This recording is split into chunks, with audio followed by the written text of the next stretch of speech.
Hello and welcome to LNAudioBooks.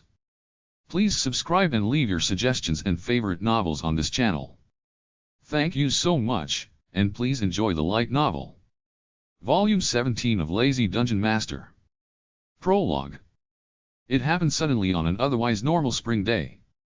Every dungeon core within Haku's faction launched challenges to dungeon battles. Their target? All the same dungeon, Core 10S.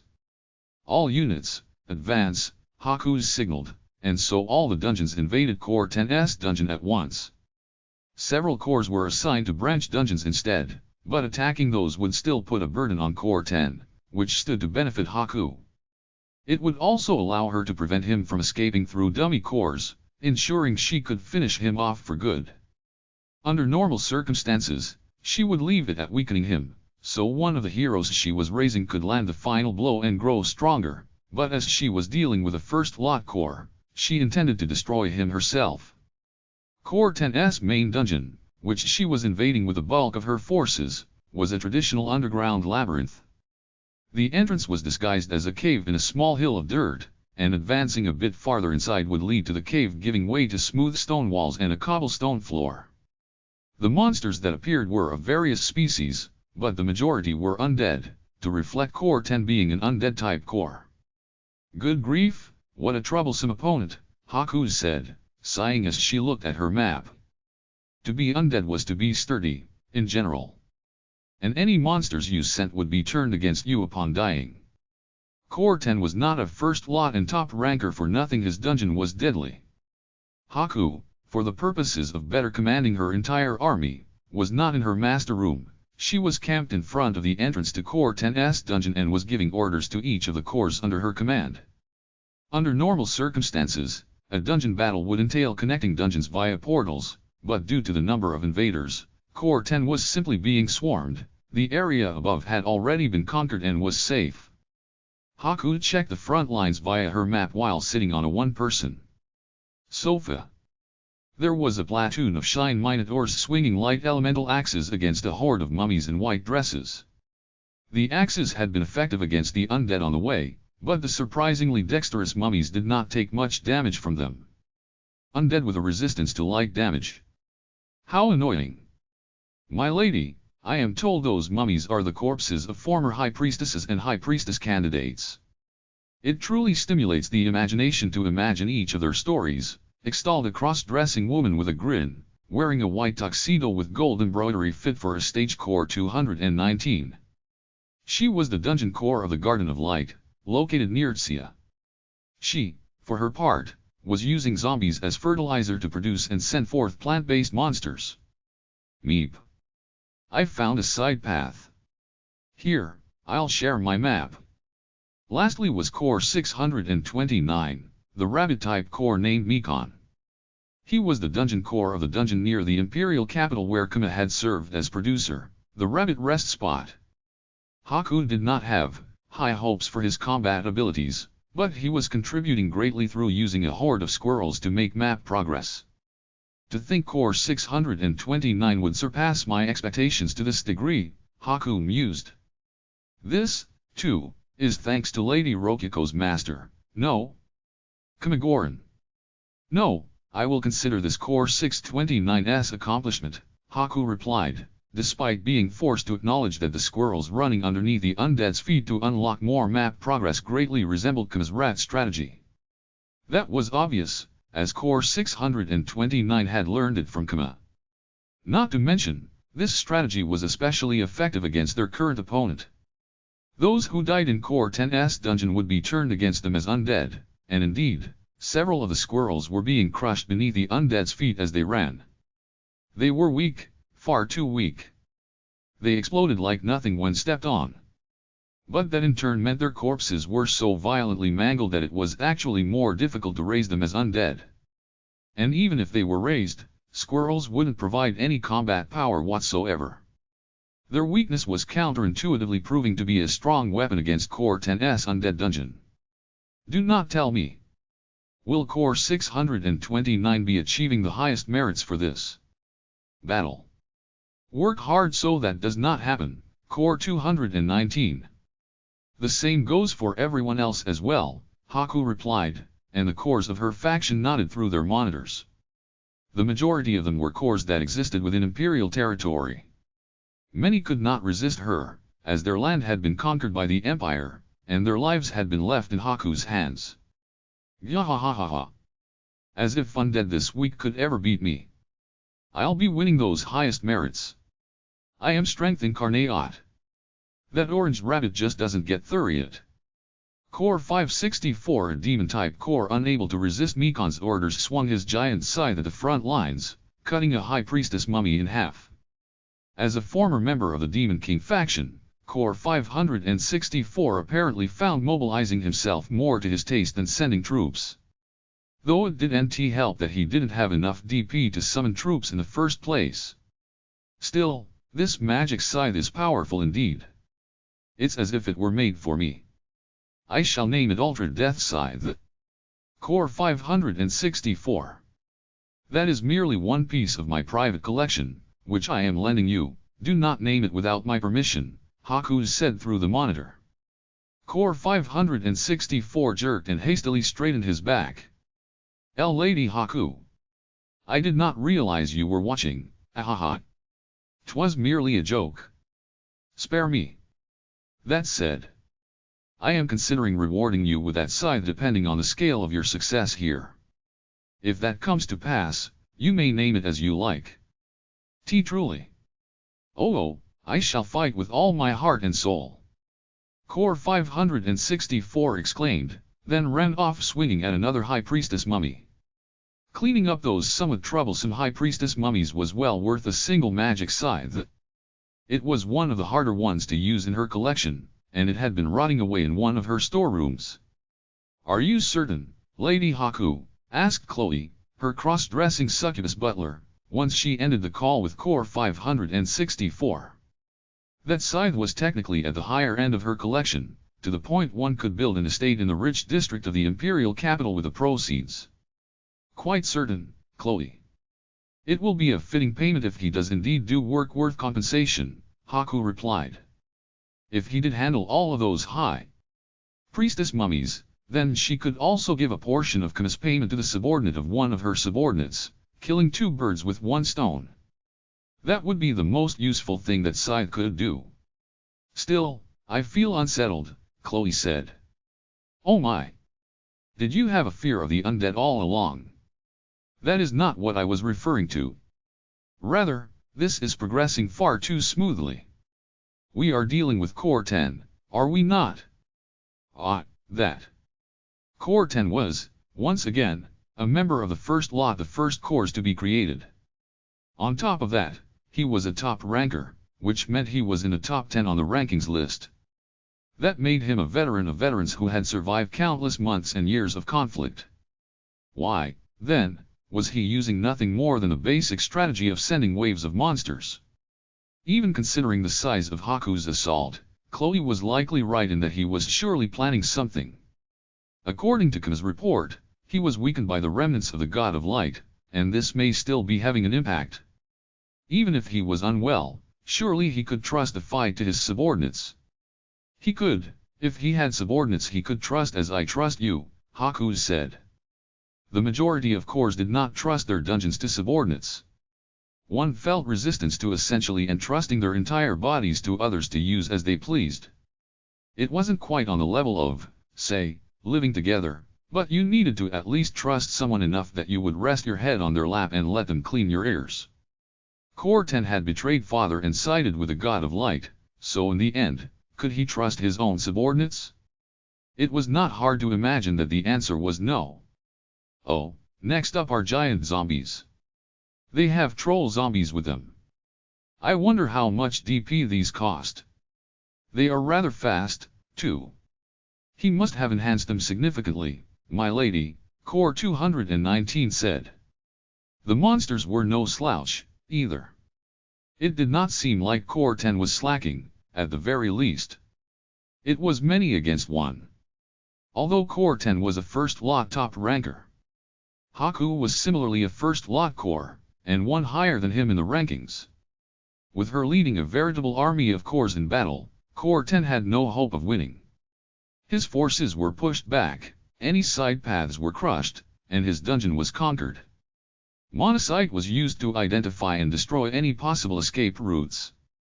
And so, after half a month of constant battling, Haku's army managed to completely fill Core 10's dungeon. However, this had been accomplished far faster than expected and with far fewer casualties. Mikan's squirrel platoons contributed to that significantly.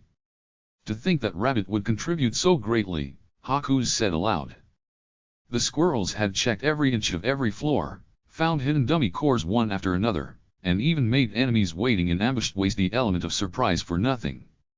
All these factors had led to an advantage in almost every way throughout the entire battle. I did not think I would struggle to pay not only Kama, but all of the cores in my command as well. Now, what to do about this? Payment or no, father will scold me if I spend too much DP at once, Haku muttered.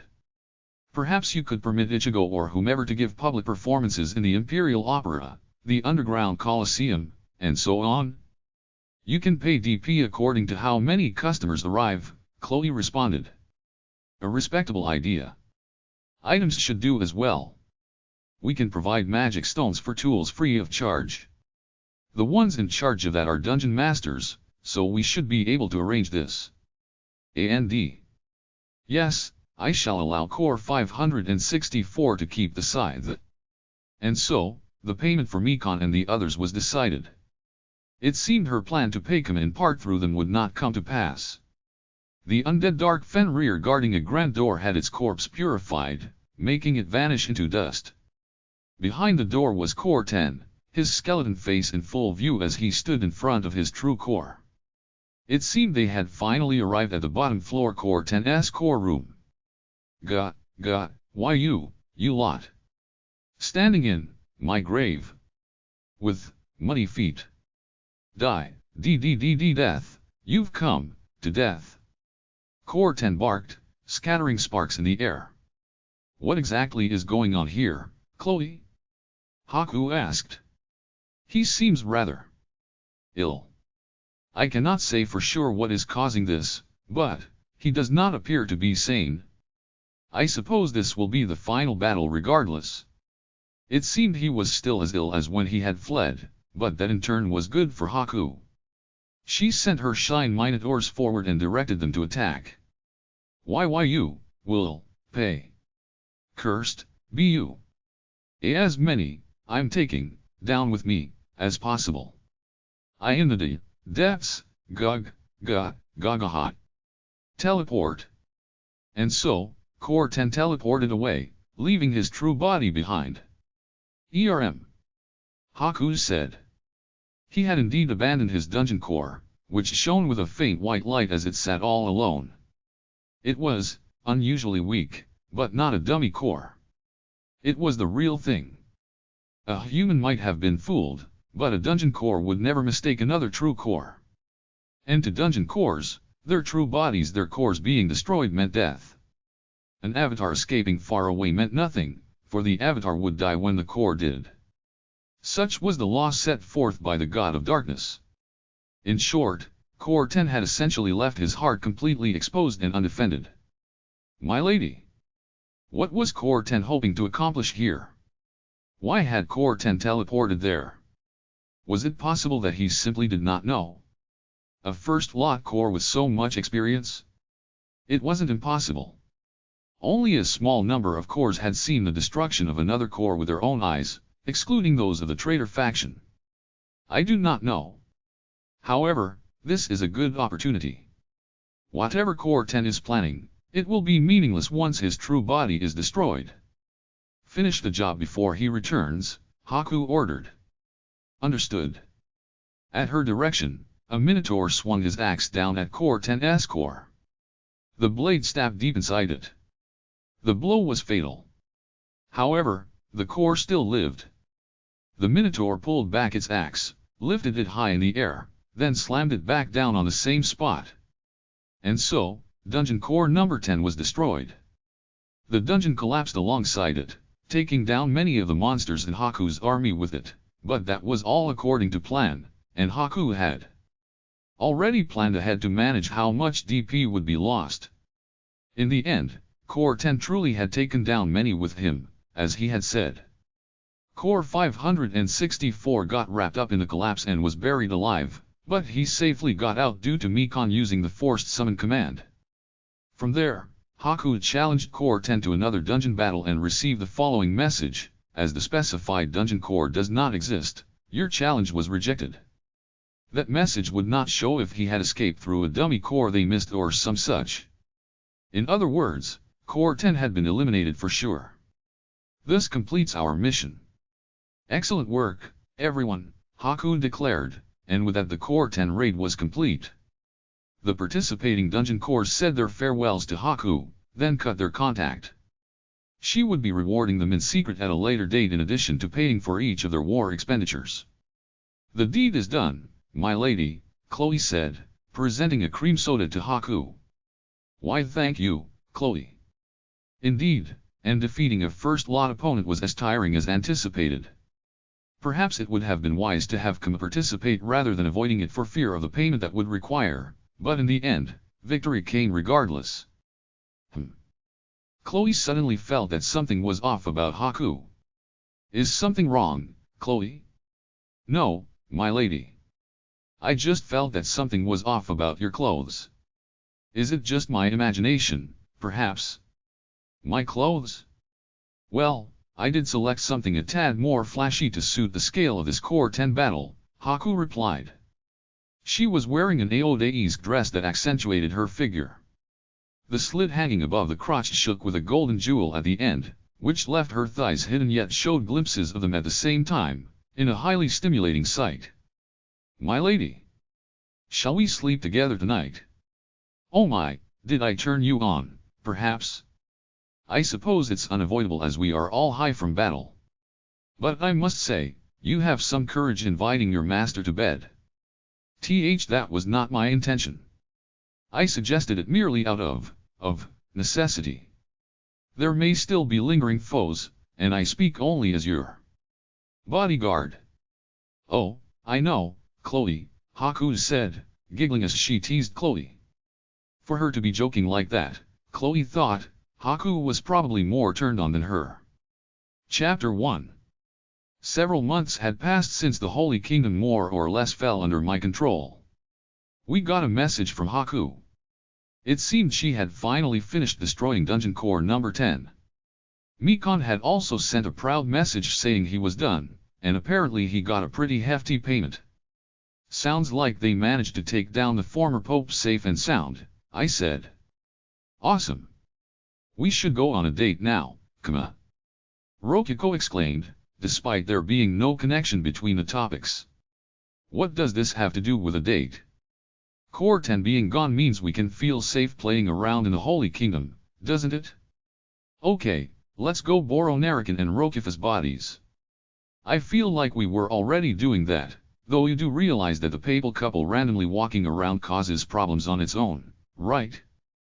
Putting aside the fact that Rokifa had become Pope Narakan's official wife, since the idea to begin with had been that they were married, the two of them had become too high in status to just casually walk around. Incidentally, Alka the High Priestess was doggedly aiming for the spot of second wife, but that's another story. Then we can make more copies of ourselves and possess them. Haku gave us a mountain of DP as payment, so let's not waste any of it. Well, she has a point. Despite all the money and DP we had, I wasn't really using any due to a sense of frugality, and so really using it for fun like Rokiko was suggesting wouldn't be a big deal.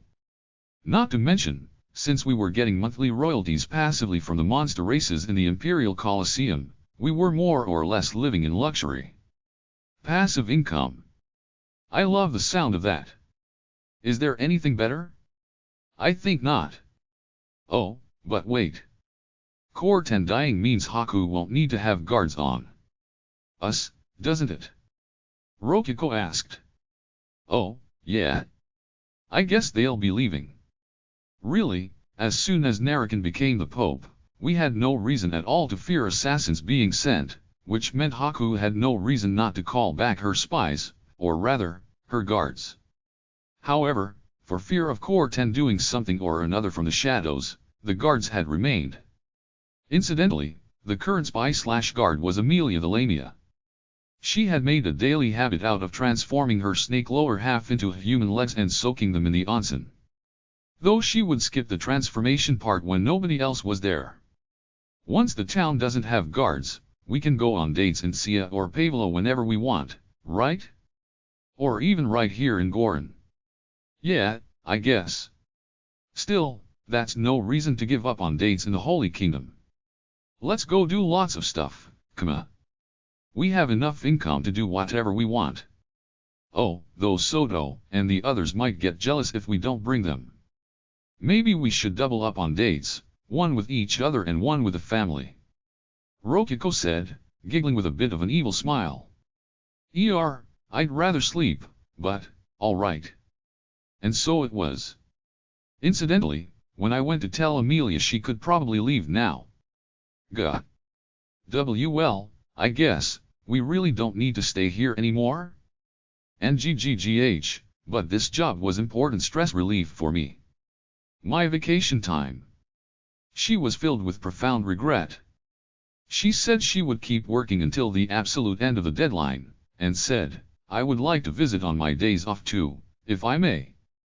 Please, Lady Rokiko, Lady Soto, please, but that can be a secret between you and me. Hey, Soto. Isn't that scarf you're wearing actually Amelia's leg warmer? The one she uses for her huge snake tail? Don't tell me.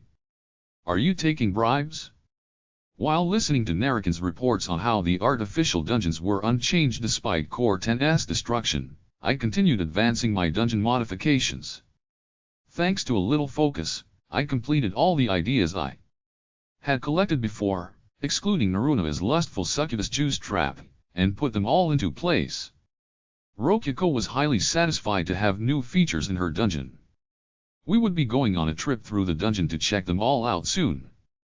Anyway, I was scared that Naruna would implement her idea on her own if left to her own devices, so I requested she construct a certain magic tool instead. Here is the Magi Tech engine made with alchemy, she said. Oh ho! We were in Naruna's magic lab within the dungeon. Atop her table was precisely what I had ordered, an engine that ran on mana. It was small enough for me to envelop with both hands, and looked like a square box with a hexagonal axle stabbed through the middle. There were depressions on the top for setting keystones. You can put in a mana stone, or pour in mana, although these are used in the Demon Kingdom's magic tool golems anyway. I had the sample you made with Create Golem, Master, so it was easy to develop.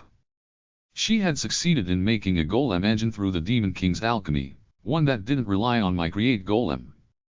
The axle sticking out of the engine spun around and around. Rather than have a golem directly move the axle around, the engine made use of a golem axle that fundamentally only spun itself. That produced more output. So, I made third, but what will you use it for? Is it just going to spin? You can use it for a lot. I mean, simply put, horse-drawn carriages won't need horses with this. I see, so they'll be Magi Tech engine KRs. Naruna nodded to herself. You can also have them in place of water wheels or windmills, they can crush powder, and with a bit of effort, they can even work loops. Oh. It's revolutionary, Naruna said, looking at the engine again. I've been keeping it a secret, but wouldn't this be a big deal if we made it a dungeon troupe? Whoa. Now that she mentioned it, that was exactly right. Back on Earth, the Industrial Revolution had exploded into existence once the steam engine had provided a stable source of power not influenced by weather or location. What I had here was the same thing but with mana stones instead of coal. It was serious business. Really, considering how mana was clean, unlike coal, it was basically the most powerful power source imaginable. If we made these dungeon drops, then we would be swarmed with excavators. But at the same time, openly saying Naruna made it would cause similar problems for her. Unfortunately, it looked like we had no choice but to shelve the engine, unless... Wait. Let's have Narakan distribute them. With his power and influence, nobody will get in the way, and we can call it an advanced form of the Narakan engine. We can even suggest keeping currently existing dungeons alive on the basis of needing them for the magic stones. We can say he just came up with it by accident while researching the Narracan engine. The Narracan engine was a fake perpetual motion machine that supposedly worked using dungeons as a power source. These two engines could be connected pretty naturally. Yep. This is a pretty genius idea, if I do say so myself. It is a good idea. That's master for you. The only flaw was that it would strengthen the influence of the Holy Kingdom, which one could safely call the ideological enemy of the Empire, but well, that shouldn't be a problem. It was under the control of one of my subordinates, after all. It might as well be a vassal state to the Empire. Using it as our scapegoat would surely not be a problem at all. By the way, about my payment. Well, this thing's pretty good, so ask for anything. It's worth that much, I said. I needed to pay Naruna fairly. I want a gimmick of my own in a dungeon, so I want permission to build a gimmick with succubus bodily fluids in anything but that. Or at the very least, come up with something else that I wouldn't need to reject instantly. HRM.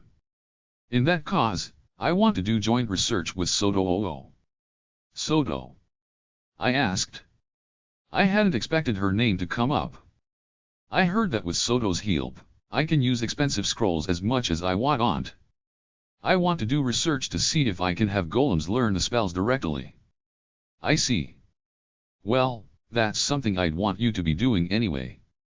And in fact, that's basically the research I was asking you to do in the first place. It worked with magic tools, but I want to do more research. Soto's teensy reproduction could make duplicates of anything, including magic potion and scrolls. The duplicates disappeared after an hour, but the effects of the items, say, recovered mana from a potion, or learning a skill through a scroll remained. Food would apparently disappear from one's stomach, though. Being able to reuse consumables infinitely seemed to put the skill on the upper end of support hero skills. Thanks to it, all of the named monsters in the dungeons, and that included the rats, could now use storage and healing. Though as a consequence, Soto could now show up anywhere through her storage dungeon. By the way, I would like both the expensive magic scrolls and recording golems with a chance record deed. You got it. I'll give 500,000 DP of research funds alongside the golems. Use them however you want. I'll go ask Soto for her help. This is just a guess, but if I offered free use of Naruna's socks, Soto wouldn't turn me down. I shall pray their research bears fruit. Wow, 500,000 dungeon points? I wonder how many of me you could buy with that. Probably like 33. Though if you flip that around, you could also get 500 of me, I replied. After all, Rokuko had gotten me from the 1000 DP gotcha. How nostalgic. Hashtag Naruna's perspective. Naruna got permission from Kami to do research with Soto. She gleefully visited the storage dungeon, where she found her lord's daughter Soto and a Silky she didn't recognize. Oh? Which Silky is Taius? Naruna asked. Greetings. I am Kaikamayu, a servant of Lady Soto. You may call me Mayu. My, how polite. Naruna and the Silky bowed their heads at each other. Did you summon her, Soto? She'll be cleaning my dungeon. And I did get Papa's permission for it.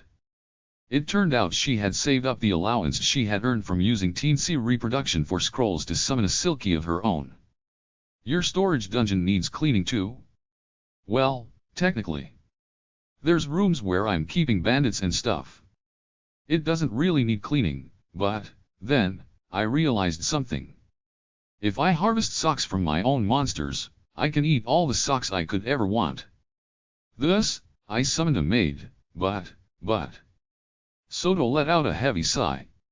It just isn't, it isn't Mo. It doesn't fire me up. It's like socks off my own feet.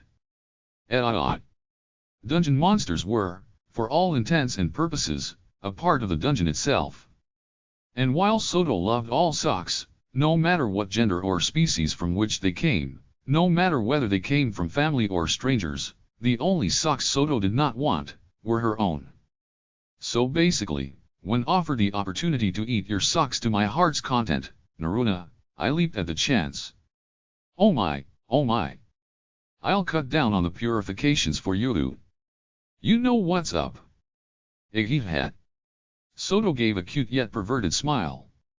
The Silky saw her beloved master's joy and became jealous of Naruna, who noticed that and felt that indeed, this Silky sure was Soto's monster. And so, they delved right into the research. Golem, use the magic scroll, Naruna said, ordering a golem made through Create Golem. It picked up a scroll and waved it around. Do you not know how to use third? Why not say, pour mana into the scroll? They tried that out, and it seemed the golem could not pour mana into the scroll. I suppose they just don't have that function.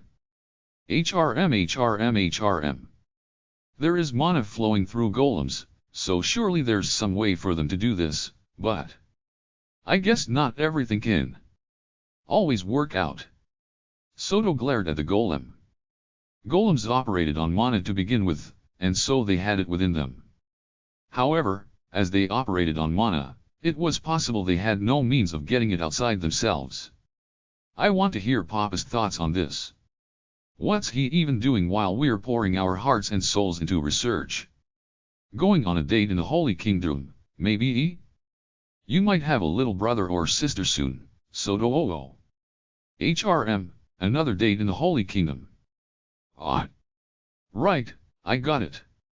Soto exclaimed, hopping up and down. What is third? Excited for a younger sibling. Not that. We just need to possess the golem. Then we can have him use the scroll. Basically. Even if golems didn't have the ability to use scrolls, one could possess them and force them to do things they weren't built for. And since scrolls impacted the bodies of those who used them, the golems would still learn the magic. QED. Oh. That's smart art, let's try third. It was a revolutionary idea. Soto swiftly took ownership of the golem Naruna made, then possessed it. As I was casually signing paperwork in my office, Naruna came to give a report. Apparently she already had results for the research I'd approved the other day. However, her stride was a bit unenthusiastic. It must not have gone well. In short, my research with Soto found that you can make golems learn spells by possessing them, Naruna said with a heavy sigh. That's pretty good, isn't it? Why so down?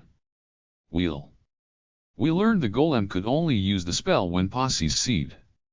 And it was limited to spells both the possessor and the golem knew. Apparently, even if you ordered the golem to use the spell, it wouldn't use it since it didn't have that function naturally. It was the same as replaying a recorded incantation. Thus, you had to possess the golem to use it. And if the possessor didn't know the spell themselves, they wouldn't be able to think of the incantation for it. Furthermore, activating the spell took the golem's mana, in other words, the very life force that kept it together. You were limited by the mana used with Create Golem and the magic stone inside it, and using spells would greatly impact how long it could function. I see, I guess it makes sense a golem made with Create Golem can't use any more mana than it already has. They'd be useless without a fairly powerful magic stone. The magic stones used in Create Golem were nothing special. They had experimented with using very high-quality magic stones worth 100,000 DP, but even then the results were far from impressive. In short, it's not very practical. I see. Needing possessors realistically prevented them from being used in traps, and we would need to buy time to use them in battles. Seemed like they were about on the edge of casting one good element burst. It only cost as much as 6 low-rank spells, after all. That said, won't their mana just be refilled if they're in a dungeon? Only very slowly over time, and if they run out they'll count as odd. Being dead meant no regeneration. And even without that, while golems were fine when working normally, it would apparently take a lot of time for them to recover from pretty aggressive magic use. Iron golems summoned with DP had slightly larger capacities, and they wanted to try it out on an Orichalcum golem.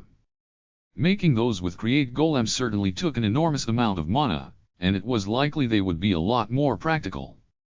If only they didn't need to be possessed, this still could have been useful. Right. I wanted to make a golem bag that knows storage or something. Yeah, that would have been useful. Oh yeah, maybe Soto could do something like that on her own, though. Details. Like, Soto can connect her storage dungeon to our storages on her own, right? What about making her do something like that? Oh, that could work. If we mix it into the Magi Tech engine, the owner can recharge its mana too. Opening and closing storage took mana, but not much on its own.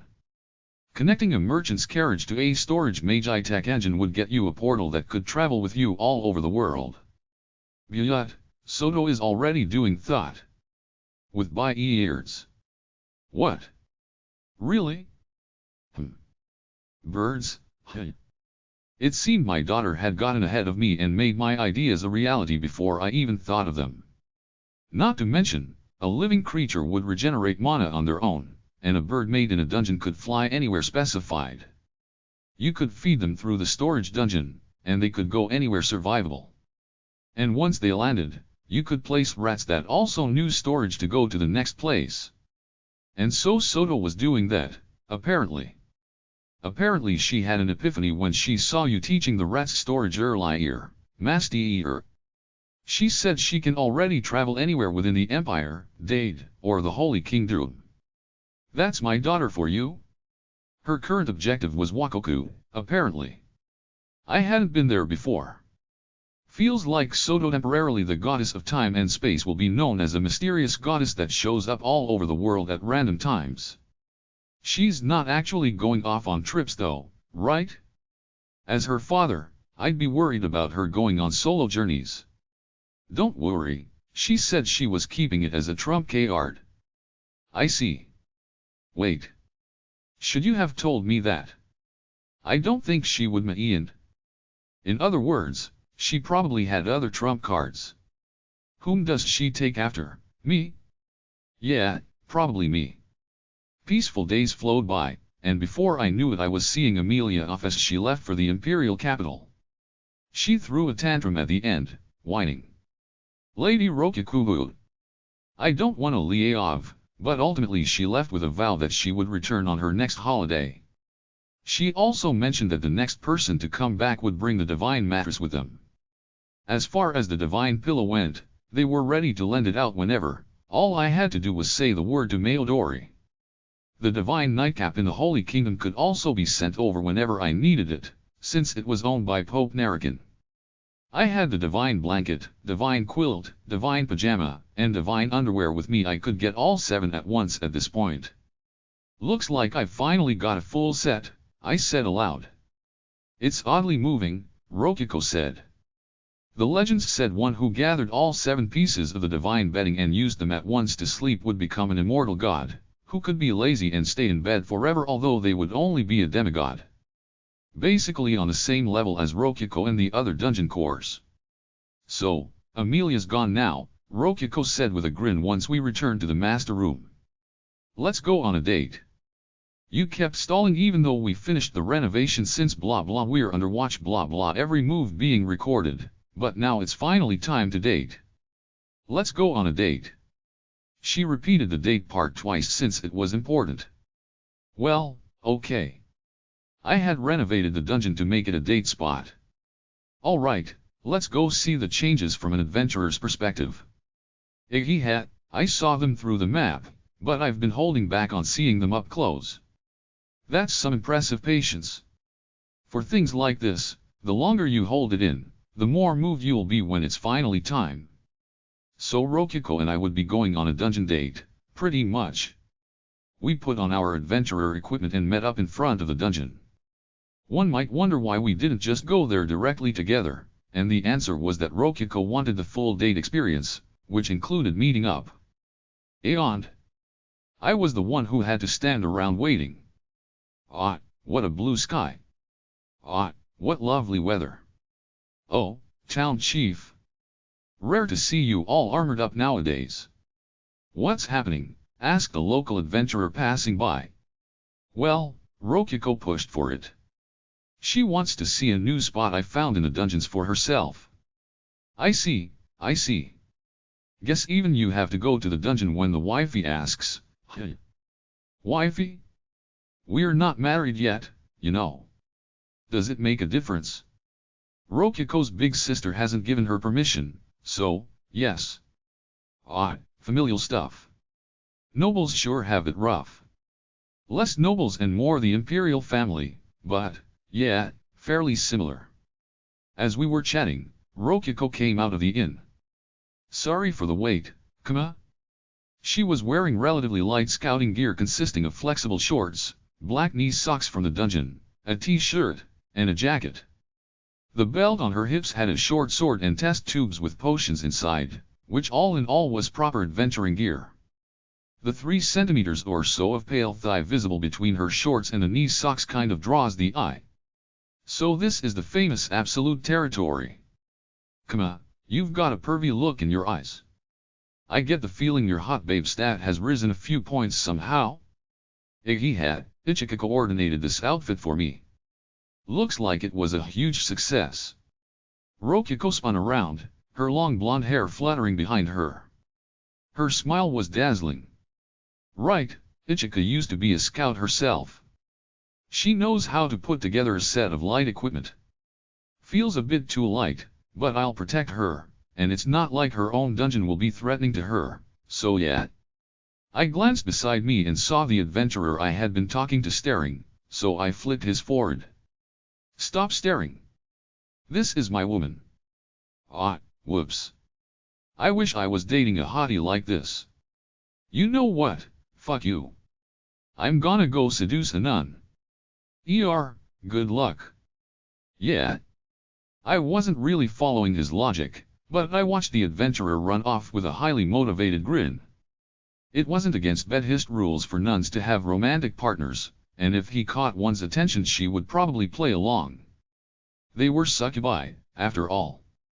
Okay, let's go, Rokiko said, holding out a hand. I was a bit dubious about entering a dungeon while holding hands, but I took her soft hand anyway. Once inside the dungeon, we began seeing adventurers here and there. We had stopped holding hands by that point since it would be suspicious to do so in the dungeon, but we were rubbing up against each other as we walked down the halls and avoided traps. Our Cave of Greed had an above-average item drop rate, and various Japanese goods such as playing cards were valued fairly highly, even though I thought they were kind of crappy drops. Thus, a surprising number of adventurers could be found in these upper levels. Lots of visitors today. MHM. And it's because I'm attractive, right? Rokiko asked proudly. She then casually used the map to hunt for paths which didn't have any other adventurers. Oh, okay, use the place function to skip ahead a bit. Got it, got it. So, Kama, where should we go first? I guess the first tourist spot, because why not? Good point. This is a date, after all, she said, and so we skipped directly to one of the greed trap rooms at the edge of the labyrinth. It had a pedestal in the middle into which a sword was stabbed. Each room was different in size, but this one was about as large as a tennis court. There was only one entrance, a narrow hallway, outfitted with spiked traps that shot out. We made it just as a way to give people a chance to try out magic blades, but everyone ended up thinking it was a trap room. Funny how that turns out. It's true. I remember thinking how dumb humans must be to not notice they could get out by putting it back in the pedestal. I mean, you're a human too, but you know. What can I say, intuition RNG is a bitch. Which reminded me, I wondered how the first victims of this trap, Buzu and Muzu, were doing. I was pretty sure when we met in the demon realm they'd said they were about to finish paying back their debt and return to town, but that was a while ago. Hopefully they didn't fall into debt somewhere else and get delayed. Kama. Oops, I was thinking about something. What's up? Let's get going. And in order, too. In order. That means the Inn of Greed is up next. We passed through the labyrinth, using a bit of a shortcut, and entered a broad room. It was the ruins of the Wisdom Gate area, which had developed into a rest spot for adventurers. On the side were individual rooms which would give you items if you stayed inside for half a day, with people nearby selling futons and preserved food to make some cash, alongside renting futons. This place sure has gotten popular, Rokiko said. You get a place to sleep for free and even items for it. Not a bad deal. Maybe there's just a lot of lazy people. I might be an influence to my people. Oh, let's go look at the stores, Rokiko said, ignoring my self-deprecation and going to a rug spread out at a store. She said stores, but they were really just a few tiny ones. And their items were as described. They showed up to match the time when the Inn of Greed would open each morning. Rokiko flipped through a rental book.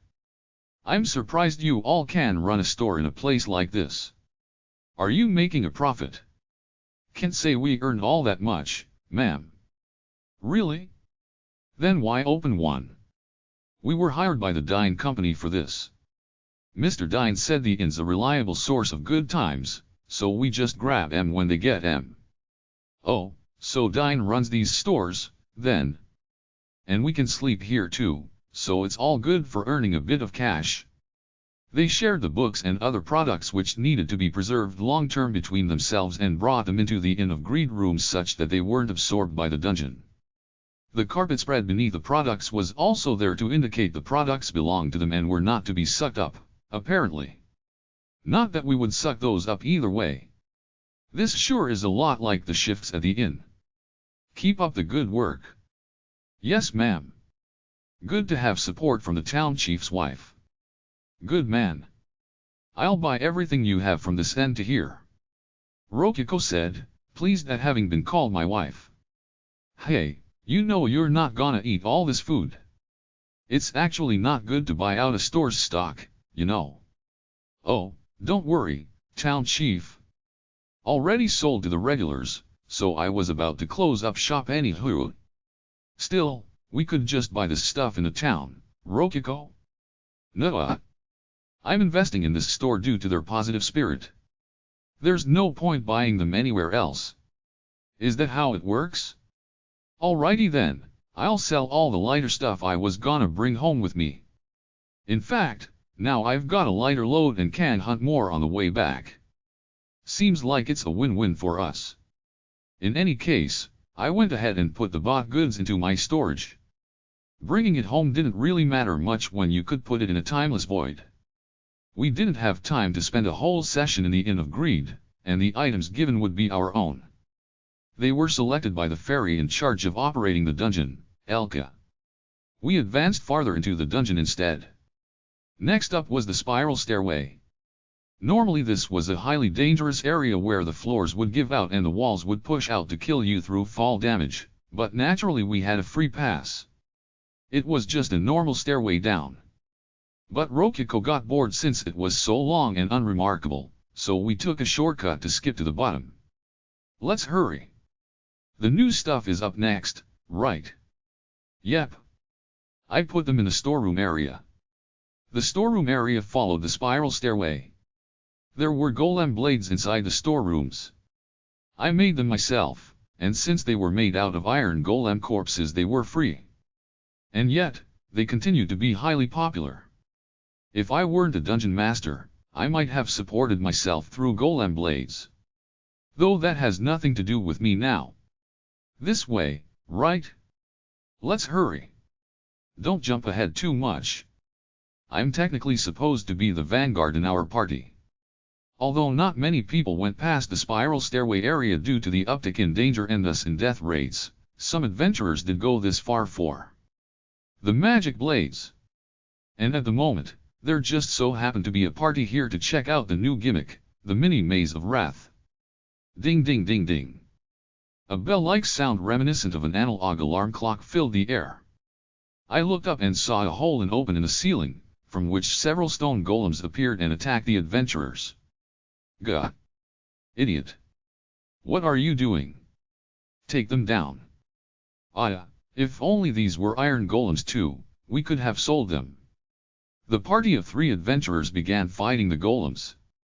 Hey, need any help? I called. The adventurers glanced this way. Who's there? Wait, Your Holiness the Pope. I'm a Bedhist. Can I pay you back with a donation to the church? If you let me take your place, sure? Alright, we'd love your help. Sure.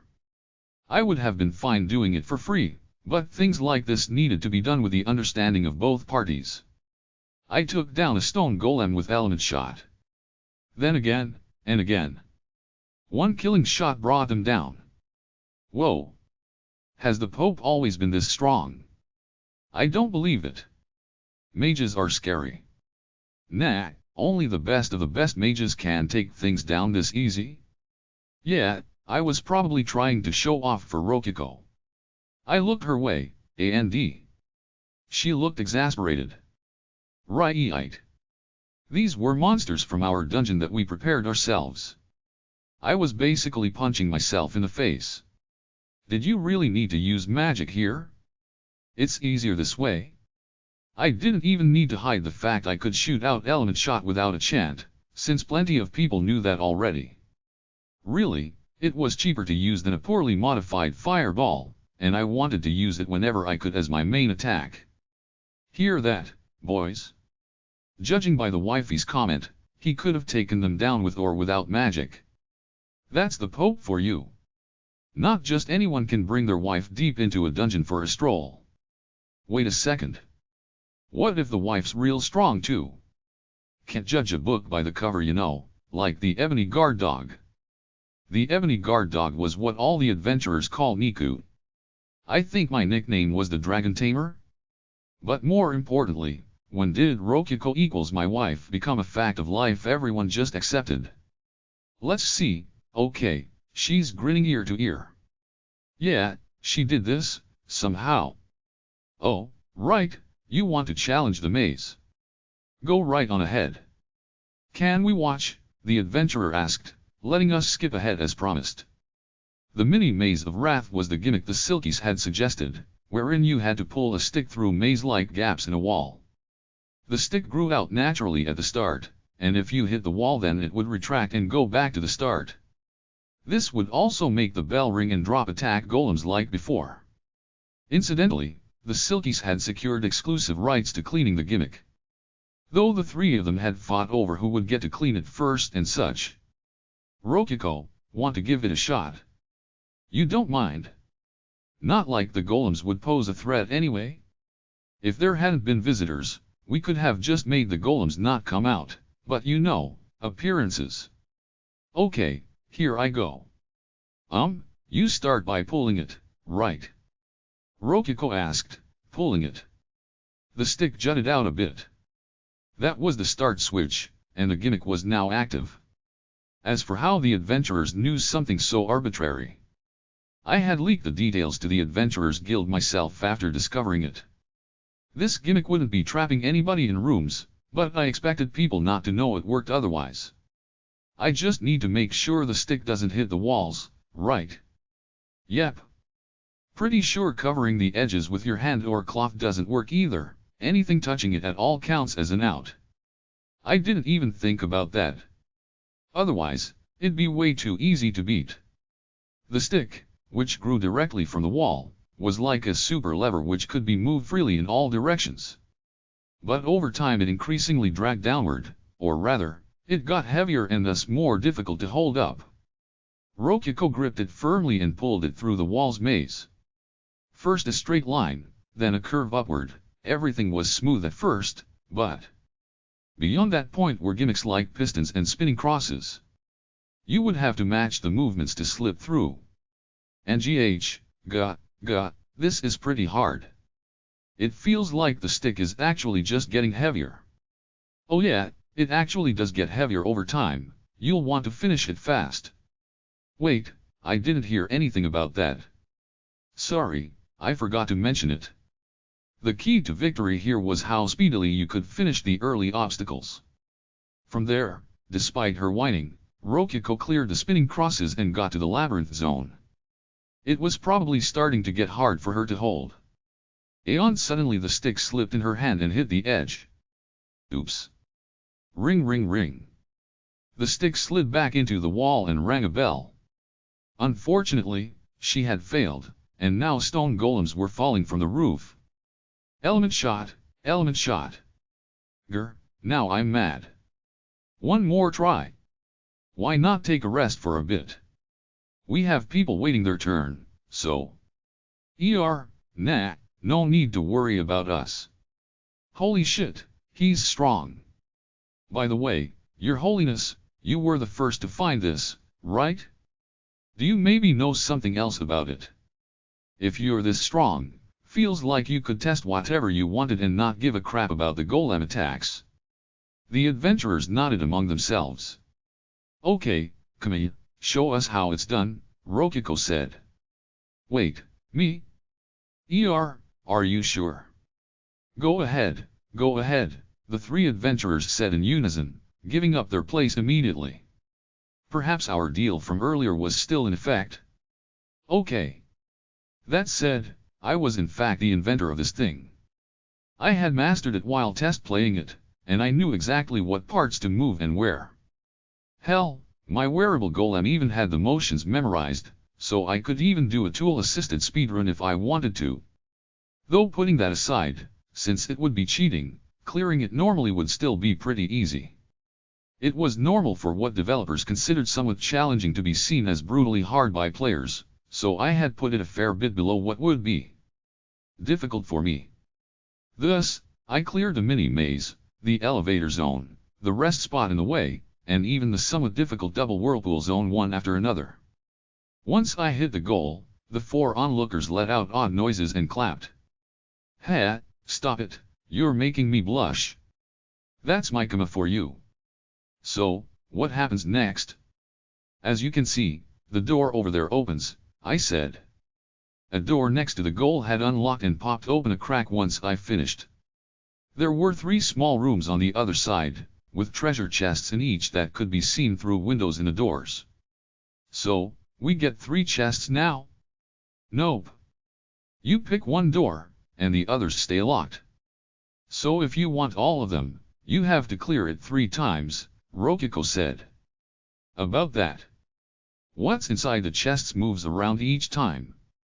It'll take more than 3 times unless you're pretty lucky. Not to mention, when you open an empty chest, you wouldn't be able to tell whether it was one you had just opened or whether someone had come before and gotten it. The fact that you would have raged with no target to vent it on inspired the name, the Mini Maze of Wrath. Wow, it really is a Mini Maze of Wrath. Rokiko exclaimed. Yup. I used my rights as the one who found it to name the gimmick, but I came up with something pretty good, if I do say so myself, I said while Rokiko randomly opened a door. Inside was a silken handkerchief with floral embroidery. Oh, this is pretty good. That was probably a handkerchief kind you had made. Elka must have fiddled with the rewards so Rokiko would get it. Well, it's yours now. Really? Thanks, Kama, Rokiko said with a smile. You're welcome. From there, we split from the adventurers, who collectively were pumped about studying my teachings, and headed to the next gimmick. Next up is Soto and Nika's gimmick, right? Rokiko asked. The whole show off the treasure thing, I think. Yep. So-called, the Vault of Envy. The Vault of Envy. In practice, it was a vault with transparent walls. You could see inside it, but not get inside. The gimmick room itself was a large square with paths leading away on all 4 sides. In the center was a small room with transparent walls that had treasure within. There's a mountain of gold coins, and gems, and even crystal golem statues. It's a hoard of treasure. There's transparent walls, all right? Don't try to jump into the pile. I know that. It's glass, right? It was actually made out of polycarbonate, to be precise.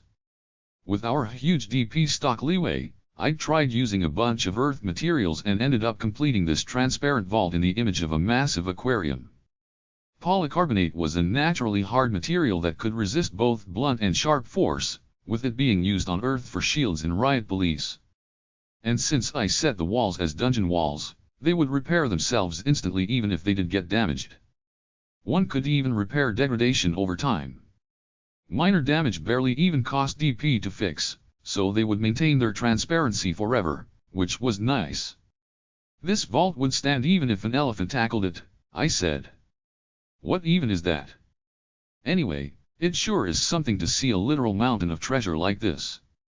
It took a lot of time to make, you know. I had to make fake coins with gold plating, fake gems, fake treasure blades, and fake ornaments, too. Oh, it's all fake. The mountain of coins within the vault consisted entirely of fakes. I used Create Golem to shape rocks into coins, then put a gold coating on them. The fake gems were candy and sugar, shaped into jewels through Create Golem and colored a bit. It was kinda like a school science fair project. The fake blades and ornaments used both of the techniques. I bought decorative swords from the catalog, then gave them a metal coating and embedded them with fake gems. To be fair, if one collected all the gold plating on everything, they'd probably have a single gold coin's worth. Still would be worth less than bringing back a single magic blade, and would be harder, but yeah. Honestly, I had probably put far too much effort into making the coating as thin as physically possible. The only thing one could actually call treasure is the crystal golem statue, probably. Part of it has an orichalcum coating. Since the ornaments on it are fake, the statue itself is probably worth more than anything else. It, too, was made out of polycarbonate. Even with fake ornaments on, the statue itself was more expensive. The joints had an orichalcum coating, with a gold coating on top to hide it, with the idea being that it would come alive and attack anyone who actually did manage to get inside somehow. The sword it had was a golem blade with a gold coating, so it was practical, too. Though to get inside one would have to use teleport, and it was filled with carbon dioxide, so they would probably die even if the golem didn't do anything. Still, knowing that something is right there and you can't get it, is kinda, you know. Well, that's the idea. The whole point of the Vault of Envy was to frustrate someone that they could almost get the treasure, but not quite. If from the start you considered it as something unobtainable, it was as light-hearted as a museum, but from a path leading in the transparent walls were basically invisible, so everyone who got here first would be like, hell yeah, treasure. Wait, what's with these walls? Incidentally, the walls had all sorts of meaningful buttons and levers attached, but in reality they did nothing at all. There was no point trying to solve the puzzle. Beyond that, the halls were patrolled by the Haniwa golems that had once served as bosses, so if you stayed too long you would be attacked. Since I timed it so we'd come right after that patrol, we dodged them. Or rather, I had them avoid us. Oh, that explains why nobody's here. I thought there would be someone trying to puzzle through it. It's important to be quiet in museums, after all, I said. The people who come here always really noisily mess with the switches and levers. Maybe I should have put a secret code in there or something. By the way, I kind of feel suspicious about that cloth on that display case, Rokiko said. Soto made that. It's a sock display case. On top of the stand was a folded sock, atop which rested a fake jewel. And that bag filled with gold coins, is that? Yep. It's socks. A white bag overflowing with fake gold coins was, on closer inspection, a long pair of Saga socks. And those golden high boots. Apparently they are socks, not boots. Though you can't actually wear them. Those socks were the treasure themselves. Soto had made them out of papier-mâché, but since they couldn't be worn, she had muttered these aren't socks after finishing. Still, I'd put the gold coating on them and added them to the vault. So basically, indeed. The vault was heavily designed by my beloved yet sock-obsessed daughter, Soto. I permitted her to scatter socks within it as long as she promised to never go inside herself. The socks had a subliminal effect which... Okay, nah, they're just there so Soto can smirk at them while nobody else notices. I guess it's a bit heartwarming, if I think of this as a work of art our child made. Rokiko offered. I guess. I replied, also unsure. Anyway, I'm hungry. Let's go to the restaurant of gluttony. It is about dinner time. We decided to go eat dinner. Where? The restaurant of gluttony, a restaurant at the edge of the storage area. There wasn't a sign or anything, but if you opened the door you would find 2 tables with 4 chairs each, and a counter with 4 more seats, for a total of 12. The store was run by a golem. It was set as a safe zone and everything, so you could rest easy. All in all, it was similar to the store that was in that former dungeon within the Holy Kingdom. It was a free restaurant that served free food prepared by a golem chef trained by Kainu. The price was the time you spent waiting for it. The food would start being cooked from scratch, and only if you remained in your seat for 2 hours would it be completed. It was free if you waited, basically. And right now, there were 2 adventurers sitting across from each other at one of the tables eating. It was Gozu and Rop, the adventurer representatives of Gorin. Hey, Gozu. Fancy meeting you here. Huh?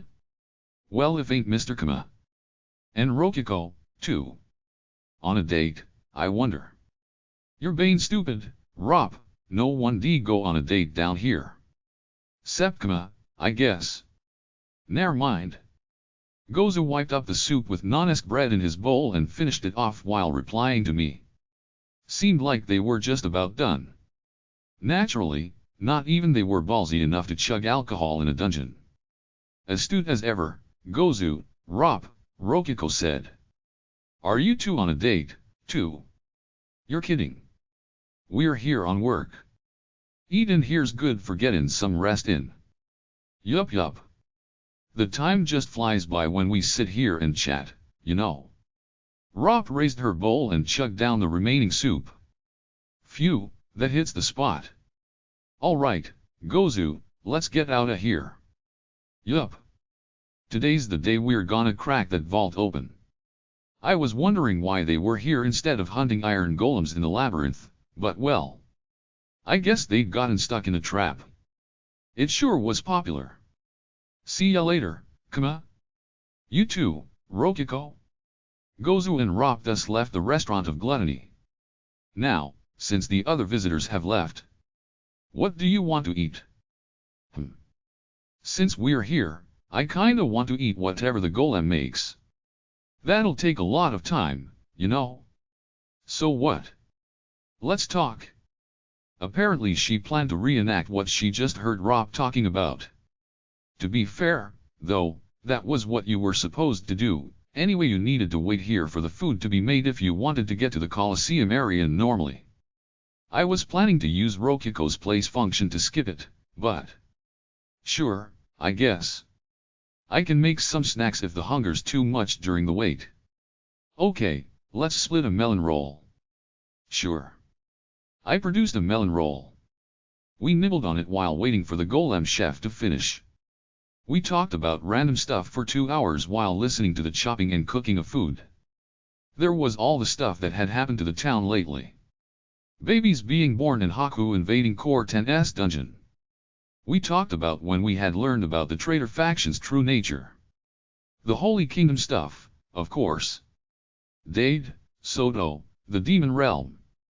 By the time we were talking about when I was summoned to the dungeon in the first place, our food was being set on the table.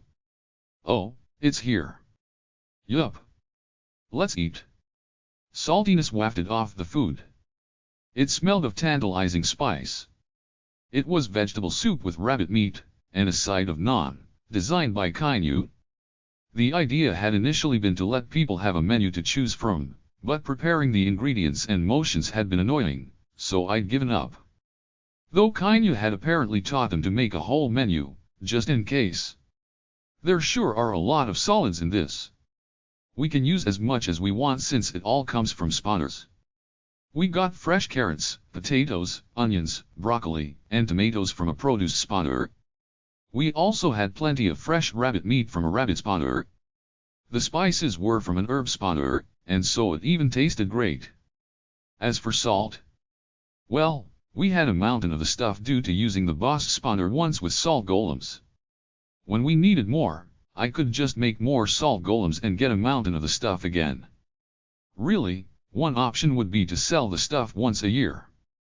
Thus, putting aside the initial costs, the golem chef got ingredients at no cost and used an oven and burner made out of dungeon traps alongside a water generator in order to cook with no energy cost. Thanks to dungeon functions, there wasn't even a need for ventilation. With this system, going hungry is basically impossible. But if you stand up from your seat or leave, it tosses the food, right? That feels like a waste. It's fine, we use it for slime food. Oh, I see. Not to mention, the golem made 6 servings per go. If there were fewer customers than that, the remainder would be thrown away. Right into the trash, right as they watched. This was the restaurant of gluttony, so yeah, right out it went. Gluttony. However, the trash can was bottomless, which led to a room below with a slime. All waste and old ingredients went down there, too. The slime was the kind that split when they grew too much, and said splits could be reused for other purposes later. One could say the restaurant of gluttony's real gimmick was the fact the slime got to be a total glutton. This bread is super tasty. It's kind of got, like, a squish to it. Yeah, that's naan. It goes good with curry, and thanks to its speedy fermenting time it can be made pretty fast. Oh? You want it to go fast, even though the idea here is to waste time. In emergencies they make the fluffy bread with natural yeast from the inn, but normally there's no need for that, I replied. We could manually change between them on the back end. Well, this bread is good too, so whatever works, Rokiko said, ripping off some naan and popping it in her mouth. We wiped our bowls with the naan and finished eating. There were no other customers, it was just Rokiko and me. So, what was the next thing to do again? Right. Thanks for the meal. You need to say it, too, Rokiko. Okie dokie. Thanks for the meal, she said, also to the golem chef, who proceeded to pull a lever. A thunk sounded beneath our feet, and then the entire restaurant floor began moving downward. Oh. This feels kind of funny, Rokiko said. It's basically an elevator, so yeah? The condition for this to happen was obviously for all the customers to completely clean their plates, then say thanks for the meal without standing up. This gimmick would allow a maximum of 12 people to move down at once. However, if you had more than 6 people, it'd take twice as long and you'd need to wait for the second serving to be finished. Not to mention that anyone standing would instantly reset the process. Here come the slimes. The slimes waiting in the lower room stretched out their arms, and waved at us. There sure are a lot of them, Rokiko observed. Yeah. We feed them even if there are no customers that day. That, too, was part of the restaurant of gluttony's gimmick. Anyway, last up is the Door of Pride. We stood up and walked down the path to the Colosseum area. There, a crowd of golems watched as we passed the mid-boss Iron Hanawa golem and went further into the area. The Door of Pride was right in front of the door to the boss room. We passed some bends in the hallways and found a pitch-black, ornately smelted two-leaf door. There it is. Rokiko took my hand and dashed forward. The Door of Pride. It was a thick two-leaf door made of pig iron and spanning 4 meters wide, built into a brick wall. The decoration on the door displayed various bedhismes. It was a design befitting Rei, the High Priestess of Bedism. There was a keyhole, and it truly did feel as if it could be opened. A door this big sure gives off a lot of pressure. My neck hurts just looking up at it, Rokiko said. When I made it, I rested it on the floor at first. It was rough even with Create Golem. First I'd made a normal OL big door, then had Rei design the engravings, which I'd put on top. That part was easy, since I just had to shave it down, but the hard part was rejecting Rei when she kept asking for the gods to look like me and the goddesses to look like Rokiko. To be fair, though, I did have the statue extending out of the top of the door look like Soto, temporarily the goddess of time. Oh, it is Soto. That explains why she's holding a sock, Rokiko said. She barged in while I was working and demanded I have her biting down on a sock, but I turned her down. Wise. There was apparently a religious legend that Soto, temporarily the goddess of time, desired socks as an offering, and would open the path forward if such an offering was made. Wait, does that mean this door actually opens if you offer socks? Rokiko asked. Not normal ones, but I did include a mechanic to get the door open. Indeed. The original idea for the gimmick was for the door to never open, with attempting to go beyond it being the pride in the name itself, but I decided midway through making it to go ahead and have it block the way to a dummy core room. And while it's impossibly difficult, I did include a gimmick for opening it. After all, if there was no way to do so, I couldn't use the castling function with a core behind it. How do you open it? Oh, do you use a sock from the Vault of Envy? I don't see how any of them would fit in the keyhole, though. Yeah, I didn't expect that vault to ever be broken into, so I couldn't use anything from it. The key is one of the blades from the Trap of Greed. There were multiple greed traps in the labyrinth. You had to bring a specific magic blade from one and jam it hilt deep into the keyhole. The correct magic blade would open the door. The wrong one would just get sucked in and disappear. I see, I see. But wait, isn't the whole idea that you can take magic blades out the greed traps? I added a gimmick there, too. If you bring a magic blade from the storage area here and put it halfway into the keyhole, it turns into a magic blade that can be exchanged for one of the greed trap magic blades. So in short, opening this door took a full backtrack through the dungeon. You had to get a magic blade in the storage room and then reach the door of pride to stick the blade halfway in. Once you had your blade-shaped exchange ticket, you had to double back all the way to the labyrinth area and exchange the blade for one from a greed trap. You then had your blade-shaped raffle ticket, which you had to bring all the way down to the door of pride again to roll the dice. If you won, the door unlocked. If you didn't, you lost the blade. From there, you would have to start from the beginning. The door was also linked to the greed traps such that only the latest one exchanged would work. You couldn't try multiple at once. And since the Restaurant of Gluttony was in the middle of this round-trip journey, it would take several hours per attempt, buying even more time. The dummy core's room and the door itself were coated with orichalcum on the inside, making them absurdly sturdy. There was basically no chance of them being destroyed from the outside. Wait, so where's the hint for all of that? The engravings on the door are technically a hint, but nobody without intimate knowledge of Bedhist myths would understand them, so they'd need to be someone who'd spent a lot of time studying in the Bedhist church. The gimmick was possibly too arbitrary for anyone to come up on their own, but it was close enough to feasible that the dungeon system accepted it as valid. It probably helped that the answer was in the Bedhist church, which was within dungeon territory. Oh gosh, this is such a strong defense. So sturdy, so strong. Eep, eep, I'm blushing, aren't I? Yeah, you're bright red. On closer examination, she was hiding her face and ears with her hands out of embarrassment. Unfortunately for her, there were gaps that revealed apple red between them. Well, I can't help it. You made such a strong, thorough gimmick to protect me.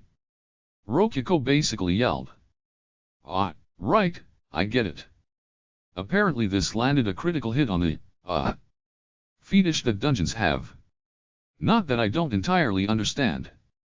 Strong defenses are basically saying, I want to protect you, so. It wasn't really my intention, but it's not as if I didn't feel that way. So. You know. Rokiko looked my way, fidgeting with her toes turned inward. She was crossing and uncrossing her fingers, as if she didn't know where to place them. She was uneasy.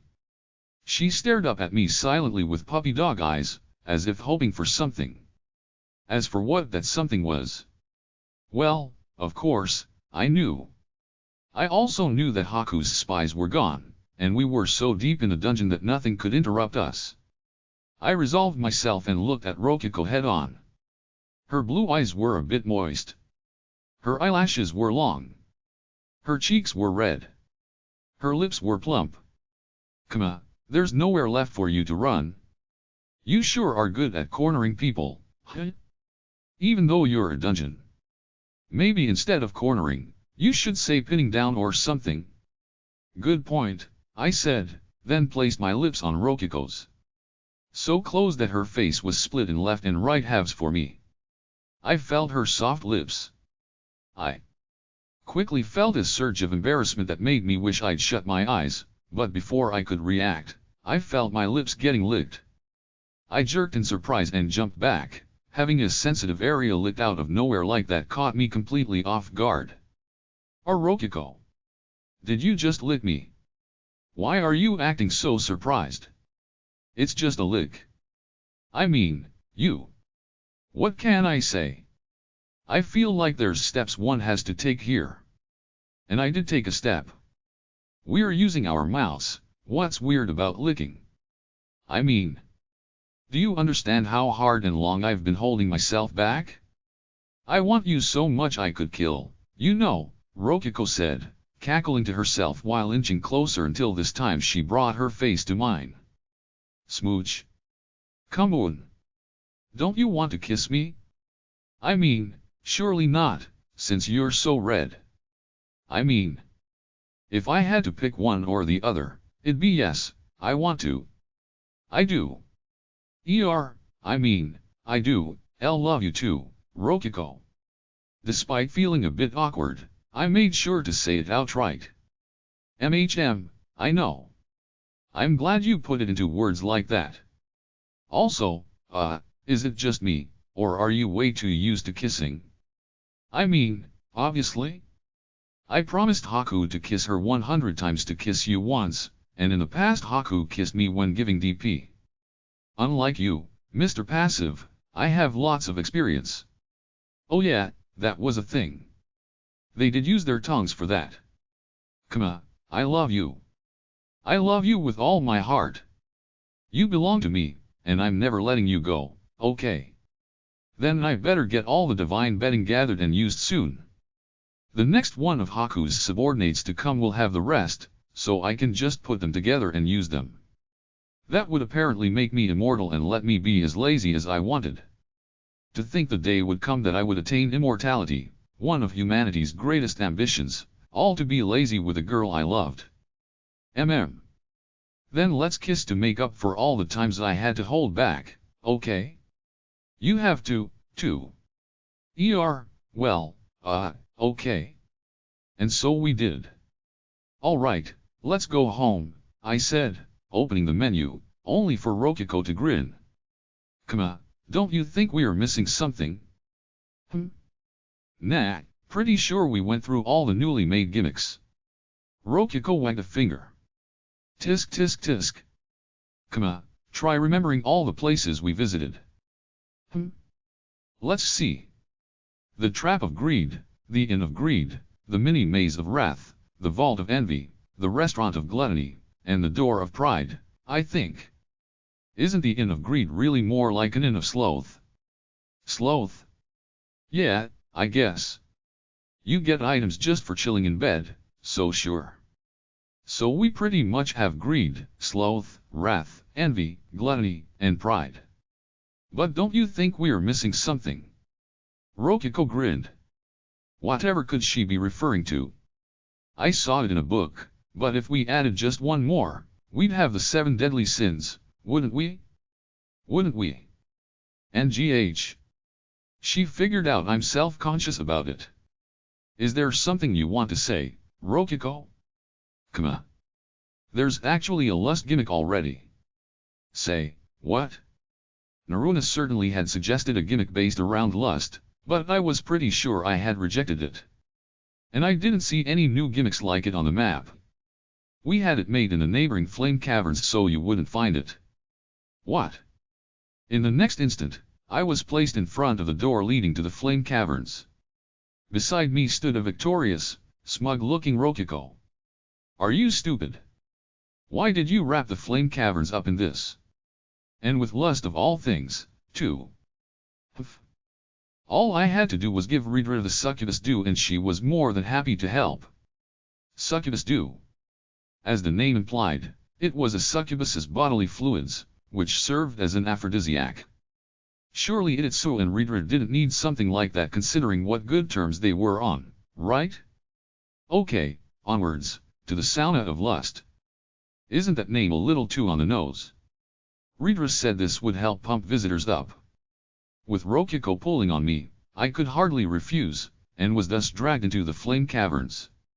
I just can't fight back. Am I finally going to cross the final line with Rokiko? I mean, we already have a daughter, but still. We're here. This is the sauna of lust. Oof. We couldn't help but grunt. Reason being, the sauna was a nightmare hellscape of bright red walls of roaring flames. There were different colors exploiting heat breakpoints to decorate the walls and ceiling with different colors of fire, and in the corner of the room ran a flowing river of lava. I mean. If a salamander and red dragon ruling a flame-type dungeon would call something a sauna, I suppose it'd need to be like this. Kama, are you okay? I'm fine since Ridra gave me her fire protection and all, but I don't know about you. Oh, you got the protection too? Yeah, me too. Pretty sure I'd be dead on my feet otherwise. I thought back to when Ridra first gave me her protection. Thanks to that, heat that would boil the majority of life forms alive just felt like a hot summer day. This might as well be a trap that kills people with a heat wave once they open the door. And also, you got her protection too. So she wouldn't accidentally kill me. She spits fire out when she laughs. That was a pretty deadly sounding reason. Although it was nice to have friends you could safely laugh with. This isn't really what I was hoping for, Rokiko said. But hey. The fire looks pretty nice, doesn't it? Lots of pretty colors. Illumination. I said, trying to cheer Rokiko up. I'm not sure what you mean by illumination, but it is pretty. I wasn't really sure if I had successfully cheered her up, but in any case, we went back to our dungeon. We met Ridra on the way back. I was watching to make sure nobody came, but wow. Humans sure are fast, she exclaimed with a grin, but we ignored her. Chapter 2. Haku's subordinate Dolce came to Gorin. Her objective this time was just to relax rather than be a spy or bodyguard. However, she did have one job. Rokiko, I have brought the divine mattress. Please accept it, Dolce said respectfully. She then held the mattress, which was Japanese style and therefore light, up above her head and offering. The divine aura radiating off it left no mistake that this was a piece of the divine bedding. Technically she was just lending it to us, but in practice we could do anything we wanted thanks to our promise. The mattress's effect was, on top of the universal regeneration all of the divine bedding had, the ability to fly through the air while sleeping all off flying carpet.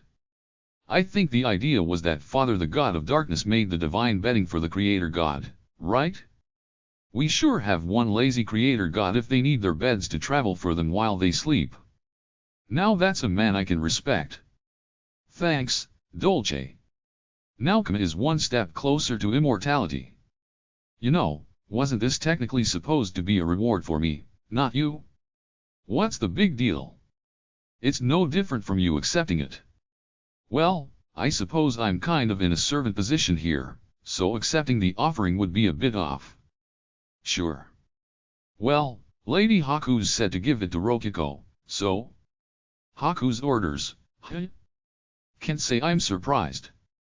Well, my job is done, so I'm going to go enjoy some time with. Dolce said, phasing through the door to the room. That was a very wraith-like way to leave. Apparently she planned to chill in the church's basement and eat the cursed energy down there. Oh, I almost forgot, Dolce said, sticking her head through the door. I need to talk to Ichika about the imperial rat races, so send her my way when you can. If it's for work, I could call her right away. I'm sleepy, so, preferably this evening, or tonight if possible. Oyasumine say, as they say. Well, rest's definitely more important. Oyasumine say. Dolce was a wraith. Only made sense that she was a night owl. I would tell Ichika to go talk to Dolce later tonight, then sleep myself. So for now, let's try out this mattress. Seems like flying around while sleeping would be fun. It looked like Dolce didn't notice we had been on a date. Yep. That's a relief. Well, anyway, it's not like you'd be killed even if they did find out. And if you were, you would revive with ultra transformation, so. I feel like optimism doesn't mix well with being confident in someone dying.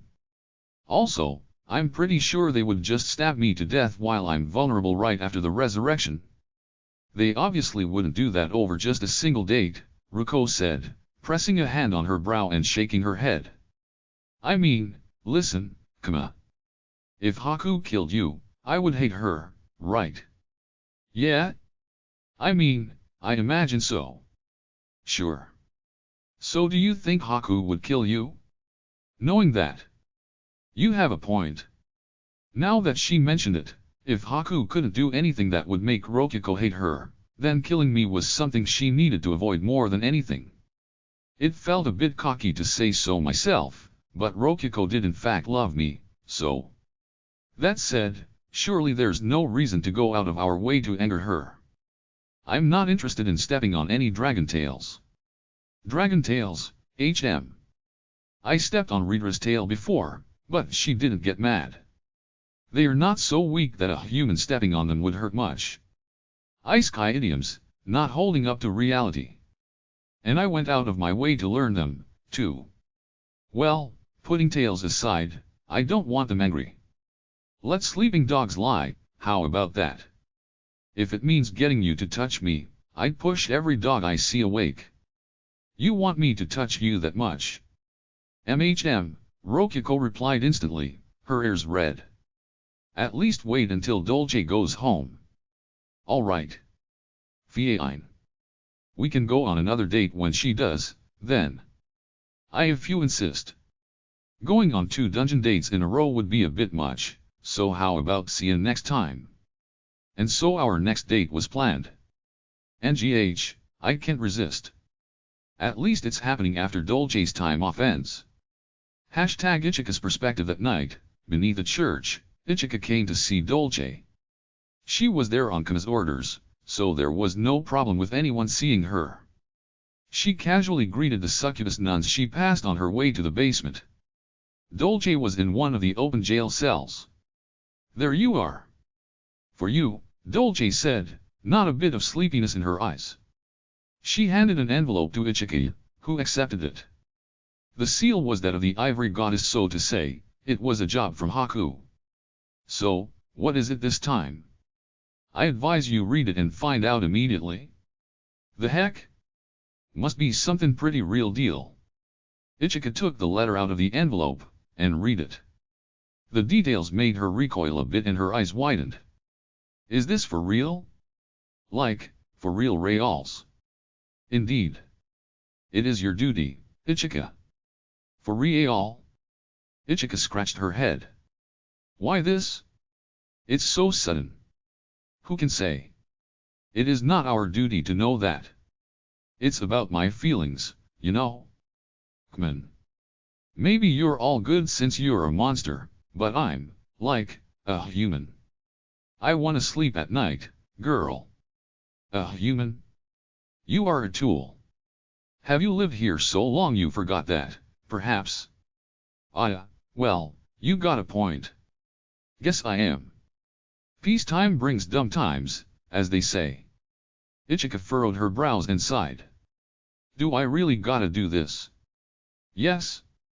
It is your duty, Ichika, Dolce replied, leaving no room for protest. The sleepy, lazy attitude Dolce had shown Kama was nowhere to be seen.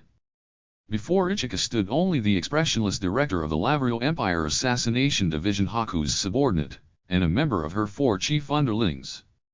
What are the chances she takes it back later and I bungle something up by doing this? She says she doesn't mind and you will not be punished. It needs to be done. So she's for real, huh? That is what I have been saying.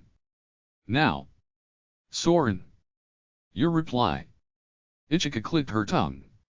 Seemed like saying no wasn't an option. Roger, she finally said. Dolce smiled.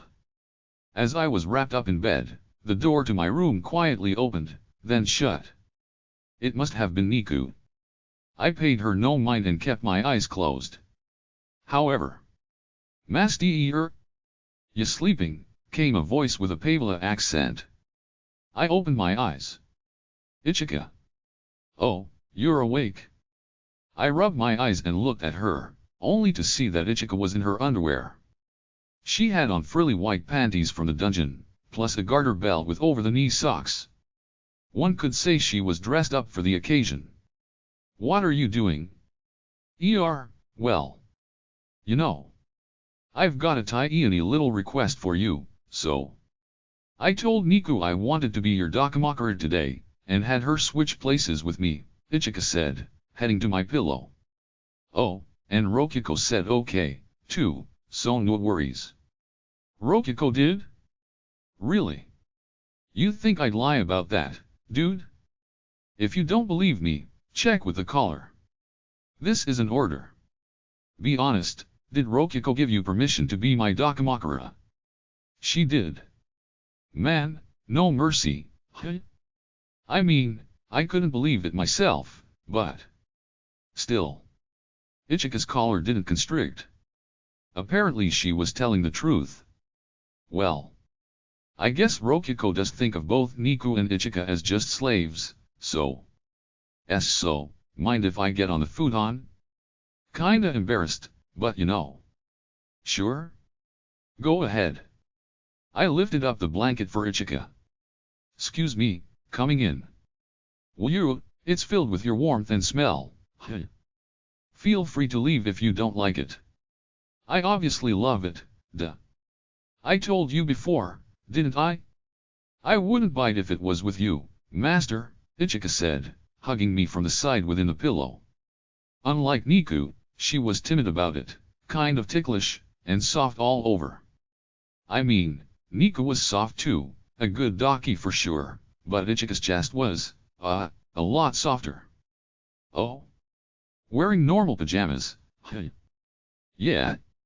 I feel like if I used the divine bedding every day, I would kind of get consumed by them or something.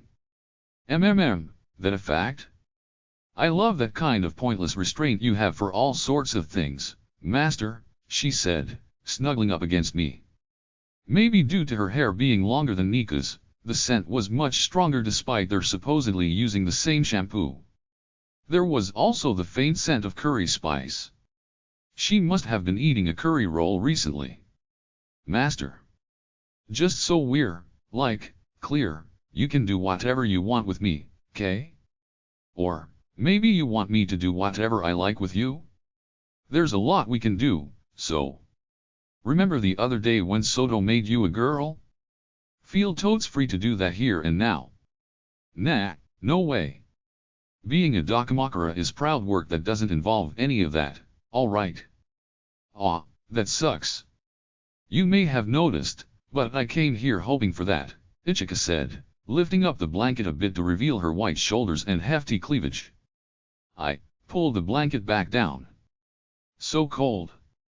I'm going so far for you, and yet. Nah, you're just being so forward it's suspicious. I stealthily took out my holy blade siesta to put Ichika to sleep. Without this, we'd probably be up until morning. What's with you? Did Dolce say if you seduced me for some spy business she'd let you eat as many curry rolls as you wanted? I carefully unsheathed the blade behind me and set it on my pillow. Now. I just had to relax and let siesta's sleep waves take us away. Ichika wouldn't be able to do anything weird if she was asleep. Ahaha. You're a smart cookie, Master, is what I'd like to say, but, Ichika suddenly embraced me in a tight hug. Sorry, but I'm for real. I feel bad for Rokiko, but, Gah. Ichika pressed her soft lips on mine, sucking on my mouth, and then I felt a heat in my back. A jolt of pain shot through me. Liquid filled my throat, forcing me to cough. NGH. God, ha. I tried to speak, but my lips were blown. I felt something wiggle back and forth in my back, sending white flashes to my brain that surpassed even the sharpest of pain. I tried to push Ichika off, but she wouldn't budge. What the hell was happening? Gulp, Fwaya. Master, your blood tastes so good, Ichika said, licking crimson blood off her lips. That was, my blood? What in the... Just go ahead and sleep, Kay? Ichika said, smiling a bewitching smile with a bloodied knife in hand. She then swung the knife, my vision spun, and then my head hit something. My mind went dark, and I saw my body without a head. Ah. This is, death. Rokiko's perspective. It was the middle of the night. Warning sirens suddenly began to sound. Rokiko flung off her blanket, jumped up, and immediately checked with Elka, the fairy managing her dungeon. What's going on? There is an infiltrator in the dungeon, Rokiko, came the reply through the dungeon voice call. There's always infiltrators.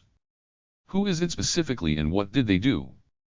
Dolce destroyed one of the hidden dummy cores. Dolce? A dummy core. Rokiko opened the map and checked Dolce's position. She was in the entrance area right at the start of the dungeon. There was a dummy core hidden within one of the pitfalls there. Why is Dolce destroying dummy cores? Elka, send goblins to stop her. That won't work, she'll kill them instantly. This didn't make any sense. Why would Dolce suddenly start invading the dungeon? And destroying dummy cores on top of that? What about Kama? Wake him up. He isn't responding. He is likely asleep. At a time this crucial? In any case, it was an emergency. She had to wake him up. Rokiko dashed out of her room in the chief residence and rushed to Kama's room. Whoa there. What's up, Rokiko? Ichika. It's an emergency. Dolce is invading the dungeon. Wait, Dolce? For real? Like, why? I don't know. It's an emergency, get Kama up. Rokiko passed Ichika on the way and brought her along to Kama's room. The door was unlocked, so she kicked it down and went inside. Kama was lazily lying in his futon. Wake up, Kama. It's an emergency. Rokiko mercilessly grabbed his chest and sat him up, but no matter how hard she shook, Kama just kept snoozing. Not looking good, dude.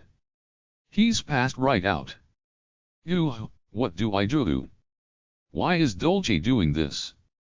Rokiko checked the map and saw Dolce destroying a dummy core beneath the cobblestone section in the labyrinth area.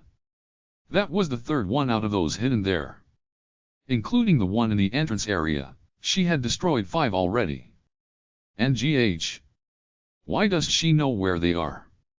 Probably using a magic eye or something. Also, her instincts as a dungeon monster, problems. Right. It does feel like she just so happens to be destroying any dummy cores she passes. There were a fair number of undestroyed dummy cores in areas Dolce left. There were also cores in areas she hadn't gone through. Regardless, Dolce passed by the Inn of Greed and flew to the spiral staircase.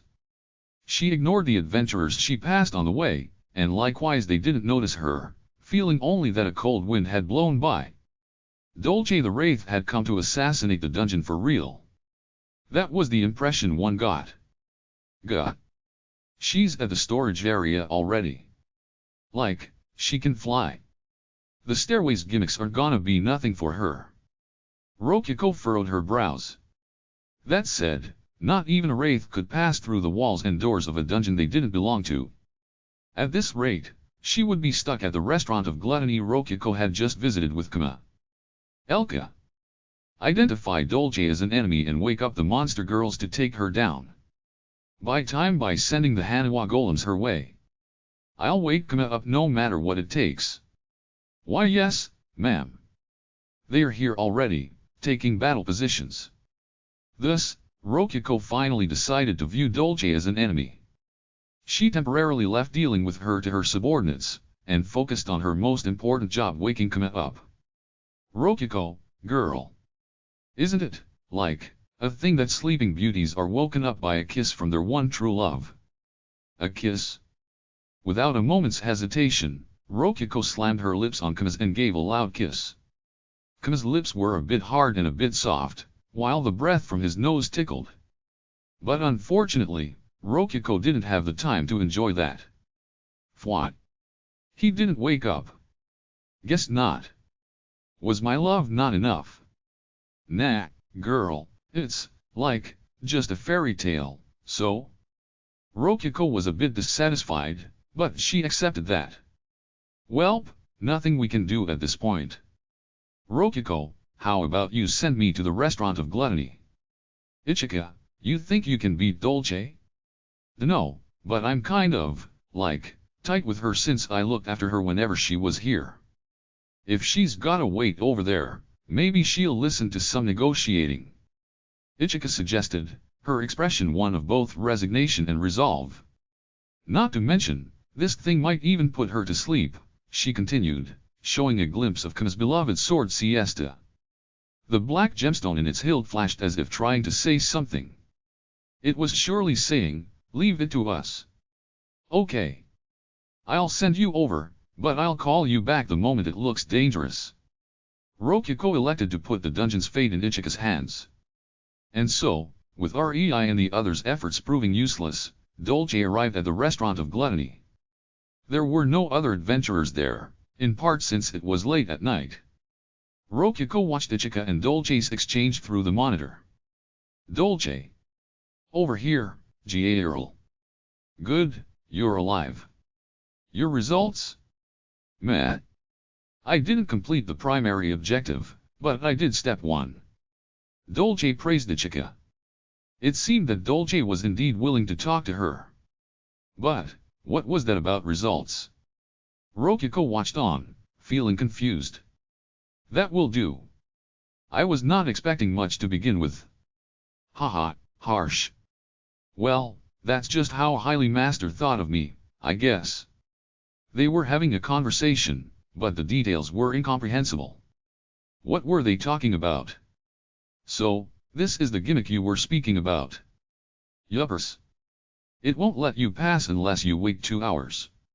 It's my masterpiece, and since this is an emergency situation, you'll have to wait 5 hours to pass. That is rather slow. However, it functions as a gimmick because anyone can pass. You got it. So, what's the plan? The food here's totes delish, and you know if I'm saying that it's legit. I will not be partaking. Let us proceed. Alrighty. Just pull the lever by the golem this way, then. While sitting. Like this? Dolce flicked a finger, using poltergeist to move the lever. A thunking sound was heard, and the restaurant floor began to descend. Ichika. What are you doing? Oops. Sorry, girl. Looks like I couldn't convince her. Oh, is Rokuko watching? My apologies for all this, it's merely business. We thought of you as our own little sister, but work is work. Ichika waved a hand lazily, while Dolce bowed her head diligently. Rokuko fell into a panic. How, why, when? While she was panicking, Ichika and Dolce defeated the slimes and made their way to the Colosseum area. The latter blasted dummy cores hidden among the lights while casually defeating the mid-boss Iron Hanawa Golem. Golems and wraiths were a bad mix, reason being, the physical attacks of golems would go right through them, while wraiths could use their specialty magic to hit their cores directly. The two conquered the Colosseum area and advanced further. A magnificent door came into view. That door is totally a trap. Real boss is that way, Ichika said, ignoring the door of pride and going to the boss room. Inside was a dragon golem controlled by Rei, but even it had a terrible time with race. Pretty sure I don't wanna be fighting this thing. You may enter my storage. I will retrieve you when it is done. Roger Dodger. Ichika went into Dolce's storage without much resistance, and with that the boss fight began. The dragon golem's gimmick was that it would shoot fire via dungeon traps, but the matchup was still just awful. A real dragon would have been one thing, but a golem shaped like a dragon was still a golem. Dolce tore it to shreds and moved past the boss room, then destroyed the dummy core atop the pedestal beyond it. She paused to see if the dungeon would collapse, then withdrew Ichika from storage. What's next, Ichika? Wowzers, that really was fast. There's a secret path here, the goal's right up ahead. Ichika spilled the beans in an instant and showed her the next boss room. Ah. My defensive gimmicks. Rokiko, what do we do? I asked tearfully. Hide. If we focus on running with the Orichalcum Golem, then a miniature Orichalcum Golem, Quite the expensive expenditure, Dolce said, capturing the Orichalcum Golem as if it was nothing. The boss itself is not bad, but the one controlling it is inexperienced. Its movements were simple. In any case. Is this the boss, Ichika? Yuppers. It's pretty tough, though, so to be real, I don't even know what to do here.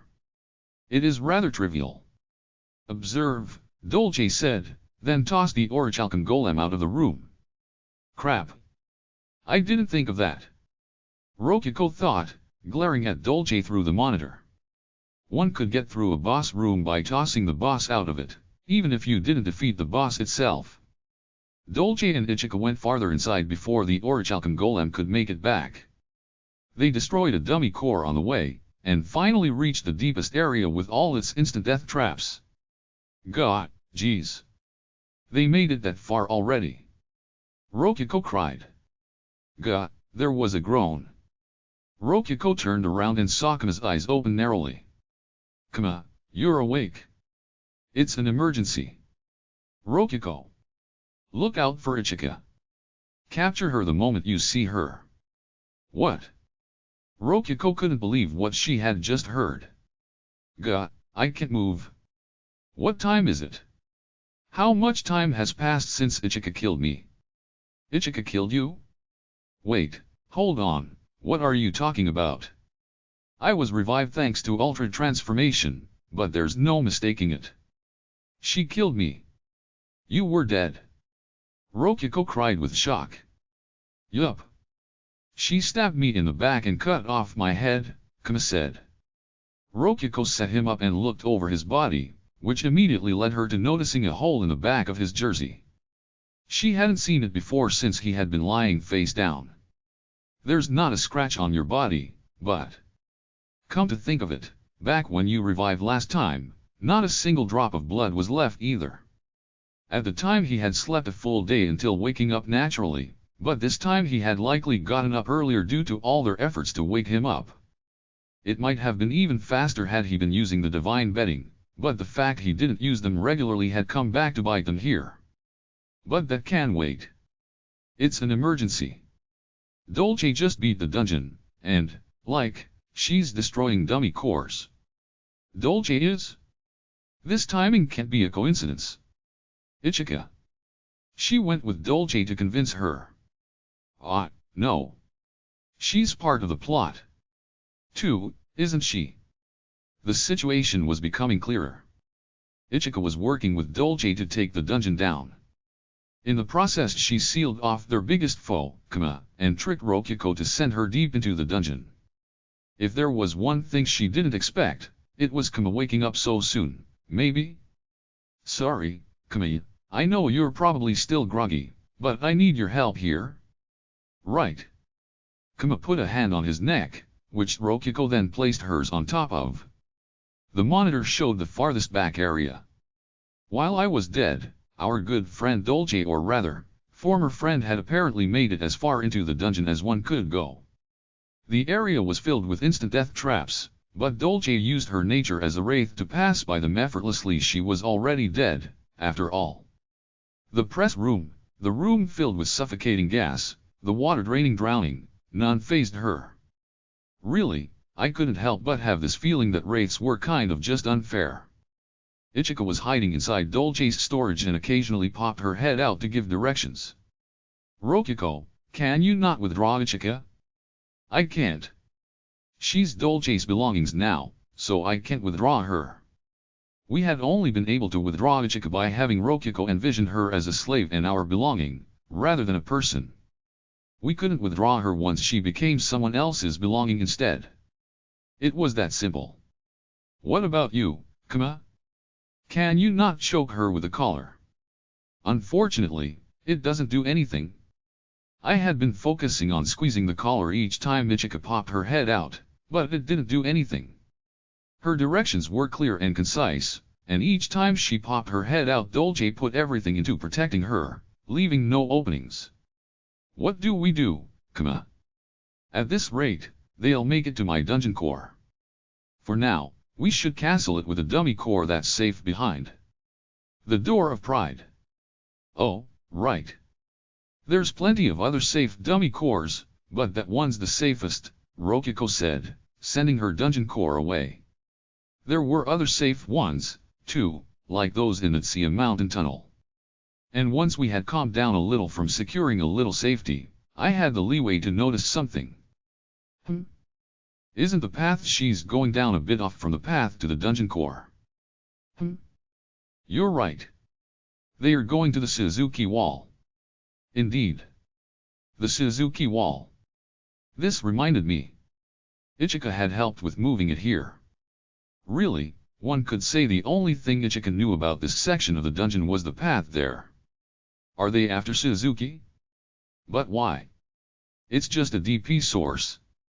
Yeah, it's just 700 DP a day at most, which is like 10 villagers. We don't even need it at this point. If they wanted it, we could have just given it to them. We didn't know their objective. It was time for REI's help. Hashtag Ichika's perspective. There's totally too many dummy cores for us to destroy all of them. Especially since there's a ton I don't even know about, Ichika said. Indeed. However, I have already gathered enough energy. Now all we need is to steal the hero as planned, Dolce said, gripping a black pearl. That pearl could apparently absorb the energy from overflowing dummy cores. Ichika had been confused by why Haku was going out of her way to destroy this dungeon's cores when she could have made them on her own, but since thinking about that wasn't Ichika's job, she didn't question it. They arrived at the Suzuki wall, which as the name implied was the wall where the hero named Suzuki was imprisoned. It was just a square block of stone in the middle of the room, with no defenses or anything, which probably reflected how little importance they put in it. It was closer to a pillar than a wall. Yup. This is it. Interesting. I shall destroy it, then. Black Thunder. Dolce held a dark pearl above her head, drawing power from it. A crackling sphere of black lightning appeared and then was launched toward the pillar. It exploded. Cracks shot through the wall, and chunks fell apart. Dolce stuck her hand in a central crack and pulled it aside. Suzuki, the hero's head, which had dyed blonde hair with black roots, flopped forward from the wall. His eyes moved, and he furrowed his brow at the first light he had seen in a long time. He didn't move yet, perhaps due to the black lightning, or perhaps due to having been buried for so long. Closer examination revealed that he had stone filling his mouth and even his nose. That certainly explained why he couldn't move even if he wanted to. I see he has stone even within his lungs. I am impressed he has lived for this long, Dolce said. Heroes sure are something else, like, for real, Ichika agreed. Dolce elected to manually remove the stone in Suzuki's throat, lungs, and so on herself. She jammed her hand into his mouth, breaking his teeth and ripping his lungs and windpipe to drag the stone out. That would have instantly killed a normal person, but Suzuki's ultra healing instantly revived him. Really, that was a simple thing for Suzuki to do after using his skill for years without pausing for even a second. God, ha. Hey, am I free? And he is even sane. That must be the power of ultra healing as well. Yeah. I don't know who you are, but thanks. Seems like you know who I am. Suzuki asked. Perhaps due to the constant use of ultra healing, his hair hadn't grown, and he hadn't physically developed or deteriorated at all. Now that the stone was gone, he could move freely, and he was enjoying his first stretching in a long time. Ah, goddamn. How long was I buried in there, anyway? 100 years? 1,000. Sorry to burst your bubble, dude, but it's only been a couple years, Ichika said with a shrug. Yo, you remember me? You're dead. Suzuki came swinging. Ichika grabbed his arm and easily tossed him over her shoulder. God. The hell was that? Dolce, look. Is this guy really gonna be useful? Ichika asked, stepping on Suzuki's back to keep him down. Could one expect more from a barely trained civilian? He is a hero, so I'm sure he will get stronger in no time. You sure? In particular, this one used his hero skill within the wall non-stop. By this point he is surely a hero highly specialized for using said hero skill. There will be uses for him, Dolce said, directing the black pearl at Suzuki. A shining white light shot from the pearl into Suzuki, seeping directly into his body. That must have been the energy from the dummy core. Huh? What the? Ultra healing, level 2. Ha ha ha, the hell was that? Either way, guess this'll help me kill that bastard. Gonna say no shot to that one, champ.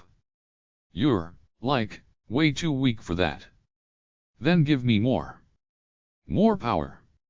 Suzuki roared, still under Ichika's foot. Oh yes, if you listen to what we say, we will grant you as much power as you want. Ichika, free him. Ruggier. TCH. Ha, thanks. Now eat shit. Yeah, saw it coming a mile away, buddy. Suzuki tried launching another surprise attack on Ichika once she moved her feet, but as expected she dodged it easily. Are you slow or something, dude? That was, like, the same attack as last time. TCH. I am just still not back in shape yet. Incidentally, Dolce said, if you remain defiant, we will readily bury you in stone once again. Suzuki paled and settled down, lifting both hands in defeat. NGH. Alright, you win. I don't want to get buried again. So, what do y'all want me to do? Enter my storage dot. Pretty fucking dark in there. Hurry. Alright. I'm going. TCH, Suzuki said, obediently going into Dolce's storage. Though fairly hesitantly, maybe due to being afraid of the dark now. Hey, Ichika. And Dolce, came a voice from the entrance. There stood Kama, apparently he had woken up already. You woke up pretty fast, master. Feel free to go back to bed, just like always, Ichika said. Hey, don't be so cold. I forced myself awake just for you, Kama replied casually. He seemed completely healthy despite having had his heart pierced from behind and dug out before having his head chopped off. Ichika, I thought you crippled Kama? I killed the heck out of him, girl. He wasn't supposed to be able to move a whole day after reviving, though. Yep, she sure killed me. But if you sleep well every day, you'll have energy when you need it, Kama said. They observed him carefully while having their violent little chat. He certainly had a lot of leeway despite showing himself like that. Surely he knew Dolce could kill him in an instant if she chose to. An illusion, I suppose, concluded Dolce. That certainly would explain their attitudes. Kama had leeway since he had no fear of dying, and Dolce didn't bother killing him since there was no point. It was that simple. Yup, my body's not here. I'm holding back my urge to sleep. But what can I say, I wanted to talk face to face first. Though I'm actually looking through the monitor, Kama said. He inhaled once, then glared at Dolce. What's your objective? Why attack us after all this time? Who can say? I know nothing but the fact it is Lady Haku's orders, Dolce said, bowing her head. You put Suzuki in your storage. We would have sold him to you all for basically nothing, why go for a violent approach? Who can say? I did not want to do so myself, but orders are orders, Dolce said, shrugging. Even in Ichika's eyes, it was clear she didn't know the reason why. In the first place, Dolce was Haku's monster. The orders she was given didn't need reasons even if on a personal level, she was a bit unhappy about the specifics. That kills any room for negotiation, but I guess it's your philosophy, huh? Indeed. Despite how it may seem, I do my job well. Yeah, I can tell from your tone that you're in work mode. Not sure if I should use you as a good example for my own monster girls, or a bad example. Feel free to use me as either, Dolce said, bowing her head again. She wore the bright smile of one who did not feel they were doing something shameful whatsoever. Having gone out of my way to appear before them as an illusion, I decided to take my shot and ask some questions. By the way, why doesn't your collar work, Ichika? I've been trying to activate it, but distance doesn't matter, right? Welp. Sorry, dude. Haku has final authority over these collars. Haku does. Didn't you know? They all come from the Ivory Slave Dungeon. A dungeon name starting with Ivory. In other words, Haku could freely control all slave collars to begin with. Though to be totally clear and all, I'm, like, Haku's real deal servant. She bought you. Nah, I mean, you. Like, real talk, don't you think it's weird you bought a top-class former adventurer like me for only 50 silvers? I mean, maybe you didn't at first, but I should have been like, 10 golds at the very least. Now that she mentioned it, that was really weird. Ichika was top class. She knew everything about the world when I didn't, was a fairly good fighter, could read and write, was able to do simple math, and on top of that she had the negotiation skills necessary to work as a receptionist, the courage to not back down to heroes, and the cold and calculating mind necessary to hunt for information while being beaten. She could have paid back 50 silvers whether she was a slave or not, and even the high priestess was willing to pay 10,000 golds for her. Though Ichika never was in debt, was she? You were a piece Haku put on the board to begin with, then. Yuppers. You should remember just who owns the guild that recommended the slaver selling me. My support was totes perfect, wasn't it? Indeed. The Adventurers Guild had been made by Haku to begin with. It would have been easy for her to introduce a slave trader under her control to me. And if I didn't try to buy a slave, pretty sure the guild would a hardcore shield owning a real deal slave. Oh, and don't say you might have chosen someone else, Kay?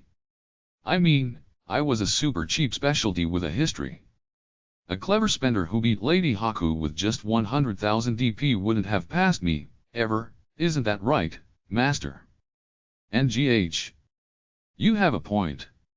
It turned out that, even before buying Ichika, we were dancing on the palm of Haku's hand.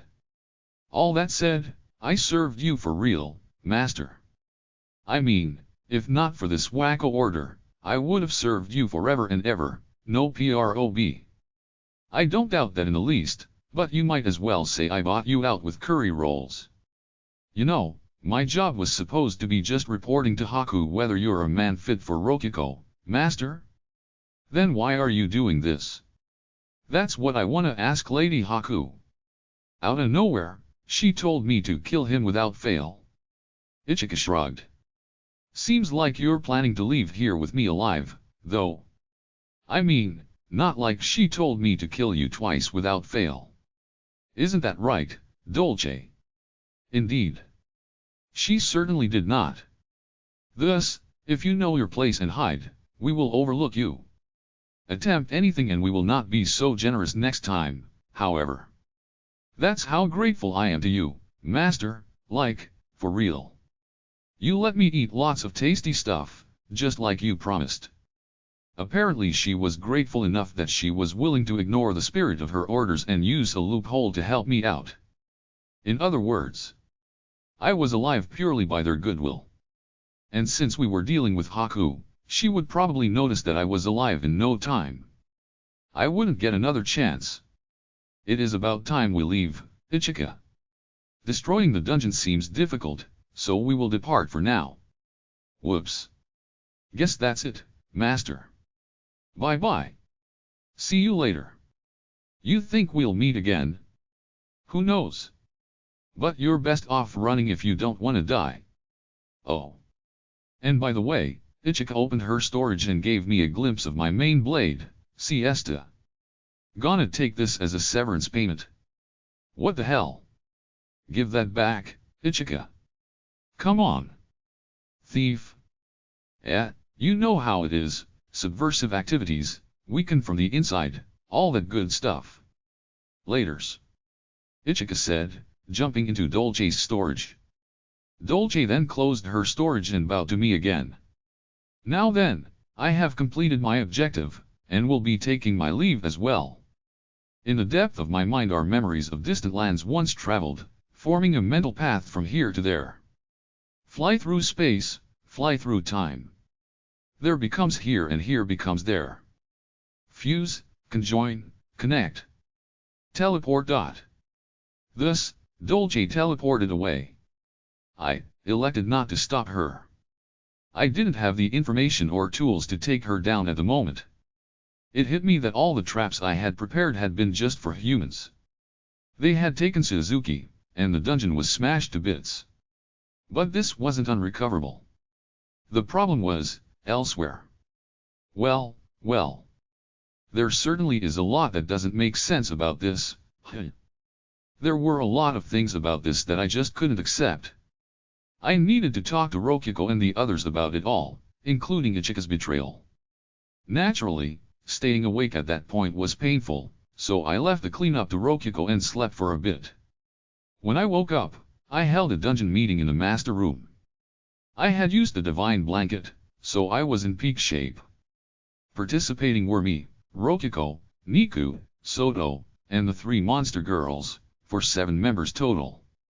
The seat where Ichika should have been was left empty. Let's put the situation together.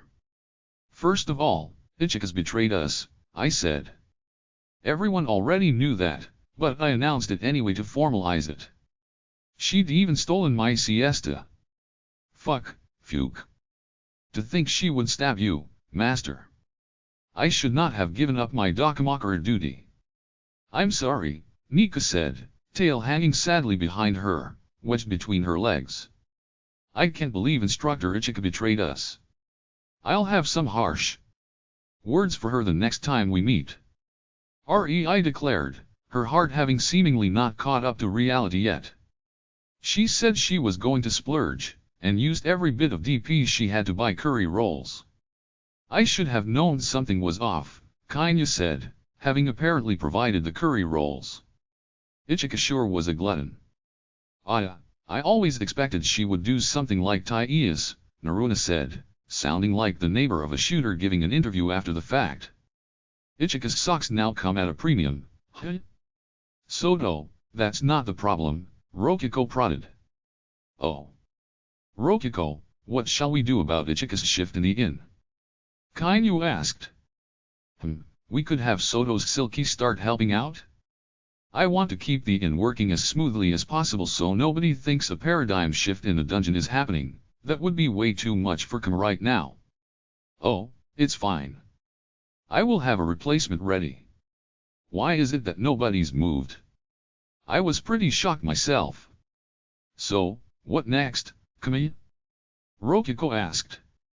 Run, like Ichika suggested. For now, we don't even know enough to make an informed decision on whether. What's up, Niku? I asked. She was raising her hand. Master. I have a request. Before we continue, please replace my collar. Oh yeah? We had learned slave collars were one of Haku's tricks. In which case, considering the risk of her listening on, it would be best to replace it before having this meeting. We should probably not have her wear a collar at all, then. Rokiko suggested. Niku is Soto's dungeon master, first of all, so unlike Ichika she won't betray us. No. Absolutely not. Never, Niku said, shaking her head. As a dog, collars apparently held a lot of meaning. A fake collar is definitely a good idea, Rokiko said. We might be able to fake them out for a second if they try doing something with it. They'll find out immediately, but no harm doing it anyway. Right. Rokiko is a genius. Momentary pauses in a battle can mean life or death, Niku said, nodding firmly. Well, if they insisted. Wait. Won't you, die if we take the collar off on our own? If you do it, Master, it will be fine. Are you sure about that? You won't die. If I die, revive me? Nah, no way, you're not a dungeon monster. Why was Niku always so extreme? Also, Ichika said it would be okay, so it will be okay. Ichika just betrayed us, you know. I mean, she did serve faithfully until ordered to do otherwise, so it's probably true, but still. Despite feeling a bit off, I elected to replace the collar.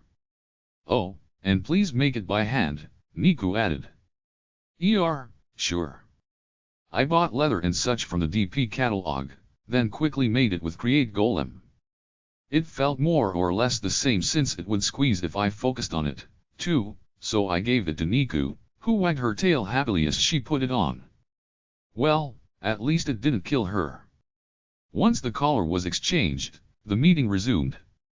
Okay, back on track. What's next, Kami? Rokiko asked. First of all, we need to get what we know in order. It's less that Ichika betrayed us, and more that she was always Haku's subordinate, and Dolce worked with her to attack us. Apparently on Haku's orders, I said. That made us and Haku enemies. Kama. Do you really think my sister would attack me like this? I'm pretty sure Dolce is being tricked or something, Rokiko said. Yeah, a lot of things definitely feel off about this.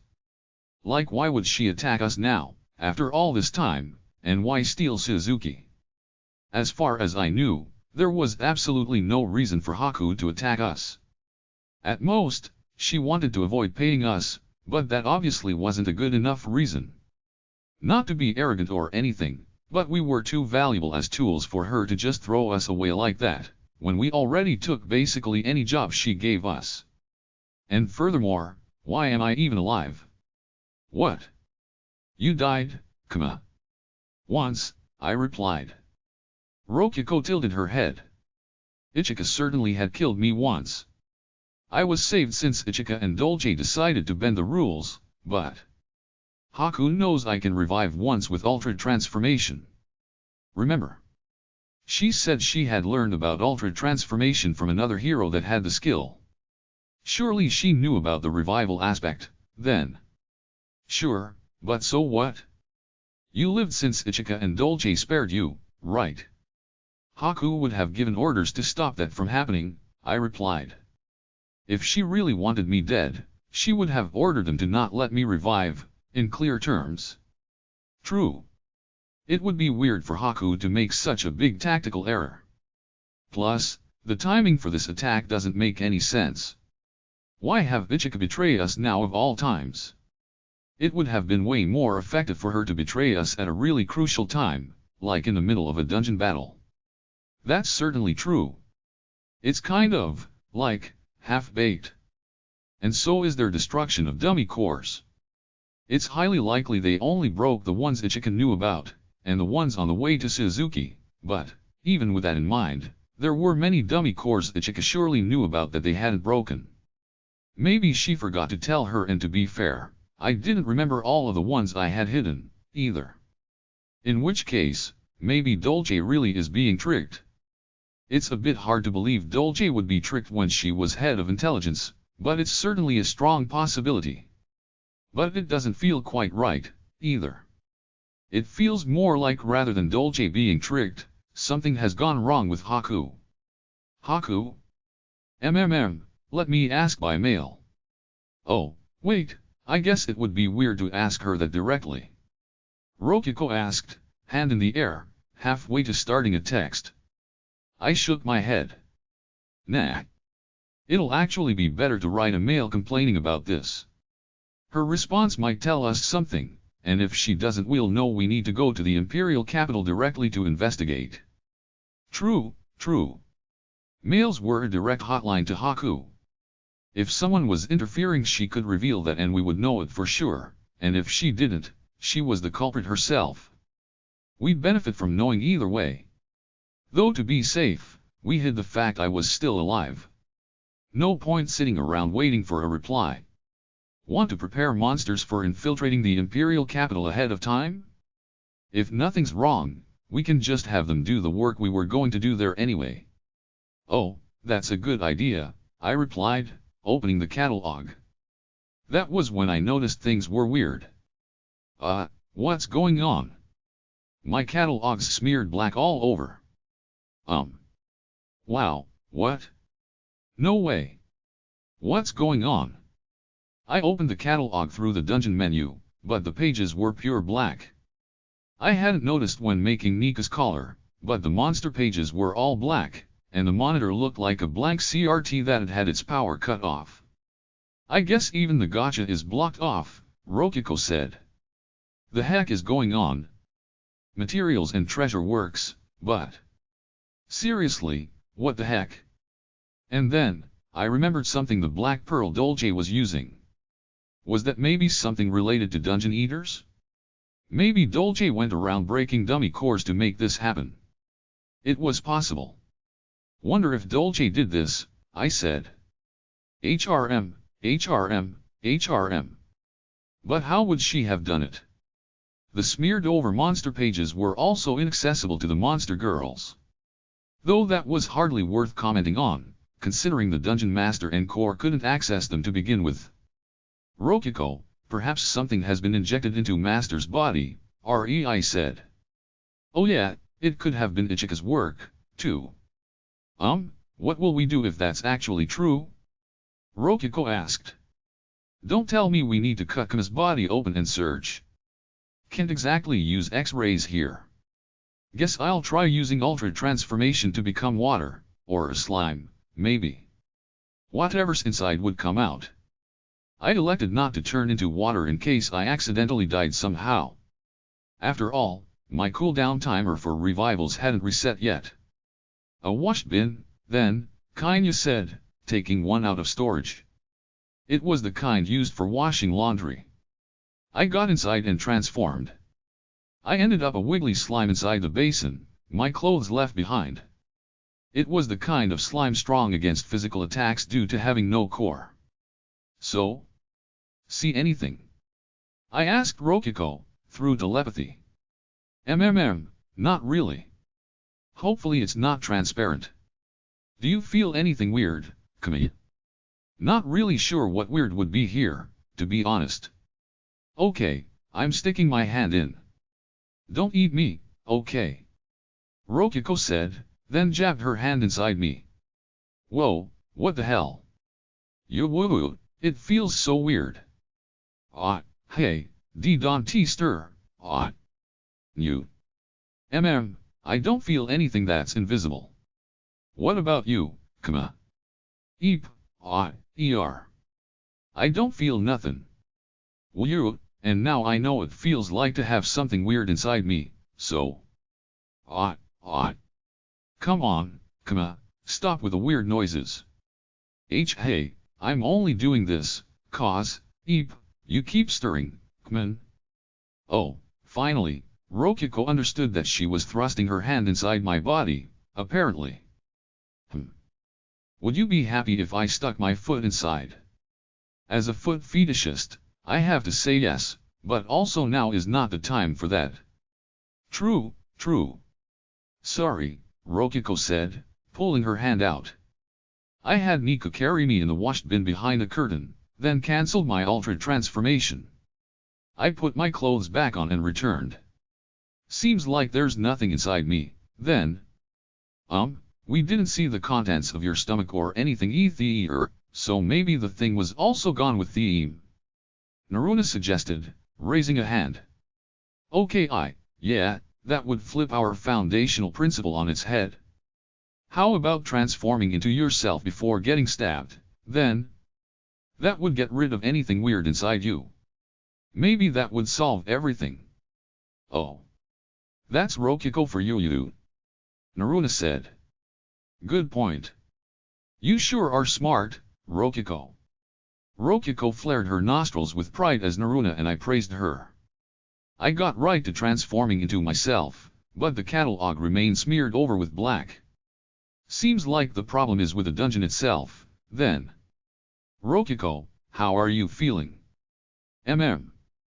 If I had to say one way or the other, I guess I feel a bit off, like I can't use all my energy or something. Rokiko rolled her shoulders. Her health didn't seem impacted, but since we didn't remember anything else being done, it had to be something on the dungeon's end. Alright, let's look for any other functions that aren't working. The mail function works, right? I mean, investigating is good, but what about the Imperial Capital? Oh yeah, we had been in the middle of discussing that. It is somewhat likely that the Ivory Beach will be crushed if we don't go soon, but... Oh, wait, I actually forgot to think about the beach at all, but I guess it's still fine. Haku had a branch dungeon called the Ivory's secret spot right next to it, but apparently she hadn't touched it. Branch dungeons don't have anything but dummy cores in the first place. Suzuki's not there either, so I guess she had nothing to go after there. Everything about this just feels really half-baked. But putting that aside for now, we should focus on investigating the Imperial Capital. There was no helping the fact that we couldn't make new monsters right now. We needed to either use our current monsters, or go ourselves. So, back to who should go to the Imperial Capital. Me. I shouted. I shall become your body, master, and search every square inch of the capital. I implore you, please possess me. Hold it right, Theory. Your attack power is 0, I'm clearly the one who should go. Of course, I wouldn't mind being Posse's seed. Unfortunately, I cannot go far from home, so I will sit this one out. Thus said the three monster girls. Well, Kainu was a house fairy, so it made sense for her to stay home. The problem is, anyone we send will be captured the second they step foot outside the dungeon. After all, the Ivory's secret spot overlaps with our dungeon's entrance and exit. Haku, for the ridiculous reason of wanting to see Rokiko in a swimsuit each summer, had made basically the entire surroundings of our dungeon into her own Ivory's secret spot. So usually it was not actually to prevent us from sneaking into the Imperial Capital at times like this. In which case, our only option is for me to use teleport to go, I said. Teleport will skip through filters, but before I could continue, Soto suddenly shot up a hand. Papa. My storage connects to the Imperial Capital, remember? Oh yeah? My daughter had a cheat code. It was just the other day that I recalled how she could go anywhere in the Empire in a single day. Not to mention, Soto's dungeon menu wasn't blacked over. She was possibly the key to flipping the situation around. I'll send rats to collect intelligence. Birds will work too, right? Soto. You're so useful, somehow. My fee is socks, just like always. Kainu, when you take your socks off after work, send them Soto's way. If that is your will, master, Kainu replied, furrowing her brows with displeasure. No doubt as one who loved cleanliness, it pained her to give dirty socks away, but that was precisely why they were so valuable. They were the kind of rare socks that did not naturally exist in the world. Or, well, they existed the moment she took them off normally each day, but they were short-lived, is the point. Could I perhaps clean them beforehand, or? No, keep them like they are. Give them raw. Please. Soto exclaimed, shutting down Kainu's attempt at a compromise. What a pervert. That's my daughter for you. Well, that's how it is. Sigh. I suppose I must. Just this once, understand? Yai. Thanks, Kainu. Kainu sighed with exasperation as Soto rejoiced. So, anyway. Ichika betraying us means it's safe to assume Haku knows all our secrets, create Golem, the storage dungeon, and so on. That means we don't need to worry about holding much back anymore. Soto, I'm counting on you. Leave it to me, Papa. My rats can breathe fire. Was Soto teaching her rats fire breath? I have to ask these questions because I know she would actually do it. Oh, Kama? You said holding much back. Are you still going to hide a little? Well, there's some things we don't want the common man knowing, and some things that would be disappointing to see after hearing so much about. I'm taking off the seals, but still, no some restraint, basically. Got it. Though it's only really you and Soto who need to be careful. Yeah, pretty much. Anyway, Rokiko, work with REI and the others to search for other functions that might not be usable anymore. Soto and I will probe the Imperial capital. Okay, I'll try out everything I can think of. This concluded the meeting. We'd gotten a bit off track, but overall it was fairly productive. I glanced up at the sky, silently. What's wrong, Kami? Nothing. All right, time to make my first moves. In the end, Haku never replied. We did a system test to make sure mailing actually worked, so this more or less confirmed that Haku herself was involved here. The question was whether she was doing it willingly or not. Thus, we decided to have me, Soto, and Niku investigate the Imperial capital through the storage dungeon's master room. Papa, let's start with Auntie Haku's house, Soto said. Wait, going right for the throat from the start? I mean, saving time is good, but I slipped in some rats with storage when she invited us there before. We can use them as our home base and send out several rats without any skills. Rats without skills could be used freely, and even those within storage weren't that critical to keep alive. Not to mention, since they were connected by storage, it wouldn't even take DP to watch them through the long-distance monitor. My daughter sure was something else. Master. The controller, Nika said, holding out a controller for the rats for me. It was the same kind we used all the time in the Cave of Greed. Alright, let's split up and start the search. We controlled the rats and began investigating the Ivory Villa. It was right after sunset. The hallways were lit with magic tools, but it was highly unlikely that the rats running down the corners would be found. I immediately sent one to Haku's room. We knew where it was since Rokiko had been called to sleep with her before.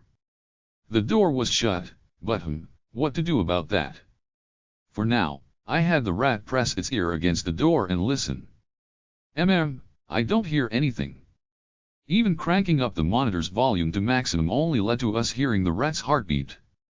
It was possible, given the time, that she was just away.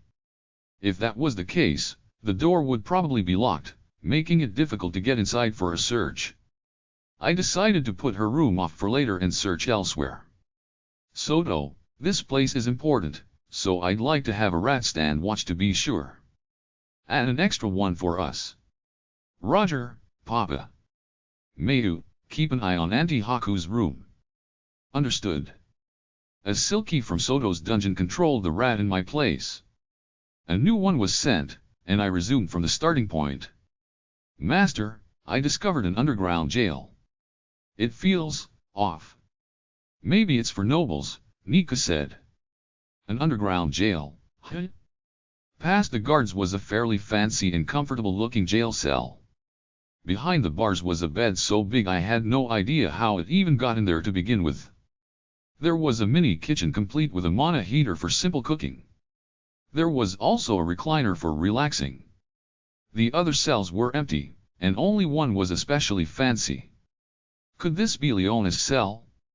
I said aloud. I seem to remember her saying something about making her own bed in her cell, and this villa was technically part of the castle. A cell for nobles wouldn't have a mini kitchen, probably. I figured food would be made for them. Nobody is inside. There are traces of it being used recently, but I don't sense anyone hiding in there, Nico observed. There were traces of someone having slept in the bed there recently. Naturally, we couldn't tell how recent that was, but it should be safe to assume that a cell this fancy would be cleaned up as soon as it became empty again. And in the first place, it was strange for there to be a guard for an empty jail. The trash? I asked. There's fresh food waste inside. The rat is happy about that. There was an exceptionally long piece of apple skin in the trash, probably around 1 millimeter wide. Someone very skilled with their hands must have taken their time cutting an apple very creatively. It must have taken at least 2 days to do that, or so I would think. Yeah, it's safe to say Leona escaped. If she's just on a little trip, then she may return when she's done. What kind of jail cell lets you just casually leave it? I mean, no stopping Leona, but still. Mayu, another guard for the cell. Niku, swap with a new rat, Soto instructed. Understood. At once, Soto. The Silky lined up the rat's monitor next to the one showing Haku's room, while Niku began controlling a new rat. Soto's rat got into the kitchen and listened in on the servants preparing dinner. It was a cook and maid. I recognized the cook. What, Lady Haku wants to eat again? Even after yesterday. Indeed. So it seems. Oh, and she would like a meat-heavy dish once again. Out of context, one would want to say, come on, don't be lazy, it's your job to cook every day, but the one asking for food here was Haku, a dungeon core. She didn't need food to survive, and eating was at most something one did for pleasure. Rokyuko didn't eat anything if she wasn't nomming on melon rolls she made herself, or eating something with me. Soto just. She had her socks. 3 meals a day. What the heck's happening with her? Not our place to comment on it, but hasn't she only been drinking cream sodas for a long time now? Perhaps her stock has finally run out? She has not been to the princess's place in some time. That's possible, since she's forbidden from recreating cream sodas. Well, I'll just be glad I have a chance to show off my skills. The cook thus began preparing a meat dish. Given the way he was pushing invisible buttons in the air, he must have been given catalog rights. Speaking of which, I recall that all the personnel in the villa were dungeon monsters. Looks like something having happened to Auntie Haku just got a lot more likely. Huh, Papa? Can't we just follow the food and it'll take us to her? You're right. I'll follow after the maid's feet, then. I felt a bit odd about her phrasing, but I let her be. I continued my own searching. This seems like one of the storage buildings for her collection. Yep, the door is closed and there's no way to get a rat inside.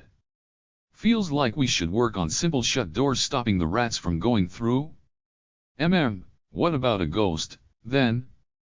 They can go through walls. A good idea, but Haku's villa is in her dungeon territory. Can't go through walls in a dungeon. Not to mention, rats could be overlooked, but a ghost would immediately be identified as an infiltrator. Though Haku knew we used rats as scouts, so the gig might have been up already. Master. Could you go through the door's slit? There's enough of a slit for a breeze to go through, but no matter how small a rat is, that's too. Wait, I see. It doesn't have to be a rat, I said, taking out a sheet of paper. Create golem. Soto, make a storage scroll. I'll possess this and have it learn it. Okay. Your golem thing is super convenient. It's, like, a total cheat skill. Ha, look in a mirror. If I had to guess whether a sheet of paper would be identified as an enemy, the answer was probably no. Someone seeing it would be one thing, but having the rat slip it under the door shouldn't cause any problems. Just like when I slipped a crystal golem into Itsu's dungeon. Thus, I infiltrated the room with a paper golem that knew storage, then slipped a rat in through that storage. The paper golem then went into its own storage and disappeared. Wait, that actually works? Sure is convenient. Normally it doesn't, but I can open and close it myself, and move the space inside it. So in other words, it was a trick that only Soto with her storage dungeon could perform. On top of that, the paper golem would be drawing in mana from the dungeon, allowing me to use storage again. It was an infinity trick. Were this a card game, it'd be banned instantly. I feel like there's nothing Soto and Master can't do together, Nika said. That's why I've been holding back until now. If Haku knew all this, she'd either crush us or work us to the bone. I think Auntie Haku would pay us fairly and give us time off, though, Soto said. As much as she gives Wataru, at least, and I wouldn't survive that much work, I replied. I didn't want to give up my current life where I could just chill at home and do construction work as a hobby. The collection room didn't have anything notable, but we used the same method to infiltrate Haku's room. We went in silently and saw that no one was there. There was only a soft-looking bed with curtains and a writing desk. There was also a fluffy carpet which made it a bit harder for the rat to walk, and a closet. And an empty room invited nothing more than for someone to search it. Seems a bit hard for a rat to open a drawer. Master, should I help? Nah, it's fine. Let's start with the easy ones first. I ran the rat up the bed and looked around the room. Inside the trash can beside the desk was a balled up piece of paper. Time to investigate. Something's written on it. Let's see. Spread out, the paper said. Overtaken, Core 10, danger? It looks like a request for dinner, Nika said. I want to eat meat. Gosh, Auntie's spelling is so bad. And her handwriting is rough, too, like she was super duper hungry. What the? Are we looking at the same? Oh, I get it. The auto-translator, I said. The spelling errors Soto was talking about were not something I could see, but were probably some sort of code. Here's what it reads to me: overtaken, Core 10, danger? What are you talking about, Papa? What you're seeing is probably a coded message. If the spelling mistakes are written in some consistent way that forms the code, then what I'm seeing is unmistakably the message she intended to give. In short, the auto-translator that heroes have always skips the laborious process of decoding messages and just tells us what is written outright. I continue to be impressed by how many areas in which the auto-translators just worked. This was a message either for someone who knew the code, or who knew heroes could read it. So, that message. Overtaken is a big one, but Core 10 in danger. Yeah. If we believe the message outright, then this is a note Haku left to try and convey that Core 10 was taking her over. How would Core 10 do that after being destroyed? Well, I guess Core 10 was an undead type core. Those certainly wouldn't go down easily. I didn't know what method he had used, but he had probably escaped the killing blows somehow. Papa, the maid started leaving with the food. I'll follow her. Oh, this could be important. Let's focus on them for now. I left the rat in the room to the silky, and followed after the maid bringing dinner to Haku. She arrived at a dining hall, with a long rectangular table within. Haku was sitting at the far end on her own, sipping tea provided by another maid. You're slow. I was losing my patience, she said.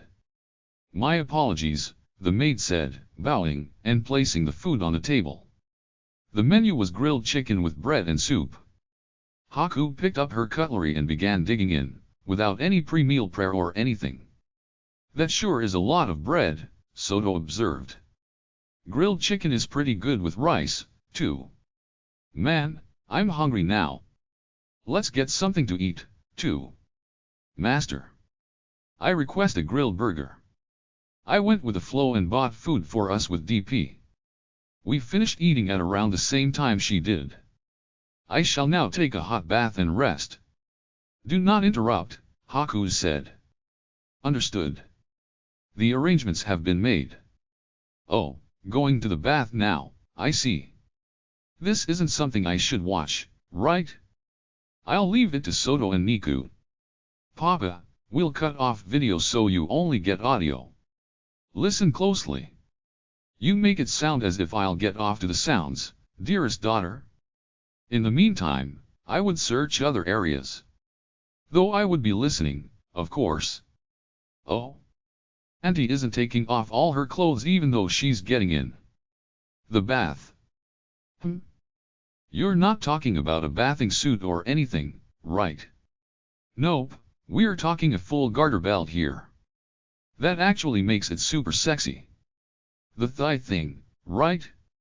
I got an urge to look, but I wouldn't be able to face Rokiko if I did, so I held back. Blah. Acting like a human is a pain. You sure keep giving me hell, eh? Can't even act like I want to, Haku muttered, but not at all in her normal tone of voice.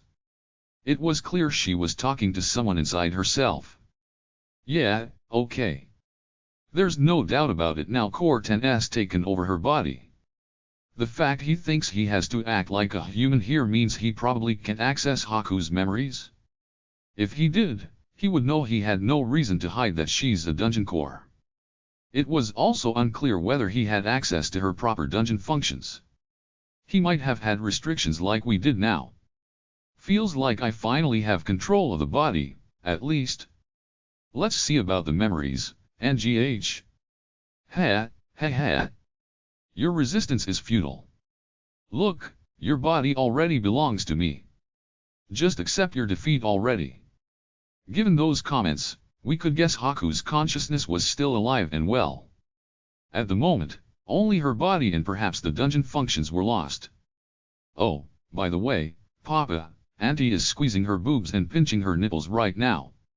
It looks like fun. I'm jealous. Please don't tell me these things. I could hear the splashing and squishing sounds. This was probably a psychological attack.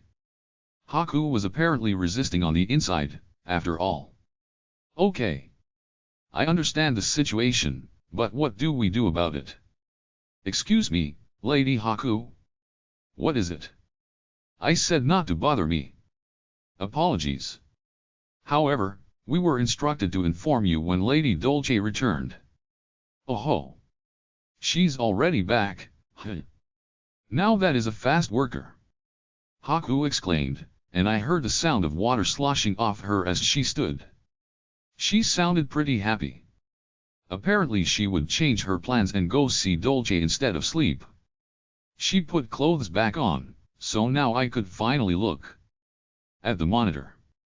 Haku, Core 10, marched down the hallway with us stealthily following, until he reached the audience chamber where Dolce was waiting.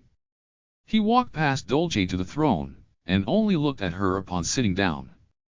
I shall hear your report, he said, crossing his legs. Pretty cocky. Yes, my lady. I have performed the acts of destruction you ordered at the specified dungeon. I believe the pearl you granted me has been filled with more than enough energy. Furthermore, the secondary objective of rescuing Suzuki the hero was completed without incident. I see. HRM. But does that mean you failed to complete the primary objective? We succeeded in killing Core 695's Dungeon Master by having our planted spy betray him. Hee, good, good. Should have said that to start. Now, where is the hero? Here, Dolce said, opening her storage and dropping Suzuki. Ouch. That hurt, motherfucker. Wait, where am I? Guess it really did take just a second, Suzuki said, looking around after falling on his ass. Oh, you're... Who the hell are you? Feels like I've seen you before. Whatever. Point is, you saved me, yeah? I'll thank you for that. Won't even mind making you my woman. HRM. He is even less well trained than I thought. I see, that explains why he was left to rot. Then again, even a rotten hero is a hero.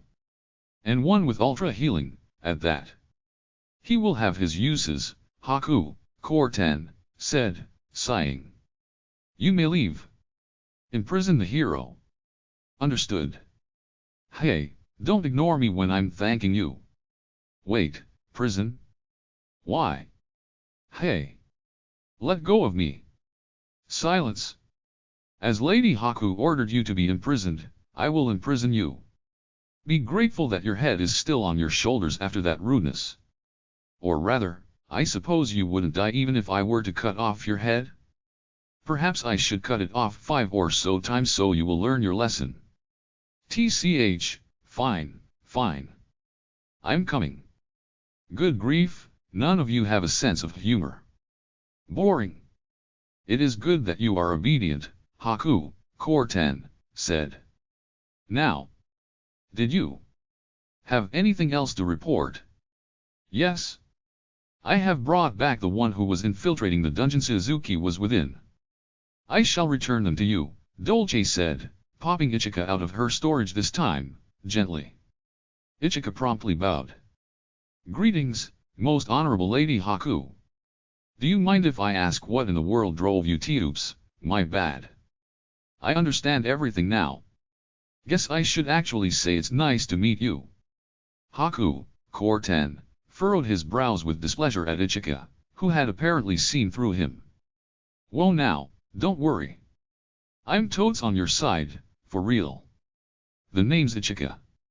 I'm bound to Lady Haku by a contract, and you know what, even if you aren't Haku, you technically are, so the contract's still the real deal, Ichika said, noticing Haku, Core 10's displeasure and emphasizing that she wasn't an enemy.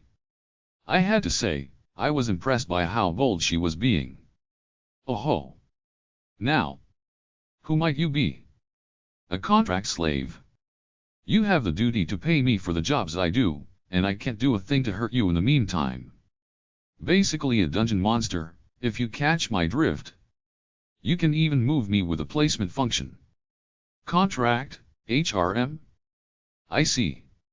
I understand that I have a duty here as well, Haku, Core 10, said, closing his eyes as if searching through her memories.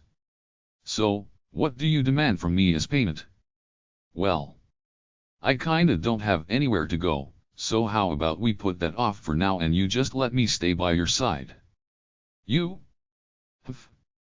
have far from earned that much trust. But I mean, if you're gonna try to take Lady Haku's place, you're gonna have a hell of a time, no? Like, I called you out in a second. With me around, I can give some tips and stuff to try and smooth things over, my man. HRM. The suggestion is worth considering, at least. Just leave all your tea and stuff to me. Not to mention, weak little ol me couldn't even put a scratch on you. What VE you got to worry about? Heh, I see you know your place, human. I like that. Consider your wish granted. I thank you ever so much. May I remain in your good graces. Looked like Haku, Core 10, had decided to keep Ichika by his side. So, what should I call you, boss? It does not matter, Haku will do. From this point forward, I shall become the Ivory Goddess. Understood, Lady Haku, Ichika said, bowing respectfully. Which made her see us. Our rat. Looks like there's a dirty rat here. That'll make my food go bad. Dolce, could you take it out for me? Why should I deign to exterminate rodents? No squabbling. Do it. Understood, Lady Haku. Dolce snapped her fingers, and all of our monitors blinked out instantly. All of the rats who had infiltrated the villa were dead. Oof. Rest in peace. They are all dead. Was that a curse? Soto asked. Probably. What about the storage rat? It was, like, an area of effect attack on the whole villa, so they all got hit. We'll need to send new ones. It'll take a section. Other rats infiltrating the imperial capital were safe, so we weren't locked out for good, but we would need some time to investigate the villa for the second time. Papa, want to try again as soon as we can? Nah, we're good. There might have been more we could have learned, but at the very least we understand the situation now. Keep it to just watching the villa from afar. Okay. Oh, and I'll share the video with you too, Papa. So in the end, it turned out that Dolce and Ichika were operating on the orders of Haku under Core 10's control. Dolce was reporting that they succeeded in killing me, so it would probably take a bit for him to notice I was alive. As I thought about how to organize this intelligence, and what to share with Rokiko, she contacted me. Kama, we have a visitor. Who is it? Core 219, she replied. That was Tsia's dungeon, known as the Flower Garden of Light. She was our neighbor on the opposite side of the Flame Caverns. She's a member of the traitor faction, right? What's she want with us? She wants to talk about rats, if you catch my drift. Oh ho. Now that was timely. Roger. I'll be right there. Be sure to join us, Rokiko. K.I. I went to talk to Core 219, who likely had something we wanted to know. Why hello there, my dear little sister. How are you doing? It is I, Core 219, here to see you. Quit joking around. I'm not in succubus form right now, I shot back. She was as flamboyant as ever. Core 219 danced atop the sofa in our inn's parlor, cross-dressing and maintaining the air of one who feels like they could turn anything into a theater act just by their tone of voice. Today she didn't have flowers growing out of her back, it was just a white suit. Her makeup also seemed on the lighter side. Oh, you're no fun. But perhaps I can hardly blame you. I heard what happened, Core 219 said, smoothly sitting down. I sat on the opposite side with Rokiko, impressed by how sharp she was as always. And what did you hear, exactly? A certain wraith attacked your dungeon and stole a hero, no? What's that? You wish to know how I am aware? I happened to see until the point the rats were all exterminated, Core 219 said. She saw until that point. Meaning she was also using her monitor function to spy on the report. You were watching, huh? That'll make things fast. Seems like Haku's been taken over by Core 10. That explains it, Core 219 replied, nodding casually. It was Rokiko who reacted with shock. What? Explain yourself, Kama. I thought Core 10 died. Oh yeah, I hadn't mentioned it to Rokiko yet. Why is a dead core taking over Haku? I mean, he's an undead core. He must have pulled some trickery to survive, or rather, stay undead, or whatever. I don't really know the details, but it is not unfathomable. Undead are known as such precisely because they can revive, Core 219 said with a shrug. Rokiko chomped at her next. Core 219, weren't you a part of the Core 10 extermination war? You did make sure you killed him, right? Of course. I saw with my own eyes the dungeon core get pulverized into dust. Another species might be blind, but we dungeon cores would never mistake the death of another. What we slew was unmistakably a true dungeon core. Maybe it was someone else's dungeon core, then. If you're so suspicious, why not try challenging Core 10 to a dungeon battle? You will only receive a message that no such core exists, Core 219 said, demonstrating the process and getting rejected. Rokiko did the same, and also had her challenge rejected due to the core not existing. Regardless, I must say I have no doubts that Core 10 has taken her over. My fair lady changed greatly over these past few days. If I had tried to describe her new behavior, I very well would have said that it was as if she had been taken over by Core 10. Yeah, makes sense. So, how did you figure it out, Core 219? Despite being in Sia, I mean. It's simple. My fair lady's villa is filled with monsters serving cores of her faction. Through one such monster I learned of the change in her, and have been investigating this myself. The maid I sent reported that my fair lady was suddenly acting as if they were all humans. That did make sense. I thought that Core 10 couldn't see Haku's map, but in reality he did, and saw a bunch of enemy markers.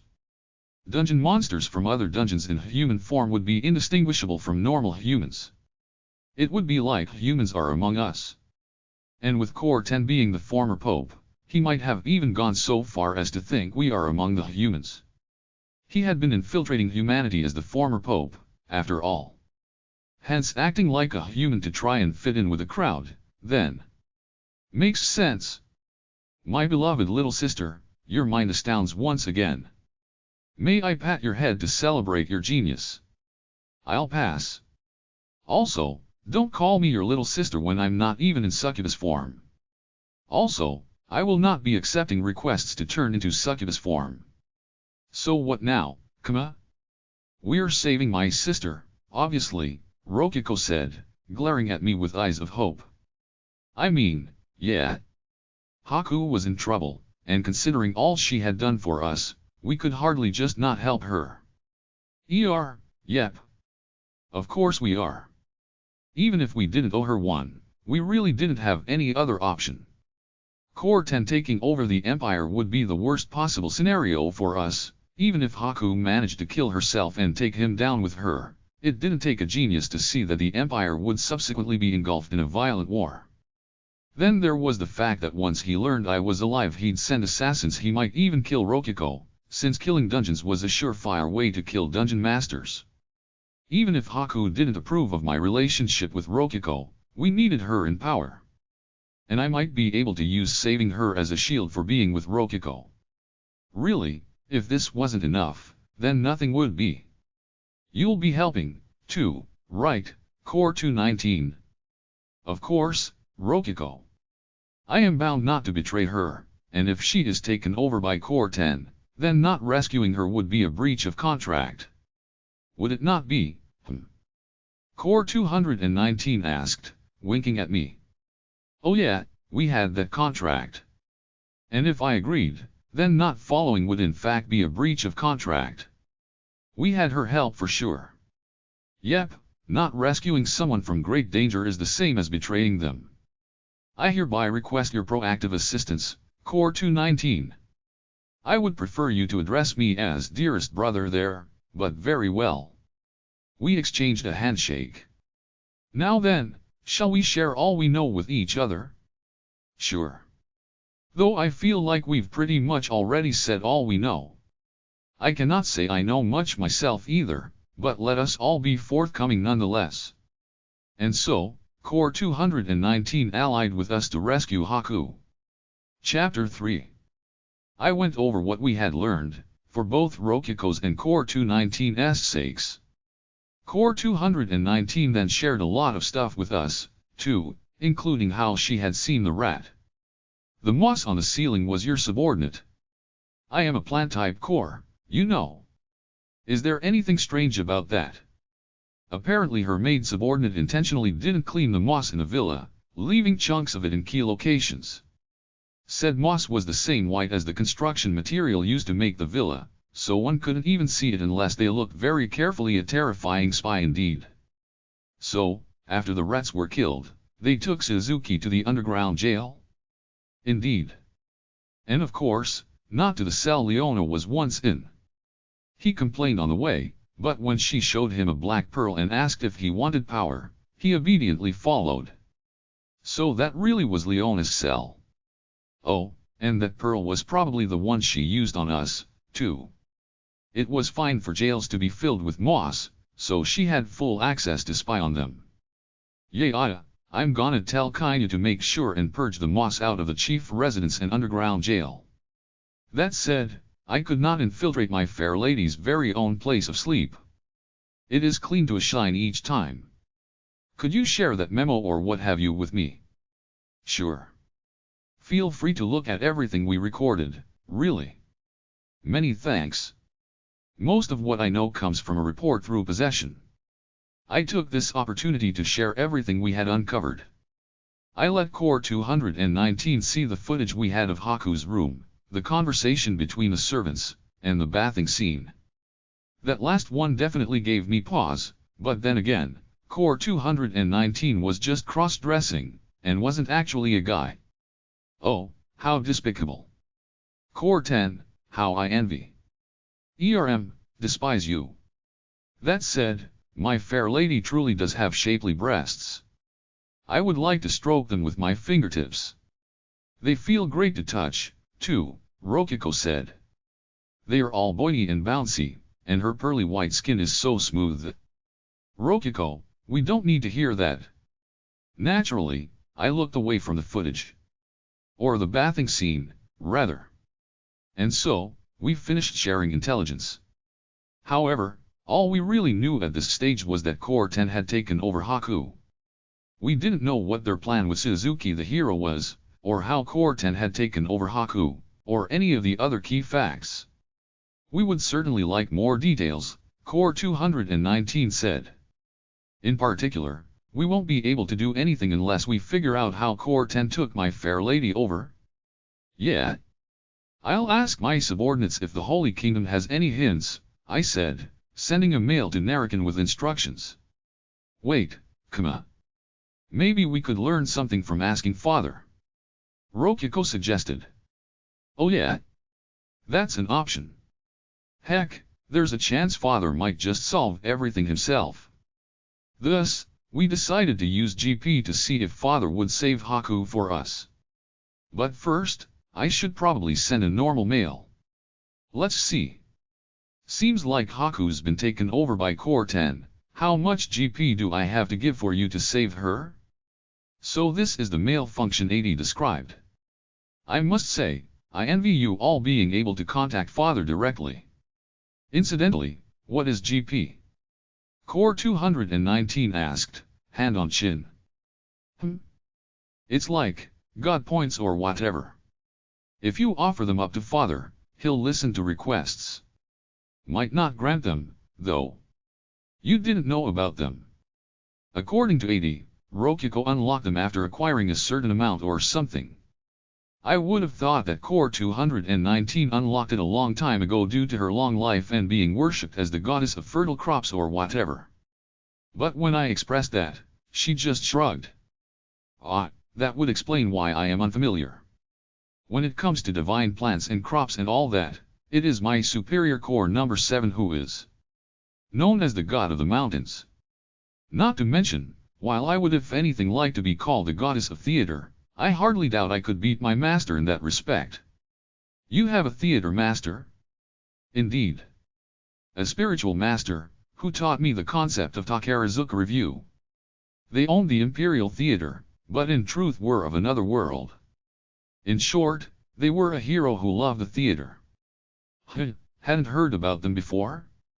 You know, as was kind of obvious from the Hero Workshop just having hero in its name, the Imperial capital really did seem heavily influenced by heroes.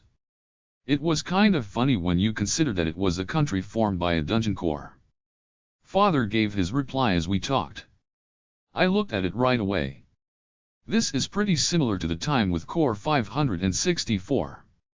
You could call this the completed version of what happened there. However, since it's Core 10's doing, I can't interfere this time. You'll have to settle it on your own. In return, I'll ask a reliable person to help in my stead. And by the way, some advice. You shouldn't use your divine bedding collection yet. It takes half a month of sleeping for that to turn you into a god. It'll be too late by then, so wait until you've saved Haku first. Incidentally, you already know how to save Haku, Kama. P.S. Go ahead and give 10 GP for this advice. Thus concluded the message. Didn't think I could pay GP after getting advice. The god of darkness sure has a lot of wiggle room. I don't know what helper he's talking about, but at the very least it looks like we have something of a 2-week time limit to solve this before it gets out of hand, I said, showing the message to Rokiko and Core 219, while taking the time to send over 10 of the 108 GP we had earned at some point. And apparently you know how to save her already, Kama? I mean, it does say this is basically the same as the Core 564 incident, but back then, We just chopped off the part infected with Leona's bug, and had father take care of it. Maybe that implied Leona was involved this time, too. She had escaped her cell, so it was possible. For now, we can probably guess the solution here is the one we used for 80, not for Core 564? Oh, right. 80 likewise had gone crazy after destroying an artificial dungeon core. At the time father advised us that the brooch on her chest was the culprit, and we saved her by destroying it. Why didn't he just say that it's the same as with 80 to begin with? Gods apparently have a bunch of complex rules, you know. Maybe since it's advice and nothing more than that, he couldn't just say the solution outright. That's a pain. But was Haku wearing a brooch on her chest? I asked. It doesn't have to be a brooch, surely. Right, Core 219? We saw it. Indeed. In the bathing scene which my beloved little sister averted her eyes from, there was one piece of clothing Haku wore. In retrospect, indeed, it truly stood out, Core 219 agreed. The bathing scene meant the garter. Oh wait, you actually did look, perv. Ah ha ha ha, that simply goes to show that my beloved little sister is a healthy human male. No, Soto just narrated it out loud for me. Even though I didn't want her to. I didn't look at it for a second, I swear. So I guess we can say that to save Haku, we need to destroy the white gem on the garter. How do we do that, I mean, what can we do but go and smash it directly? Though one wrong move and we'd blow her leg off, too. My fair lady surely has the means to regenerate a leg or two. Problem solved. Really, in that case, cutting off her leg would be the faster way to sever Core 10's brainwashing. We might even be able to ask father to heal it outright. Since I don't particularly want to die, I guess we'll send monsters in the night to assassinate her leg, I concluded. Now, my beloved little sister. She has that wraith protecting her, no? Assassination will not be easy. Dolce, in other words. Yeah. She wouldn't make things easy. In which case, we might want to bet on this helper that father's talking about. But who might that be? Rokiko asked. A truly good question. I had no idea whom Father the God of Darkness might be friends with, and if it was one of his Dungeon Core children, then it could basically be anyone. The fact he could ask cores I didn't even know about for help made the possibilities endless. I imagine they'll come to us rather than the other way around, so let's call it here for today. Even though there's a time limit to save Haku, I don't think one day will make a difference. If it were that urgent, Father would have warned us. And real talk, I'm exhausted. I need to sleep, I said, yawning. Despite all the time I spent recovering with the divine bedding, it had still only been a day since I was killed and revived. I used my head too much. Oh ho! You may rest upon my bosom, dear sister. I shall grant you peaceful rest. Hold it right there, Core 219. My boobs would be a way better pillow. I'll pass on both, I said. I wanted to sleep on my reliable pillow. And so, that brought the day to a close. Core 219 was taking this opportunity to sleep at the inn. She was apparently willing to pay our fees, so I let her stay in the suite. Hopefully liquid fertilizer would do as a drink for her. The next day, he came. Hey, Wataru. You sure are full of energy right in the morning. Yup. Good morning, Sure is nice out, hey. Wataru, the hero blessed with ultra good luck. As of late his work locations were decided by throwing darts on a board, making his visits to the town rather irregular. For him to visit the chief residence first thing in the morning, it wasn't hard to imagine certain forces such as the God of Darkness at work here. It was highly possible he had altered cause and effect or something. I invited Wataru to the parlor, where I heard him out while Naruna served him. Incidentally, the flower vase on the table was a spy tool for Core 219. It'd be annoying to have to keep holding information sharing sessions. So, what's your business? I asked. I mean, my usual debt payments. Oh, but maybe you're the one who has something to say to me. Wataru asked, grinning, and in a good mood. I felt like he had already finished paying back his debt, but whatever. If he was willing to pay, I was willing to take his money. Well, there is one thing. I'll bring you up to speed. Truth is, we're going to hold a wedding soon. What? See, congratulations. And so, I really want you to be there for it, Wataru. I mean, you have good luck and everything, right? I'll serve those rice ball things you like, so hey, wadaase. Of course I'll go. Man, finally going to score with Rokiko, huh? That is a cause for celebration. How did you convince Haku? I think you've got the wrong idea here. This is a wedding being held by Buddhist followers I'm talking about here, alright? I'm just helping out as the Pope to make sure it's a happy one. They are adventurers and big fans of yours, apparently. What? Wataru slumped with visible disappointment. But, well, he had already agreed to go, and I was going to hold him to that. They actually were Wataru fans, so... well, sure. I'll still go. I can use that as an excuse to visit again later and see Naruna, so yeah. Oh my, I hope you know to bring souvenirs. Ahaha, you can count on me, Naruna. I'll bring plenty of rare magic scrolls. Wataru exclaimed, full of energy. Well, as long as he was happy. So, why the good mood, Wataru? I asked, giving a light jab. Wataru chilled out a bit and began to explain.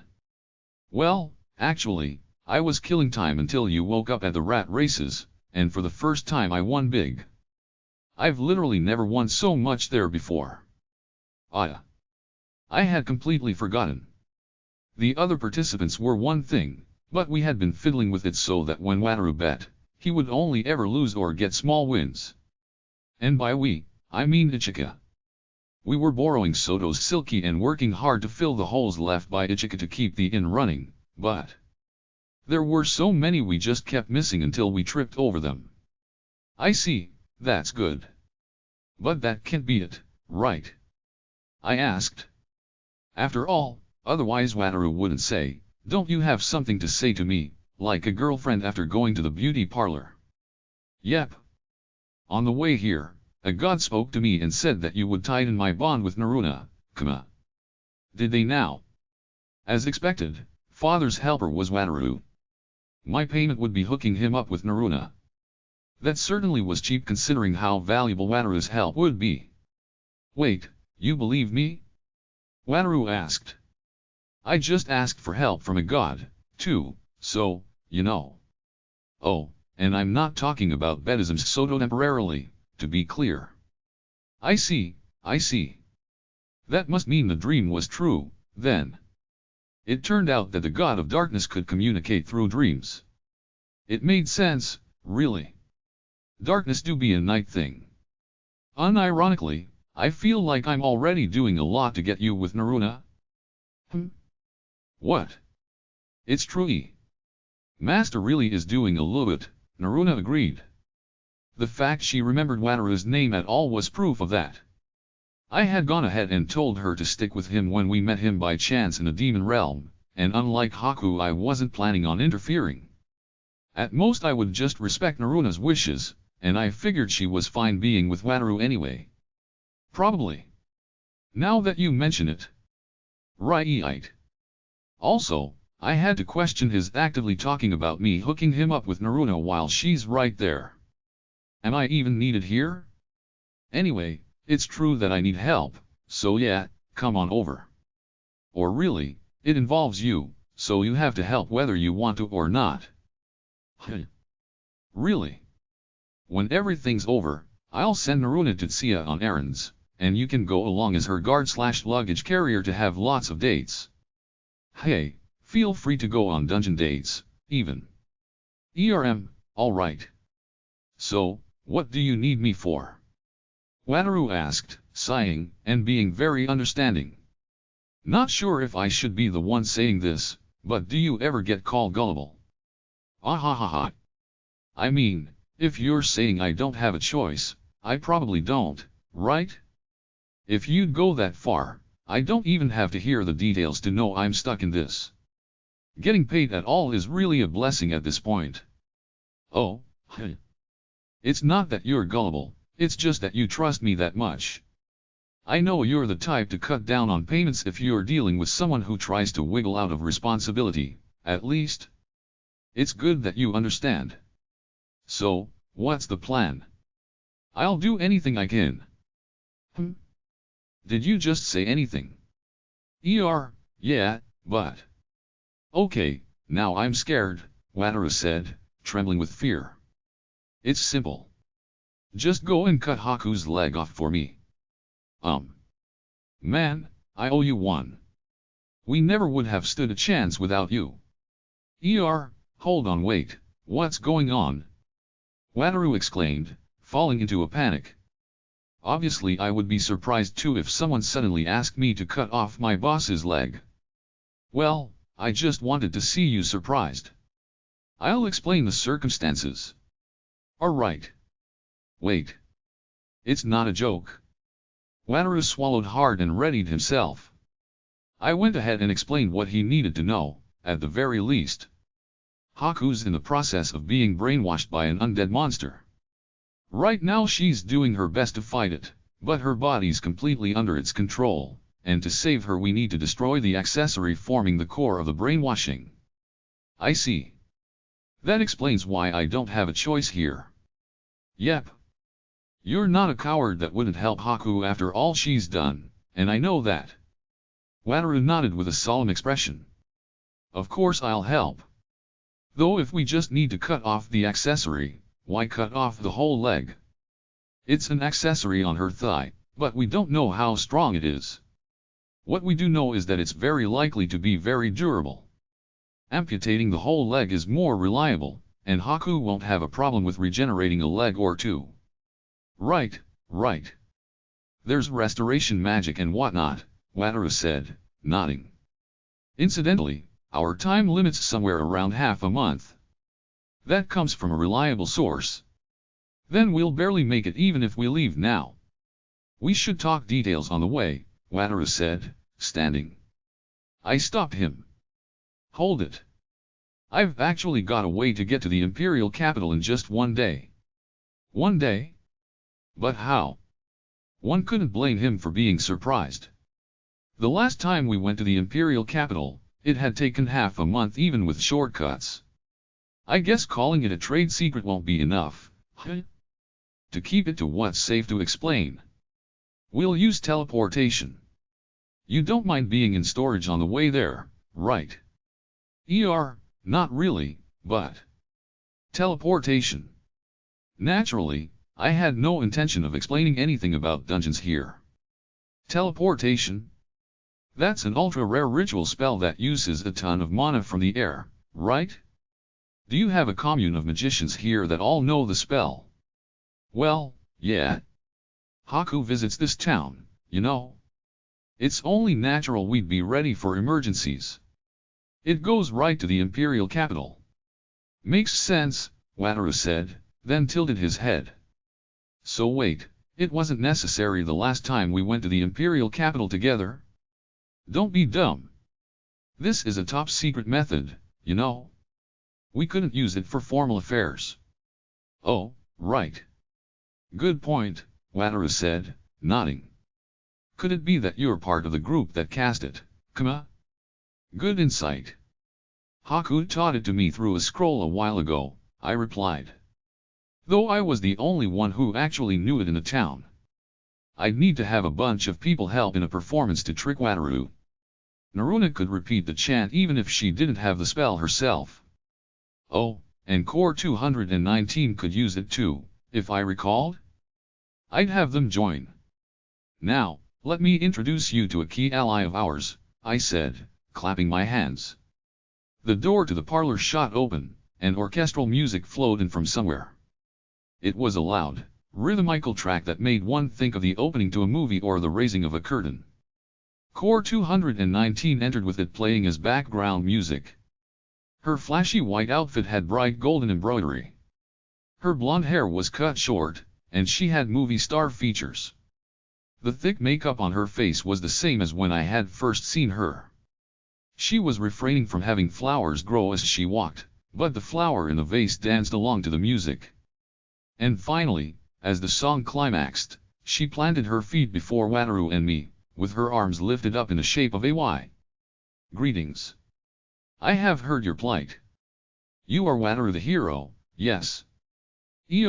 What, who is this person? Wataru faltered. I understood how he felt. This was like something out of a theater troupe. However, Core 219 had absolutely insisted on introducing herself to Wataru like so. She had even brought her plant orchestra with her, in pots. She works for Haku? That alone was enough for him to understand.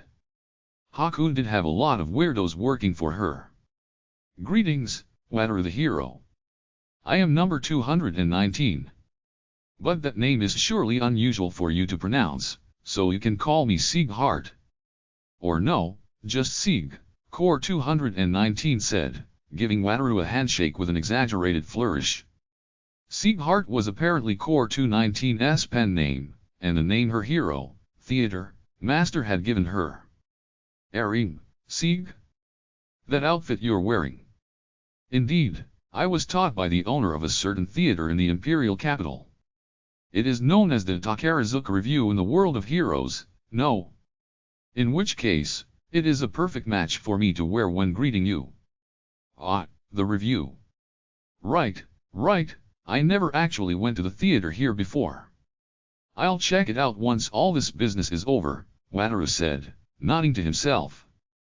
That would probably lead to him investigating the rabbit rest spot's idol, too. It might be smart to take the initiative and reveal that I was a hero from another world before he really sniffed it out on his own. The only reason I had been hiding it from him in the first place was because I thought he'd let it slip to others. Sieg. Sorry if this is rude, but, are you a girl or a boy? I am a woman, but you may treat me as either. Oh, and allow me to write a story of your life. I'm not sure if it would be a very interesting story, but if you don't mind that. But your life has so many twists and turns, Wataru. Like when a cross-dresser tricked you into a fake marriage, Naruna interjected. Oh. Sounds fascinating. Do tell the details. Naruna. Don't tell people that. It seemed Core 219 and Wataru had made fast friends. He sure had Chad blood. Anyway, I said, getting back on track. Wataru, you'll be having an audience with Haku when you go back to the imperial capital, right? Huh? Oh, yes. I always go through an audience at her villa. Convenient timing. Let's go for a surprise attack. The plan was simple. Wataru would have an audience with Haku. We would launch a surprise attack. The end. If things went well, this whole mess would end after one strike. And if it didn't, we would at least have a chance to fight Core 10 without fighting our way to him. Ideally the surprise attack works, but if it ends up being a battle we'll need more than Wataru. After all, we're dealing with Haku here, and her 4 braves or whatever they were called. He'll need help. Yep. I'll be trusting my back to you, Kama. Yeah. I'm not getting around fighting here, am I? Given that this was a surprise attack, Wataru would be the only one in the audience hall.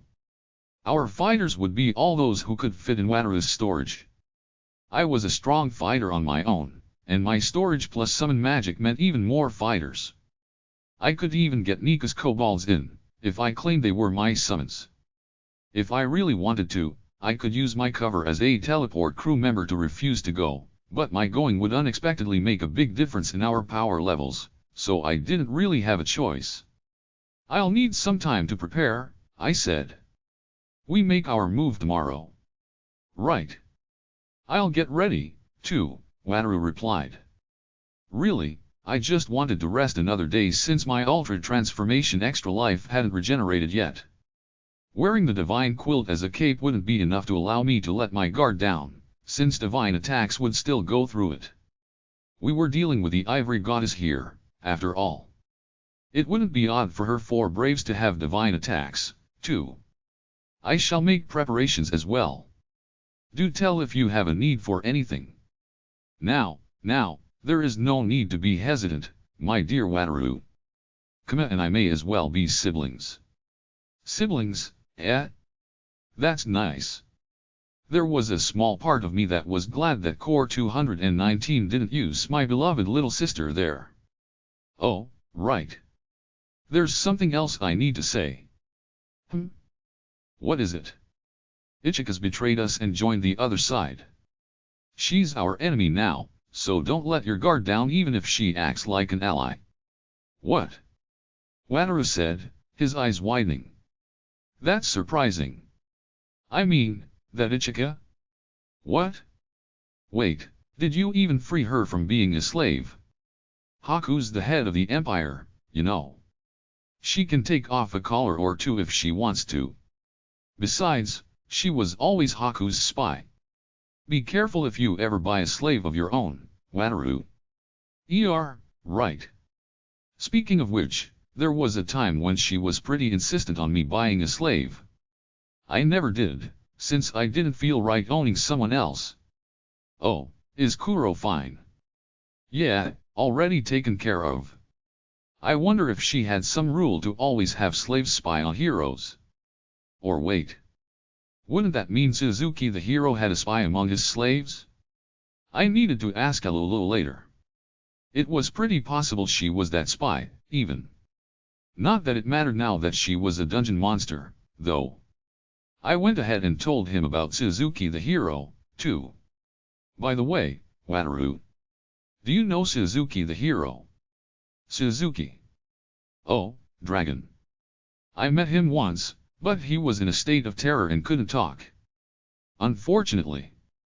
That was probably the fake Suzuki doppelganger. The one we were using to pass off the idea he had been traumatized in our dungeon. He's regained his sanity and will probably be on the enemy's side. His ultra healing is at least level 2. I'll share info on its level 4 power, but by that point not even burying him alive was enough to kill him, so you don't need to worry about that. Fight to kill, and really, if you do manage to take him out, that's a win for the world. No need to care about a monster that doesn't care about murder. Oh yeah, he did kill the King of Dade. Ultra healing. I don't mind killing, but if he heals the moment I cut into him, there's not much I can do. Wataru's general attacking style was sword slices. They definitely didn't have a high compatibility. I'll think of something. Wataru, you plan around what to do if you have to fight one of the Braves, and I guess practice cutting off Haku's leg. Right. Let's do this, Kama. Though, I do feel weird about practicing amputating someone's leg, Wataru said, scratching his head. The fate of this plan rests on you, my friend. That's a lot of pressure. You will be backing me up, right? That wasn't even a joke. If this surprise attack failed, then it wouldn't be odd for Haku, Core 10, to run away. We were dealing with a dungeon core in their own territory, after all, which meant she could place herself anywhere. And so, in no time it was go time. We all gathered in a room of the Bedhist church. Supposedly we would be teleporting from here, with our attackers being me, Wataru, and Igni. Those seeing us off, under the guise of being teleporters, were Naruni, the nuns, and Core 219. Everyone ready? Yep. Perfect, Wataru said, nodding. But why is Igni on the attack force? Come on, Wataru. You don't need to be shy. Igni exclaimed, clinging to him. She was pushing her body against him as if to say, yeah, I know my chest's touching you, but it unfortunately didn't seem to be having much of an effect. Squishy lowly bodies meant nothing to Wataru. I see Ignis sure likes you, Wataru you. No, this is all a big mistake, Naruna. It's not a mistake. Wataru's gonna be my mate. Ignis barked, baring her teeth at Naruna with a hiss. Dragon or no, in a battle of love everything rested on the scales of Wataru's heart, and Ignis understood just how much of a threat Naruna was. She was going all out in a display of charm to fight back. I had invited her to help in this fight, but when I showed her Wataru on the monitor to try and convince her to join, he just happened to be going gaga over Naruna at their meal date. That in turn actually led to Ignis being tempted to come, and her primary payment would essentially be my letting her tag along in the first place. I also sent alcohol and chili paste to Itetsu. She'll provide some key combat support. I guarantee it. That's right. He guarantees it. After all, she was a flame dragon. I took the opportunity to invite Ridra, too, but she declined, saying what kind of parent would bust their daughter's date like that. This wasn't a date, it was actually a highly critical final battle, but the perspective of dragons was not dissimilar to the demon realms. Well, in the end I was at least grateful to have Ignis. Oh yeah, she's a Dragonute or something, right? Is she strong? Huh? Oh, I get it. That's what they told you. No, I'm an actual dragon. Ignis said, glaring daggers at Naruna. Should you be telling him that, Ignis? It's fine. So, Wataru, did you fall in love with me all over again? I'm way stronger than that pair of walking boobs. Apparently this was what Ignis thought would give her success, the strong are beloved. That definitely would have worked in the demon realm, but unfortunately this was the Empire, and Wataru had Japanese aesthetics. It ain't gonna work, Ignis. You're really gonna reveal it now of all times? Well, whatever. Guess it is important for everyone to know Ignis' strength. What? A dragon. Wataru mumbled, confused. I took the liberty of explaining. Well. Remember the flame dragon we got rid of before? That was actually her. What? Iggy. Ignis scratched her head shyly as Wataru balked. She sure didn't give me any time to prepare for this. Wataru you. That was my first time, you know. What? Sorry, but what do you mean? Didn't you go to another mountain or something? We played board games right after, remember? I came right back. Wataru nodded, thinking back to that. Right. Wait, I remember. I proposed to your ancestor, but you mean? That's right. You proposed to someone, and with him right there, said you didn't actually mean to. That hurt real bad, Wataru. But you're the only one to ever make me feel this way. No more hiding things, and I'm not holding back. Ow. My bones are gonna break, my bones. Don't hug so hard. Wow, Ignis is so passionate. You're a lucky mod-on, Wataru you. Is that really how you should be reacting to this, Naruna? Alright, I should put a stop to this before Wataru has his hips crushed and our own plan is ruined. Perhaps I should grant these adorable young ladies a flower myself. Core 219 asked, pinning flowers into our chests. You say young ladies, but two of us are guys. You wouldn't be counting me as a girl to raise the average, would you? Sieg, what's this? Wataru asked. My familiar, teleflower. It can use telepathy, so it's perfect for sending orders back and forth, Core 219 said, playing the part of a plant-based summoner. This would let us get info from the mosque security cameras in the Ivory Villa, and Core 219 could create diversions to match the start of Wataru's ambush. So? Can you hear? Core 219 asked through the flower. Yes. Loud and clear, Sieg. Good, then go and do your best. Information shall flow from me to you like the wind.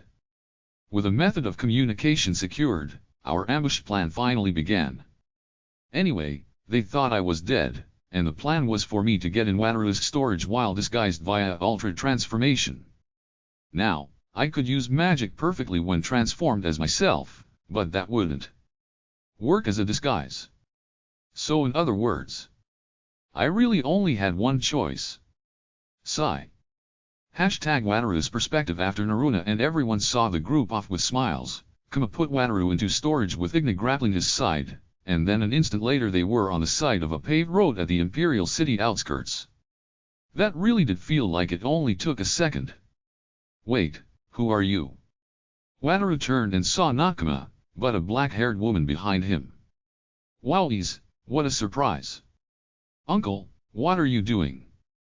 You can tell it's me, Igna. Well, just think of this as a disguise. I didn't want to dress up like this myself, but they think I'm dead, so, the woman Kuma trailed off. On closer inspection, she certainly was wearing his clothes, and her face resembled his as well. They looked similar enough that Wataru would have believed it was Kuma's little sister. How do you even do this? You sound and look exactly like a girl, and that's being generous with assuming that's patting on your chest. Wataru poked her chest and felt a squish. It was soft. You know the sex-changing magic potion? Yeah. Also, it's not patting, so don't poke. I couldn't wear any chest armor ahead of time due to the potion changing my size too much. Sorry? Wataru. If you want to do that, do it to me. Igna growled, rubbing her body on him, but that was like a puppy trying to mark something, so it was more heartwarming than anything. So, Wataru. My little sister is wonderfully adorable, no, came Sieg's voice through telepathy. By little sister, she must have meant Kuma. Why go so far as to turn into a girl just for a disguise? I didn't want to, but there's a reason I need to use this form. I'd appreciate you not digging too deep. It was necessary for casting magic or some such, my dear Wataru. Do protect her. Right. Kuma looked a bit tired. There was the exhaustion from teleportation, surely, but cross-dressing, or rather, turning into a girl really showed just how important this mission was. Alright, swapping time, Wataru. Yay. Now we go into Wataru's storage. Indeed, it was Wataru's turn to put the two of them into storage. Due to the guards at the city gates, Wataru needed to hide them away before going there himself. Right. Assume that the surprise attack failed, and come out ready to fight. If it succeeds, I'll take you two out somewhere safe and big. Should I go dragon mode then? Igna. You wouldn't fit into storage that way. Plus, you would crush me. Right. You're smart, uncle. Okay, going in first. Igna exclaimed, leaping toward the storage. Wataru would be taking Kuma and Igna out of storage after attacking Haku, at the very least. They would either emerge in the middle of a battle or have the wind completely taken out of their sails. Let's hope it's their sails, Kuma said. I wanna fight. I wanna show Wataru my good side. And so, they went into storage, and Wataru went to the Imperial City gates. Upon arriving, one of the regular guards called out to him. Oh? If it isn't Wataru. I thought the schedule was for you to come back half a month from now, did something happen? Yep. An urgent problem has come up. I'll need to talk to Lady Haku directly, if you would make the arrangements for that.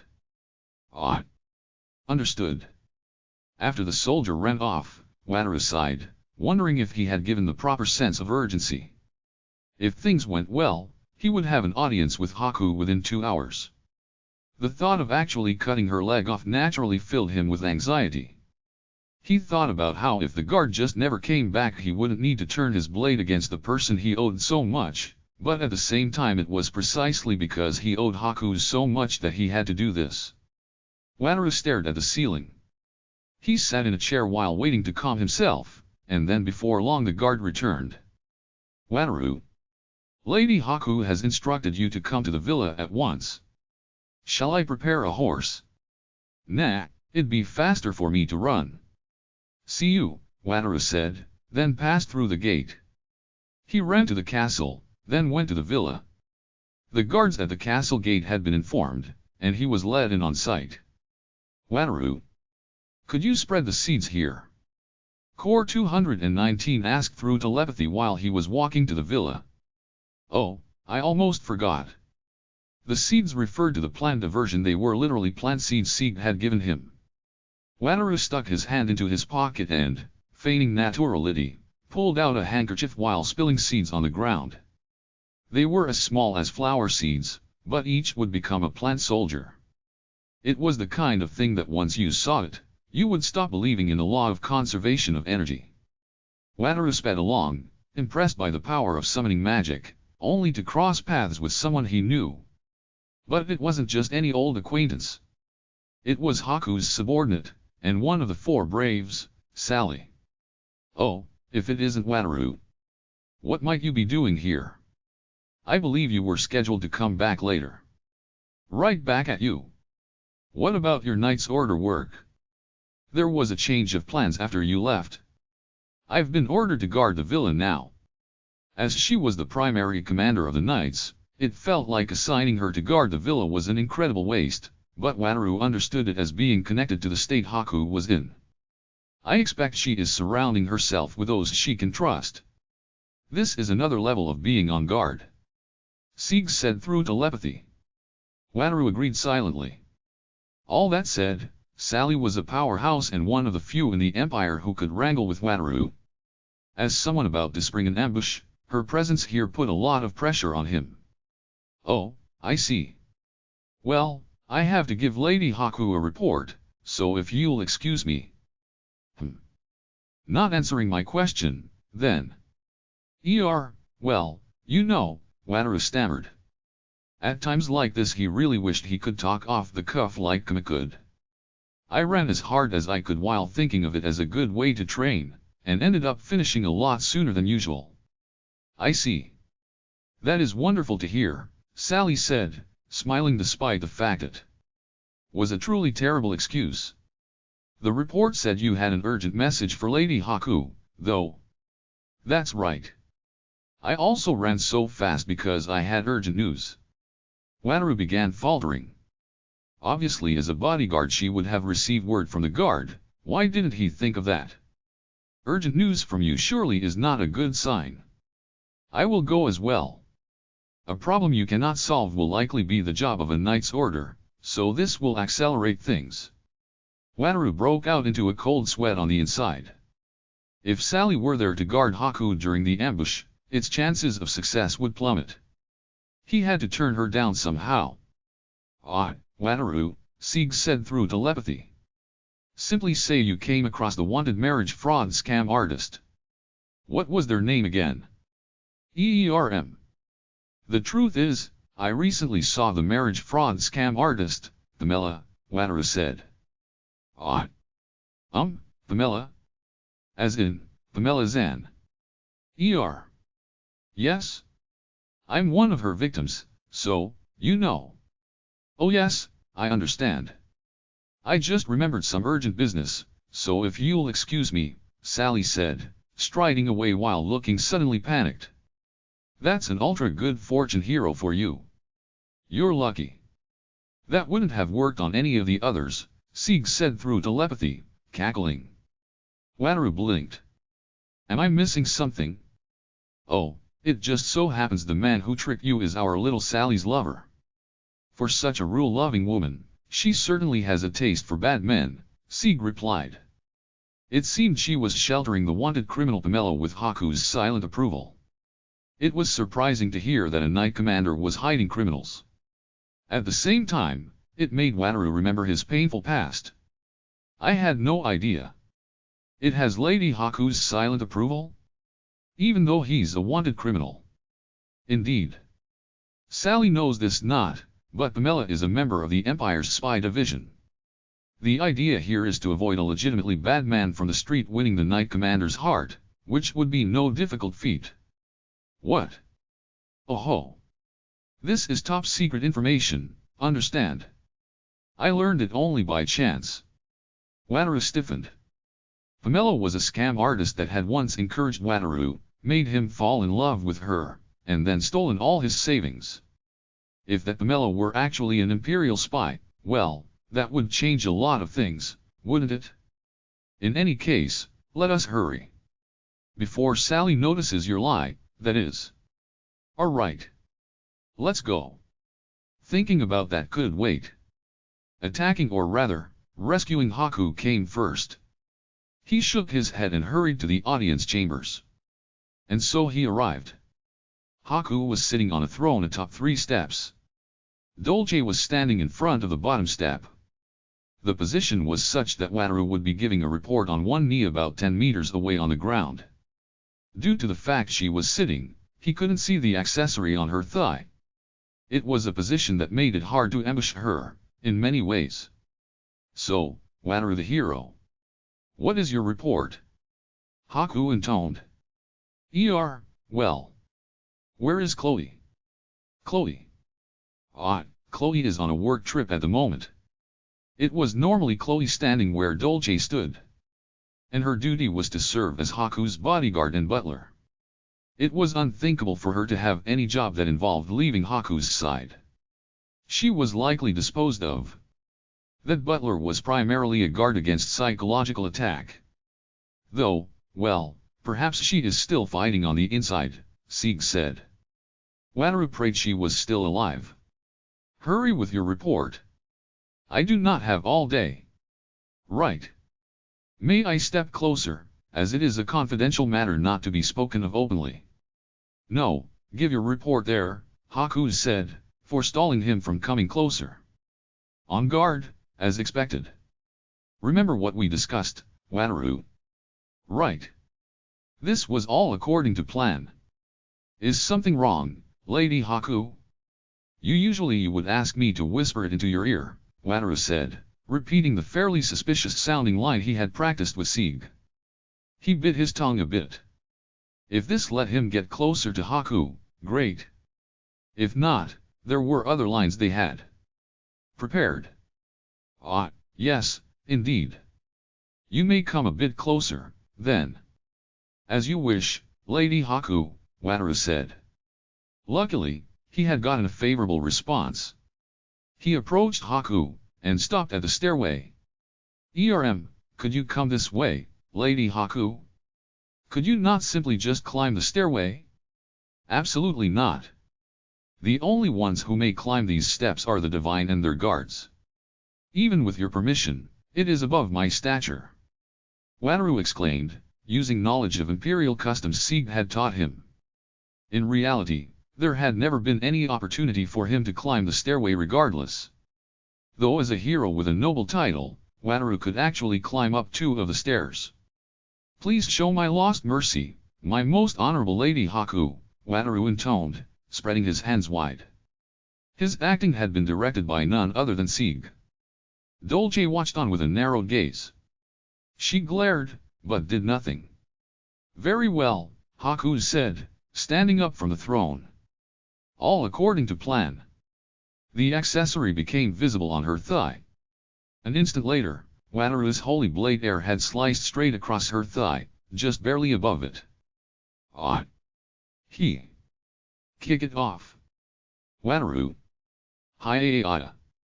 Wataru kicked as planned before Haku could cast restoration magic. Yet her leg had already completely healed, and took Wataru's kick normally. The healing rate was absurd. NGH, you brat. How dare you attack me like that? Dolce, Suzuki, take him down. Haku barked, sitting back on her throne while wavering. Dolce slid in front of her. And then, from behind her shadow, came the half-dyed blonde head of a thuggish hero. Suzuki. Storage. The surprise attack had failed. Next up was a full frontal attack. Wataru took Kama and Ignite out of storage. Sorry. It didn't work. Too bad, looks like it's work time. Kama said, in his girl form, which Wataru still wasn't used to, then began blasting beams of light without chance. A high-level spell that seemed to be barely keeping its mana together pierced Suzuki's chest and headed to Haku. It was aimed brilliantly at her thigh, but Dolce silently got in between them and knocked the mana to the wall. Graya. TCH, missed. Suzuki seems pretty insane, too, Kama commented. Suzuki wasn't in a state of fear, he was in a berserk state. His wild and aggressive movements were fit for a berserker. The hole in his chest closed instantly, and he charged forward without a sword, only for Igna to grab both his hands like a sumo wrestler and stop him. She crushed his hands within hers, but Suzuki's hands healed instantly and he maintained his struggle. What the? Uncle, this guy's pretty strong. Graya. Keep stalling him. Don't bite him, he might attack you from inside your stomach. Eep. Got it. I don't want that. Kama kept blasting light magic spells without chance while giving calculated directions, keeping Dolce pinned down. The series of lasers, all of which avoided Igni and Suzuki, were like a Gatling gun, and naturally even Dolce had to stand in place to defend against them. Good grief, Kama was looking and acting so different from his usual lazy self, you could almost fall in love with her. Don't doze off, Wataru. Keep attacking. But Haku's leg reattached right after I cut it. What should I do? It looks like she powered up Suzuki, so that might have to do with ultra healing. Maybe it starts healing people around him, or at least his allies, too. Kama said, dissecting the situation. Pull the leg away while cutting it. Then hide it in storage. We just need to get rid of the leg accessory. Right. Wataru leapt to follow Kama's instructions, jumping over Dolce and approaching Haku. It was easier to aim for the thigh from above when she was sitting. Wataru swung his holy blade again, prepared to cut even the throne in half. Amelia's coming from above. Look out. Sieg's warning and the killing intent coming from above led Wataru to twist his body forcibly to dodge. Where he once stood fell a spear like lightning. Oh, you dodged it. Amelia. Please don't interfere. Oh, but I will, with anyone who intends to harm Lady Haku, Amelia said, appearing from the ceiling like a snake. Well, her lower half actually was a snake. What? Alamia.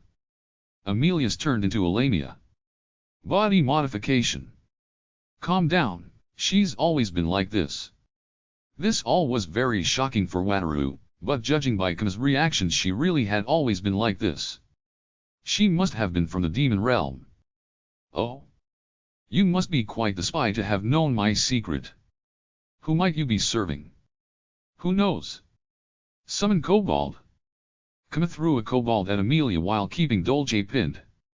It looked like he just took it out of storage rather than summoning it, but that was probably just Wataru's imagination.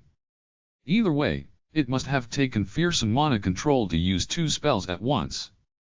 And the fact he was shooting out such an advanced spell non-stop really made one question his mana capacity. As expected, Kama had been hiding his true power. Or maybe he just had a restriction where he could only use it when in that female form. Wait. Maybe this was his true form? Wataru decided not to think about that.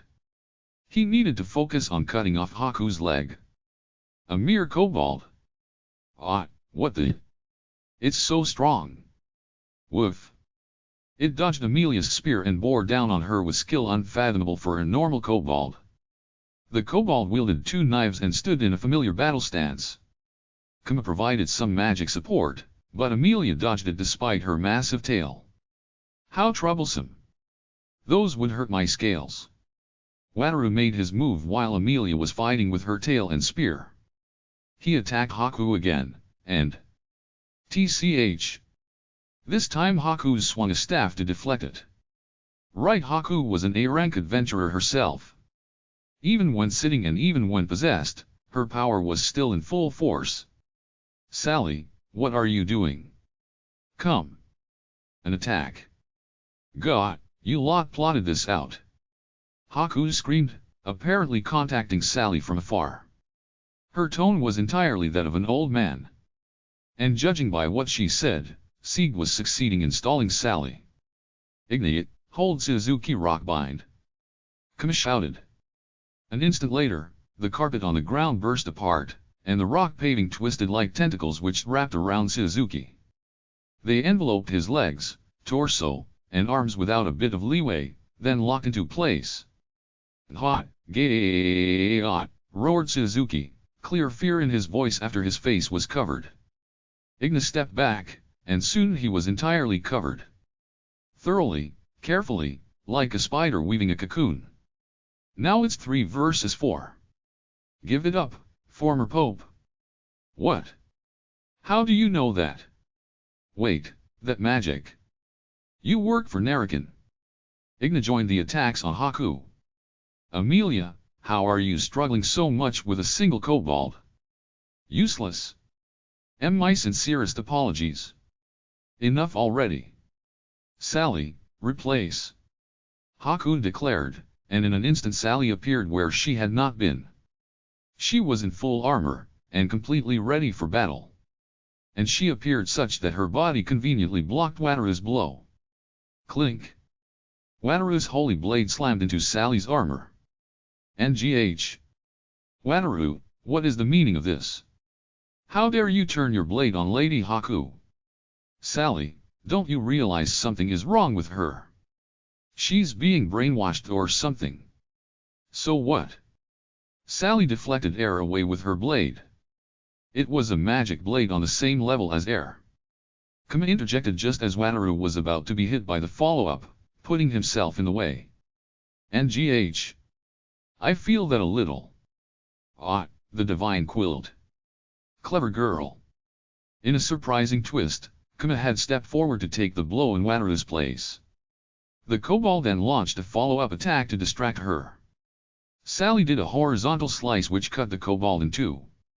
Kama used that time to back off, holding Amelia and Sally down with light beams while taking another kobold out of storage. Sorry, and thank you. Does this mean Sally and the others have been taken over, too? Don't panic, I told you we'd probably have to face the 4 Braves, too. Sally, unlike the scout Amelia, was a full frontal fighter. In terms of sword fighting alone, she was superior to Wataru. The difference in skill was such that she was stronger than him even while fending off Ignite. Apologies, Sally got away. She killed my main attacker before leaving, so it's taking all I have just to fend off the soldiers. Roger. This is rough. Wataru, think we can do it? Honestly, it'll be hard. Sally's the killer here. I just don't see us beating her. A cold sweat ran down Wataru's back. And that was when it happened. It suddenly felt like the temperature of the entire room dropped by 2 degrees. Get down, shouted Sieg. Wataru instinctively squatted. An instant later, the entire room was split in half. Whoa! Eep! Kama and Ignite were both safe. Haku's group, on the other hand, had received no warning, and got hit directly. Amelia's tail was separated from her torso, and Sally's, for some reason empty, armor clattered to the ground. Dolce was safe, but a line of blood seeped out of her torso, then she fell backward with a thrown. Amelia. Sally. I'll recover you now. NGH. What was that? Judging by the scars of the cut, it had come from the back of the room and went to the front. Sorry to barge in, but I came to take sweet little Haku back. Okay, came a voice. Standing at the origin point of the slash was a black-haired, red-eyed nun wielding a Japanese katana that radiated an evil aura. You're alive. Blah, Leona? Oh my. The two of you certainly look cute now, millimeter. Apparently the nun was someone familiar both to Kama and whoever had taken Haku over. I don't know who you are, but take Haku's leg off. The accessory on her leg is the culprit. Cut it off or break it. Thank you for the wondrous advice, said Leona the mysterious nun, giving Wataru a gentle smile before rushing Haku down with her katana held in a single hand. I shan't let you. Ultra Magic, activate enchant root, D. Ultra Magic, activate enchant root, 3M. A spherical arrangement of magical glyphs floated out of Haku and Leona. Wataru hadn't seen magic like that before. He didn't know what it was, but he could feel their incredible power. Why do you know this magic? Force gravity. Force levitation. Aha! I've already finished experimenting with it, old man 10. Leona lifted her katana, cancelling out the gravity manipulation as if it were nothing. She dropped it down on Haku, this time splitting the room vertically. But Haku had vanished from the throne. Wings of light had sprouted from her back, and she flew to avoid it. Oh! Those are angel wings. That's right. I obtained the God of Light's power. You have no hope of winning, so crawl back to your grave. You're the one who should be crawling back to your grave, Mr. Undead. Force purification. NGH, you brat. Force drain. Force barrier. I had the God of Light's power to begin with. Should you really be bragging about it? The shockwaves of their unreal power were vibrating through the room. Wataru got mana sickness just from the reverberations and felt sick enough to hurl. He looked to see if Kama was okay, and while she was grimacing pretty hard, not only was she safe, she was even standing in front of Wataru and Igna to shield him from the worst of it. The kobold was squeezed in, too. Are you two okay? Why yeah. I'm surprised you can take that. This is even making me a little sick. Uncle, how are you okay? I've got some good equipment on. Even with that in mind, she truly was reliable, Wataru concluded. Wataru. Don't fall in love with Uncle, okay? Look at me. What? I'm not falling in love. He had Naruni, after all. Though it was a teensy bit dangerous for a second there. Force. God. NGH. Until I master control of this body, I'm at a disadvantage. Haku ceased casting spells to cough up blood. Leona speedily swung her katana. Space-time slash. TCH. Temporary retreat. Replace. An instant later, Haku's group abruptly vanished, dodging Leona's attack. The ruined throne room was left with only Wataru's group, Leona, and blood. Suzuki had similarly vanished from the rock. Leona lowered her katana and sighed. She sheathed it with a smooth movement. "We're finished in less than 3 minutes," she said. The power from before had vanished, and the pressure in the air lessened. Still, Wataru could tell at a glance this girl was a powerhouse. Though nobody would have mistaken her as weak after seeing that fight. "You saved us." "You did, right?" Wataru asked Leona, hesitantly. It wasn't hard to imagine they would have lost that fight if it continued. In particular, Haku would have dominated with that ultra magic or whatever. They would have lost without knowing what was happening. "Yep, you were in a dangerous spot. Mr. Kama. Or rather, Miss Kama, you really owe me some words of gratitude." "Iggy. Or maybe I should just call you K. K. Kate. Kate. Shut it, Leona. No nicknames. And why are you here? Didn't you escape from your cell?" Kama grumbled, holding the kobold back from attacking Leona. "Oh my. Weren't you the one to come to me, Kama? Not to mention, I've been waiting for my chance ever since the God of Darkness asked me for help. I knew it. God. Curse it all." The fact that Leona responded to that with a smile gave Wataru the impression she was quite the friendly person indeed. "Sorry," Wataru said. "We failed to rescue Haku." "Don't worry about it, I expected this much. Succeeding here would have been the best outcome, but I expected him to run." "Really?" Hearing that brightened Wataru's mood. Kama predicting this meant he had a plan for what came next. In which case, there was no point in Wataru worrying about it. "Kama, could you introduce me to this person? I'm pretty curious about that fight that just happened, and the katana." My. Now, how will Kama introduce me, I wonder? Ahaha. Kama fell into a displeased silence. He really didn't seem to like this Leona girl. After a while, Kama begrudgingly spoke. This is Leona, the god of chaos. That makes her an evil god, so don't let your guard down around her. TCH. I would rather you call me a reliable helper. The god of chaos. Upon hearing that, Wataru concluded she was one of Kama's many weird friends, and left it at that. The attack on the Ivory Villa, Haku, Core 10, had a short battle with Leona, then fled. It was an otherworldly fight just like you would expect from a duel between two first lot cores. In any case, Leona was apparently a helper this time, so I put away the kobold, Niku. Still, to think the god of darkness asked you for help of all people. I thought it was just Wataru. It was me who gave a divine revelation to Mr. Hero here, you know.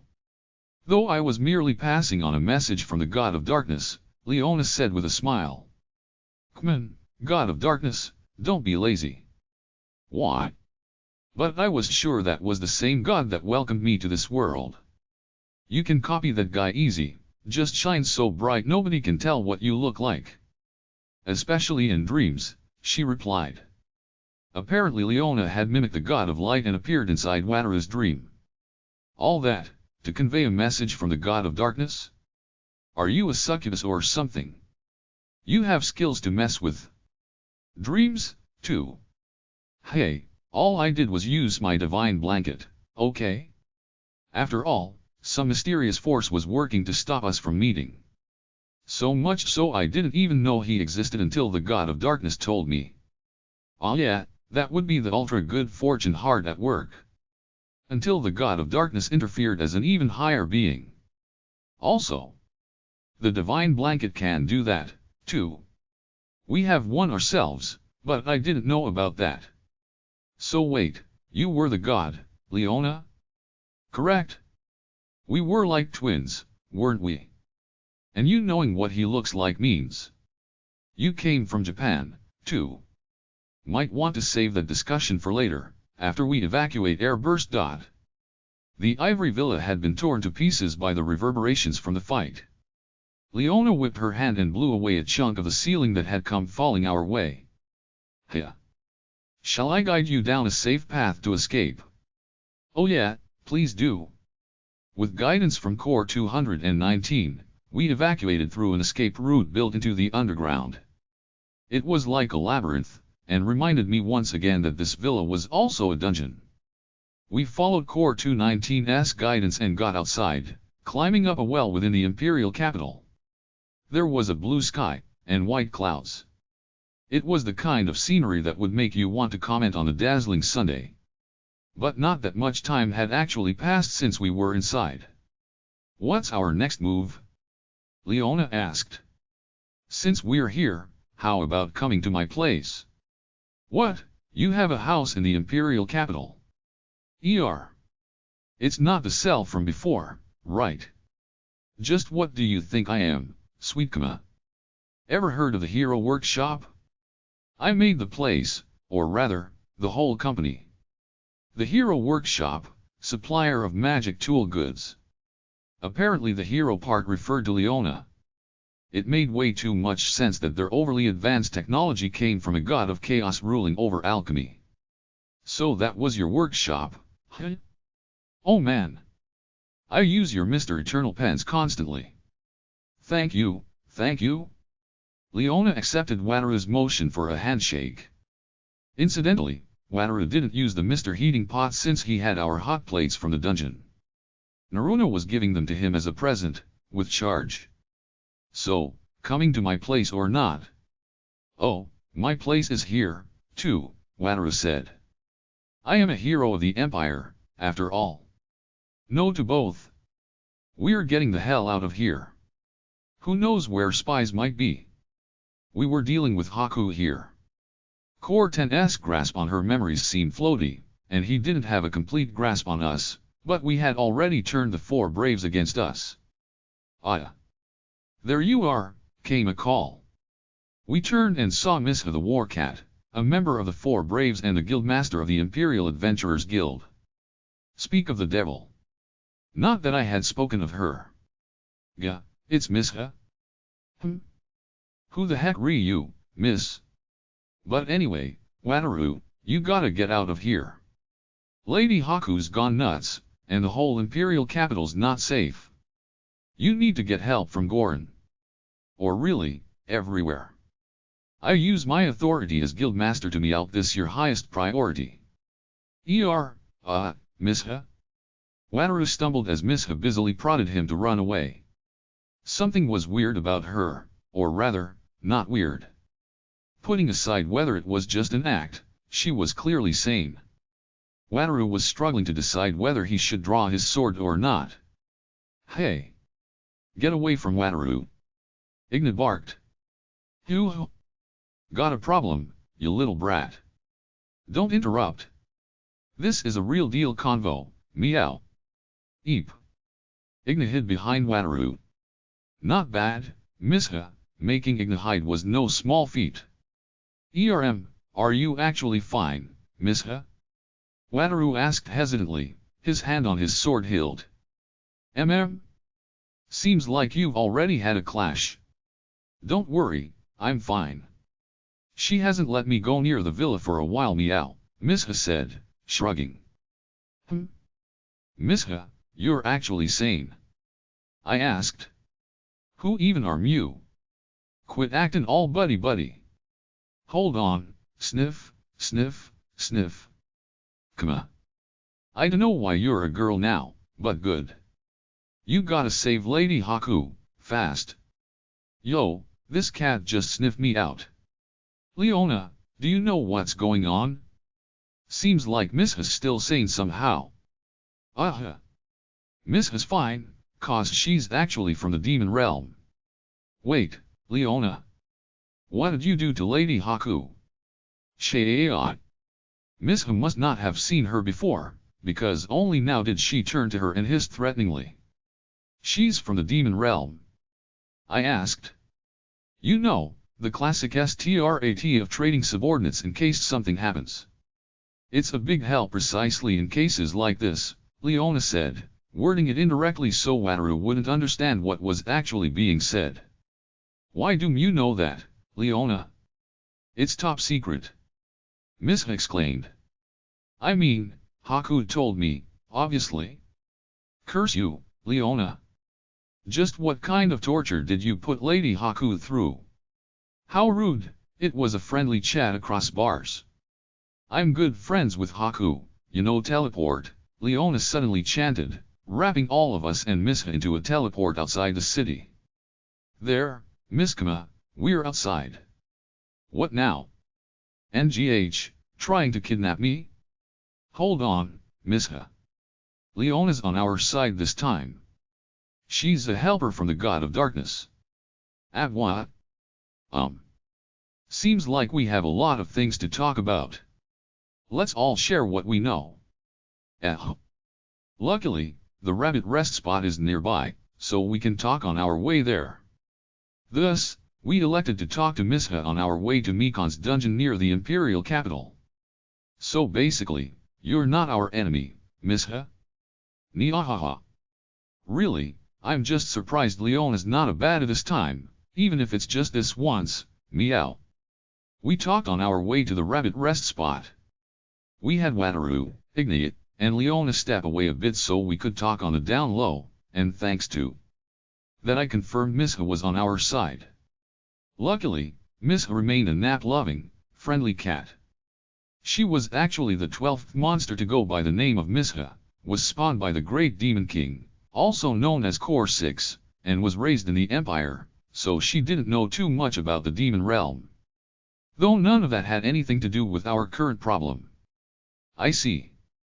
You're going around like that since Dolce killed Mew. Yep. All of the four braves except you are our enemies. Though I don't know about Chloe. Chloe's a bodyguard, and is super resistant to brainwashing. She probably died first, meow. Well, if we get Lady Haku back to her senses we can revive her, so I'm sure she'll be fine. It sure was nice working for a dungeon. You could revive your allies even when they died. So, how do we save Lady Haku, meow? Well, I guess the basic strategy would be conquering the Ivory Labyrinth before the time limit. That's gonna be pretty rough. If this possessor guy can use all of the dungeon functions, he can mess with the dungeon and escape forever. Do you know how long it'll take to get to the furthest point currently reached, floor 53? We're talking about year-long journeys here. Misha was pretty well informed on this stuff thanks to being the guildmaster of the Imperial Capital's Adventurers Guild. But that's for normal adventurers. I'm guessing you have some kind of plot, Kama? After all, you're a man who can end dungeon battles in one day.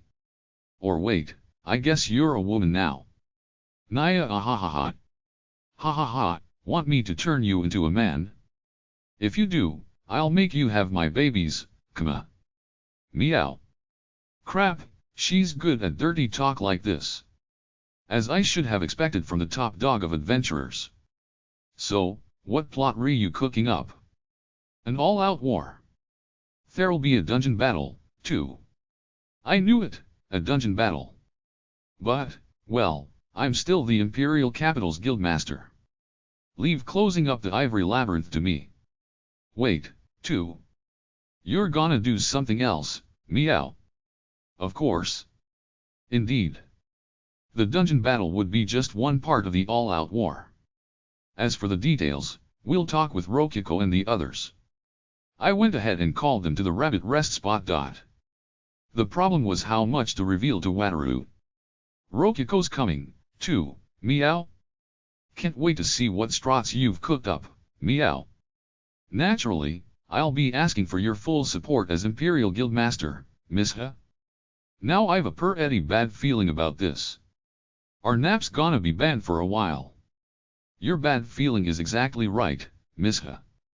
We arrived at the rabbit rest spot. We ignored the merchandise store that was as always perched by the entrance, and went into the dungeon. The safe zone grassy plains were right ahead, darkened due to night mode. It just so happened that the bunny-eared idol Ichigo was in the middle of a live show. And a familiar-looking blue-haired princess was pumping a glow stick in the front row. I say, Ichigo is the cutest. She is the most adorable and strongest rabier in it. Ichigo. Give us your subooks. What the absolute fuck? Wow, I heard the rumors, but this place sure is something else. Wait, is that Princess Mephi and Soto? I'm here, too, Wataru, came Rokiko's voice from the side.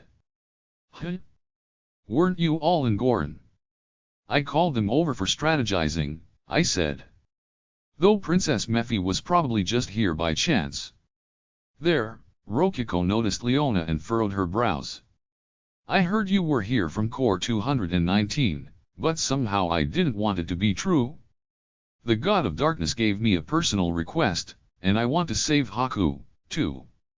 Our interests are aligned here. I'll trust you this time, but just because of Father? It turned out that Father had sent her a mail once Leona and I made contact. Perhaps he felt it was fine since the surprise had been revealed. By the way, Kama, we're going to be talking strategy, right? Should we have Wataru wait with Mephi here? Rokiko asked. Nah. I'm gonna dump a bunch on Wataru, and have him go all out helping here. What? You're finally going to tell me your secrets, Kama? Wataru exclaimed, more shocked than anyone. Yeah, I had kind of been disrespectful to him until now. Though naturally, you'll need to agree to being enchanted with contract magic to keep the secrets and not use them against us. Of course. I trust you, Kama. Oh, really? That's consent, and seals the deal. Treaty. I casually activated the contract magic. Wataru balked, but it was too late. The whole thing about contract magic was that it activated once you had verbal consent. Now he couldn't leak our secrets. And there was no expiration date to the contract, either. You let your guard down, Wataru. By the way, This contract doesn't actually specify that I need to tell my secrets. Wait. But you will, right? Yeah, sure. I'm not that much of an ass. Wataru sighed in relief. Since he accepted the contract and all, it seemed right to consider him a part of the inner circle by this point. Alright. It's not something to talk about in public, so let's go to the staff-only backrooms. Oh, and Wataru? Final warning, once you hear this stuff, there's no going back. You ready? Yep. I steeled my resolve a long time ago, Wataru said, with that resolve clear on his face. Alright, go time. We went to the staff-only backrooms, where only those affiliated with the dungeons were allowed in. Soto was enjoying Ichigo's live show, so we left her with Minafi. Kama? It feels kind of like this place is only for staff and such. Yeah, it's fine. We're staff and such. We kept walking down the hallway until it hit an abrupt dead end. I pushed in and spun a brick, which revealed a hidden passageway. Behind it was a paved hallway with doors. Each had a plate like break room or manager's office, giving it a sort of office building feel. This is a dungeon, right? Not a hallway in a theater or something. That's right. Oh, I can cancel the disguise now. I ended Ultra Transformation. With that, I could finally be a dude again. I stretched and yawned, adjusting back to my normal body. Aw, what a shame. Miss Kama was so cute, too. Agreed, Rokiko said. Absolutely. What a shame, if only she accepted her true, beautiful form. I ignored the genuine disappointment of Leona, Rokiko, and Core 219 to enter the manager's office, where we were welcomed by an orangi-collared rabbit core, Mikon. Kama, thanks for coming. Wait, this sure is a lot of visitors. Mikon said. Yeah, sorry about that. We'll need to borrow this room. Sure. Still, seems like Lady Haku's in some big trouble. There was me, Rokiko, Wataru, Misha, Ignite, and Leona. Even if you excluded Core 219, who was participating via telepathy, this was a pretty huge number. Number 564, could you bring some of the new carrot tea we invented for the guests? If you insist. The sun will never set if we wait for you to make the tea, Core 564 said, speedily getting to work on the tea. His dexterity with it showed that he was making tea every day. He skillfully poured several cups, then set them in front of us. It's nothing much, but do enjoy. Wait, Youta. Is that not you, mistress? How dare you show your face in front of me after all you did? Who were you again? Leona tilted her head. Come on, don't say you forgot. You were helping him out just recently. That experiment. I totally forgot. That's right, I forgot you looked like this. NGH, meeting me here was the end of your luck, or so I'd like to say, but you are a visitor today. Enjoy the carrot tea. Oh, thank you. Core 564 sure was being surprisingly mature there. On closer examination, his legs were shaking pretty hard. He was forcing himself, but I could hardly blame him. Really, the fact he could face her head-on and speak normally despite what she did to him was impressive. Core 564, I underestimated you. Anyway, with all the arrangements made, it was time to talk about the current situation and our immediate plans. First of all, I expect that Haku's hidden herself at the bottom of the Ivory Labyrinth. Thus, like I said to Misha before, we'll be conquering the entire Ivory Labyrinth. The idea is to get all our forces capable of fighting her, that being in this case, Leona in front of Haku, and then resolve things with that duel. So, can we not just drag Haku out with one of Leona's spells? Rokiko suggested. I glanced Leona's way. Good point. If we could do that, we wouldn't need to go out of our way to conquer anything. Not possible. They have ultra magic and equivalent authority to me, so even if we do get her here, she'll just run away again. Right. Well, guess that locks us into conquering the dungeon, I said. Wataru raised a hand. By the bottom of the ivory labyrinth, do we mean floor 53, the lowest floor discovered? I've been there, but I have no idea how one could escape it in one go. So, how much are we gonna tell him? Misha asked while sipping carrot tea. At this point it's annoying to keep track of what to hide and what not to, so just say whatever he needs to know. By bottom, we mean the actual bottom, which hasn't been conquered yet. Haku controls the ivory labyrinth and can move within it freely. Also, the 4 Braves are all monsters working for the dungeon, too. Though I technically work for another dungeon, meow. Exceptions include, Misha. Got it. That's a bit hard to believe, but it explains why Amelia was a lamia. So Haku controls it. It would be accurate to say my fair lady is the dungeon itself. Naturally she would be able to do as she pleases within it, Core 219 added. Adding in masters and the like would complicate the explanation, so we just left it as Haku being the controller. That's why we need to conquer the ivory labyrinth. Technically speaking, the imperial capital is the top layer of the ivory labyrinth, and all the nearby branch dungeons are also part of the ivory labyrinth. Wataru could hardly hide his surprise. But it was the truth, so he had to accept it. I learned this in dungeonology: dungeons are not evil. They are a gift from the gods, which produce infinite resources. And well, with Haku as the master, they certainly aren't dangerous, he said. Yep. Of course, each dungeon has their own head honcho in charge, and all the dungeons in the empire either work for Haku or are associated with her. Yuppers. And I'm the boss of this rabbit rest spot, Mikon declared, fluffing himself up on the table. I was wondering why a rabbit was talking, but that explains that. So it's possible to negotiate with dungeons. But wait, does that include the Cave of Greed? Good eye. We'll introduce you to the magical talking golem, Mr. Yuma, later, Rokiko said. Really? Thank you, Rokiko. Yep, and she didn't lie. It would be me, the dungeon master, inside him. Anyway, moving on. Getting back to the point, now that Haku's been taken over, we have to conquer the entirety of her dungeon. The question is how to do this, but I heard her say once that it's over 150 floors. I don't know the actual bottom of the floor. Winning with just our numbers here would be difficult. No, uncle. I could do it, Igna declared. You're cheeky.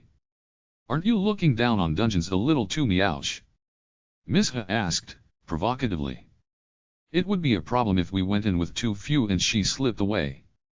If we want to save Haku, we can't risk destroying the dungeon itself. Who knew how many months it would take if we formed a party with just this number and tried conquering the dungeon normally through honest means? Our time limit would run out, and if she ran around in the dungeon we'd never catch her. So what's your plan then, Kuma? I won't be surprised, since I've been surprised enough today. It's simple, Wataru. If we can't do it alone, we just need to not do it alone. Remember what we did last time? When fighting number 50 in the demon realm, you mean? Exactly, I replied. But this time we were going after an entire dungeon, and getting 3 hits in wasn't enough. Thus, for this fight, we're going to wrap up the entire world. It was the plan for conquering the ivory labyrinth that I had been cooking up for years now. Put simply, all of us would throw everything we had grown into this world into an all-out war. Magic, skills, items, dungeon powers. The strength I'd grown, the powers I'd revealed, the connections I'd made, the subordinates I'd gotten, the daughter I made. I'd use everything I could, and borrow everything I could, too. And then, with all the power I could muster, I would throw us all at the ivory labyrinth. Well said, Kuma. It would take the world to beat my sister, Rokiko exclaimed. I love that side of you, comma. I'm in, Leona said. Oh, the scripts I can write based on this. How wonderful. Core 219 gushed. Am I helping, too? I can at least send out squirrels. At last, a place to wield my Ultra Death Scythe to its fullest potential. Rokuko and the other dungeons were into the idea. Core 564 slipped in, too. Sorry, comma. I said I wouldn't be surprised, but that was a lie. I don't really get it, but you're gonna be the strongest in the world. Wow, uncle. Wataru raised both hands. Ignite, I would have liked to think about things a bit harder. The whole what? The heck are you thinking, comma? Mishka gave me a fishy look. Sorry. Saying the whole world might have been a bit of an exaggeration. Alright. Don't surprise me like that, meow. It'll mainly be the Empire, the Demon Realm, and the Holy Kingdom, plus Dade. Wakoko might get involved, too. Oh, and ideally everyone in her faction will help. That is pretty much the whole world. Mishka yelped. I'd like to take my time with preparations here, but I think we should have 3 days of planning, and 3 days for the actual conquering. Including today, that'll be about a week. Erim, so you're going to conquer the Ivory Labyrinth in a week? I guess that's the plan. Not sure how it'll go down in practice, though. Mishka cradled her head. Hey, it's not my fault. There's a reason I only have 3 days to conquer it. This is fucking crazy. Yeah, I swore. What the heck are we supposed to do, meow? Mishka exclaimed. Well, first up is figuring out what the actual bottom floor of the Ivory Labyrinth is. The discussion couldn't even begin if we didn't know how many floors we needed to conquer per day. Like, if it was actually 1,000 floors or whatever, we'd be screwed before we began. Do you know how many floors there are, Mishka? Knoppers. I never got map access, meow. Well, no surprise there, if she was from the Demon King faction. But the guild actually does have a map up to floor 160, meow. Wait, what? Why? They have a map that far down when publicly the bottom floor is 53? Wait, the previous generation's Mishka got tired of investigating whether every adventurer's report was correct, so she convinced Sally to copy down the map onto parchment, and made it so dungeon staff would compare those reports to the parchment map? That's so lazy.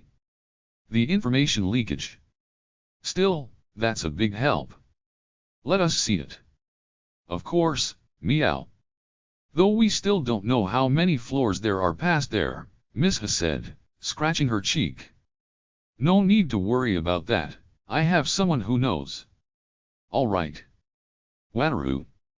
Time to roll the dice. Yeah, somehow I knew this was coming. Wataru took the 10-sided dice with an uneasy look. Don't worry, you won't have to roll them that much this time. Side chapter: The Ivory Goddess. It was the day before the attack on the Ivory Villa. By the time she noticed, it was already too late. Core 10 had infected her. She never thought he could do something like that despite his core being destroyed. Forgive me, my lady. Good grief, this is certainly mud on my face. Chloe was protecting Haku's mind. That was what let her write a coded message while Core 10 was asleep, and convey the situation to Leona. At the moment she could not be trusted entirely, but they were once close enough to have made a system of codes together. It would be nice if their bond was still strong enough for Leona to save her. At least, that was her main hope. Haku's dislike for Leona was one-sided, after all. The dungeon's subordinate monsters, aside from Chloe, were also infected by Core 10 through Haku. Chloe was safe as a succubus, but one could not say how long that would last. Dolce the Wraith was hit with the infection head-on and got corrupted immediately. That was likely due to her having a high affinity with Core 10, as an undead monster. It was truly painful to lose Dolce first. He stole so much private information. I wonder if Rokiko is well. Rokiko's Cave of Greed. It had leaked that her dungeon master Kama had been responsible for the Holy Kingdom infiltration, and that the Ultra Regeneration hero Suzuki was stored there. Core 10 had sent Dolce off with orders to assassinate Kama and secure Suzuki. He would likely use Soren Ichika for that purpose. I wonder if Kama will survive. Well, she would worry about his dying if it happened. If he lived, hopefully he would notice something was off and come investigate. The Ivory Beach was no doubt being kept under watch, so Core 10 would react in some way to it. Core 10. What are you doing to my lady's body? Stop it, you scum. It seemed Core 10 was teasing Haku's body in some way or another again. Chloe, do calm down. If you stir, your defenses will soften, NGH. My apologies. In this mental state, I could not contain my emotions. The infection advanced a bit further. Hence Core 10 understanding this method was effective and using it more often. Though because it would become his body once the infection completed, he could not do anything too crazy. Eventually, Dolce returned from Goron. She couldn't use the Ivory Beach route on the way back after attacking, so she must have used teleportation. Enough days had passed that it would have been possible with a huge quantity of mana potions. Haku listened in on the report. So Kama died, Haku commented. It could not be helped, I expect. Yes, but I do feel bad for Rokiko. Unfortunately, this means there is less chance of us being saved. Haku elected not to think about it. People and gods died when it was their time. Though at times they in fact did not die. Ichika having done her job probably said all it needed to. I suppose we will need to take care and think nothing so our thoughts are not read. Perhaps we should have honed our Demon King style. It would clearly be contradictory for the Ivory Goddess and her subordinates to use Demon King style. Good grief, that Dolce. She does good work. It was absolutely essential that Haku made sure not to notice the hole in the report. On the day of the attack, Wataru came. Schedule-wise, he should have been just about arriving at Goron. Why was he here now, of all times? Did something happen around Corky that made him turn around, or? Haku elected not to think deeply about it, so Core 10 couldn't read her mind. Chloe. I will be closing my eyes and ears for a moment. Understood. Shall I join you? That would be for the best. Something exciting was absolutely about to happen, after all. Hopefully she would awake to find herself saved. She regained her consciousness. It seems my body has been rather gravely wounded. Good morning, my lady. It seems to have been the repercussions of magic use. The corruption hadn't progressed very much. It seemed Wataru had attacked her. The ambush consisted of him, a Dragonute, and a black-haired witch, then eventually Leona, forcing Core 10 to flee to the Ivory Labyrinth. It would make the most sense to say Leona arranged the attack, which would mean the Dragonute and black-haired witch were likely Leona's pet and toy. Wataru joining them was a bit unexpected, but... Oh, I best not think further, lest he tighten his guard against Leona and the others. There will be no avoiding that. Against the god of chaos, he will likely modify everything beneath the most explored floor. Indeed. Though my dungeon is already unconquerable as it is. It was a massive dungeon totaling over 150 floors. The length of one's dungeon connected directly to exhausting invaders, and so length exponentially increased difficulty over time. It would take a year for even Leona to conquer. My lady, steel yourself. This will be a long battle. Let us preserve our strength. Indeed. I will fight to the end. Haku forced down the hope that was arising within the deepest layers of her subconscious, and continued thinking that her dungeon could not be conquered. Chapter 4 #Normal Adventurers of the Lavrio Empire's perspective. I was eating in a cafeteria attached to the Adventurers Guild, with my party members. You could get a lot of food for cheap there, and while we were digging in, one of my adventurer pals stopped by our table. Hey, brother. Hear about the Ivory Villa being attacked. Whoa, what is this? Last year. That happened 3 whole days ago, you know. Come on, I just got back from a quest. Well, no helping that then. Could you fill me in on the details? Sure, if you buy me a cold one. Not that I know too much myself. Hey, anything will do. He set 3 coppers, the price of a beer, on the table. Negotiations complete. Apparently a terrorist had appeared at the Ivory Goddess's home and gone on a rampage. It turned out the villa had the god of chaos imprisoned within it, and apparently their goal was freeing them, but it was unclear what had happened to the Ivory Goddess, or the terrorists. No further public reports had been made, and the Adventurers Guild was apparently being swarmed. The guildmaster had apparently screeched, "We're still investigating, stop asking already, meow." That was about what everyone knew already. That's about all I know, but there you go. Sounds serious. Thanks. Don't sweat it. Thanks for the beer. And that was when it happened. Please help. Suddenly, a pleasant voice reverberated in my heart. It was coming from outside. Please help. The world is about to end.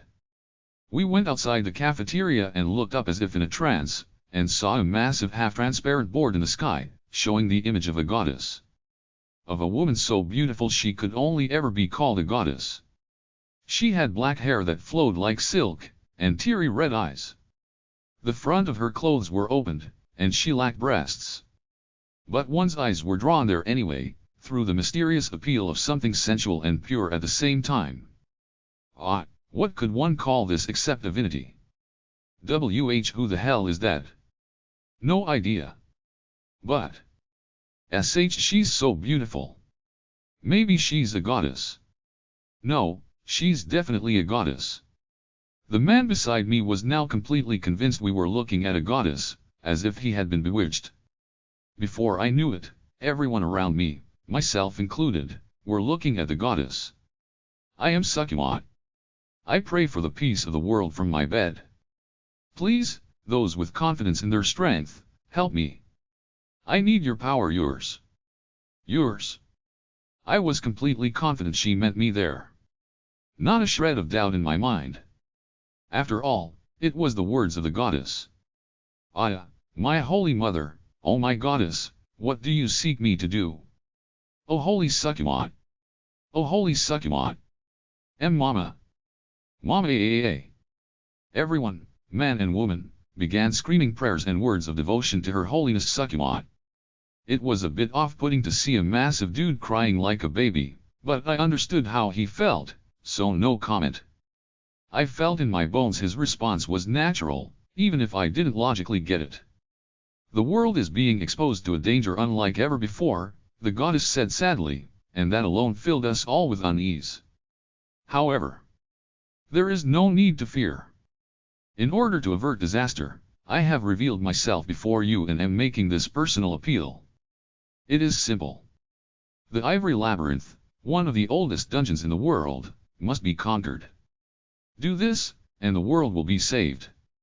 The ancient dungeon, the Ivory Labyrinth. It existed long before any of us were born, and one could say it was the heart of the dungeon industry which served as the basis of the Lavrio Empire. At the moment humanity had reached 53 floors deep into it, and there was still no end in sight. That's how fearsome of a dungeon it was. There was no adventurer that didn't know about it. That said, there is no time to waste. If this dungeon is not conquered within the next 3 days, the world will end, the goddess declared. Nothing could have been more devastating. How can this be, O goddess? Are we doomed? That's impossible, it'll take over 3 days just to get to floor 53. This is just too much. Oh Supana. Many of us wailed at the impossible task. None of us doubted that it was true.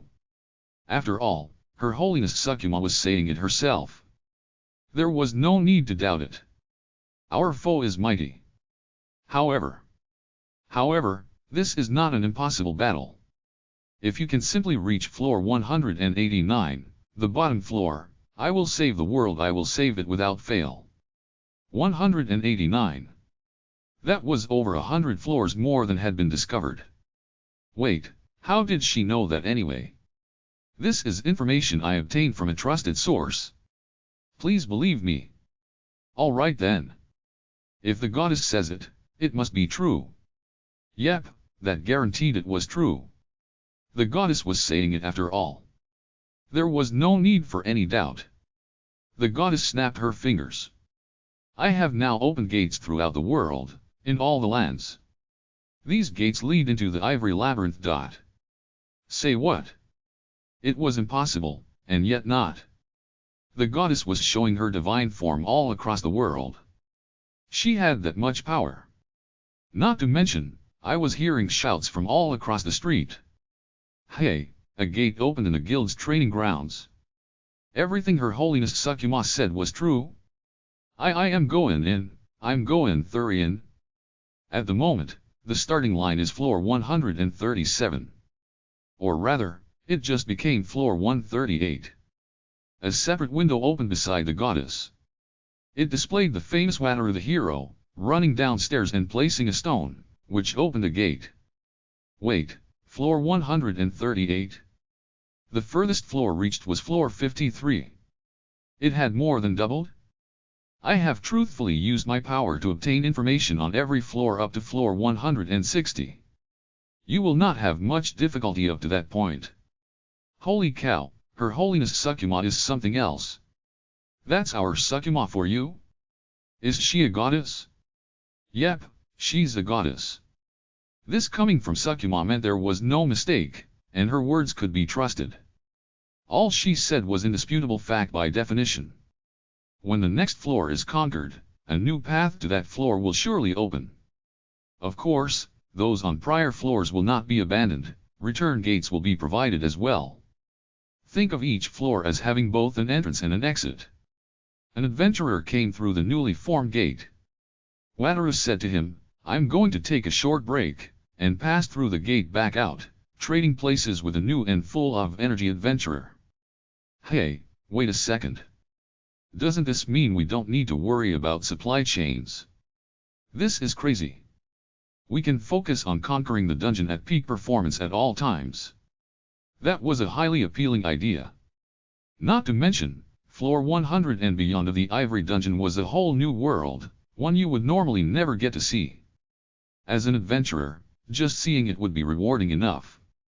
Though I was a bit worried about whether we were strong enough to make a dent in the dangers of this new world. Suddenly, a white rabbit hopped onto Her Holiness Supana the goddess. My familiars shall guide you. They are weak, small creatures, but if you follow them, you are guaranteed to find your way. Furthermore, the goddess took out a sword. It seemed like a generic iron sword, but I shall present each participant with a magic blade that will function for the next 3 days only. It is a special, high-value campaign being held just this once. They will turn into normal iron swords when the event is finished, but you may keep them for yourselves. She swung the sword as she spoke. Apparently there were axes, spears, and other variations, too. Now, it is time to fight for our future. Those who have faith in their skills, please assist with the conquest. Those who do not, please offer your support in other ways. I am waiting for all of you to participate for the sake of preserving peace. Stand forth, adventurers. Sieg Fudan. Sieg Fudan. Say it with me, everyone. Sieg Fudan. Sieg Fudan. Sieg Fudan. Sieg Fudan. Sieg Fudan. Sieg Fudan. There was some hesitation at first, but the chanting steadily grew louder. As if the chants of all the world were overlapping. I felt the sensation of becoming one with the world. The furthest exploration point of this adventure will continue to be shown via this monitor. Please do provide cheers of support. Now, until we meet again. This broadcast was provided by the Buddhist Church. The goddess's window disappeared. However, the other one which showed the battling adventurers remained. Unlike Wataru the hero, they were normal adventurers. They were probably C ranks or so. But they were doing surprisingly well. They were fighting an actual pack of humanoid monsters, primarily higher rank minotaurs, but they were throwing everything they had at them and even seemed to be dominating the fight. In their hands were the mana blades gifted to them by the goddess. Judging by how clean the cuts were, their effects must have been sharpening. And then, one adventurer dropped out due to exhaustion. Naturally, you couldn't fight at full power for long. It was the natural result. However, the hole they left was immediately filled by another adventurer. The adventurer who dropped out rested while being protected by the others. He seemed fairly relaxed while stroking one of the guide rabbits. There were more replacements, in fact so much so that they were actually waiting for those up front to get tired. What made dungeons hard to conquer was the difficulty of maintaining supply chains, and knowing when to turn back. High-ranked adventurers knew that well, having survived and risen up the ranks due to turning back when they needed to. But what if you didn't need to think about supply chains, and could fight at full power, retreating the moment you got tired? In that kind of situation, even C-rank adventurers would be plenty strong as firepower. It did not take very long for the more skilled among the crowd to start thinking, wait, we might actually be able to do this. So, what do we do? The guy beside me asked. Wade I mean. There's only one choice here, we gotta go. We immediately headed to the nearest gate connected to the Ivory Labyrinth. I was confident in my skills.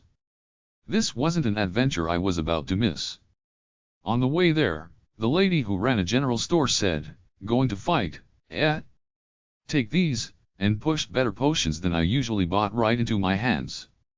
There were 2 gates in the training grounds, with signs on the side saying either entry only or exit only. I steeled my resolve and passed through the entry gate, and found myself in what looked like a coliseum. There were a bunch of gates lining the walls, and each had 2 ropes that joined together with others to form a path to the center. There was a larger gate, likely leading to the Ivory Labyrinth, and there were arrows on the ground, likely saying stay in line. The gates on the other side of the Colosseum were apparently the exit gates. Where all the paths converged were a mate and sister with large signs, organizing the gathered adventurers. That was the last member of that group. Okay, stop. Everyone from this point on is part of Group N. Understand? Group N. We will send you when it's your turn, so please await instructions. Group J, you can enter. Stay calm and take 1 magic blade at a time. Hey, you. Even dual wielders can only take 1. Sukuma will hate you. Those who've returned, please go to your special exit gates. Hey, you. Don't enter through the exit gates. They are one way. Go back and go through the entry gate. Those coming for a second time do get another magic blade, so please do return after getting rest. Surprisingly, the adventurers were all obediently obeying the girl's instructions. No doubt their occasional warnings that not following the rules would make Sukuma hate them were working like a charm. Everyone got put into groups of 10, and headed into the gates one by one. The code word is Sieg Fudan. Do your best, and don't push yourselves. There were clearly people here who looked like monsters, but apparently they were from the demon realm. The mate emphasized that demon realm people were allies, too, and to conquer the dungeon on good terms with them. The demon realm, I thought they were our enemy, but makes sense we would all unite when the world was in danger. Borders meant nothing when the whole world was about to go poof. Incidentally, some people lost their patience and tried charging forward, but they were stopped by the others. Judging by what was said, one needed to stay with their group until it was time to go through, and those who tried skipping ahead would be pushed back in line. In which case, patiently waiting was the smartest choice. On top of that, one would ideally stick with their group and fight together after passing through the gate. That way was more efficient. This feels kind of incredible. There's so many adventurers and even monsters here, but everyone's following instructions. I mean, we don't want Her Holiness Sukuma hating us, right? Well, that made sense. True, true. But just who are that nun and maid, anyway? The nun is a Buddhist nun, obviously. Look at the holy symbol. Now that he mentioned it, she did have a circle with a hole hanging from her neck. I was seeing those Buddhist holy symbols all the time recently. Looked like the maid had one, too. Her Holiness Sukuma must be the goddess of Buddhism. She did mention her broadcast being provided by the Buddhist church. That would explain why the maid's a Buddhist and why she's helping. As we waited and thought through these things, it finally became our turn to go in. Feel free to take whichever magic blade you like. There were several kinds of magic blades, but the most popular seemed to be the sword. So many magic blades. What a sight, I said. It is all thanks to Sukuma's power. This is nothing to her. The guy in front of me took a sword, and immediately another identical one plopped out of a tiny gate. That might well be small time compared to opening a bunch of gates all throughout the world, but it was still insane to be able to produce as many magic blades as one liked. However, magic blades are nothing without someone to wield them. Her Holiness Sukuma is very happy to have everyone helping like this. Well, that's good to hear. We grabbed our magic blades, and finally went to the gate. Ah, right. Understood. Ahem. Excuse me. Group Q, please wait a moment before entering. Your cooperation is appreciated, said a short, green maid. What had happened? Wait, what's going on? Let us in already. Is there a problem? I mean, with this many people, surely there's a problem or two. Let's just wait. Some in my group groaned and complained, but we all fell silent at the tiny maid's next words. The floor has been updated. It will now start on floor 140. Please wait as we change the gate. What? Hold on. Wasn't the start line 138? Had 2 floors been conquered already? 2 unknown floors from the oldest dungeon, the Ivory Labyrinth? Hold on a second, Her Holiness Sukuma said she had information down to floor 160, right? That'll be the key to conquering floors fast, then. There's 189 floors, remember? True. It wouldn't be impossible with good intel, yeah. To know how long those unknown floors will take, though. Hang on, does this mean Her Holiness Sukuma is really gonna do it? Yeah. At this pace, we'll conquer the Ivory Labyrinth all the way to the bottom floor in just 3 days. The Ivory Labyrinth being completely conquered. Suddenly, that felt possible, a real goal that could be achieved. Next group, there will be momentary difficulties as the camp for the next floor is established, so the Holy Kingdom's Church of Light has sent Alka the High Priestess to assist. I repeat, Alka the High Priestess will be assisting. A nun brought forth a green-haired woman wearing white robes. She lightly held a brutish, pig-iron axe, leaving no doubt that she was the famous, or rather, infamous, High Priestess Alka. Wait, that High Priestess Alka? From the Church of Light. Oh my, you know my name? Ahaha, let us destroy.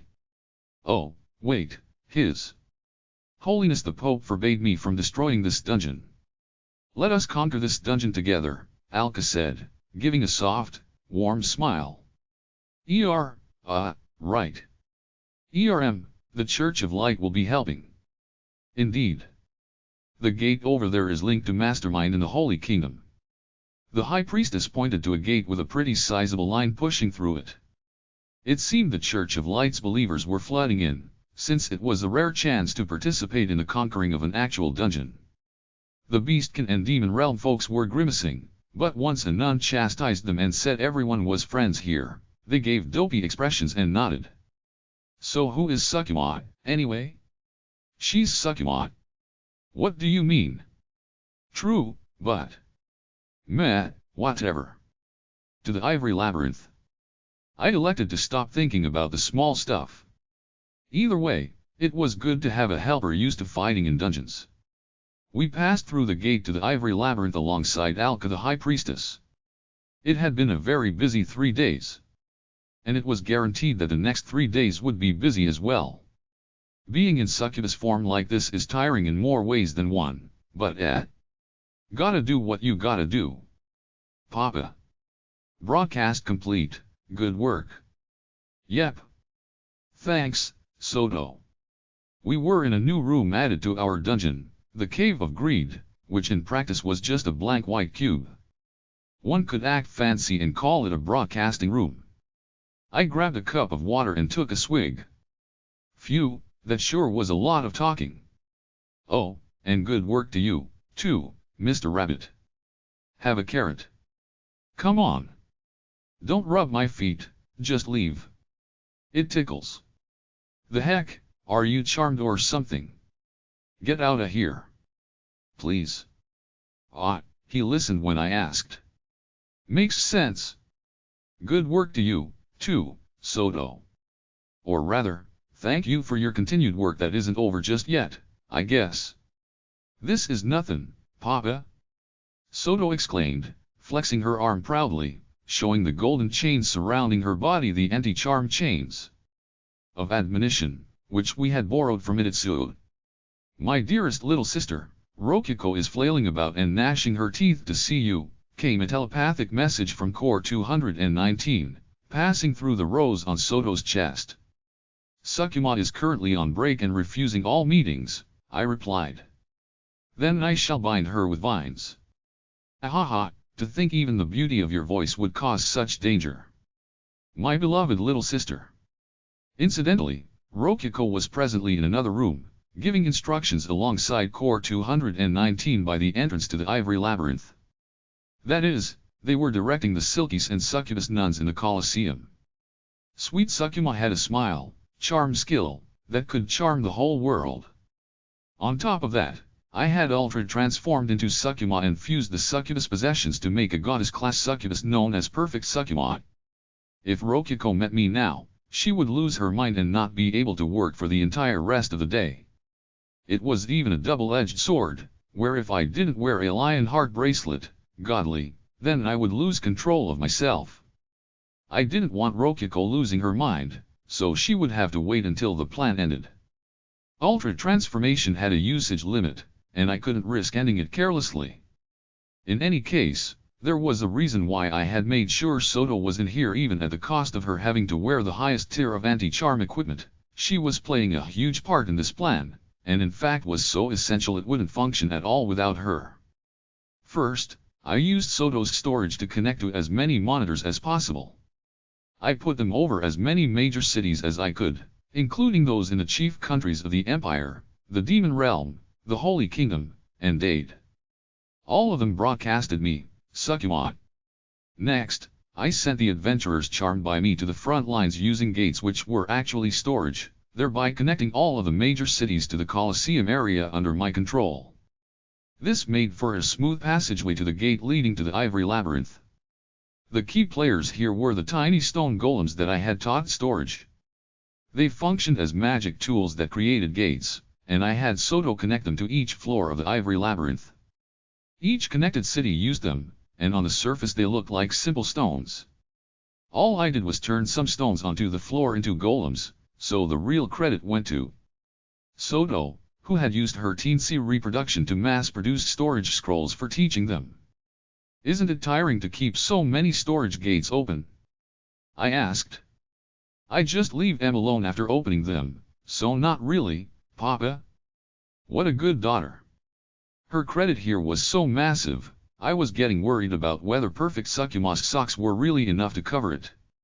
Speaking of which, these gates helped out enormously for conquering 135 floors in the 3 days of prep time. Although we had gotten a map and intelligence on the first 160 floors from Misha, it was undoubtedly thanks to Soto that the normal adventurer parties made from mannequin golems and completely normal rats could safely do their work. Ideally I would have wanted to make it all the way to floor 160, but even then 45 floors or so per day was still real impressive. There were naturally boss rooms along the way, But we used a harmless, completely powerless slime to slide under the crack of the doors and pass for free. It was a technique we had learned via the paper golems. From there we just had to use storage to swap places, and then completely normal rats could swarm the dungeon. There were some doors along the way sealed properly such that not even a slime could slide through, but we managed to pass through via the acrobatic technique of temporarily putting the boss into storage. We luckily caught them off guard and didn't get noticed. So basically, we were passing this off as a completely normal adventurer party's doing. Haku, Core 10, must have been really surprised when, out of nowhere, there were suddenly enemies on her floor 135. Incidentally, through Wataru's dice rolling we confirmed Haku was presently on floor 189, which was also the bottom floor. She had been there 3 days ago as well, so she hadn't built any new floors. But let me make it clear that if we had sent a party consisting of Wataru the hero and the god of chaos Leona instead of the mannequins, by the time they hit floor 136 the dungeon would have turned into a 350 floor monster. Man oh man, ultra good fortune sure is convenient star. Asterisk cheating, in any case, far more participants were here than I expected. Which meant that the magic blades I had mass-produced ahead of time were at risk of running out, so I needed to make more. I'm busy but I'll do my best. Soto, the materials for the magic blades. I've got lots and lots, so just say when you need some. Soto said, taking out an iron golem corpse from storage. I began my second job of turning them into magic blades. #Wataru's perspective Wyu. Now that was tiring. Having completed his job of cutting down 3 floors of monsters and opening a gate on floor 138, Wataru returned to the rabbit rest spot. He went to the room that had been assigned to him out of the several break rooms. As a note, these break rooms were for the powerhouses Kama had scouted out for help, and just passing by some of their doors gave him chills. It was impressive he had found so many that made even Wataru feel a chill. Upon returning to his room, there were Naruna and Igna who were there to keep the room in order, and Leona who was there for fun despite having a room of her own. Wataru, good work. Igna shouted. Good work, Wataru. Igna and Naruna both held out crimson red potions. As hard as it was to believe, they were both the legendary full potions, which as the name described, completely rejuvenated the drinker. It was an enormous waste to use them for simple exhaustion, but Wataru was used to it already. After all, the god of alchemy, Leona, had made them out of empty bottles right in front of his eyes. According to her, she was simply alchemizing the air within them into potions. Apparently this world did not have any conservation of mass. Thanks, Wataru said, taking 1 potion with each hand, opening them simultaneously with his thumbs and pointer fingers, then chugging them both down. It really was a waste to use solely for exhaustion, but if he didn't do it this way one or the other of them would complain. Naruna would say, oh, not drinking my potion, while Igna would say, it's the chest, isn't it? Mine's going to get big, too, sooner or later, okay. Wataru was tired of both, so he drank 2 at once. Apparently, overconsuming full potions had no adverse effect. My, this certainly feels nice. You love my potions so much you chug them like nothing else, Leona asked, giggling. At first he got caught off guard by her appearing out of nowhere without any sound, but he had learned she was just the kind of person who liked doing that. Also, things were best when she was teasing like that, since he knew she enjoyed it. They are as tasty and go down as easy as I would expect from one of your potions, Leona. The god of chaos was also the god of alchemy, and chugging her divine full potions for fun was enough of a waste to make a normal alchemist die of shock. But that was exactly why Leona was satisfied. Have another potion on the house. Show it when you tell this story to an alchemist one day.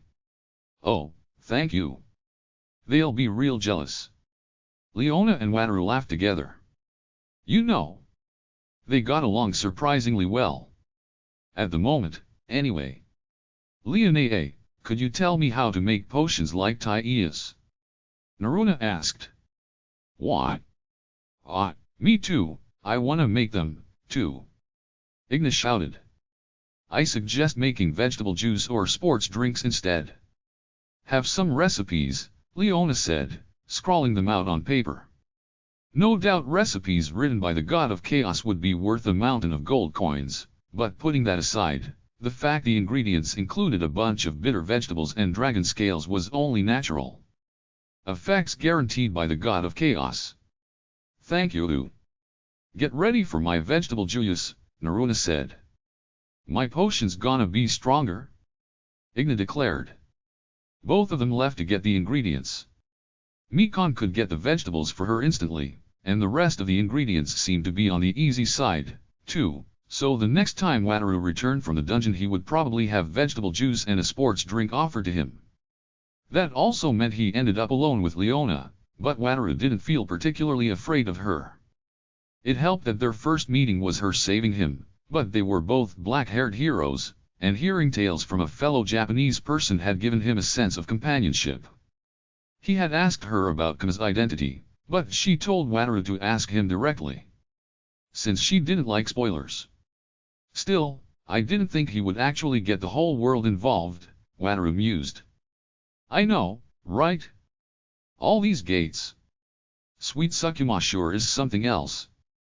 Ahaha, she really is. Wataru hadn't been told the reality that the gates were not Sukuma's powers, but rather Soto's.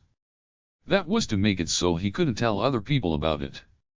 Hence why Wataru couldn't even talk about the tricks he had performed with Soto back in Dade. The gates were apparently using the same trick, but it had gone way above the level of simple tricks. There were limitations and rules, or so he had heard, but still, he was opening gates throughout cities across the world and leaving them open. He had no explanation of why Soto could use that skill or really, apparently Kama didn't know why she could either, but in the end Wataru was confident that Soto temporarily truly was a goddess. That would explain why Kama was using Sukuma to try to hide Soto. It was a cheat so strong even the god of chaos was surprised. No doubt the fact that freshly removed socks were in such high demand was due to the cost of using the power. And so, that morning, Alka the High Priestess had activated the contract magic treaty at the Ivory Labyrinth before Wataru's very eyes. Its effect blocked dungeons, and prevented new floors or monsters from being made. Which reminded Wataru. Kama had used a spell just like that, but maybe it was a different one which just coincidentally had the same name. So basically, thanks to Alka, we can now start conquering the dungeon for real. That's right. You sure were rolling dice for a while, huh? Yeah. Another quest, another night spent rolling dice. Kama sure thinks of a lot of funny things, huh? Who would have thought you could use ultra good fortune like that? Although Kama had said he didn't expect much dice rolling this time, in the end Wataru had been stuck rolling dice for what felt like forever. The main topic of investigation was the Ivory Labyrinth's floor count. If the dice were plus or minus 2 from a floor that was 1 point, and after 100 rolls the floor with the most points would be the bottom floor. Then, to be really thorough, he flipped a coin to make sure that was in fact the correct floor. On top of that, with the help of Mikon and other dungeon rulers, Wataru's ultra good fortune was brought up to level 4. They created 2 cores for him to destroy. It was safe to say the information was twice as accurate now. I thought that rolling dice with ultra good fortune would only get you information about as good as a fortune teller, but I've changed my mind. You rolled 3 times and got 200 floors each time. This is all just statistics, isn't it? But, well, having to roll dice each time a plan is made, and check that the final floor wouldn't change due to it, is a lot. Think about the person rolling the dice. That can hardly be helped, can it? There'd be no winning if she dug down to floor 350 or something. We couldn't go in until the Church of Light's High Priestess used treaty. The first plan had been for Wataru, Igna, and Leona to start as an elite squadron, but at Kama's instruction they investigated the floor count after that, and it had turned into 300. In other words, they learned that going in with an elite squad would make Haku add more floors. Though not even Wataru realized he could basically predict the future like that. After further investigation under various conditions, Kama ultimately brought a group of silent, mask-wearing adventurers.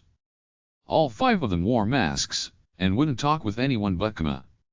It turned out they could get to floor 135 without the final floor of 189 changing.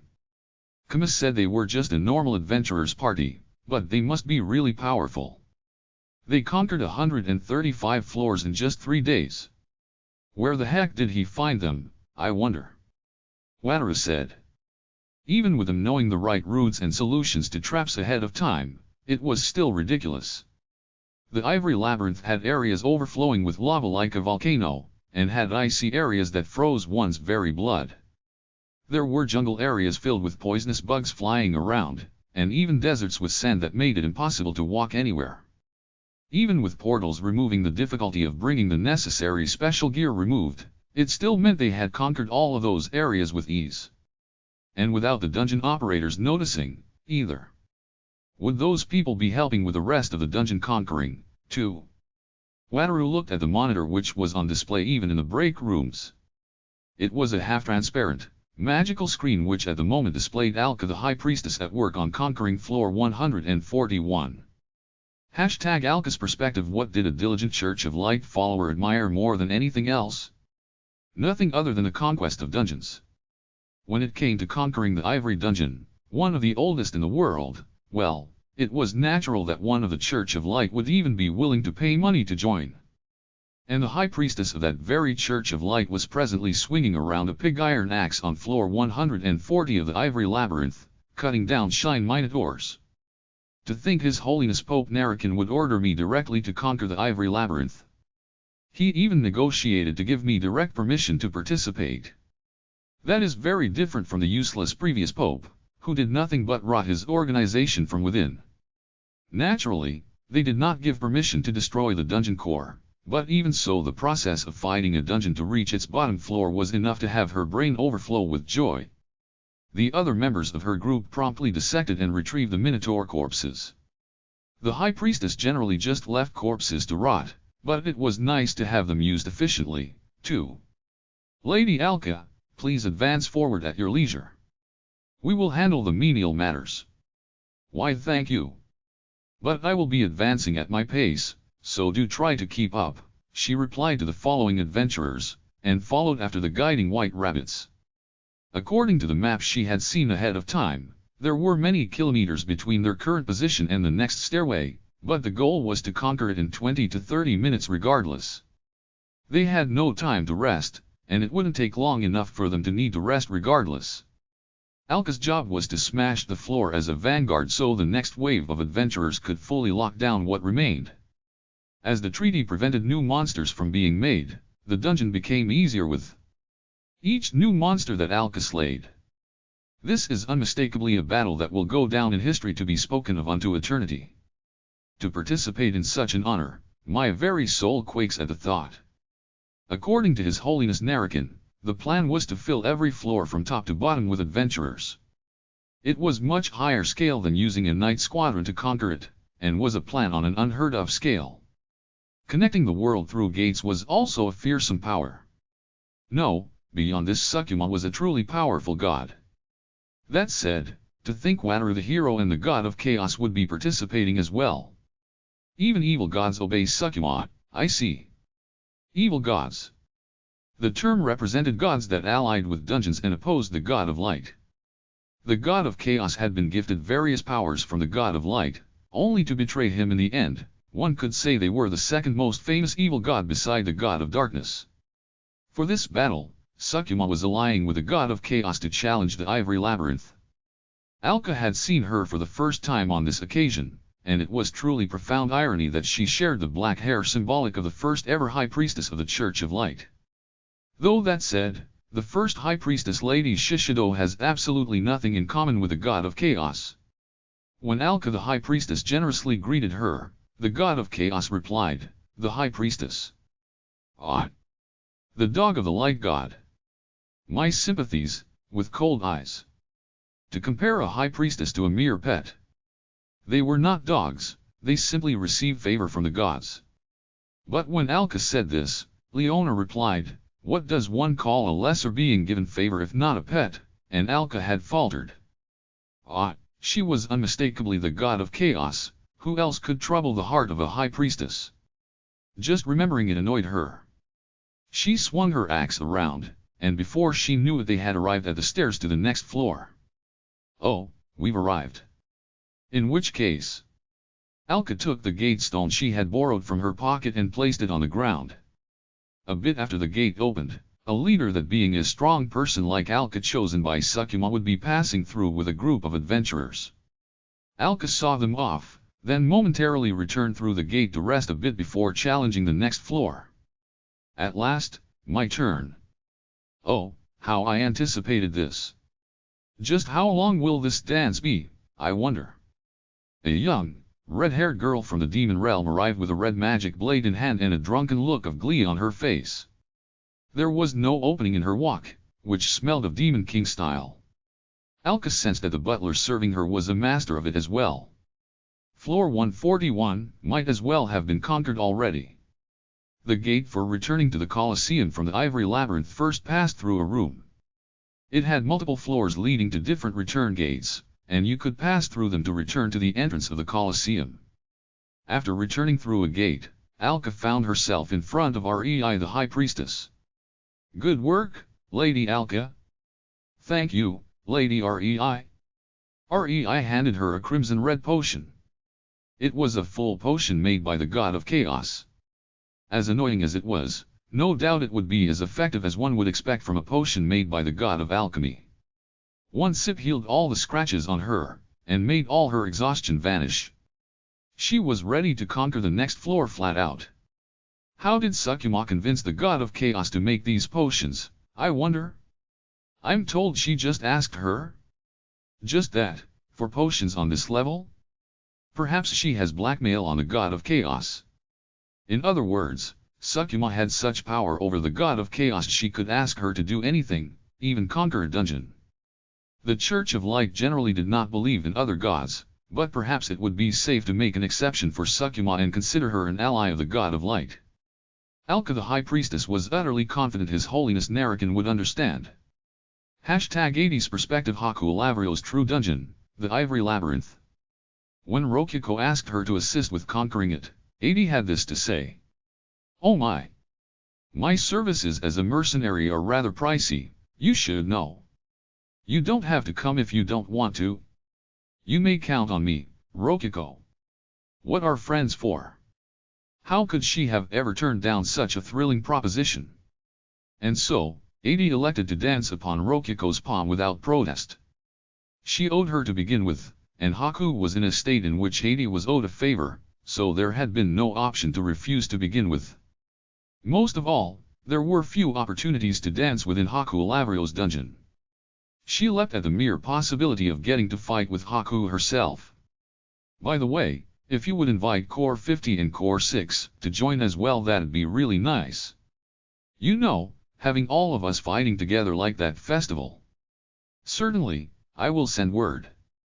I am sure Grandfather and Core 50 will rejoice.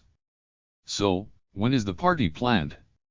Though she never expected the battle would be 3 entire days later. The fact that she was so excited she couldn't sleep the day before, like a new soldier about to be shipped off to the front, can be a secret between you and me. Thus came this morning. The great Demon King, Core 6, and her master, Core 50, had both agreed to fight as expected. She went to her waiting room in the rabbit rest spot with both them and her master cum butler Sabas. It was a different gate from those used in dungeon battles, but it was splendid to have a way to go from the demon realm to the Empire instantly. Warfare would be advanced greatly if this could be used often to send armies into dungeons. Ahaha! Grandfather, Dungeon Core number 50. I simply cannot wait to invade the Ivory Labyrinth, 80 said, twirling in her favorite Valkyrie dress. To think she would let herself get taken over by Core 10. Good grief, never let your guard down. Saving the queen of a rival country that was attacked by a third party. This is quite the heated development. Core 6 was in truth Haku's ally, and Core 50 was motivated to fight. The plan was to send the two of them in when an especially dangerous foe appeared. Though if no such foe arrived, they would not be sent out at all. We would not mind conquering floors as well, you know. Oh my, Dungeon Core number 50. Do allow such fun activities to be done by we young people. Ahaha, no arguing with a princess there. Well, feeling like a summoned monster for once will be insightful. I need only wait to be summoned to fight a strong foe.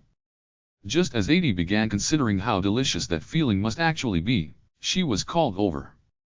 It seemed floor 141 had been reached and she had been selected as the vanguard.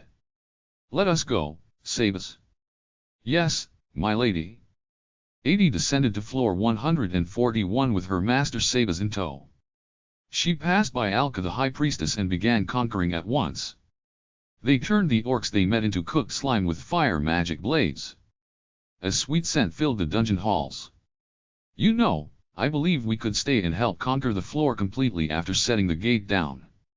It seems that there are orc kings protecting treasure off the main paths, what do you think? I see. In my humble opinion, it would perhaps be best left as mere exercise.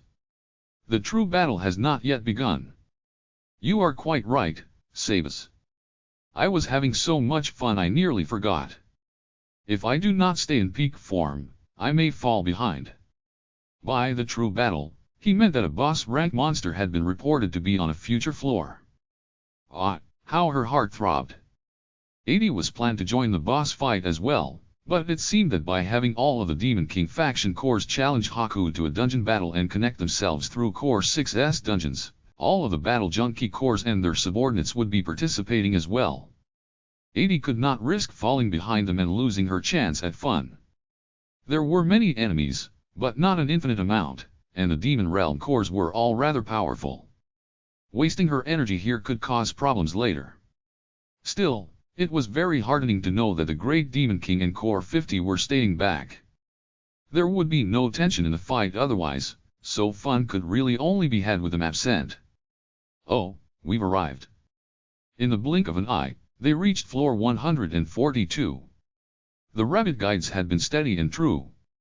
The adventurers following behind her had made a decent pathway themselves. To them, Adi was the most reliable vanguard one could have, cutting down such a deadly path that they had been able to mop up the rest without any fear. Just as Kama had planned. Sabas. Could we not proceed and do the same in floor 142? I am told that Lady Igna the Flame Dragon is in charge of the next floor? HRM. Far be it from me to steal a toy from a child. In general the dungeon was designed with human opponents in mind, and there were not many floors conquerable by one with a massive dragon body. Floor 142 was one such floor, wide enough for even a dragon to go on a rampage. Igna was older than 80, but mentally still a child. She did not want to deal with her throwing a tantrum. 80 set the gate stone down, and a gate opened on its own. From within appeared the next invader. Igna. She was a flame dragon highly pumped up to show Wataru her good side. Her human form had been disengaged from the start, she was completely a dragon. Ah, 80. Good work. It hardly felt like work at all. The enemies were nothing to me. Wow. Well, next up is my turn. Time to wreck this place. 80 saw Igna the dragon run off, then returned to the previous floor to work her body a bit more. It was not long before the Orc King would be turned into cooked meat. Hashtag Haku, Core 10's perspective. What is the meaning of this? Enemies appeared on floor 135 out of nowhere. Core 10, after fleeing, had been left unable to move for some time due to the rebound of the Ultra Magic.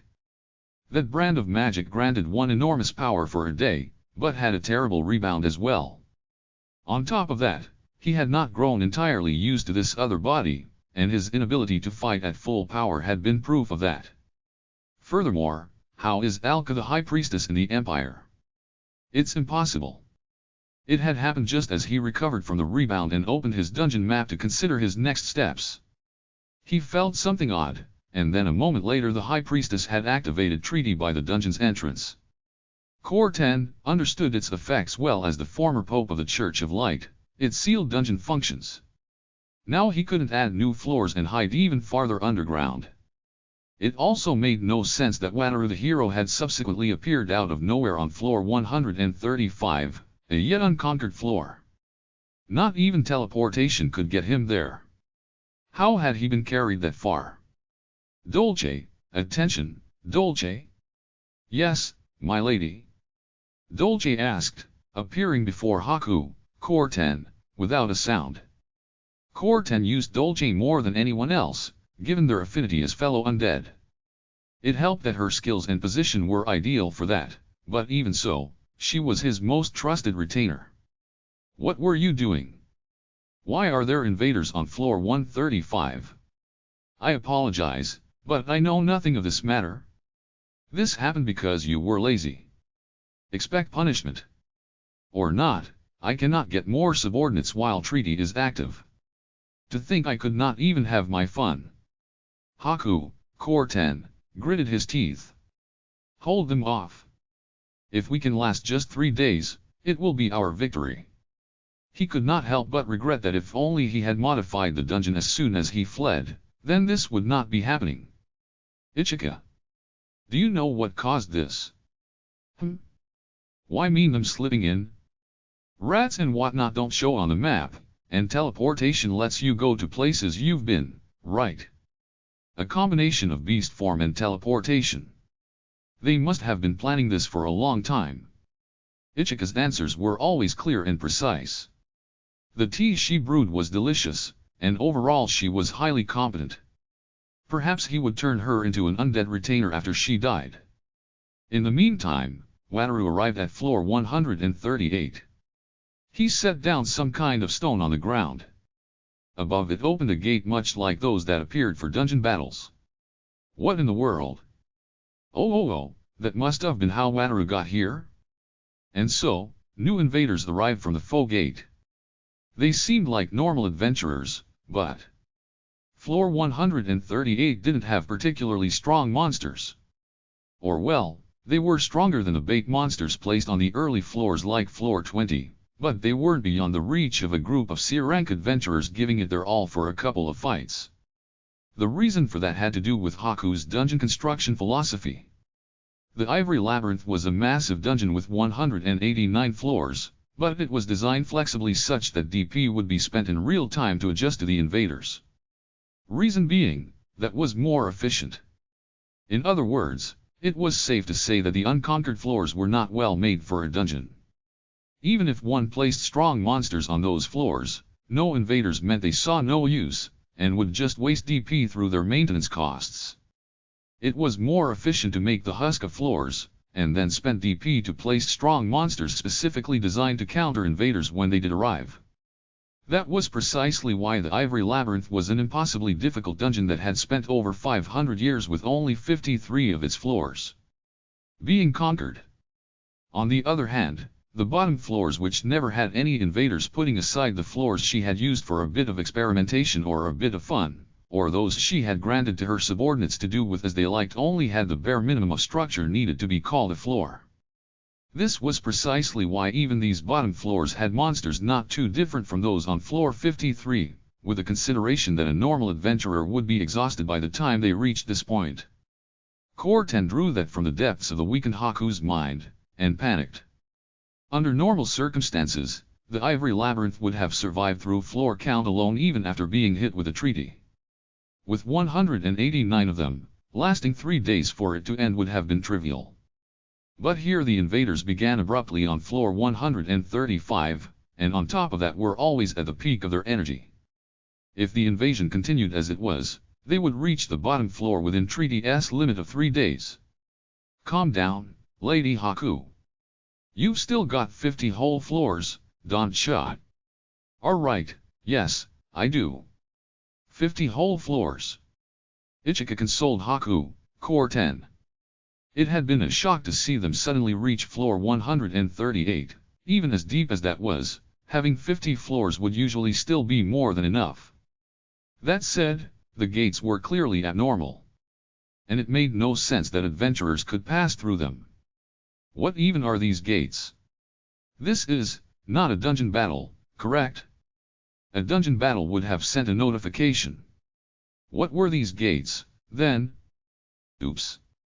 My bad, Lady Haku. Shit might actually be real. They are beating these floors hella fast. What? His thoughts were interrupted by the mere C-rank adventurers conquering floor 139. They had done it fast, and followed the shortest path possible. Which reminded him.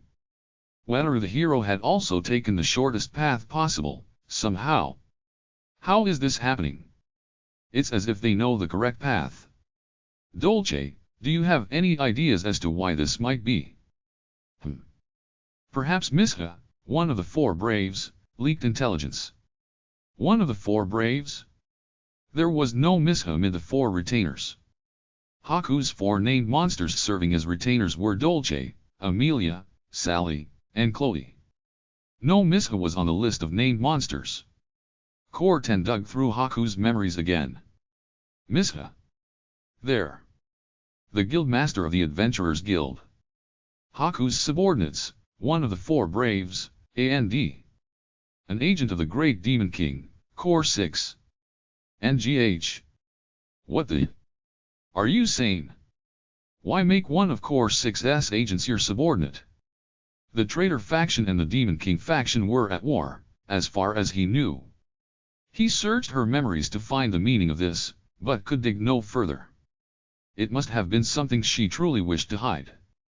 While he was floundering with her memories, the invaders got all the way to floor 155. That was way too fast. If he ever got his hands on Misha, he would have her face a fate worse than death. NGH. How irritating.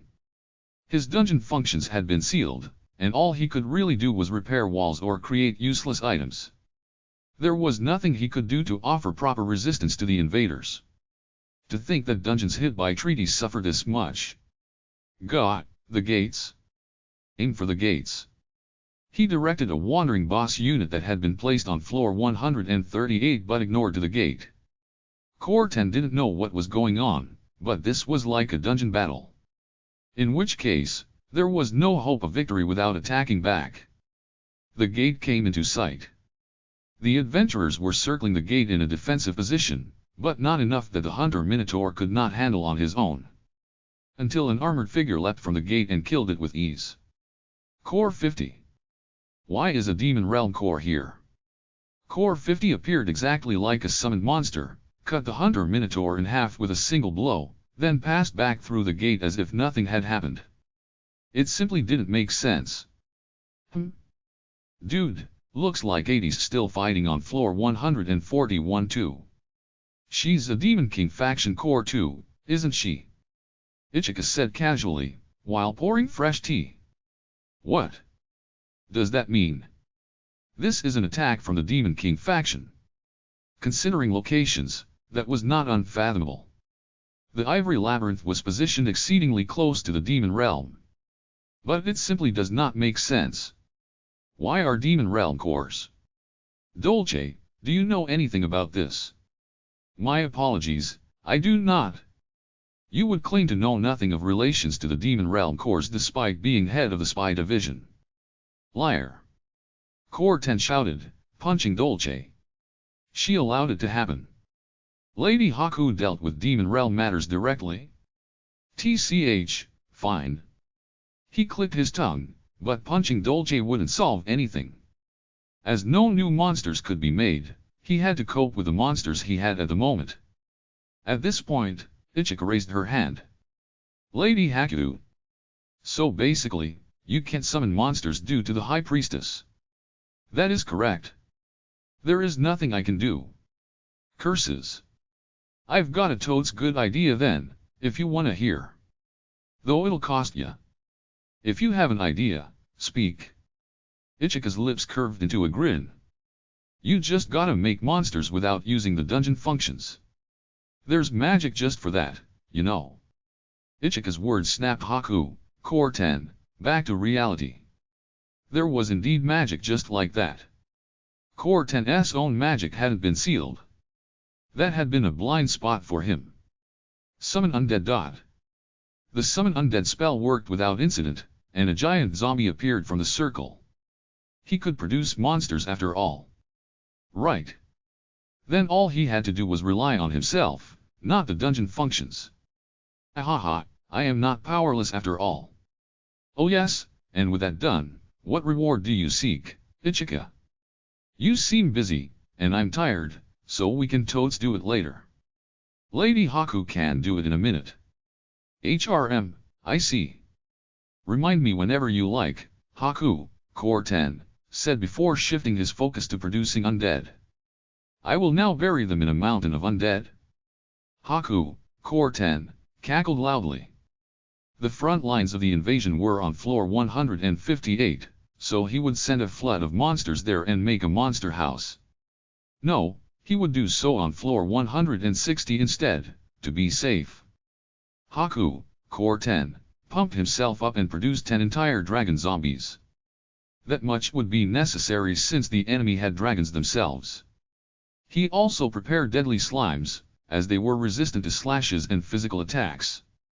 That would solve any Core 50 related problems. It took time, but he made a monster house that was impressive indeed. Wahaha, now kill them all and make them into zombies. It was just hitting dawn. What appeared as the challenger for floor 160 was a fairly weak-looking water spirit. Out of tricks? Do they think a mob monster can defeat my elite squadron? The spirit even looked sick, as if they were faltering in fear before the giant zombies. Perhaps the Undine was a pawn being thrown away to investigate. In which case, perhaps they could use the spirit themselves. Core 10, Haku, closed his eyes in thought. Lady Haku, the undead army has been completely destroyed, Dolce said. Haku, Core 10, opened his eyes and saw that nothing was there. Or rather, the Undine was still there, still sunken on the ground. What? He had worked so hard to put the undead together, and they were all gone. In an instant. What had transpired in the few seconds he had closed his eyes? What happened, Dolce? Report the situation. I saw nothing myself. I will replay the monitor recording. They rewound to 10 seconds ago, when Haku, Core 10's, eyes were closed, and then his eyes widened in surprise. Hashtag Din's perspective. Din, an Undine living within a beautiful lake by the imperial city of Corky, was for some reason recruited as a powerhouse fighter. I'm starting to wonder if I should really be here. Naturally, when first invited she was all on board, saying it was only natural someone as strong as her would be invited, but in the end she ended up rooming next to the High Priestess, a hero, dragons, the great Demon King, a fire spirit far above her, and even the god of chaos. She ended up teary-eyed, feeling completely out of place. It wasn't as if she had met them up close. They all had their own rooms, and Din had one for herself. Or rather, she had instructed for one to be prepared, since that was the politeness expected if they were going to ask for her help. She only began to consider herself a bit out of place when she saw one powerhouse or another visiting through the monitor. Even a team of what seemed to be 2 humans appeared stronger than her. Just how many golds are they receiving? She asked the green maid, Kainu, who had come to her room. For reference, Din had received 10 golds for her service. That was a lot for her, so no doubt these 2 humans received infinitely more. Let's see. You mean 80 and Sabas? They received 0 golds, it seems. 0? What about silvers? 0 silvers and coppers. In other words, they are doing it for free. Din could hardly believe her ears. They would take a job this dangerous for no cost? What about this one? The dragon. Dragons love treasure, so they must have gotten a lot too. Ignite? I believe she is doing it for free as well. For free. Ignite was participating proactively to show Wataru her good points. He would owe her a debt afterwards, which meant it wasn't entirely for free, but that was just a technicality. That great fire spirit. Surely he must be taking in tons of golds. Ititsu. I believe he simply asked for alcohol and spicy paste. Alcohol and paste. I made the paste, Kainu added with a proud smile. The alcohol wasn't expensive either, and rather than a gold cost 1 silver at most. Surely the other dragon isn't doing it for free, right? They must have demanded a mountain of gold. Ridra.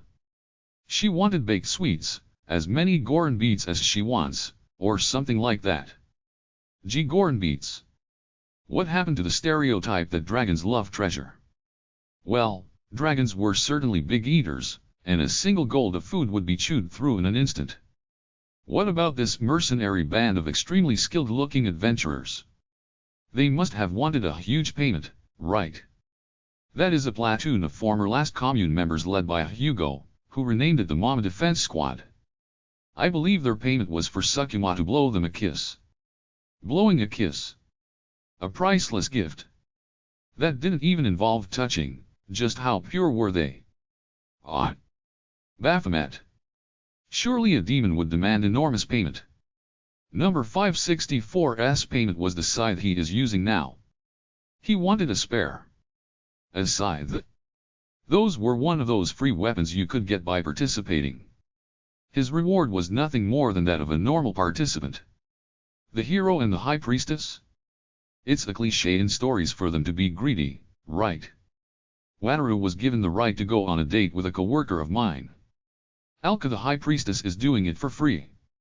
Naturally having her seal the dungeon for free would be a bit much, however, so we intend to offer her sweets. Rights to a date. Sweets. Din got depressed. At this point, she was starting to feel like a cheap and greedy spirit for having asked for 10 golds. But in any case, please do prepare to go, Din. Prepare? What do I need to do, Kainu, Lady Kainu?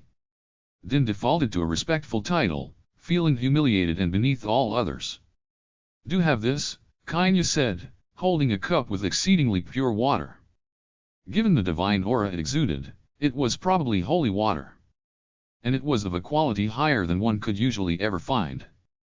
Din swallowed hard. One could not imagine something better for a water spirit. That is certainly high-quality holy water. It is the highest quality of holy water produced by the Ivory Church. It is about 100 years old. 100. Vintage. Normal water would go bad by then, but high-quality holy water from the Ivory Church would last for 1,000 years. And on top of that, its quality would go up over time like wine. Something 100 years old would have divine power at its ripest. It's so high quality. Are you, giving me the right to just look at it? You may feel free to drink it. Really? I can. Down it goes. She began chugging the water. They had said she could, so she didn't hold back in the least. She won as long as she could finish chugging before they stopped her. Fwaya. So good, I'll have round 2. Here you are. More was poured into the cup, once again it filled with a peak of holy water. Wait, I just asked on a whim, but they're actually giving me more? Okay, well, I'll drink it. I'll drink it forever, I'm an Undine. Will I be charged for this later? Like a scam or something? Not at all. You may drink as much as you like. Say, what? Today might be the day I die. Din did think it was a bit oddly convenient. But how could she say no? She chugged it down, trembled with joy, and asked for more, with her cup being filled each time. You Kainu. Drink more. Right. Chug chug. Yum yum. More. Oh, my apologies. A mere cup is too small, Kainu said, bringing this time a mug about the size of her own head. More holy water was poured in. Yum yum, more, yum yum, more. Just how much are you going to make me drink? As far as I am aware, water spirits can ignore the volume of their body and absorb more water than they have mass. That is correct, but, just as a forest could store all the rain that fell upon it, a water spirit could contain massive amounts of water within themselves. It was safe to say an undine could absorb a full lake's worth of water. Though it hurt and they didn't usually do it. Why not use this opportunity to see how far you can go? Kainu asked, then brought an entire barrel this time. It was big enough for a person to fit in, and naturally it contained holy water. Our stocks are still rich, so drink to your heart's content. Excuse me. No matter how delicious it is, there are limits to things. Oh? Have you reached your limit already? Kainu asked, tilting her head and opening the barrel's lid. I can drink more. And I do want to, because it tastes amazing. Your quota is 10 barrels, Din. 10 barrels? Did she say 10? This was a big barrel, and 10 of them would fill a small room. Oh, it seems the advanced team has conquered floor 153. It is impressive that they keep up the pace even at night. And I believe your job will be on floor 160. Will you be meeting the quota? Wait, hold on. What's going on? Why do you have so much valuable holy water? There were several years' worth of holy water offered up to the ivory goddess beneath the villa. Oh, offerings! This is blasphemy. The ivory goddess will strike us down. This is essential for saving that very ivory goddess, so it will not be a problem at all. Using the ivory goddess's belongings to save the ivory goddess certainly seemed to pose no problem whatsoever. Though Din did not see how her drinking it related to saving the ivory goddess. There are over 100 barrels in stock, so drink to your heart's content. Oh, and the quota is the very bare minimum. You will die if you do not drink at least that much. Wait, what? I'm gonna die. I am told you can survive if you drink more than 10, and that the more you drink after that, the better your chances are? Kainu smiled. The more I drink, the better my chances are? Din gulped and looked at the barrels.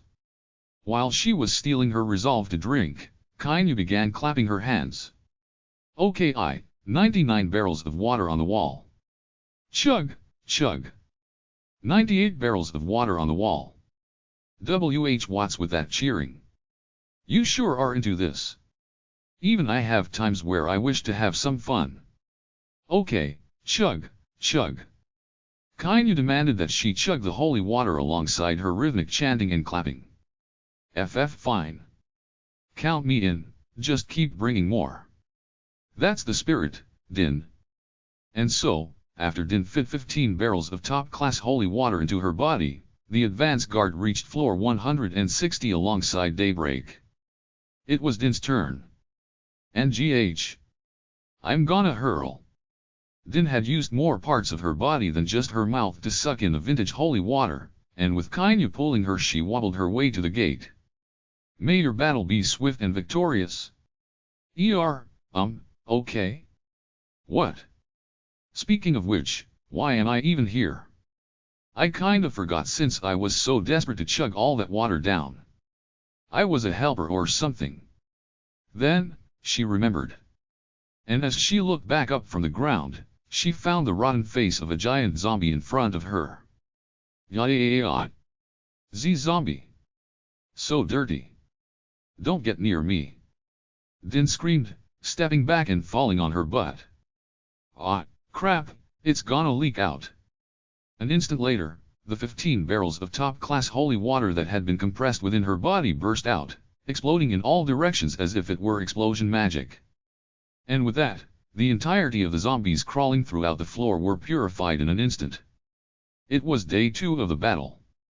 I awoke to the eruptive sound of water bursting. It seemed something had happened on the front lines. Good morning, Papa. Sukuma is the cutest being in the world, don't you think? Morning, Soto. Don't flirt with your dad. Do you have the chains on? I had taken a nap after getting tired from all the golem blade making, and awoke to us being on floor 160 already. It was a monster house filled with monstrous zombies just as we had foretold, and so just as planned we wiped them out with a din holy water bomb. Soto replayed the recording for me, and wow, it really was an impressive attack. Though I had no idea how or why she recorded it from 3 different angles with 3 different cameras. Not a drop of the 15 barrels of top-class holy water was wasted, their exploding outwards so fast increased their power, and even turned into a mist that covered the whole floor. No wonder not a single zombie escaped purification. It's customary to splash holy water on a corpse at funerals to stop them from becoming zombies, so I guess this was like that. Soto said. I call it, Water Blast Funeral. Good attack name, Papa. I'll tell it to Din and say Sukima ordered her to call it that. Incidentally, I've been trying to figure out whether she puked or peed herself here. For her honor, let's say she packed her storage full of it and just blasted it out on them. I patted Soto's head. Incidentally, although we used 15 barrels, that was still overwhelmingly less than it would have taken to flood the entire floor. 15 was fairly reasonable, although I had to note that a small bottle of top-class holy water was worth 1 gold. It would probably be good if I avoided calculating how many those barrels were worth. Anyway, now is where the real for real battle starts, Soto said. Yep. Time to work. Although we had conquered 25 floors on the first day, we didn't have a map for floor 161 and beyond, so it was expected we would slow down. There were 29 floors left, which gave us a quota of 15 floors per day, though given any last-ditch resistance and the battle with Haku, Core 10, we would want to reach at least floor 180 today. We had an idea of what gimmicks the later floors had thanks to Wataru's ultra good fortune from there. We had determined what would happen if we attacked as we planned, so all we had to do now was follow through. If the rat exploration went well, it wasn't a dream for us to break through floor 185 within a day. So, how far could we go? Oh, and while I was thinking that Din was looking up in a daze, the additional adventurers and the guide rabbit made it to floor 161. Alright, time to invade floor 161. I'm doing a recording, take care of the monitor for me.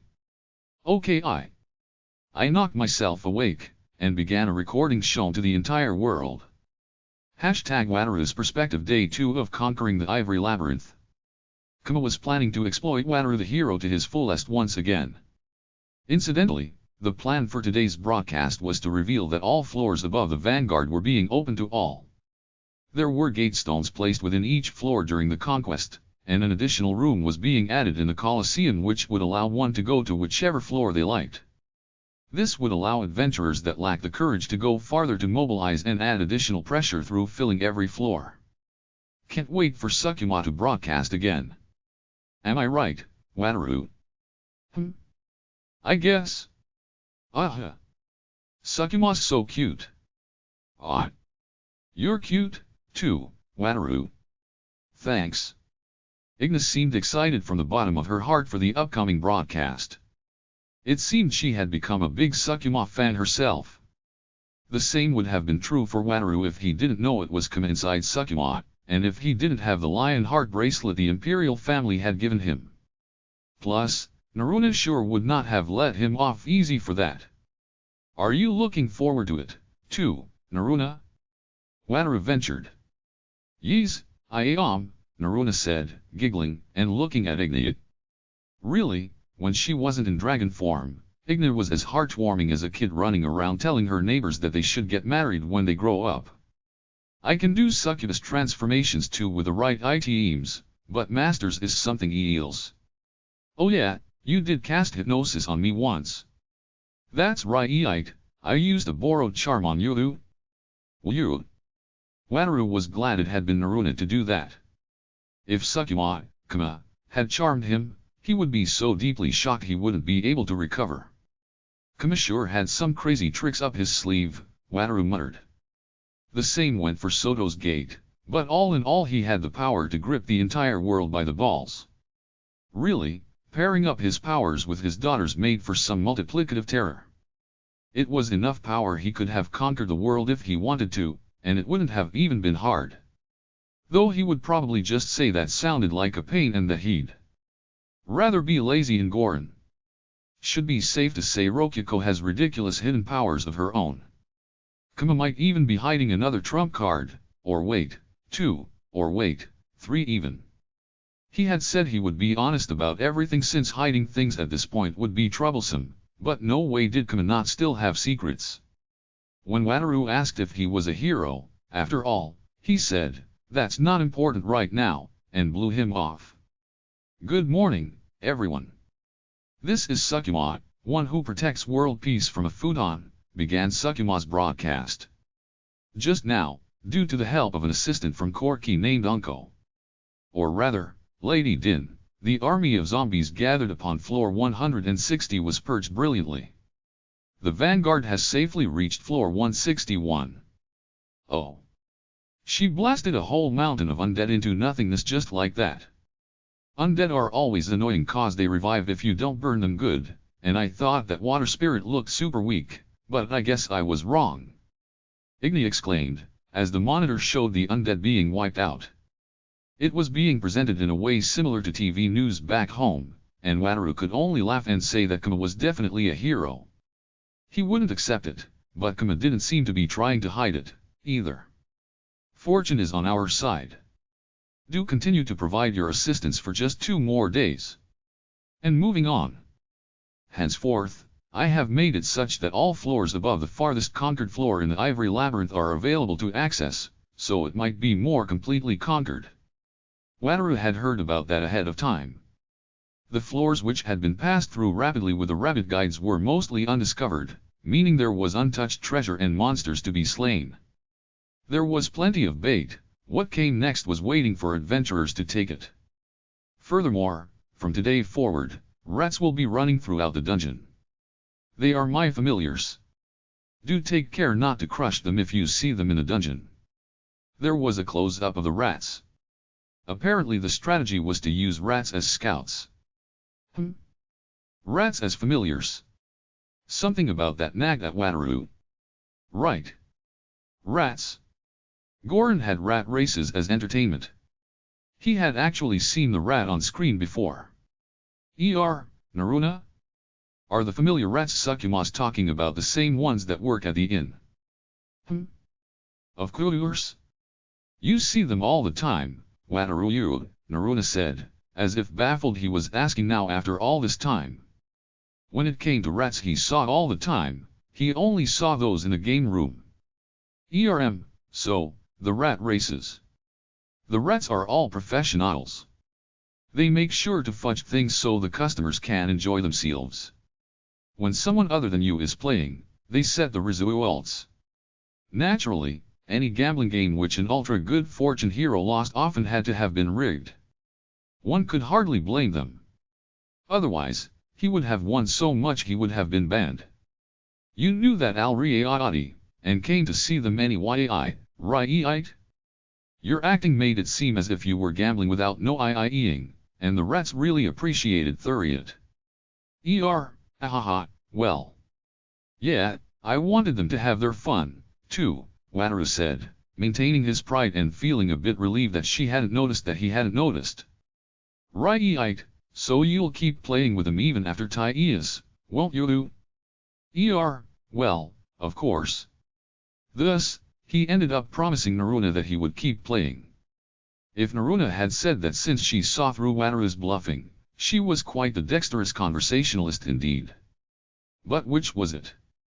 In any case, as Wataru stealthily worried about whether he would still be able to enjoy the rat races as he had been, Sukuma's broadcast ended.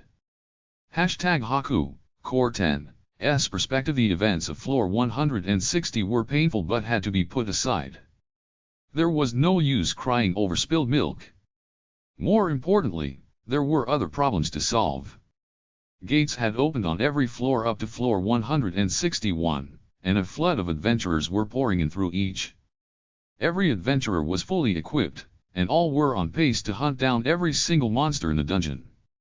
It was only then that Haku, Core 10, realized this was a strategy to prevent him from balling up all the monsters together. He thought of turning the monster corpses into zombies, but unbelievably, the adventurers were completely scalping each defeated monster to the point of not even leaving bones behind. Even children were participating as movers, and the smallest parts that were usually left behind got retrieved. The portals allowed them to not need to hold back at all. TCH, the absolute vultures. At this rate, retrieving the monster corpses would be next to impossible for the dungeon. Regardless, gathering monsters together on this level would hardly change anything. A gathering of half-baked monsters would just end up with a repeat of floor 160. Especially with powerhouses like Core 50 on the enemy's side. Haku, Core 10, made excuses to himself and decided to completely ignore the floors that had already fallen to the enemy. Now's the time for patience, dude. No matter how many adventurers you take down, there's gonna be more, Ichika said. NGH. Lesser beings. They have numbers, if nothing else. As Ichika said, once treaty ended, Haku, Core 10, could dump DP into the catalog and kill them all with an invincible army. What he needed to focus on was surviving the next 2 days. Luckily, perhaps due to their distance from the bottommost level, there were fewer filler floors here. Of the floors with proper themes, there was floor 165, which produced succubi and incubi and masse. Haku, Core 10, cackled at how horny Haku must have been to make such a floor. That was a floor I gifted to a subordinate, and one I had nothing to do with. Some of Haku's memories poured in. It seemed Haku wanted to clarify that misconception enough that she willingly lowered a part of her defenses. Though she didn't leak which subordinate had made it. Regardless, they are using adventurers and masse. It is inevitable they will begin to fight among themselves. Dolce, prepare to retrieve their corpses. They will become valuable zombies for us. Yes, my lady. And so, finally, the enemy reached floor 165.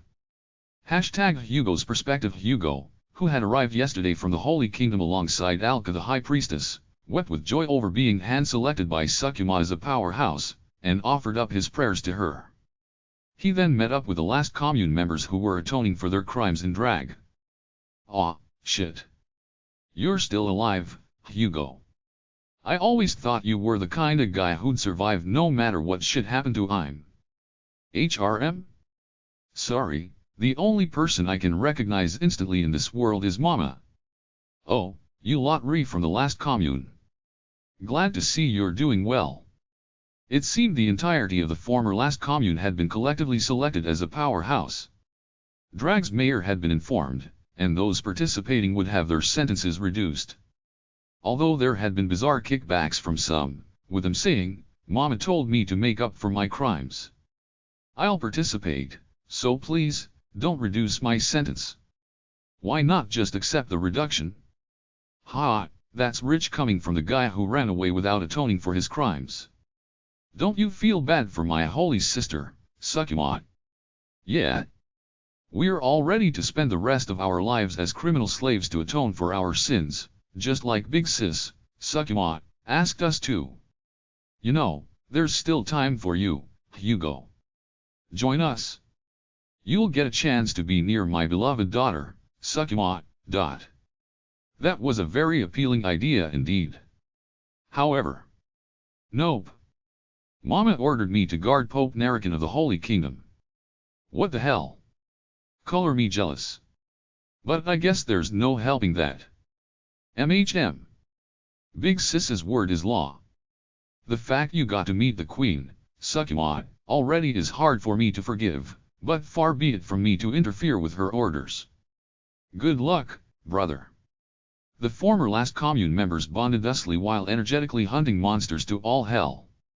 Thoughts of Sukuma watching empowered them, and they might have put a little too much energy into it, all things considered. Today, they had been asked to conquer floor 165. Everyone from the last commune, do your best. Kiss. A monitor opened for just the members of the last commune. There, Sukuma blew them a kiss as an advance payment, and they all took it to heart. Nothing would stop them from completing their mission. They wouldn't even mind dying, but dying meant they couldn't atone for their sins, so they would strive to stay alive. HRM, so you all are stands for Sukima, came a voice. Ah. And who are you lot? Mama did say we'd have company. Hugo turned, finding a squadron of knights behind them. There were adventurers among them, too. But they were all wearing bright, colorful cloth. Apparently it was an outfit known as a happy coat. We of the Ichigo fan club were instructed to make contact with your group. We are experts in defensive warfare, and so we have been put in charge of suppressing areas around the gates. Yep. And we'll be your opposites, rushing in and killing. Allow as many through as you like, we wish for Ichigo to see our heroic figures. Unfortunately for you, since we're working for Mama here, we might not let even a single one through. Both Hugo and the commander of the Knight Squadron, also known as the head of Ichigo's fan club, grinned and clasped hands. They were both men of similar creeds. By the way, what did you mean by stan? I haven't heard that before. Explain what it means. Ah, how do I put this? It is the target of one's love, I should say. Got it. That's a good phrase. We'll use it ourselves from now on. I stan Mama. And so, with their minds unified, they went to floor 165. It was conquered easily without a single casualty, thanks to those who had already been charmed by a higher-ranked succubus, and the hyped-up idol otaku who had experienced defeating succubi. #Iditsu's perspective. Iditsu and Ridra had been invited over as powerhouses. They thought Kuma was insane when they heard he was going up against the Ivory Labyrinth, but it turned out that Haku was the insane one. And to rescue her, Iditsu and Ridra would be lending their assistance. They received alcohol and snacks in bulk, and since Igna was already involved, they could feign a lack of investment. Kuma offered a knight statue made of gemstones as thanks, but they refused. It was definitely the kind that moved. Ridra looked hungry for it, and there was no point in doubting Kuma at this point, but considering the very thing happening with Haku, Core 10, Iditsu had naturally been forced to refuse. Still, this is way too fucking easy. Kuma sure is something else, Iditsu said in his gravelly voice. Yup. He's just the man I thought he was. He is a man, right? I'm not fully sure. Keep it together, Ridra. All that sweet Sukuma stuff's just for show, he's a man. Furthermore, Kuma had lent them chains of admonition, and they had other anti-charm equipment, so looking at him through the monitor didn't have an impact. Core 112 wasn't a core of the 100 lot for nothing. Still, while Kuma had mentioned having a way to open gates ahead of time, Iditsu could hardly believe the actual scale of the invasion. In a way, this proved that if any other dungeon made an enemy of Kuma, he would be able to conquer them no matter what, regardless of how deep they were. This wasn't even a dungeon battle anymore, it was a one-sided slaughter. The fuck would we do if he did this to our dungeon? Iditsu asked. Guess we'd have to stop him at the boss room. Yep. That was about the only way to stop the invasion one could think of. But there had been boss rooms on the previous floors leading up to floor 135. Kuma had somehow gotten through those anyway. Water, maybe? But I'm pretty fucking sure boss doors stop water. Even if a bit did go through, that'd be the end of it, with only that bit getting through. But if you could form a gate after getting through just a bit, well. Iditsu resolved to modify the boss room doors when he got home so not even a drop of water could get through them. Turning back to the monitor, it was showing Core 219 leading an army of plant monsters to open a gate on floor 168. However, they were swarmed by monsters. Core 219 used the plants as bait and escaped into the gate, with the monsters following in after. What? Is that gonna be alright? It'll be fucking fine. Watch. Once all the monsters were inside, the gate closed for an instant, then opened again. From it appeared Wataru the hero and Igni in dragon form, leading a group of adventurers. What? Did Igni take care of them? She must be a lot stronger to take down a group like that in an instant. Nah, that ain't it. Let me just say, those gates are brutal. Real fucking brutal. Ititsu, watching Igni excitedly going on a rampage while Wataru protected the adventurers, theorized on how the gates had been used for violence. #Haku, Core 10's perspective floor 165 had been conquered. The silver lining was that he had been able to retrieve the succubus corpses. Naturally, the adventurers felt resistance toward slicing up monsters that looked just like people. Dolce. Gather the collected corpses together. I will make them into a legion. Understood. What a wretched lot. If only they simply forgot about Core 89 as anyone should. Do they desire this body that much? Well, I suppose they do. Haku, Core 10, sighed. Still, how did those gates even work? The invasion was completely one-sided, and Core 10 didn't even know how the adventurers were being sent into the dungeon. When he tried to attack the gates, Core 50 would just burst out to interfere. No, wait.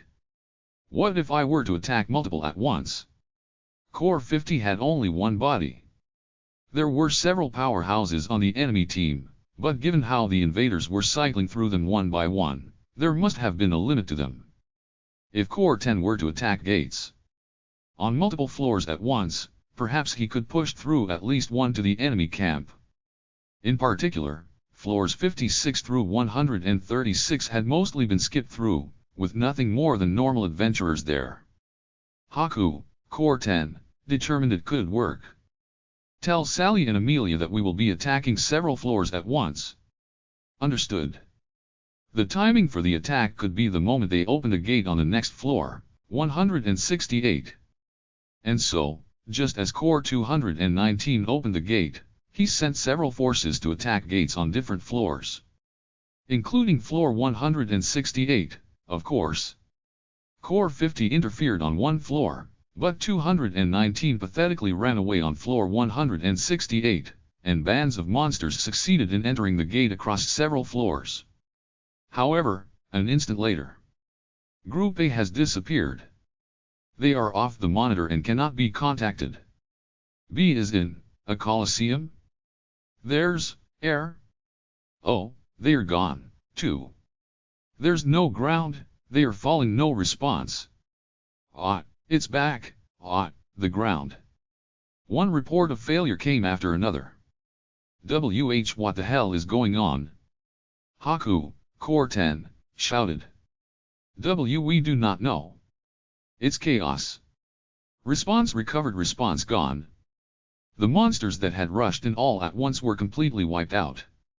Or rather, they arrived at the enemy dungeon with a time lag, and were murdered one by one with no way to resist.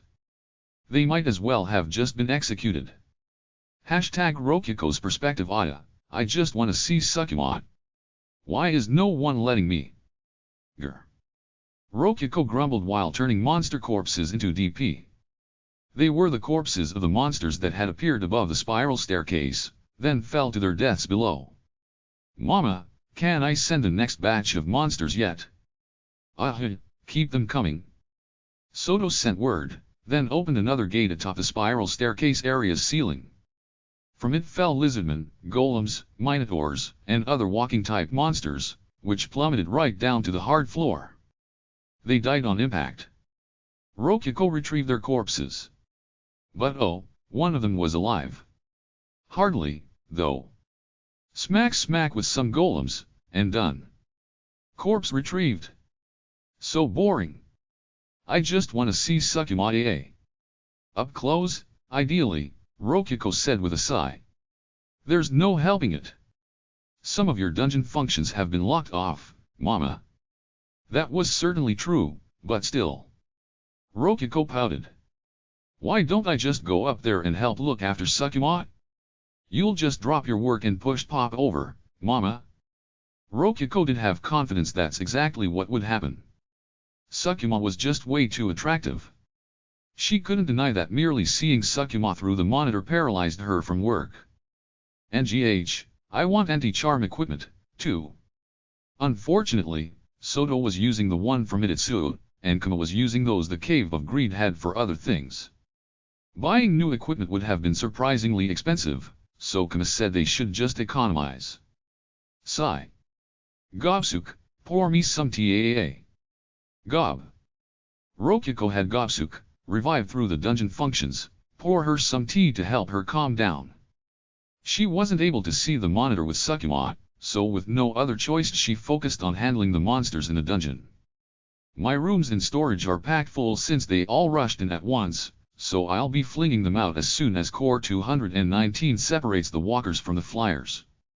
Ki. When the enemies jumped into the gates, Soto had made it so they wouldn't be able to leave the storage dungeon. The gates were simply made by putting entrance and exit gates right next to each other in the storage dungeon. If she just removed the exit portal, they would be stuck in storage after jumping in.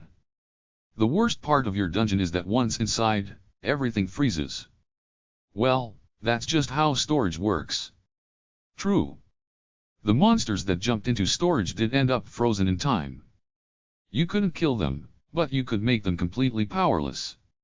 On top of that, you could put them into a complete dead end, like a room without exits.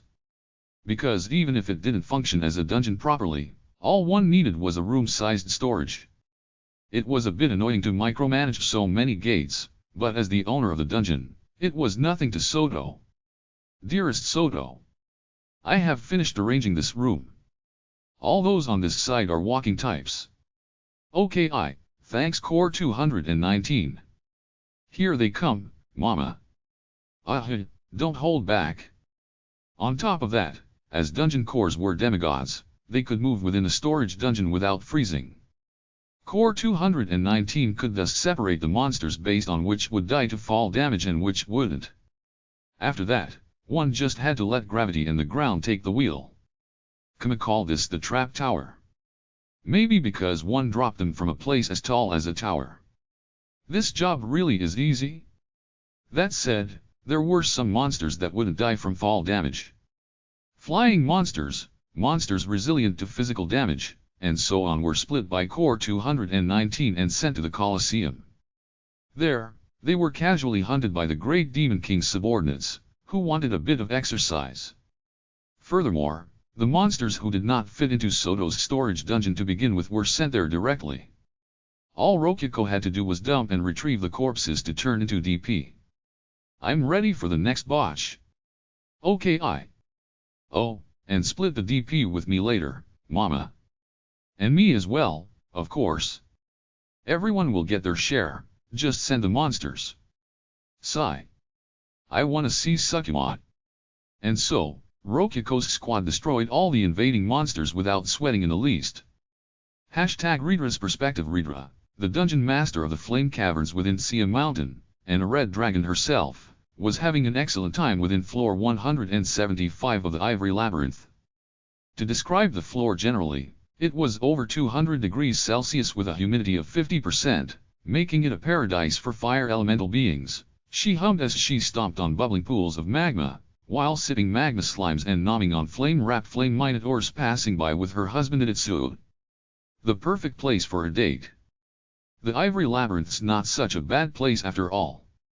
Well, to fucking you and me? This was the kind of place that would burn a normal human alive in seconds, demanding flame-resistant armor. There were heat-themed environments in upper floors as well, but this place was even higher effort. Not to mention, fire monsters attacked and intensified the heat further. One could guess this floor had been a test to see how inhospitable a dungeon floor could possibly be before it stopped functioning. That said, this was only a brutal environment for humans. For a married couple consisting of a red dragon and a salamander, it was like going on a date down a well-paved road. It even came with free snacks and drinks in the form of fire monsters. Summon lantern, Ititsu chanted lazily, causing a fireball-esque fire spirit to appear. HRM. What are you summoning on our date? You fucking for real? We're not here on a date, we're doing shit for Kama. Oh. Right. She had actually forgotten. Though, well, no one could blame her for getting excited and having fun when essentially visiting a theme park.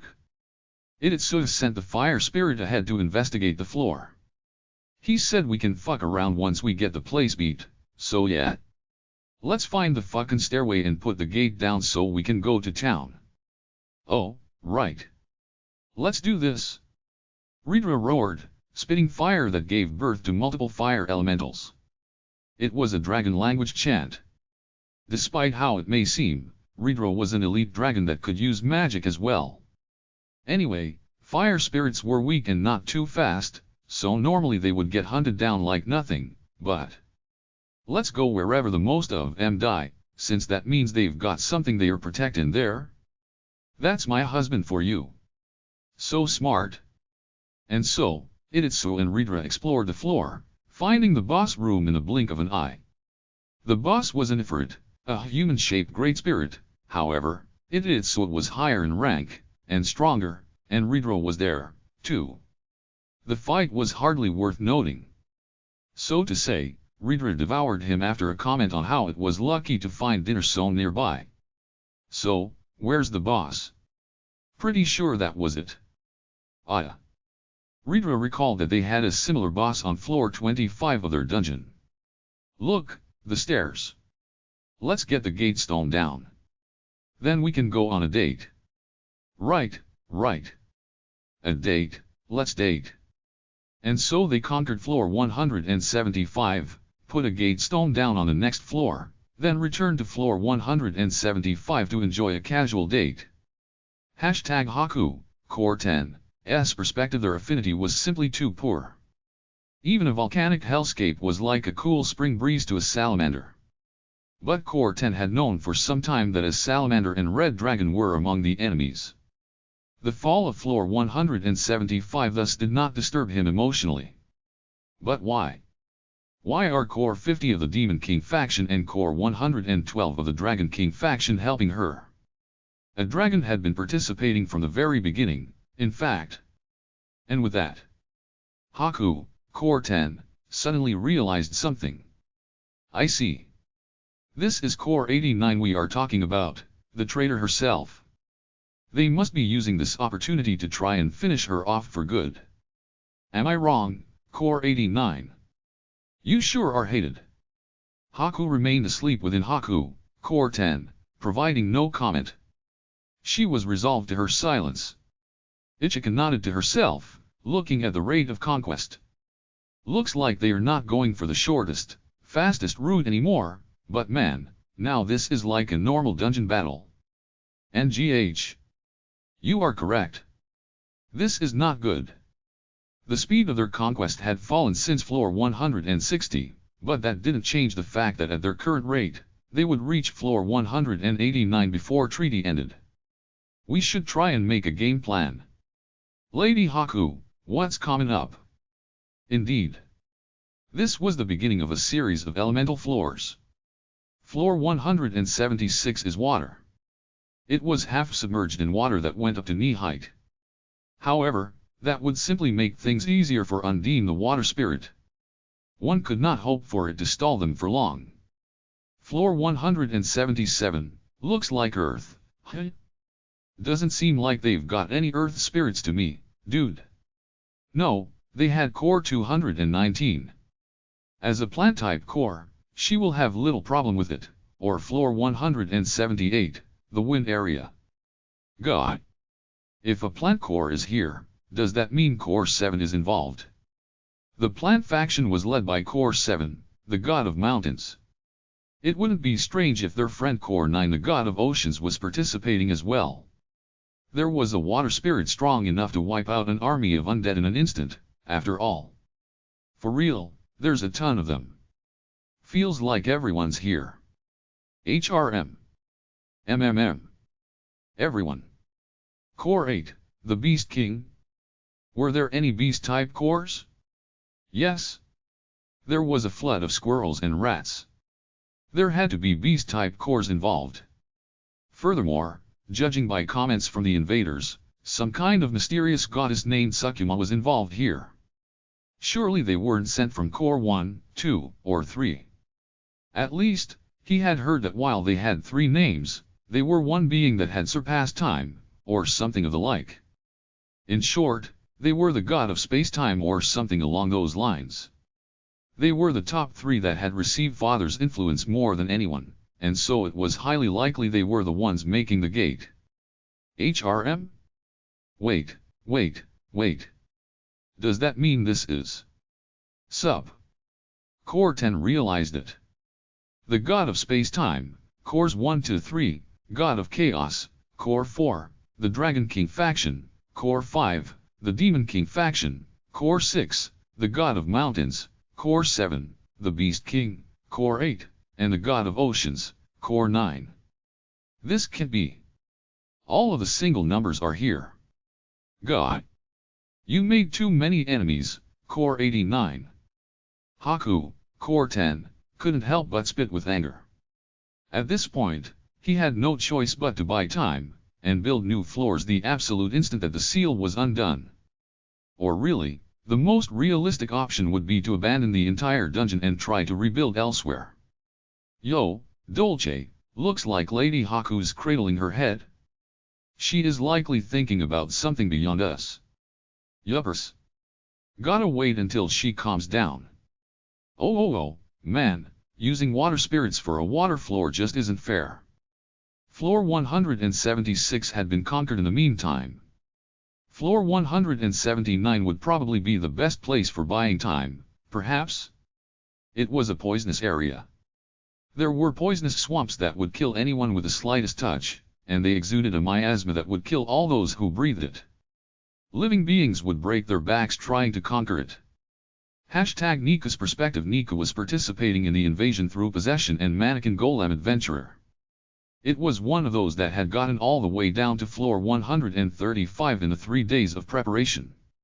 Although at that time, they had been relying on everyone available, the monster girls, Elka, Soto, Mayu, and Rokiko's pets.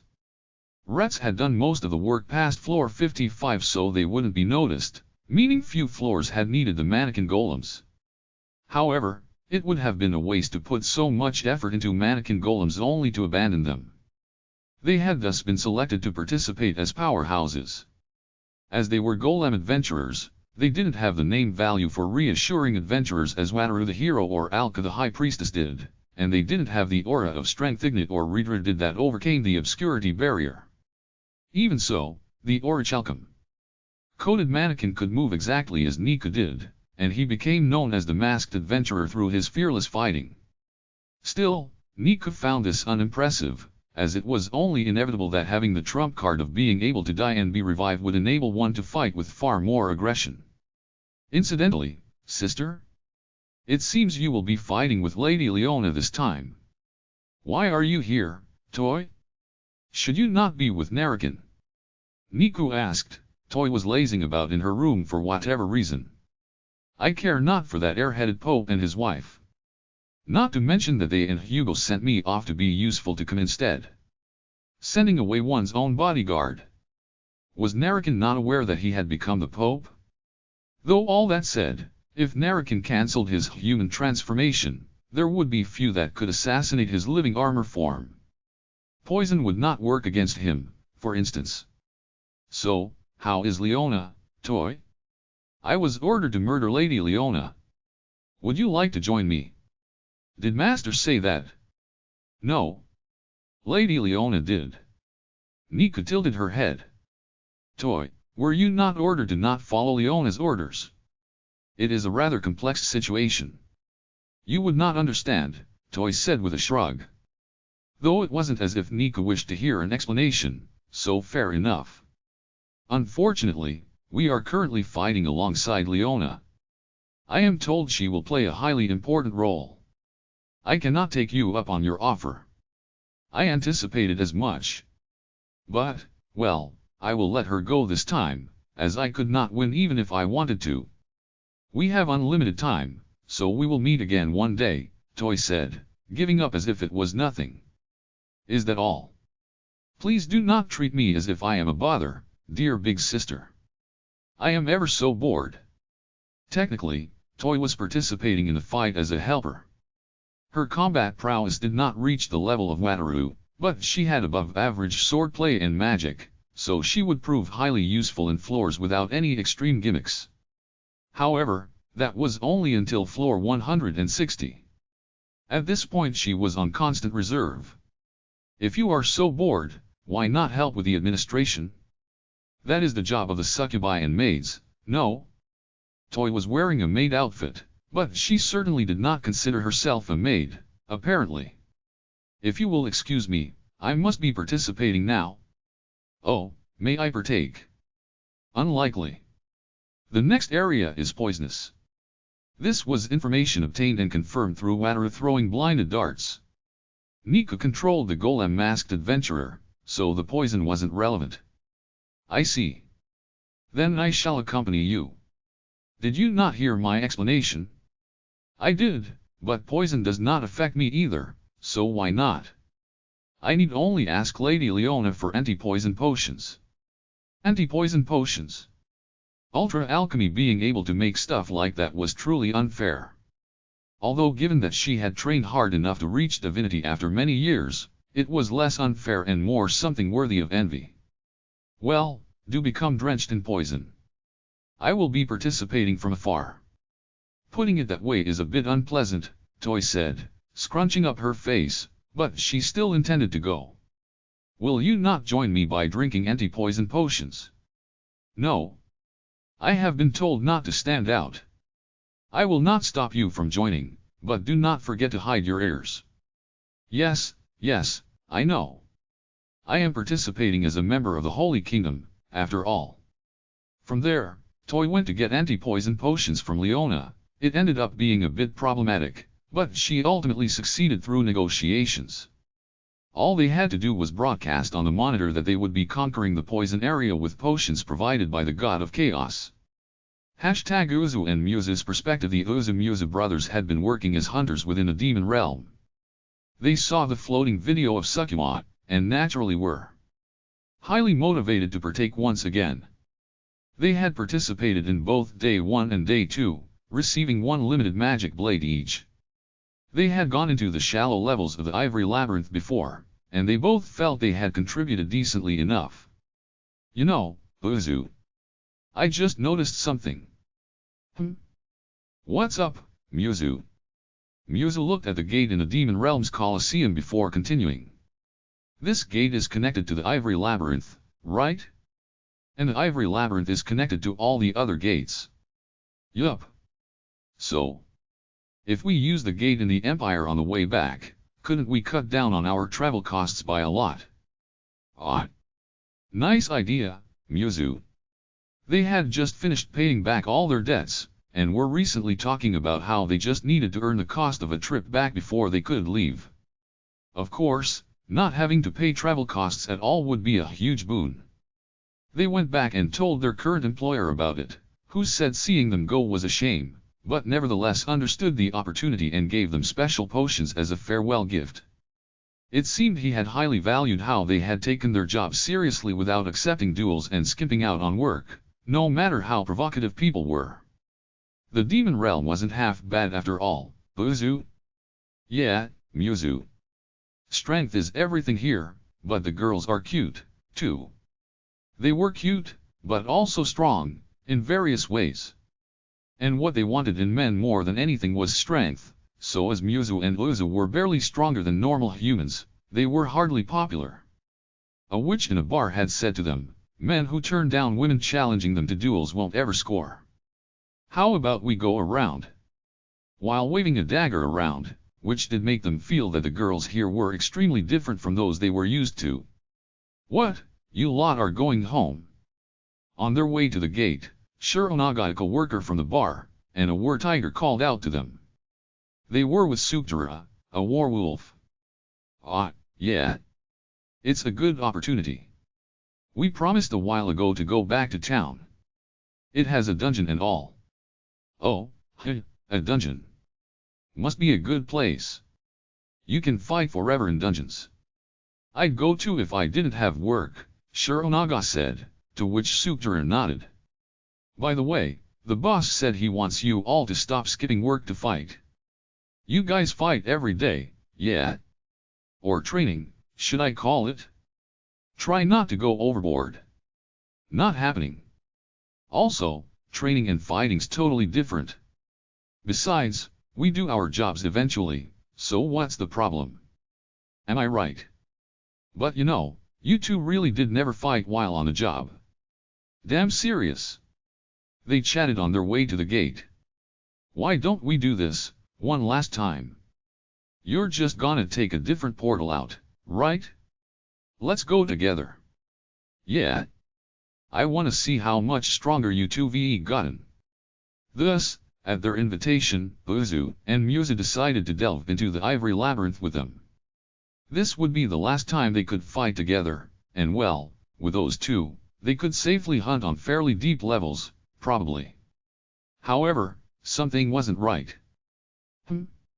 Uzu, is this how things were yesterday? Well, Muzu, I thought we went to the Colosseum yesterday? Indeed. Today they had been brought to a room filled with an unusually high ratio of Demon Realm citizens. Furthermore, the sharp air of true powerhouses surrounded them. Each was strong enough it was rare to see them even in tournaments. Hey, what are you two doing? Let's go to the front, the front. The early bird gets the strong enemies to fight. Their two co-workers were totally unfazed, so Uzu and Musa followed after them. There was the ogre martial artist, Extra Orc. Musa lost to them at the tournament. His rival, Above AES, was there as well. The room also had vampire demon fist fighters, elf archers, spiderkin poison assassins. There was even a giant arachnoid that was 3 meters tall with 6 arms. At the very least, any of the people there could get far in the tournament. Ah. Behold, my Ultra Death Scythe. Wondrous, is it not? Incidentally, I had this modeled after a design of my creation. Wow, number 564, you're so cool. Man, scythes are awesome. I want a magic blade of my own design, too. There was a Baphomet, a goat demon, who judging by the number name was apparently a noble. Hey, number 564. Nice scythe. But weren't you banished or something? HRM. Number 427. Still calling yourself a magic bowman? Don't sweat the small stuff, I just want to show off my scythe. Vahaha. Oh, another noble. Banishment sounded pretty intense, so it was probably best to get away from him. Everyone, you have done well to gather here, came a voice. Everyone knelt upon hearing it. Even Uzu and Muzu, without a second thought. Looking to the voice revealed an old warrior who looked like death incarnate, standing atop a shrine 1 step higher than the rest of the room. It's the great demon king, number 6. In the flesh. This is some crazy pressure. Yeah, this guy's the real deal. Everyone kept their voices down, but they couldn't contain their excitement, which let Uzu and Musa know they were before the great demon king. Why today of all days did such a major powerhouse have to show up? They trembled and couldn't stop sweating. Now then, let us speak of enjoyable things, the great demon king said, flashing a grin. But all one felt from him was anger. My rival, the ivory goddess, fell for a trap of the Church of Light's Pope. Or rather, the former Pope. I will be rescuing her. Uzu and Musa had to wonder what was enjoyable about that.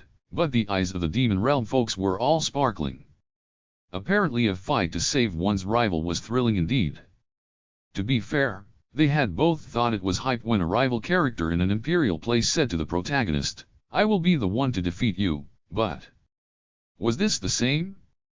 No, it couldn't be, there was something fundamentally different about the Demon Realm, probably. I have prepared a special battlefield for you all, floor 180. The frontmost vanguard of the conquest, and a floor crawling with boss-level prey to hunt. Fight to your heart's content, what? The great demon king left it at that and exited the room. Uzu and Musa were breaking out in a cold sweat in a different way than before. They looked at Onaga and Sukjura for an explanation. Man! I'm so glad we came. Not often you get awesome fights like this. Good thing we invited you both. This is for Demon Realm folks only, you know. You two sure are lucky. There's gonna be tons of boss monsters, my dudes. They were so excited that basically no conversation was forming. Everyone else was hooting and hollering similarly.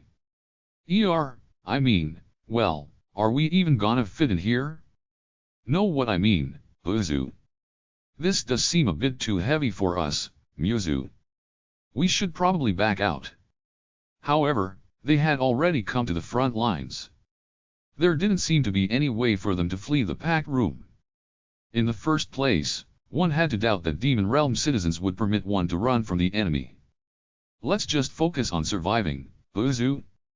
Yeah. Let's get through this no matter what, Muzu. Once this battle ended, they'd go to Goron. That's what they swore to each other. In the end, would they be able to survive? Not even Sukuma could know that. #Haku, Core 10's perspective. The poison area did not stall the enemy in the least, and they finally plunged into floor 180. It was a massive floor filled with massive boss monsters. Each was strong enough to serve as the last boss of another dungeon. And yet, every invader the enemy sent was a powerhouse as well. Although the battle should have been like dragons fighting goblins, instead it was like dragons fighting wyverns. Worst of all, Core 10 confirmed that Core 6 himself was participating in this battle. The enemy had dragons as well. There was no stopping them now. Core 10 closed the video of the monsters being slaughtered, and contemplated their situation. There was 1 day and 10 floors left. In a normal dungeon attack, it would be fairly difficult to conquer even 10 floors in 3 days, but at their current rate they would reach floor 189 and Haku's neck before long. I suppose I shall have to use my trump card, Core 10 muttered. Your trump card? Dolce asked. Yes. I will use Suzuki the hero. Understood. You will be throwing him at them, then. No. It will be his power that I use. Or rather, his body. Dolce did not understand what he was saying, and thus did not know what to do. Jules, she's gonna be using Suzuki for something, so how about bringing him over? Why yes, I see.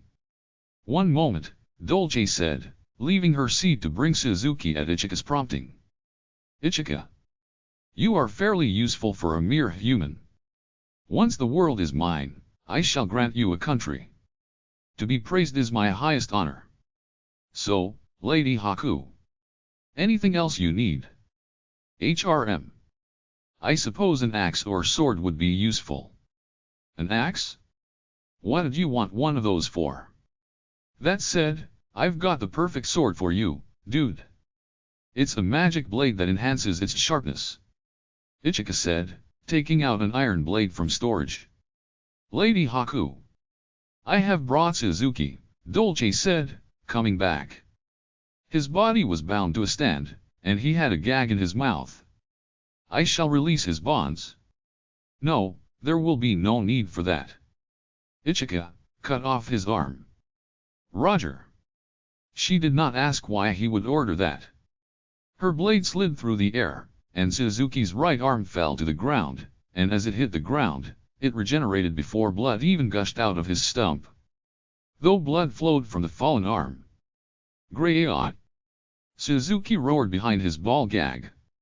It wasn't that he was screaming from pain, Suzuki no longer felt such sensations. Rather, he was trying to attack Haku, Core 10, simply because he was a dungeon core in front of him. He extended his regenerated, and thus unbound, right arm. Once more. The same arm. Roger Dodger. Ichika sliced off the extended right arm as well. Perfect, continue as you are? What, you just need the arms. I'm hella glad I went for a sharpening sword, then. Ichika had done work like this before. It was mere ingredient collecting. There were the phoenix eggs, and getting iron from golem spawners. In short, Haku, Core 10, intended to do something with Suzuki the hero's arms. Ultra Magic Activate Enchant Root, D. 1 day left. To survive this final challenge, Haku, Core 10, elected to use Ultra Magic. Continuing Force Create, Angel. Suzuki's arm glowed with light, and in its place appeared a winged angel. Oh. Making angels, Any flesh will do, the same as for undeads. The flesh of heroes is particularly suitable for this, as they have the God of Light's power within them. Suzuki's flesh as a hero's was especially valuable, and with ultra healing it could be used infinitely. They could thus make as many angels as they wanted. Though due to Ultra Magic's kickback, Core 10 had avoided it until now. As many angels as you want. So, how many'll that be, dude? Ichika asked while cutting off arms. 100. But slow your pace down a bit, I cannot keep up. The fresher the ingredients, the better. That said, you sure seem used to this, Well, I've just done something like this before? Were you an executioner? That explains your usefulness. Ichika didn't really understand on what basis Haku, Core 10, was saying that, so she just shrugged it off and went, basically. Force Create, Angel. Hoop. K, Miss Angel, go on to this other room here. With each chant, one angel was born. It was put under the dungeon's control, then directed to a different room by Ichika. By the time the 100th angel was finished, the enemy had reached floor 182. Now then, how shall I use these angels? So, Lady Haku. It's not too important, but mind if I say something real fast? Ichika asked, holding up a hand. Say it. Judging by this fighting style, I've got a bit of an idea as to what dungeon core's behind all this. What? You would say it is not Leona? That would be critical information. Who is it? Ichika grinned. Dungeon core number 695, my dude. Oh. Core 10 clapped his hands together. Core 695 was Haku's favorite. And a dungeon whose master you slayed. That is what you put together? She is here to avenge her master and Haku.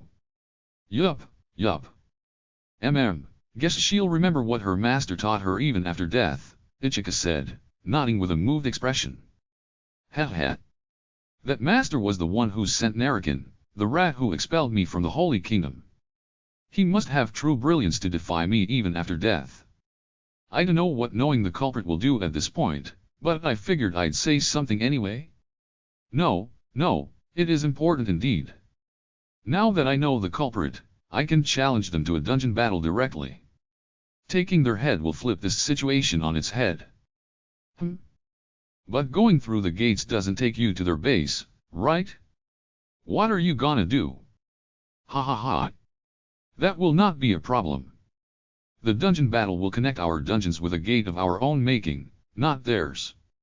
And so, Haku, Core 10, challenged Core 695 to a dungeon battle. The preparation time with a minimum amount allowed, 1 hour. One could challenge others to dungeon battles even while under Treaty S effect. Well, don't blame me no matter what happens, Ichika said, then left Core 10 to his cackling. 1 day left. The Demon Realm Squadron led by the Great Demon King did great work, and we managed to get all the way to floor 184. Just a bit more, I said. Well, the Demon King faction folks did way better than we thought, Papa. The pace was so smooth it was almost scary.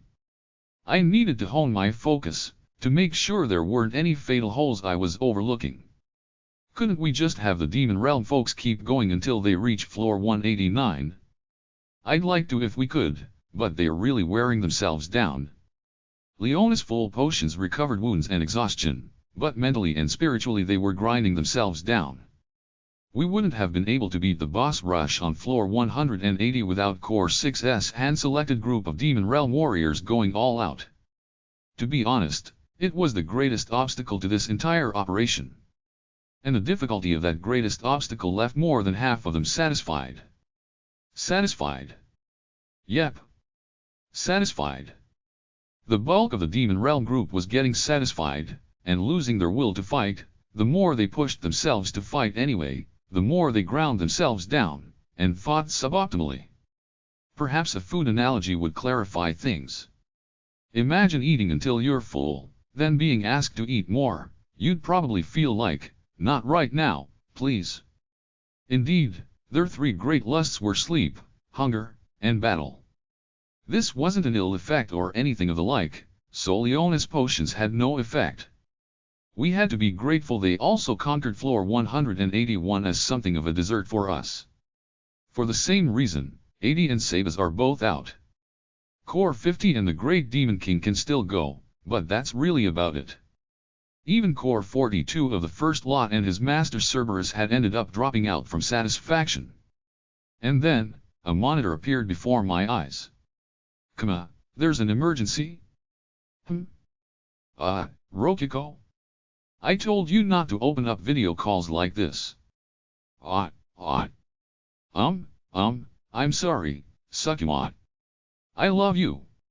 I love you so much. Yeep, she's charmed now. No crying over spilled milk, though. Let's just get to business. So, what do you need? Oh, I got a dungeon battle request from Haku. What should I do? Really? That's convenient. Accept it. Okay. I'm accepting it. I accepted it. So, why is it convenient? I would have liked her to ask why before doing it. Charm truly is fearsome. He just challenged us to a dungeon battle because he can produce monsters of his own and desperately cobbled together a force to try and cut off our heads. If we can make him waste his forces outside the dungeon, won't that be a pretty heavy blow to him? Really, I had been planning to challenge him to one soon. His going out of his way to tell us that he had amassed his final desperation force just made things more convenient. Not to mention, if he opened a gate to a lower floor than we had conquered, we could use that as a shortcut for attacking. Then we need to prepare for the dungeon battle and fight back. I'll get right on that. Nah. We have Soto, so we're invincible in dungeon battles, I said, waving a hand. Rokiko tilted her head. Invincible? Wait, what do you mean? Think about it. What'll happen if we cover the dungeon battle gate with one of Soto's storage dungeon gates? If we put a gate in front of the dungeon battle gate, Soto could put the monsters anywhere. That didn't have to be constrained to the dungeon. She could put them in some far-off plains, or the bottom of an ocean. We could even put them back into the enemy's dungeon as a joke. So basically, their monsters will never be able to reach our dungeon, ever. There's no point in attacking at all. Meanwhile, we could flood in water from the bottom of the ocean, or send in monsters in one direction. Naturally, just like what had happened when they tried to go through the gates in the Ivory Labyrinth, we could split the monsters by type and kill the walkers with gravity. Basically, if one used Soto's power without restraint or hesitation, you could do some cheap things. How are you supposed to beat that, anyway? I mean, I called it invincible, didn't I? At this point, their only option would be to skip on the gate and search for the dungeon to invade directly, but if they could do that there wouldn't be any need for a dungeon battle in the first place. Just like how we were already invading the Ivory Labyrinth. And if they did come, we could still use a gate to send them flying anywhere. They would open the door and find themselves outside again. You know, Papa, I think I'm a lot more dangerous than I realized. That's right, my dear daughter. You're so much of a cheat that if we don't hide your existence, everyone will try to assassinate you. The strategy had only one weakness, and that was Soto herself. Our strategies were completely reliant on her, so if she were eliminated we wouldn't be able to use them. She could hide in a dungeon during dungeon battles, but there was the risk of her being targeted outside battles, too. Even if she didn't get assassinated, it was obvious that someone capable of feats like this would be targeted for countless reasons. It only made sense to keep Soto close to my chest and hide her involvement. Oh, so that's why you went for Sukima instead of Soto temporarily. I thought for sure you just wanted to show your cute self to the whole world. Ha ha ha, don't make me laugh. I'm putting my whole life on the line for this, too. You've made Daddy sad. Oh, Papa. How about we use this opportunity to throw them over to the Great Demon King's dungeon? That came out of nowhere. Why the Great Demon King's dungeon? Adi was talking about it, and it sure sounded interesting. Don't worry, I got the Great Demon King's permission. And we can broadcast it, too. I didn't know what would be interesting about his dungeon, but I got the feeling sending them there would certainly be more reliable than trying to take care of them ourselves. After all, it was the dungeon of none other than the Great Demon King. And if she had already gotten his permission, not sending monsters ran the risk of violating some promise or another. It will be our first ever foreign movie imported and broadcasted. We'll be bringing in the big bucks soon. Do you even know what you're saying? Anyway, getting the Great Demon King's permission before talking to me basically shows you knew. You could do this already. But sure, go ahead. I couldn't lie, I was interested in seeing how the Great Demon King's dungeon would get rid of enemies. Yai. Okay, Mama, that's how it is. Well, if it's what Sukima wants, there's nothing more for me to say. We really need to get the charm off Rokiko. Hashtag Haku, Core 10, S perspective. The dungeon battle with Core 695 began. And was a disaster. Core 10 opened a gate on floor 185, and sent half his angels through at 50. They went safely through it, and arrived within the enemy's dungeon. The angel squadron has arrived at the enemy dungeon, and a dead end. NGH, an earthquake. The angel squadron has suffered massive casualties. The healing cannot keep up. What? Angels can fly, a mere shaking of the earth should cause them no harm. What is going on? A look showed the angels being slammed hard against the walls, floor, and ceiling of a room. It was a trap room which flipped gravity in all directions, and on top of that, there were spikes and blades growing all over the walls, so that all Core 10 could see was the angels getting stabbed and cut all on their own. One could hardly tell what was going on in that meat grinder, but there were no enemy monsters. It's a death trap room. Get them out. But this is the first room, and there is no gate. What? The ivory labyrinth still had its gate. In which case, the enemy's gate must have disappeared. Or wait, no. Only then did Haku, Core 10, realize they had acted with utter foolishness. The enemy could use gates regardless of dungeon battles, and they obviously could have placed one in front of their dungeon battle gate such that any invaders would walk right into it. As soon as he realized that, enemies began flooding in from the gate on floor 185. Shit. Ichika, begin slicing off Suzuki's arms. We're making 50 more. Ruger, coming right up. Core 10 began making angels out of Suzuki's arms again. The burden of ultra magic was heavy, but there was no helping that. He would be shifting them to fight on the defensive front this time. Dolce. You bring the remaining 4 braves and by time fear not, I will revive you all once this situation is over. You may die without worry. Yes, my lady. Understood, Dolce said, bowing her head and accepting the order. To be honest, Haku, Core 10, was doing that almost purely out of spite. Now, Ichika. Do you seek power? Nah, dude.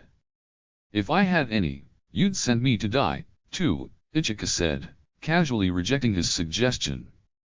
Haku, Core 10's eyes widened. You. If you're thinking of using me as a test subject for something, how about using Suzuki or one of those strong by default angels instead? They'd be way more useful, Ichika said, interrupting Haku, Core 10. And she was entirely correct. Using an angel as a base would boost the power of the final result. She was right. HRM? Ah, yes, you have a point. Calm down, girl. Deep breaths. You know how to use the right people for the right job, right, Lady Haku? Yes, yes. I of all people seem to have lost my cool. How shameful. Haku, Core 10, shook his head to calm down. In any case, I will modify an angel into my trump card. Sweet. How many arms you need? Or do you want me to cut off his whole lower half? Suzuki would regenerate no matter what you cut off. But by this point, even the insane Suzuki had come to understand what Ichika was doing, and was flailing to escape. Though he was bound too tightly for that. Let's see. Prepare 10 arms and 5 lower halves. You got it. Ichika raised her magic blade, and approached Suzuki with a grin. He didn't feel pain, and yet he was still afraid. The Ivory Labyrinth, floor 187. They were finally here. I finished broadcasting as Sukuma, cancelled my succubus transformation and ultra transformation, returning to my normal form for the first time in a long while. Woo, the Great Demon King's dungeon sure was something else, huh? Soto said. That death trap was something else. Talk about brutal. The trap activated as soon as the angels arrived. The gate stone got wrapped up in it and hit a wall, exploding into dust, but the Great Demon King himself had used a monitor to show us the trap so we could see what was happening. The branch dungeon, giant Demon King statue. A massive golem with a dummy core as its core. The death trap the angels had been sent to was in fact its clenched right fist. All the golem had to do was shake his hand around. That alone destroyed all that was within. I used golems myself, but that was on a whole nother level. Its main problem was that it couldn't go too far from the main dungeon, the Demon King's castle, but even so when it came to defensive warfare you could hardly do better. Yeah, I don't want to make an enemy out of him. That had probably been the Great Demon King's intention to begin with. He showed us the video to break our spirits ahead of time before we ever ended up as enemies. Or to hype up the Demon Realm folks, maybe. Anyway, I'll start fighting from the next floor on. Our preliminary research had shown that we would want to challenge these final floors with a small group of elite fighters. And I would be in each group. As myself, too, not in Sukuma female form. You're not going to go as Sukuma? You could just win if you charmed them. I have several reasons for it, but most importantly, if Sukuma can't charm given opponents, she turns into nothing but a debuff blob that weakens everyone around her. Not to mention, in fights I really needed to use my own self. Narakan wouldn't have enough mana capacity, for instance. Well, bye-bye then, Papa. Oh, and as for my payment. That can come after we rescue Haku. There's still one last job to do.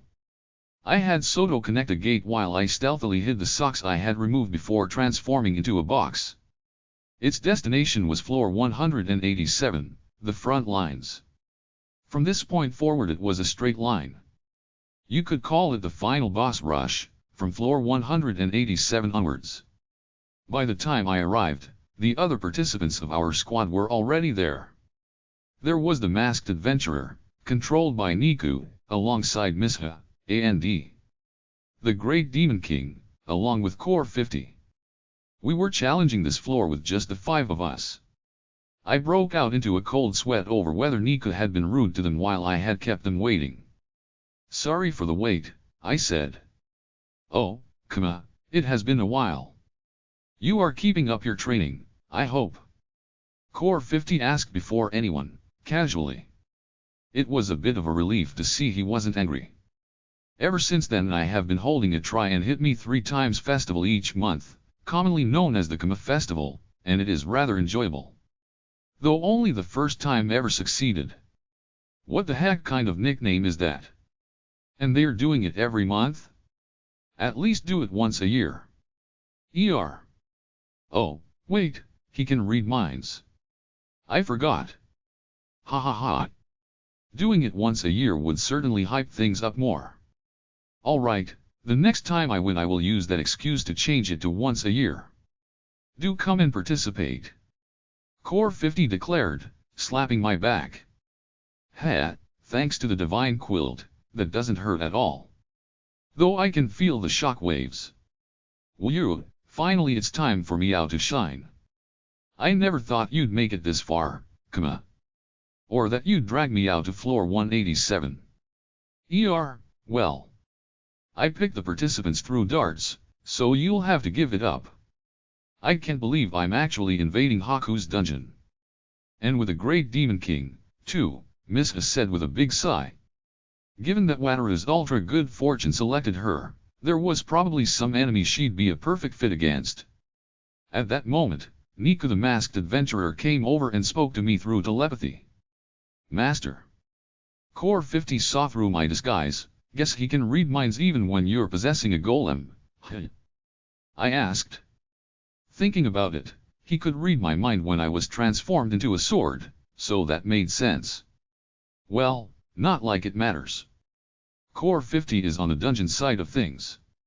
But I wanted to finish things as a mysterious adventurer from nowhere. It would have been so cool.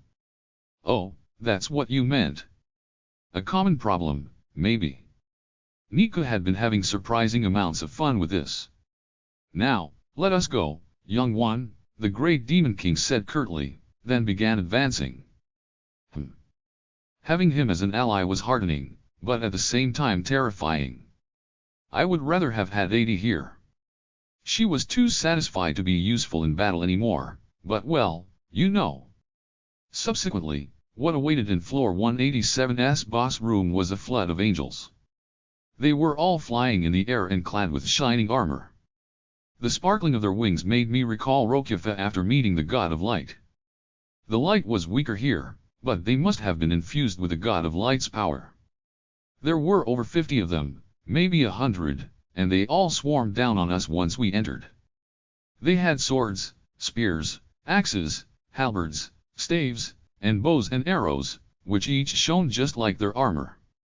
You know, we on the Demon King's side being surrounded by angels really made us look like the baddies. Though we were always on the dungeon side anyway. Oh ho! Angels, A worthy opponent. O King, might I request a blow from thee? Indeed the mentioned hammer. The great Demon King lifted up a massive blade. He swung it down, knocking down all the magic attacks that had been flying this way, and crushing the upper halves of the angels with an invisible, enormous hammer. I blinked, thinking things might have ended in a single blow, but they are healing.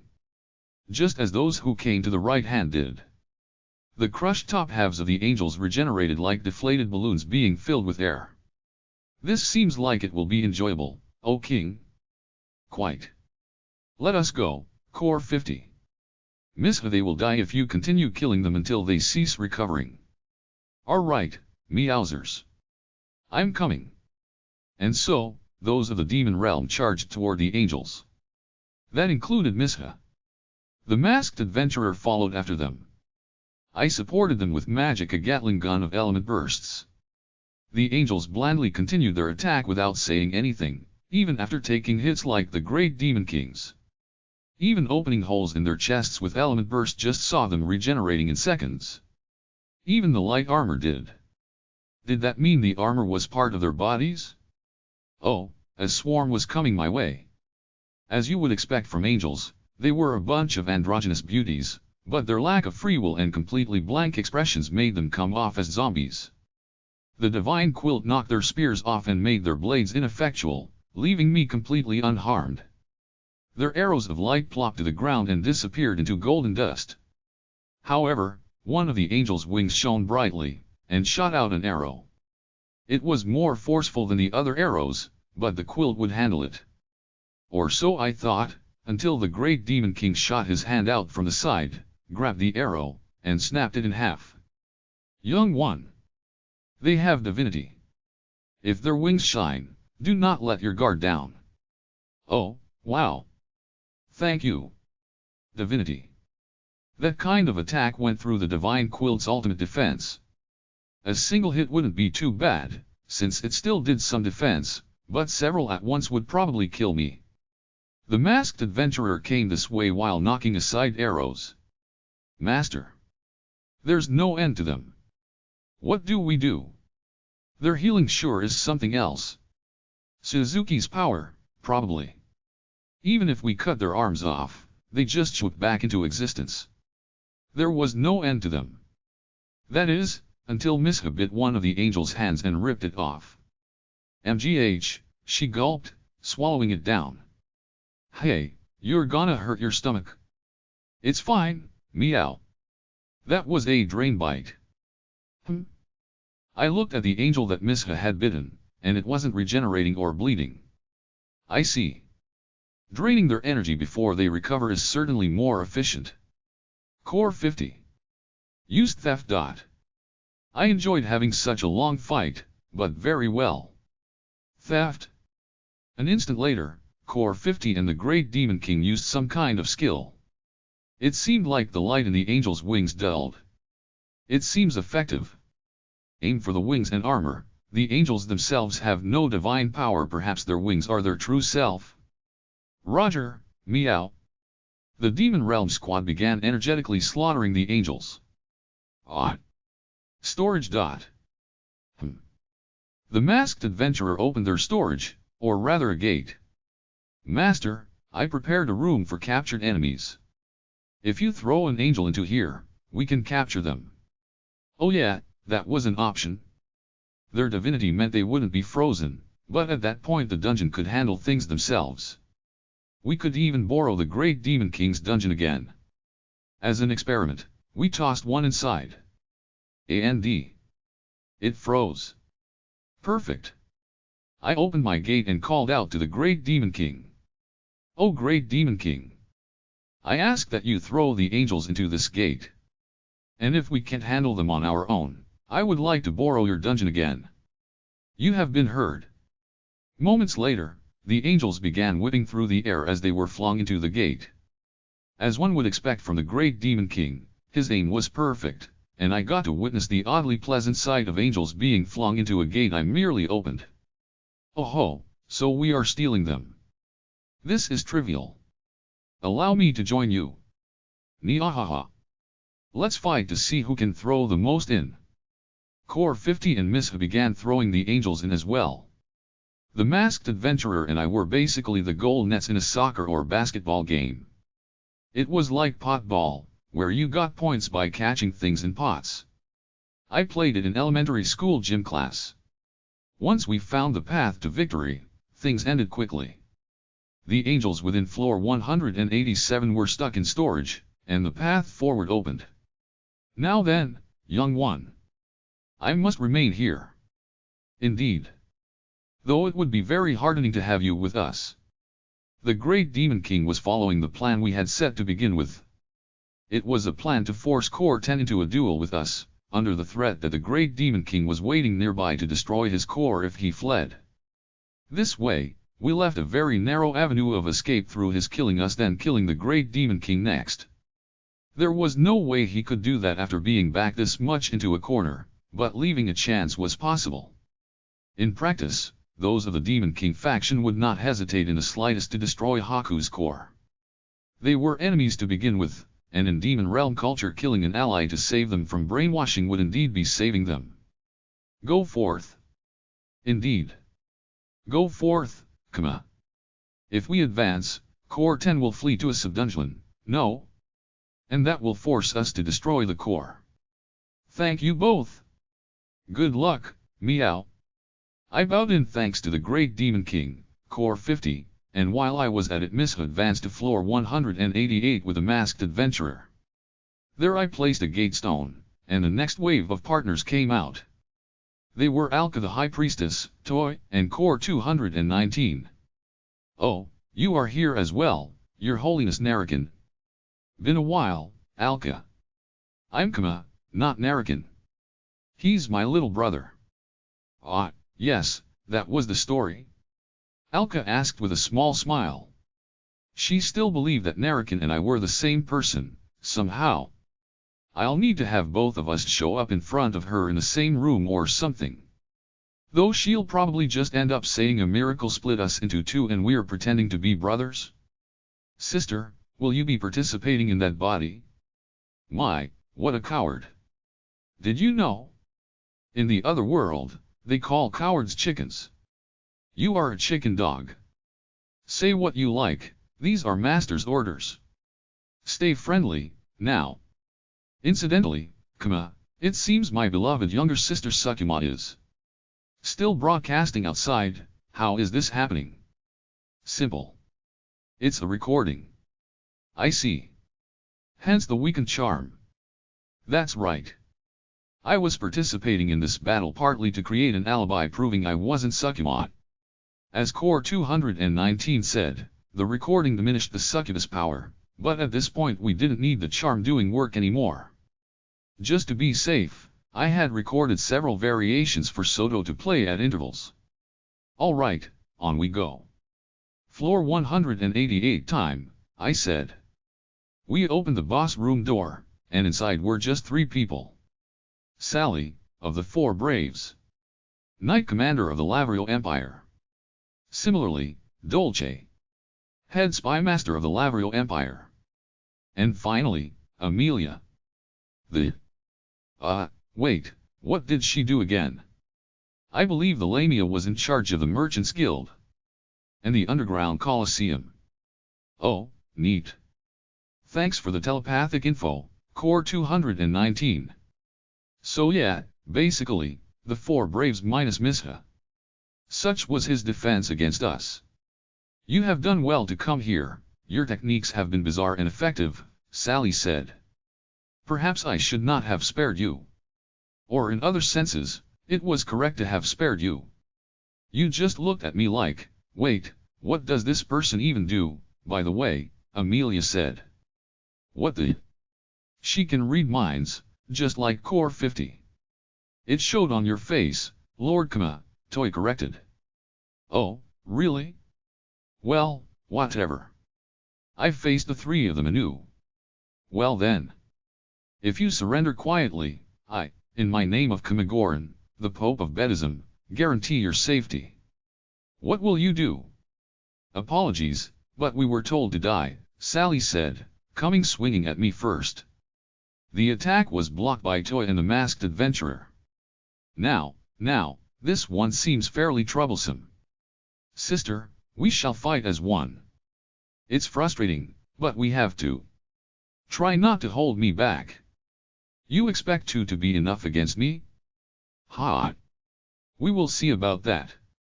It seemed the 3 of them had decided to fight one another. And the other 2? I shall handle the Lamia, I suppose, Core 219 said. Miss High Priestess, the Wraith I shall leave to you. The Wraith? That thing is a Wraith. She must be concealing her power. However, that is convenient for me. Oh, both of you are locked in even though they didn't agree to it? Well, alright.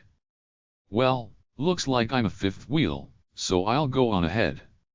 I leave this to you goo that will not do, Kama. Oh, Dolce sent a magic attack over. I cancelled it with Element Burst. TCH, no good, huh? Just accept the battle. It is 3 versus 5, and you have the advantage, Amelia said, shooting arrows this way. This time, I dodged them with the divine pajamas. You know, it felt like those arrows had divinity in them, just like the angels. Were the 4 Braves all fit with divinity too?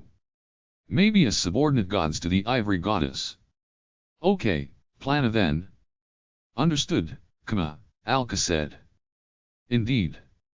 I shall show the world my spectacular power, Core 219 declared. Thus began the battle, and instantly, gates appeared beneath our enemies' feet. What? ERM. However, Dolce and Amelia managed to react to them. Dolce was already floating, so she didn't fall, while Amelia expertly used her tail to grab onto the edge of the gate. Only for the gate to open further, causing her to fall in. Incidentally, no comment on Sally, since she got sucked in immediately in one go. Though it wasn't her fault, since a gate had suddenly appeared right where she was trying to land after a jump. ERM, it seems I no longer have a place to show my spectacular power. Lord Kama. My sister and I have lost our foe as well. Master. What? I took care of the enemies, don't look so unsatisfied. Thanks for distracting them. Now, let's beat the crap out of the last one now that they're alone. Come, this may be a bit much, Alka said. Even she was put off by this. Oh, come on. This was the plan from the start. Literally plan A. The four braves are being brainwashed, so the priority is to get them in a gate or bind them with magic or something so we don't have to hurt them. All that happened here is we managed to get two at once with a surprise attack at the start. What's the big deal? Well, I did a pretty good job there. Oh, and Papa, I put them in specially made jails, so they can't escape. They can still move around in storage, just like we planned for. Thanks, Soto.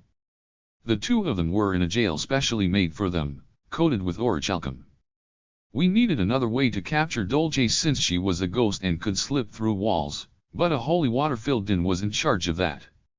So, want to make things easier and just let us catch you? As much as it pains me, I must decline. And so began our duel with the final member of the four braves, Dolce. Move 1. I ran out of the boss room at full speed, with my back turned to Dolce. NGH. I will not let you get away, Kama. Lady Haku has ordered me to capture and eliminate you without fail. Dolce chased after me. Just as planned. This was why I was here at all, to serve as bait. After all, I was the spitting image of Narakan, or I guess, he was the spitting image of me, and basically, that meant Core 10 couldn't ignore me. On top of that, he thought he had killed me. In which case, there was no blaming him for getting stupid with desperation to take me out. I opened my storage gate and leapt in myself. For the record, it was slightly outside the boss room. NGH. Of course, Dolce didn't follow me inside. She had just seen her allies captured by gates, and if she went outside the boss room it would cease functioning and we could get through. By the way, Dolce, I said, popping my head out. Even if you don't do anything, we can reach floor 189. What? When do you? You're bluffing. Bluffing? Come on now. How many boss rooms did we slide through just like this on our way to floor 135? Do you know how I opened gates at your feet anyway? Were there stones on the ground or something? I asked. Dolce faltered. I've got an ally on the inside. Ichika sure does good work, doesn't she? Let me guess, she shined your shoes? Nah, she would have been way more subtle. Ha ha ha. What, did you think I hadn't noticed Ichika was Haku's spy? Really? I obviously planned around it. This is me we're talking about, you know. Dolce visibly began to panic. Listen up.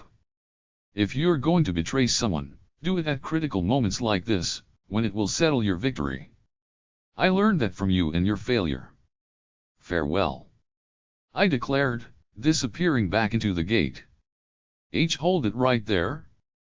Dolce shouted, following after me. And she ended up in Din's holy water-filled stomach. Too bad. It was all a lie. Sorry. I was all like, this is me we're talking about, you know, but I had in fact not noticed Ichika was Haku's spy, and it was as simple as Soto being able to open her storage within that range. My massive mana capacity let me expand the range like that. Once again, hiding one's true power was proven valuable. Also, Sally was close to the masked adventurer, so there you go. Oh, but it's true that we could reach floor 189 no matter what Dolce did. We had a butterfly net-esque net we could have caught her with. You know, the problem about betraying someone is that it gets a lot harder for other people to trust you. Must be rough for you right now, I said to Ichika, who might not have even been listening. I would use everything to my advantage, and that included a traitor that wasn't even here. With floor 188 now empty, we advanced forward. Alka and the others complained about having lost their opportunity to show off at the end, but well, fastest was best. Hashtag Haku, Core 10, S perspective Lady Haku, Looks like Dolce got hella dunked on. Humph. Useless fool. He had seen it all. Certainly, he had ordered her to kill and capture Narakin, but never did he expect her to be blasted into oblivion so trivially. Sally and Amelia had been imprisoned in a jail with neither sound nor light, while Dolce was soaked in holy water and unable to move. In other words, the four braves were overhyped trashed mobs. Completely useless. And since they had not been killed, he could not even return them through the revival mechanism. Dolce sure is an idiot. I've got a contract, so how could I betray anyone? Am I right? Indeed. The price of betraying our contract is death, and that includes all of your family. For that, you have my full trust. Core 10 took a moment to confirm Ichika was still bound to Haku by a powerful contract. Slaves were far more useful than incompetent monsters. However, even they had bought enough time. He would have liked to have time to rest if he was being greedy, but nevertheless he had finished his trump card. All he had to do now was chant the final spell. His only option at this point was to fight them off in floor 189's boss room. If he did not, then the Demon King faction lying in wait would destroy his core. He did not want to die, when he had narrowly managed to survive by possessing Haku. You know, Lady Haku. Wouldn't it be better if you took this trump card and really shook them by finishing it in front of them? Ah. Good idea. I do not know how much time it will buy, but it may be enough. Also, bring Suzuki, the trump card has a high affinity with angels. I shall mass-produce angels in front of them and send them plummeting into the pit of despair. You got it. Haku, Core 10, Ichika, the trump card, and the bound Suzuki left for the final line of defense. Floor 189's boss room. Now, onto the final floor. Floor 189. It was finally time for the big cheese, the last boss fight. Participating in this fight would be me, the masked adventurer, Niku, Wataru, and Leona, plus Rokiko. I left behind Alka the High Priestess, Toy, and Core 219. They wouldn't be able to keep up with us, or rather, Wataru's fortune-telling had said it would be best if they didn't come. Woo, I'm glad heroes aren't required to go on a quest to slay the great Demon King, Wataru said. His dungeon was something else. It gave off a whole, you can't escape from me vibe. Yeah, the entrance gate did disappear immediately. Say, Kuma? Why is Rokiko suddenly an angel? Watch it, bub. Are you trying to flirt with her? Don't tell me you forget she rejected you a while ago. No way. I mean, she literally has wings, doesn't she? Indeed. Rokiko was physically an angel today. Or to be precise, she was possessing Rokifa, whose hair we had dyed blonde. Also, her armor was Narakin. It would be polite to not comment on the fact her chest was a bit bigger than normal. She was wearing the divine nightcap she had received from Narakin as a hair ornament. The nightcap could be anything as long as it was attached to a head. Oh my, Rokiko was an angel all along. Leona asked. Its possession? Oh, I see. Oh, I see.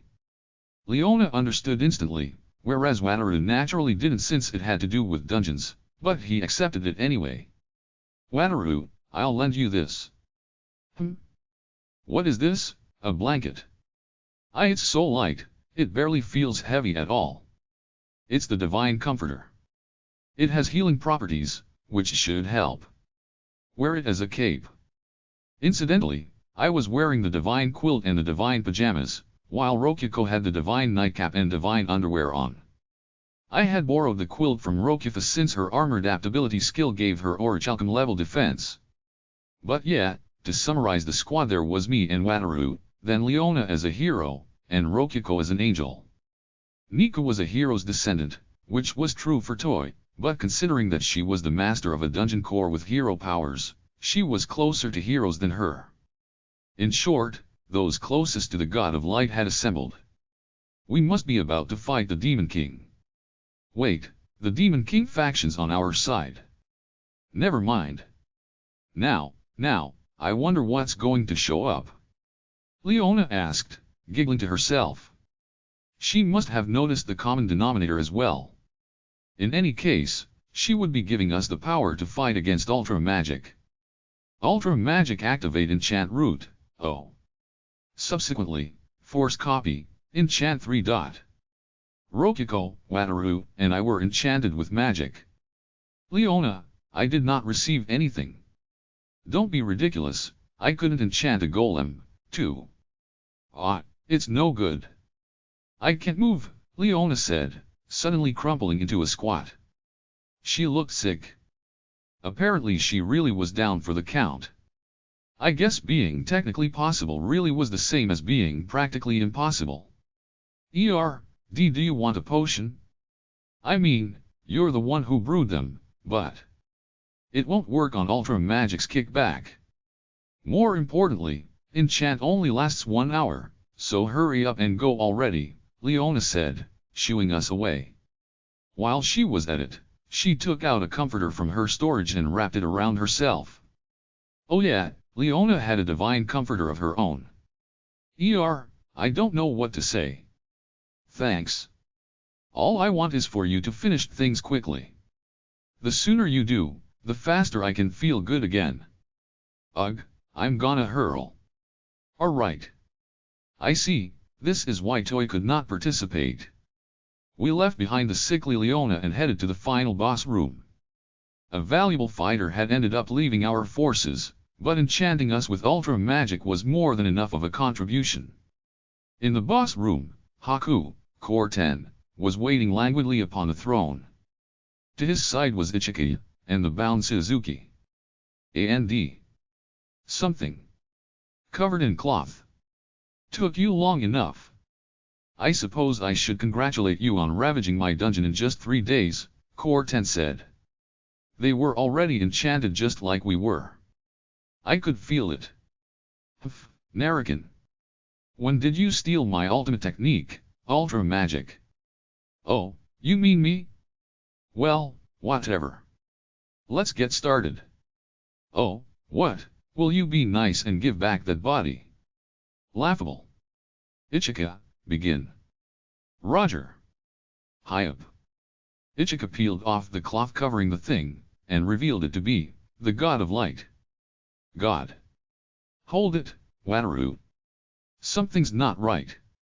That's a fake, I said. A close investigation would reveal it was shining much less than the real one at the Holy Kingdom. That one had shone so brightly your eyes hurt, while this one was about as bright as a light bulb. You are correct. However, force create God, fake God of light. Create God. Core 10 chanted the incantation, and the fake God's illumination brightened. It let out a soundless scream. Ahahaha. Now, heroes. You face a fake God created with all my power as the God of magic. This is my first time hearing about any God of magic. He just said heroes, right? That means does that really matter right now? It's coming. The faux God of light lifted a foot, and disappeared. Or so I thought, but suddenly it was beside me. NGH, whoa, fast, I got out as it punched me hard enough to fling me aside. The world slid by me horizontally, until I slammed into the wall and stopped. The wall didn't shatter, but my ribs, which had been kicked, creaked. If not for the divine quilt, I probably would have exploded. Wataru began. He was the next to be punched. He at least managed to guard a bit, but in the end he was still flung horizontally until he slammed into a wall. How dare you hurt Master? This time, the masked adventurer came swinging at the God of Light. It stood still and took it. The golem blade was made of orichalcum, but it took the impact on the neck and didn't even budge. Nika slammed it against its neck over and over, producing nothing but clinking sounds, and not even making a half-millimeter cut. But even then, it must have found it annoying, as the fake God of Light swung its hand. The masked adventurer evaded the blow at the cost of an arm, which dug into the ground. Ha ha ha. It's pointless, all pointless. Not even an orichalcum blade can harm a god. Haku, Core 10, cackled. I looked over there, and saw the insane Suzuki groaning into his ball gag, while Ichika watched our fight. Lady Haku. How about making some more angels? Oh, an excellent idea, Ichika. Prepare the arms. Roger, Roger, Ichika said, slicing off Suzuki's right arm. It fell to the ground, and a new one grew out of him. That explained why his right arm alone wasn't bound. Force create, angel, chanted Core 10, and Suzuki's arm turned into an angel. That explained how he had made them. He used the body of a hero, a disciple of the gods. NGH, sure is convenient to have infinite resources. Ah ha ha ha. Have you just now realized how valuable this human is? Jealous, Now, watch as I make even more angels. Force create, angel dot. The wings of the newly born angels embraced the fake god of light's light and shone. Ah, crap. I never realized that Suzuki would be such a convenient source of resources. I had been looking down on ultra healing. Eep, Kakuma. They are coming. Hi-ah, gate, gate. The angels were a new threat, but we had one who could counter them, Rokiko. Our angel's wings were also glowing from the fake god of light's light. Thus, Rokiko could fight on the same level as them. Or better, even, since she was enchanted with ultra magic. She smacked down the charging angels, and knocked them into a gate. So you are that angel from before. Troublesome, but how will you fare against your sisters? Go. I'll knock them all down. A horde of angels descended upon her, but Rokiko expertly got each into storage. Papa, these angels can move in storage. What do I do? Toss them out by the great demon king or the high priestess. Their divinity must have been powered up by the fake god of light. Roger. Great demon king, high priestess, we humbly request your help. And so, the angels were sent elsewhere to floor 187 and floor 188. They had nothing else to do, so they might as well help. They might complain later, but nothing mattered unless we won this fight. Ow, ow. Kuma, are you alright? Wataru asked, coming this way. Honestly, I'm just surprised you're alive. It's probably thanks to Leona's ultra magic. If not for it, I probably would have frozen up just from the fake god's pressure. I have to say, I can't believe Kuro can fight like that. It's not her body, and there are spares, so she knows death doesn't matter. This was Nikakuro Inu, a loli with a spirit more suitable for being a hero than mine, for she could charge down a stronger opponent than herself. Plus, she had already experienced death while possessing kobolds a ton of times, so she could move easily even when sensing death approaching. She was already on her 10th mannequin golem from this fight alone. Each time she was destroyed, a new one instantly came through Rokiko's gate. By the way, how many more of those golems are there? Who knows, I made a lot of them. But unfortunately, the metal used for them is pretty rare. There might not be too many left. In any case, Nika was distracting the fake god of light, while Rokiko was distracting the angels. Wataru, you know our objective here, right? Yep. We put our focus on Haku, Core 10. Ha, naive force gravity? The dark weight of gravity suddenly slammed onto us. But it was not too much to bear. Force levitation. I shouted back. My body became light in an instant, and we were freed from the gravity. In return, though, my organs squeezed and hurt. That must have been the kickback. What? You have mastered it to that extent. I had some lessons from the god of chaos. Or more accurately, I just remembered Leona chanting that during the Ivory Villa battle. Gravity versus levitation. Basically, you just need to attach force to whatever effect you wanted. It's a fuzzy chant just for heroes.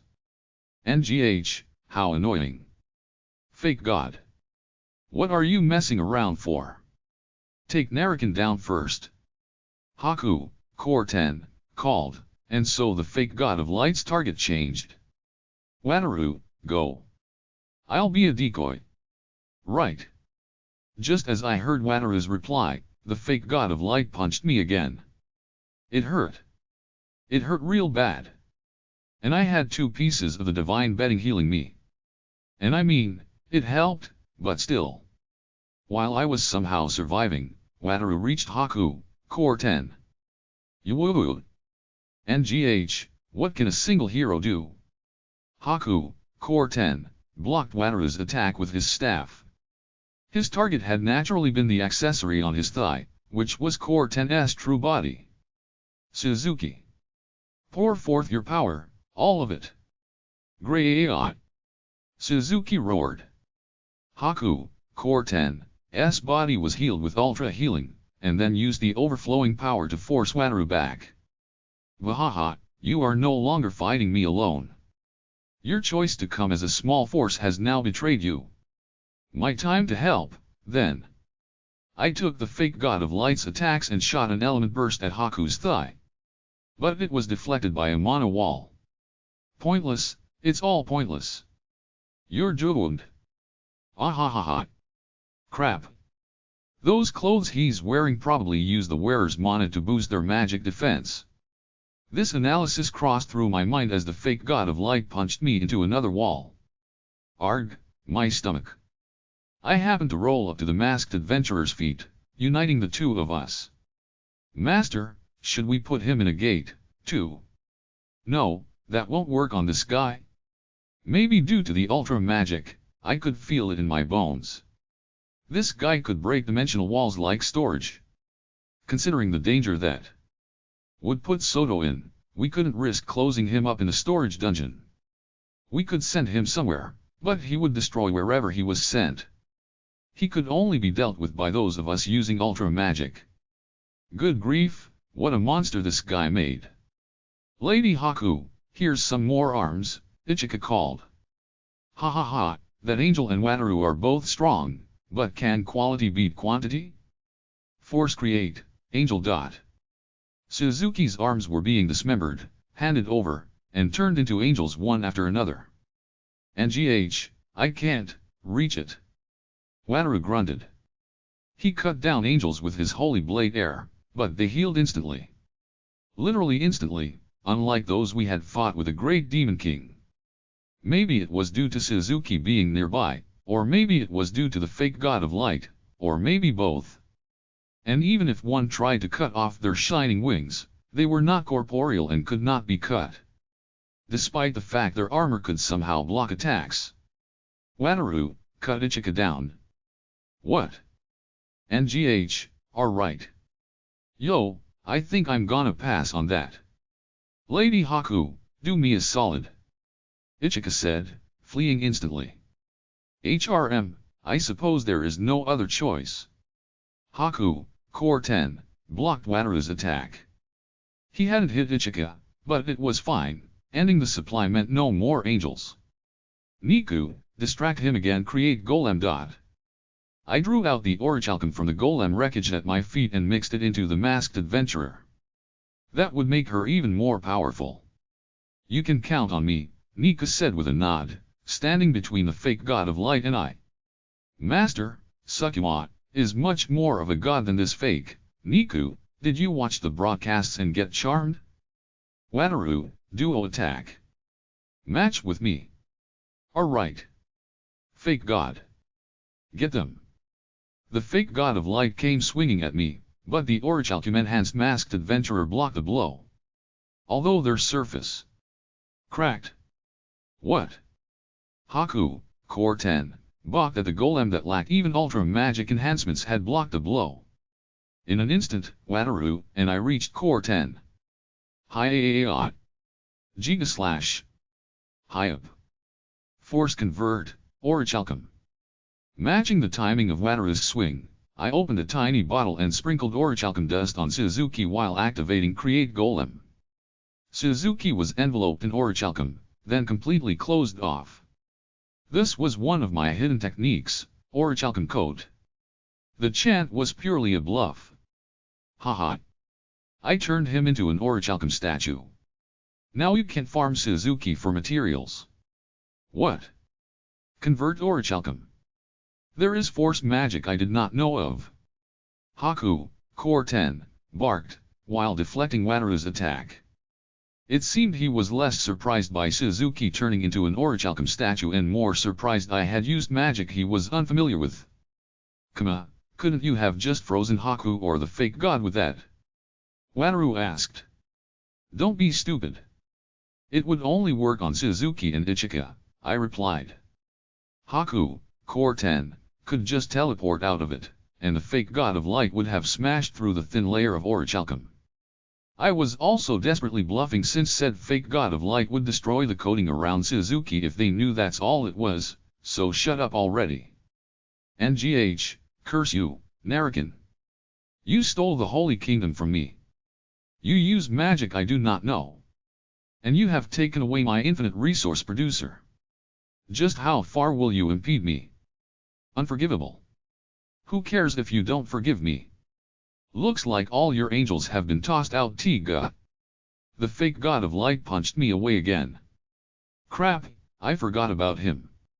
My ribs got broken again. The masked adventurer had finished their job stalling him and got destroyed. Fake god. Punch him to death. Wait, hold, crap. I took out an orichalcum shield and blocked the blows.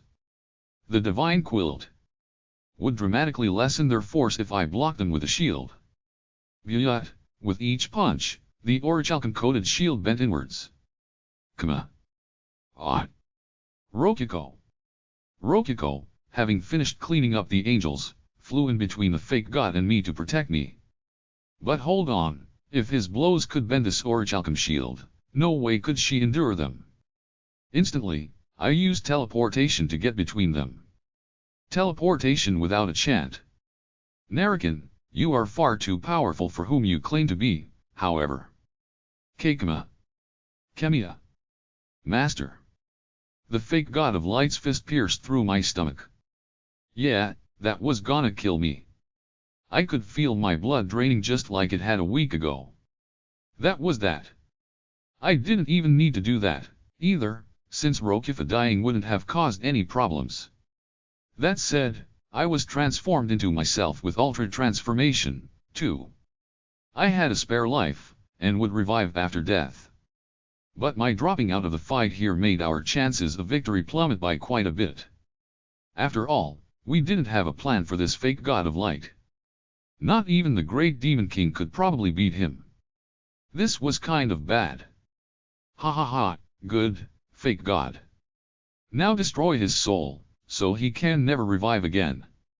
Wait, fuck you, I never heard about any technique that can break souls. Oh, crap, I can feel him building up power. This isn't good. I need to flee somehow, before he does it. With the fake god of light's arm still piercing my stomach, I elected to copy Haku, Core 10's chant. I didn't have much time left before I fell unconscious. I kept it as short as possible. I offer up my flesh and blood. Force call God, God of darkness. I'll leave the rest up to you, Father. Save Rokiko and the others in my place. And so, my consciousness and body faded out from the world. Hashtag God of Darkness's perspective. Amid a pitch-black night sky, two people were floating and facing each other. On one side was the God of Darkness, a dark-skinned, black-haired man with half his face, his golden eyes covered by a mask. He was clad in dark blue priest robes, and had a faint smile on his face. On the other side was Kamiya, for some reason wearing the jersey he usually wore when sleeping. Good grief! You shouldn't be sacrificing your own body like that, Kamiya. Don't you know it's wrong? God of Darkness. Yep, it's me. If one looked around, they would see nothing but pitch-black darkness. But Kamiya and the God of Darkness were glowing in some way which made them visible. It was the exact opposite of the white space the God of Light had been in. Now, Kamiya, you sacrificed your body for this, but do you have any last words? First of all, did I die? What about my altered transformation revival? You died. And since you became a sacrifice to a god, your altered transformation's revival effect won't activate, answered the god of darkness. There were special attributes to being a sacrifice to a god. If one offered their flesh and blood, then the powers and such granted to that body were offered up as well. Naturally, one could hardly say to a god, "Oh, but actually, could you leave this part behind?" Altered transformation's revival was like a curse embedded in the body ahead of time, so the revival effect was considered part of the flesh and blood. Well, I didn't know that. I figured you didn't. The altered transformation skill is granted directly to your soul, so it'd be easy to think the revival effect is also based on your soul. But, well, it all ended up sacrificed anyway, the god of darkness said, nodding to himself. So your body vanished, and you won't revive. How does it feel? A bit surprised, honestly, Kama said, rather calm. Oh, just a bit. Yeah, I guess. Anyway. Where even am I, then? What happened to Core 10? This is a bit like life after death, yet not quite. Think of it as a divine realm? Anyway, the flow of time is different here, and time stopped the moment you summoned me. We have plenty of time, he replied. After our chat, I'll descend upon the earth for as long as your wish and body allows. I'm willing to pass on a message for you when I go. I'm your ally here, after all, he continued, smiling at Kama. So let me ask again. Do you have any last words? The god of darkness asked, spreading out his hands to either side and waiting for Kama's reply. Kama thought for a bit, then spoke. All right then, a message to Rokiko. I leave the rest to you. I see. Anything else? Oh, no. I told Rokiko what to do if I died, Kama said casually. Come on, that's cold. What about a message to that Dakamakura puppy of yours? The god of darkness asked, feeling let down. I mean, you know. All I did was die, Kama replied, causing the god of darkness to sputter and burst into laughter. How bold. Talk about being resolved, Kama. I mean, I said as much. I told Rokiko what to do if I died. I went into this prepared to die. Though I didn't actually expect it to happen. It hurt so bad I thought I was going to die, and then I did. I see. Well, if this is all part of your plan, then I won't say anything more, the god of darkness concluded with a shrug. I'll be descending onto the earth, then. But you know. Why not summon the god of light? You are a hero, after all. I'm a dungeon master, so I figured you would be better. And I know you. You know me, But you've met the god of light too, haven't you? And twice, directly. Eh? He shines so bright I can't really see his face properly, Kama said. The god of darkness burst into laughter again, this time doubling over. And clutching his stomach. Ha ha ha. It's true. He sure is an idiot, shining that much just because he wants to hide his face. Don't you think a mask like mine does just fine for that? This mask does cause a lot of misunderstandings, but still. Kama was a bit surprised to learn the background lore that the god of light shone so brightly just to hide his face. I had no idea. That's his reasoning. Yep. Having secrets makes you look more divine, doesn't it? Well, he's working hard in his own way. Working hard to stay bright and cheery, that is. Bright and cheery. That was a pun, okay? Please laugh. Kama forced a smile. However, that was apparently enough for the god of darkness. Well, see you around, Kama. And with that, the god of darkness descended upon the earth. Rokiko's perspective Kama. Kama. After being pierced by the foe god of light, Kama muttered some kind of chant. His body then abruptly disappeared. And in his absence, the room was shrouded in the darkness of a night sky. What? Narakan, what did you do? Haku, Core 10, cried in a panic, looking up at the sky.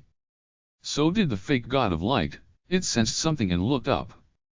Rokuko and the others did too, and saw a figure in the air. Well, it's me, do you have anything to say? The voice resonated directly in their heads, and the figure became visible. It was a dark-skinned man wrapped in robes the color of the night sky, with a mask hiding his face. He lightly descended to the ground and smiled. It was the god of darkness himself, Rokuko's father, whom they had only ever seen across the monitor before. Father! God of darkness! Hey, Rokuko! Oh, what's this? That's not what you usually call me, Core 10. Could you be in your rebellious phase? The god of darkness asked with a smile. He definitely knew Core 10's plans. How blatant. Fine. This accelerates my plans, but regardless. Give your seat to me, god of darkness. I have a trump card that can parallel the god of light. Core 10 declared. You mean this? The god of darkness created a hand out of darkness, and grabbed the fake god of light's head. The fake god is not responding. But why? They don't remotely look alike. This thing might as well just be a shining pile of meat. The god of light would never permit this. It's not good enough at all. That was how I understood it, the god of darkness explained, but Rokuko's group didn't get it at all. Haku, Core 10, did seem to get it, however. You understood it. Simply by developing a certain perspective, you stop my magic, my fake god. Well, sure. I do rule over creation. There is nothing this world I cannot make, and what I consider no good, no one can make. Do you understand? If you are aiming for my seat, surely you understand. Upon receiving the god of darkness's polite explanation, Haku, Core 10, glared at him with renewed hatred. You changed the fabric of reality, didn't you? All to reject my god. Yep. The god of light would be pretty mad if he saw this thing. At the very least, make it a bit more cute. Don't you agree? The god of darkness asked the masked adventurer, Niku. Well. I do think it should be more cute, Niku said, reading the mood. The god of darkness smiled with satisfaction at that answer. That's right. So, now there's a rule that if you try to exploit a god's power by creating a copy, you need permission from the god in question. Erim, what do they call this? Likeness copyright, I think. Is that right, hero? Erm, well. Something like that, yes. The god of darkness tossed the fake god of light aside with a smile. It crumbled on the ground, and did not move, despite the fact it had been so violently running around just moments before. Changing the fabric of reality, the rules it operated on, was far too much of a cheat. One could say that this rule meant the fake god of light would move again if the true god of light permitted it, but would he do so when he did not like Core 10 and had given him various penalties? Likely not. Well, that's how it is. You can make idols to worship as you like, but if you want to use their power, hold a proper ritual first. The god of light may not seem like it, but they are very shy. But the god of light shines a lot and sticks out a ton, Father. They shine because they have to.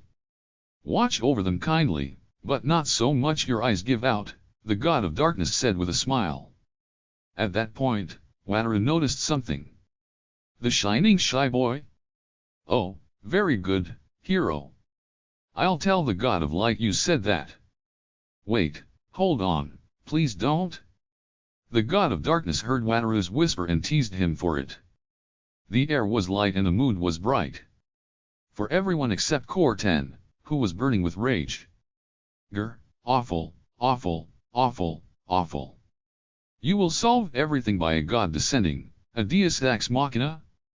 Nobody seeks such a convenient conclusion, not myself, not the world. The world should belong to men. Oh? Should the god of magic be saying that after making a fake god? That would have been way too convenient for you. You sure have been exploiting the god of light quite a bit until now. My plan was to become the final god and end everything. There was no shame in exploiting even the divine to that end. Get back to your divine realm already and stay there, god of darkness, roared Core 10.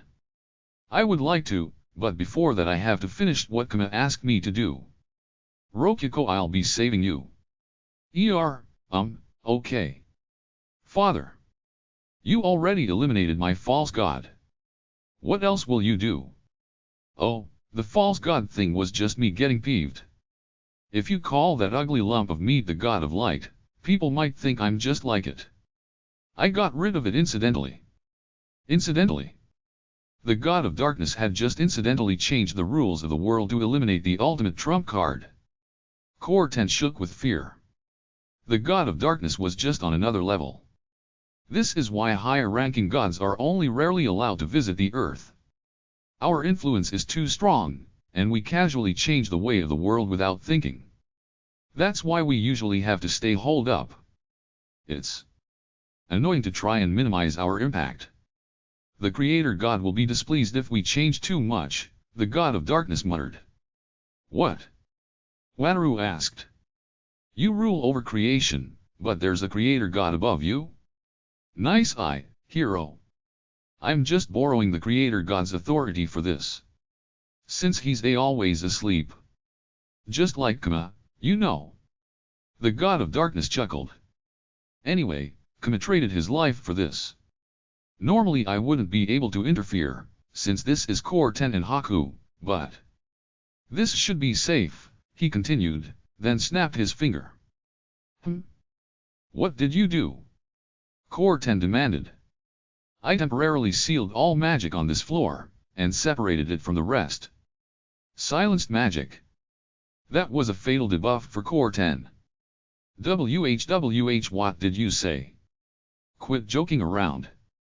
Gravity, cursed ball, gah, none of it works. That is clearly too great a reward for the price paid. Not at all.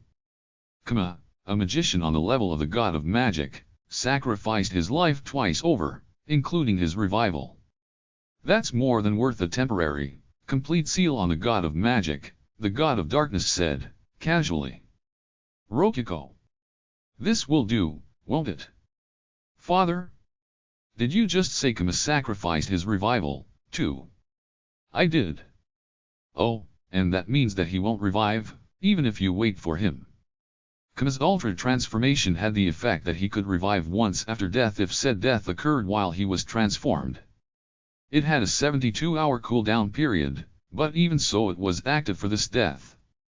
It's an effect applied to the flesh, just as the transformation is. If one offers up their flesh and blood, the effect goes with it.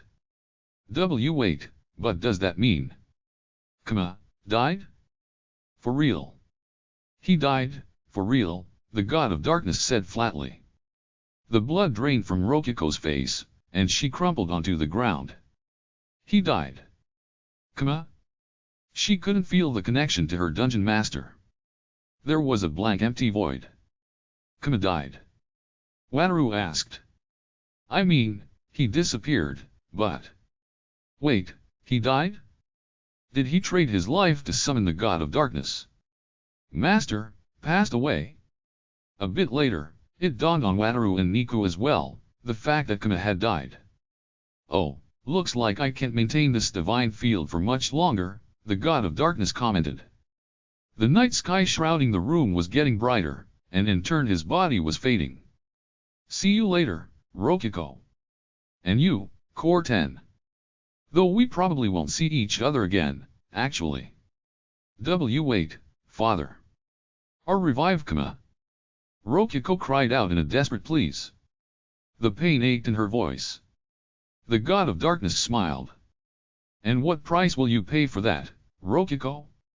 You need to pay a price as valuable to you as your precious Kama.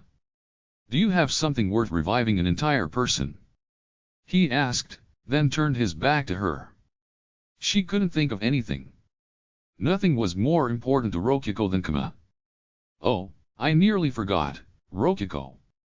Kama gave me a message for you. A message? From Kama. He said, I leave the rest to you. Well, that's the message delivered. Bye-bye. And so, the god of darkness ascended up into the night sky and vanished. #Wataru's perspective. I leave the rest to you. Wataru heard Kama's message to Rokiko with his own 2 ears. It was the words of a deceased entrusting all to those who still lived. Wataru still could not process the fact Kama had died. Rokiko, he didn't know what to say to her. He started extending a hand, but paused. Wataru did not know what to say to someone who had just lost the love of their life. Rokiko, however, smoothly stood up. What are you daydreaming for, Wataru? We need to save my sister. Alright. Niku. Stand up, that's an order. We're taking Core 10 down, here, and now. You understood. Likewise, she shook awake the masked adventurer, Niku, who had slumped onto the ground. There was not a trace of her sorrow over having lost Kama. Right, this was their final chance, that Kama had spent his life to give them. He wouldn't be happy if they let this slip through their fingers. At the very least, they had to save Rokiko's older sister. They had to save Haku. Wataru headed to Haku, Core 10. His magic had been sealed, Suzuki the hero had been turned into a statue of Orichalcum, and most of all, his trump card, the fake god of light, had been rendered powerless by the god of darkness. Wataru gripped his holy blade ere to chop off Haku's leg. His body was heavy.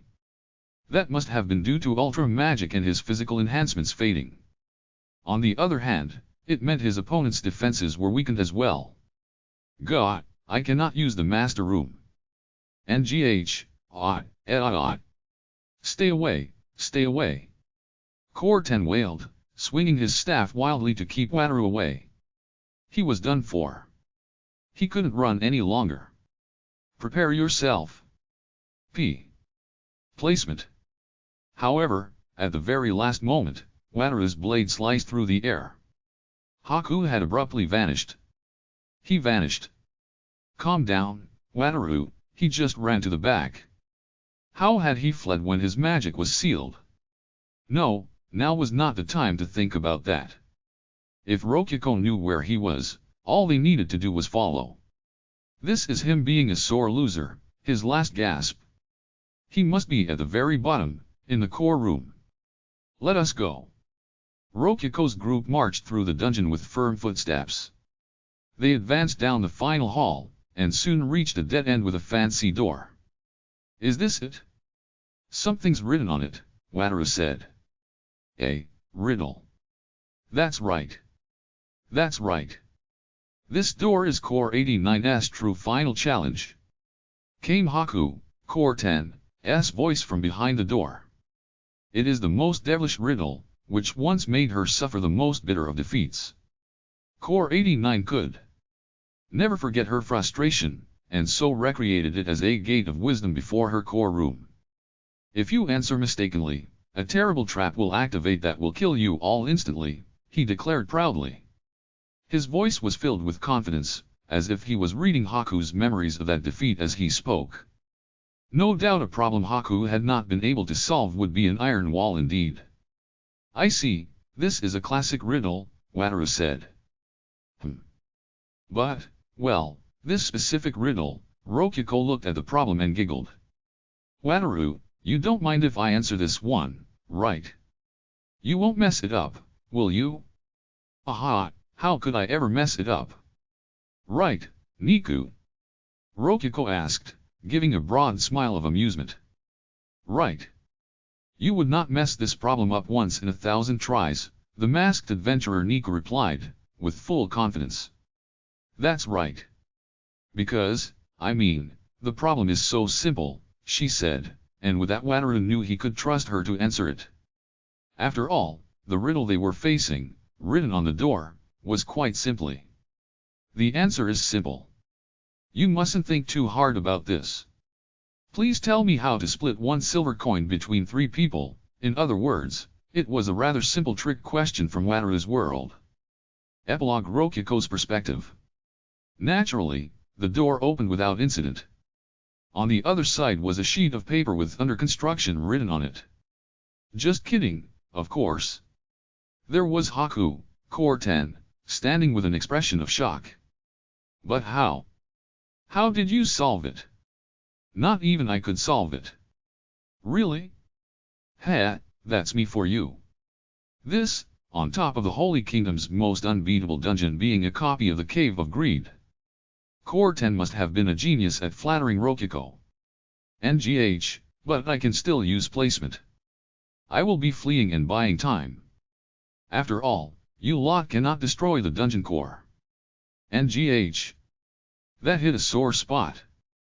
Putting aside the Demon King group, the objective of Rokuko's group was to save Haku, so they could not destroy her core. It would be difficult for just the three of them to capture Haku while she teleported around constantly to flee.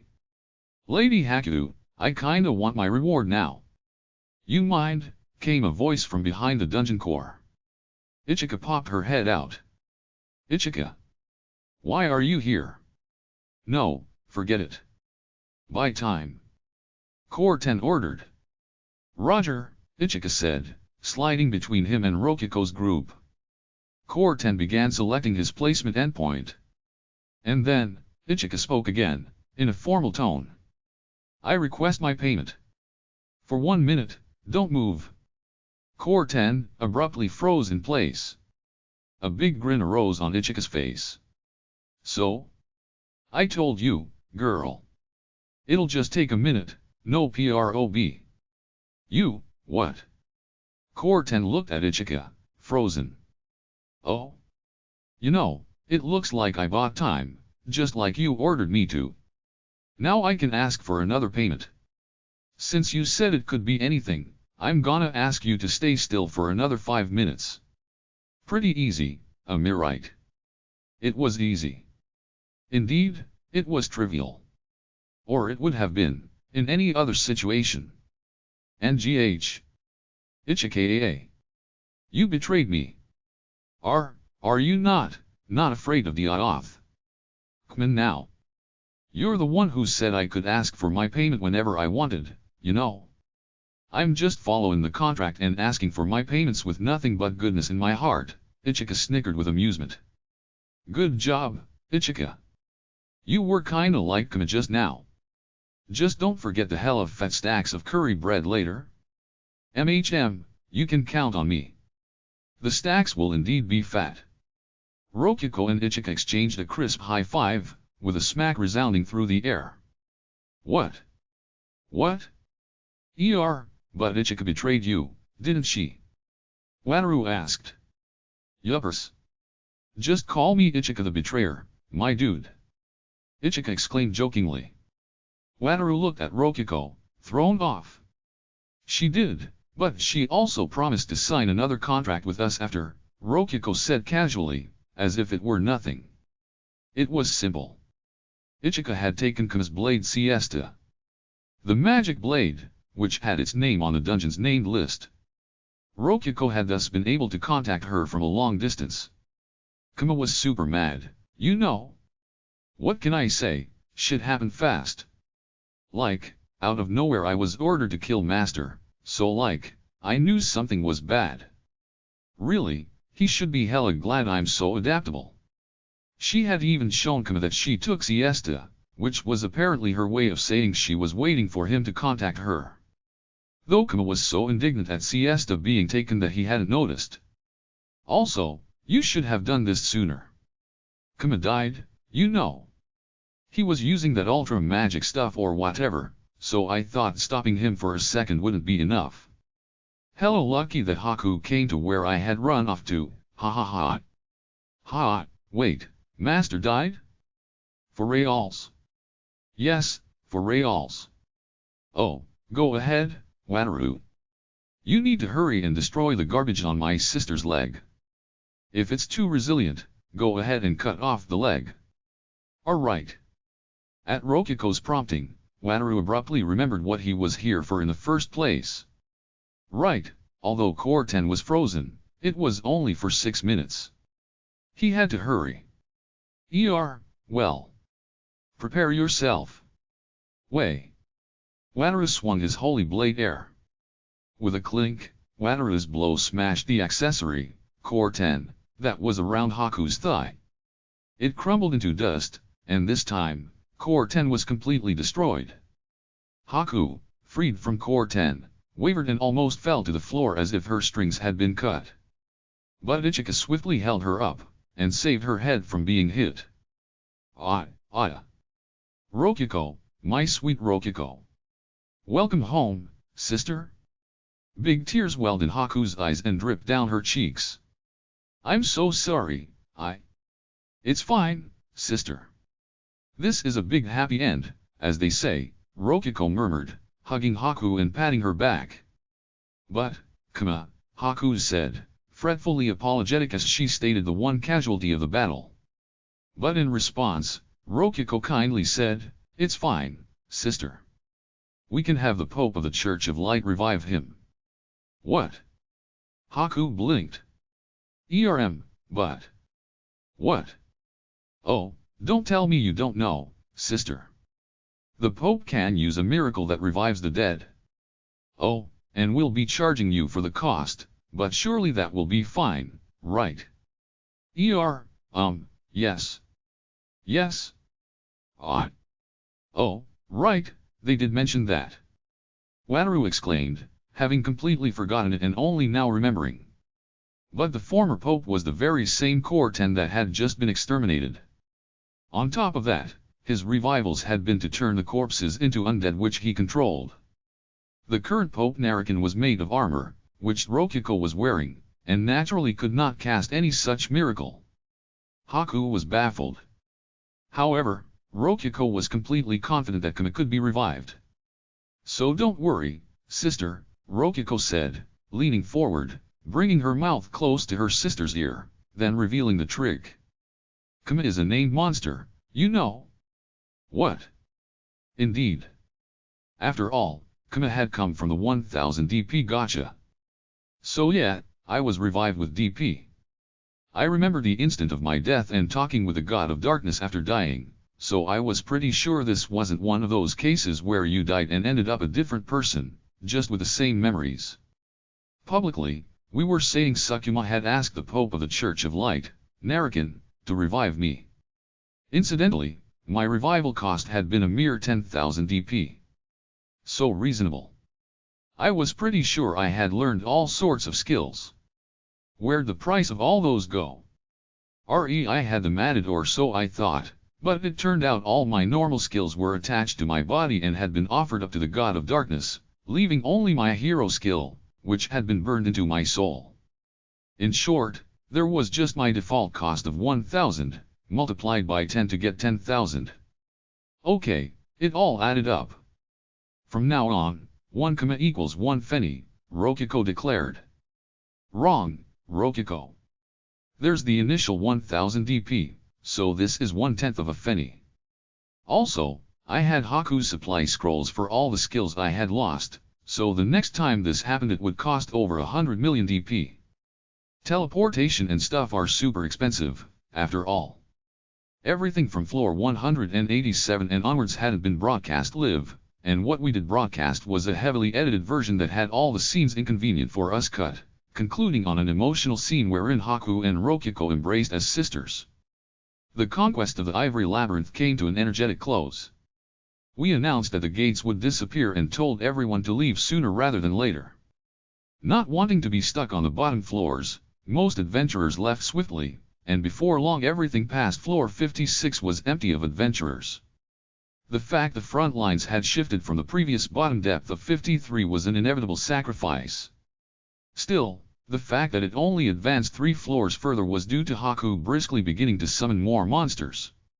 She'd mentioned something about doing a complete overhaul of the dungeon, which, yeah. In any case, I was forcibly put to bed. Rokiko said I had just died and hysterically ordered me to actually get some rest. She had just gotten her dungeon functions back, so really she was more in need of rest and recovery than me, but speaking as a bedhist, there was nothing wrong with getting some rest, so I did just that.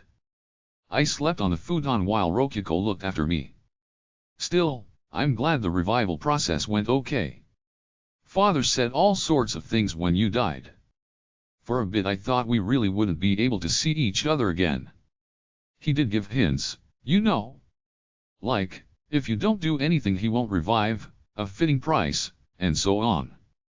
Basically, use DP to revive him from the DP menu. Very indirect.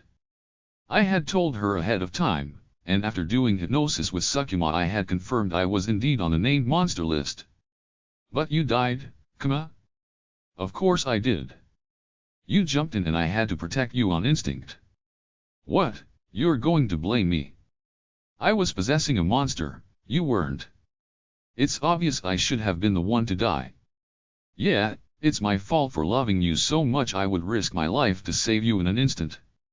I love you too. Rokiko plopped her head on my blanket and pushed her head into me. Things were getting sweet, and just as I let myself start getting carried away by the mood. Excuse me, Master Eater? Excuse us, we have brought food and fruit juice. In walked the trader, Ichiki, and the Dakamakura, Niku. Both were dressed in the cosplay-made outfit which was the inn's uniform. Hold on, you two. You're getting in the way, Rokiko complained. Aw, Kman, don't be a buzzkill. You can flirt all you want now anyway, right?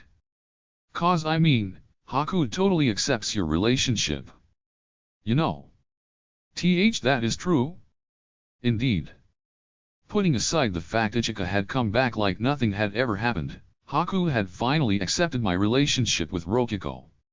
Or rather, apparently she had accepted it a long time ago.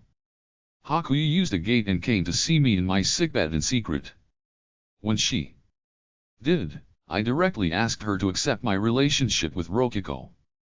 After all, I had defeated Core 10, saved Haku, and completely conquered the Ivory Labyrinth, plus winning the dungeon battle in the process, so I figured Haku had to accept us.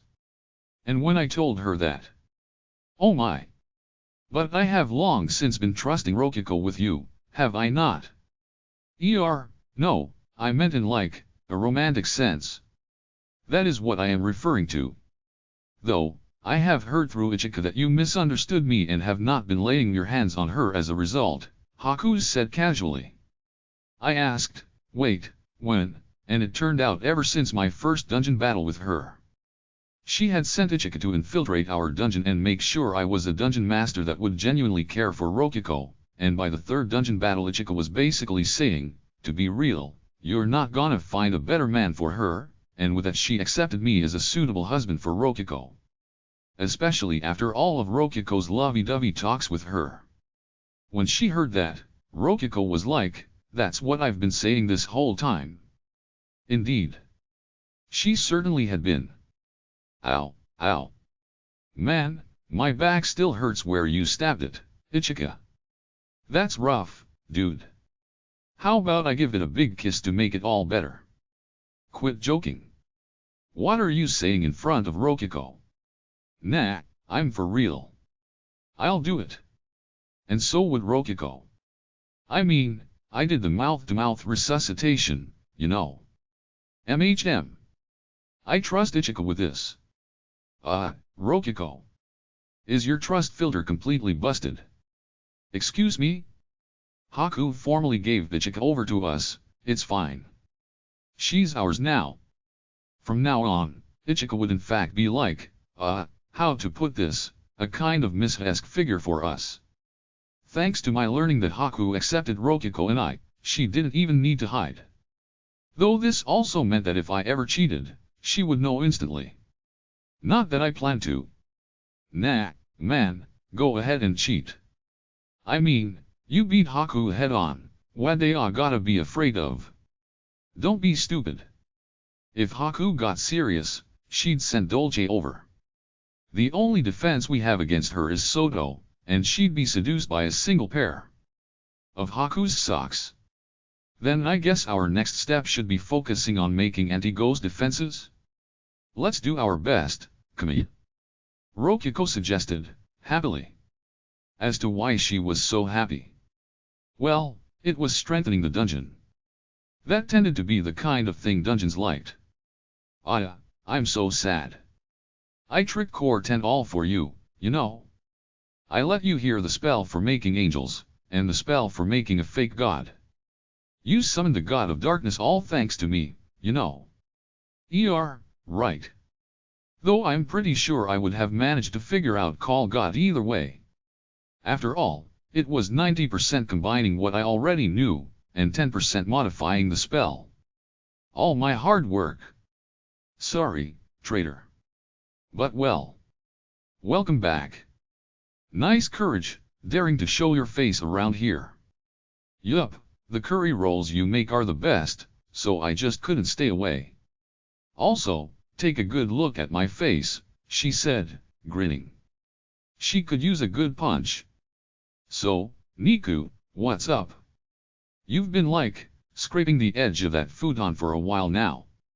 This futon is broken. I can't get inside. Ah. That was because it had the divine quilt, too. I lifted up the blanket, and Nika crawled inside, still in her maid outfit. Hold it, Rokiko. You're fine with Nika going in there? Ichika asked. She's a Dakamakura, why would it be a problem? I'm a Dakamakura, it's not a problem. She's a Dakamakura, so definitely no problem. Guess it's a little late for me to be asking that. Extremely.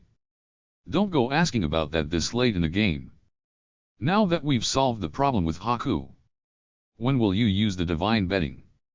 Rokiko asked. Right. Good question.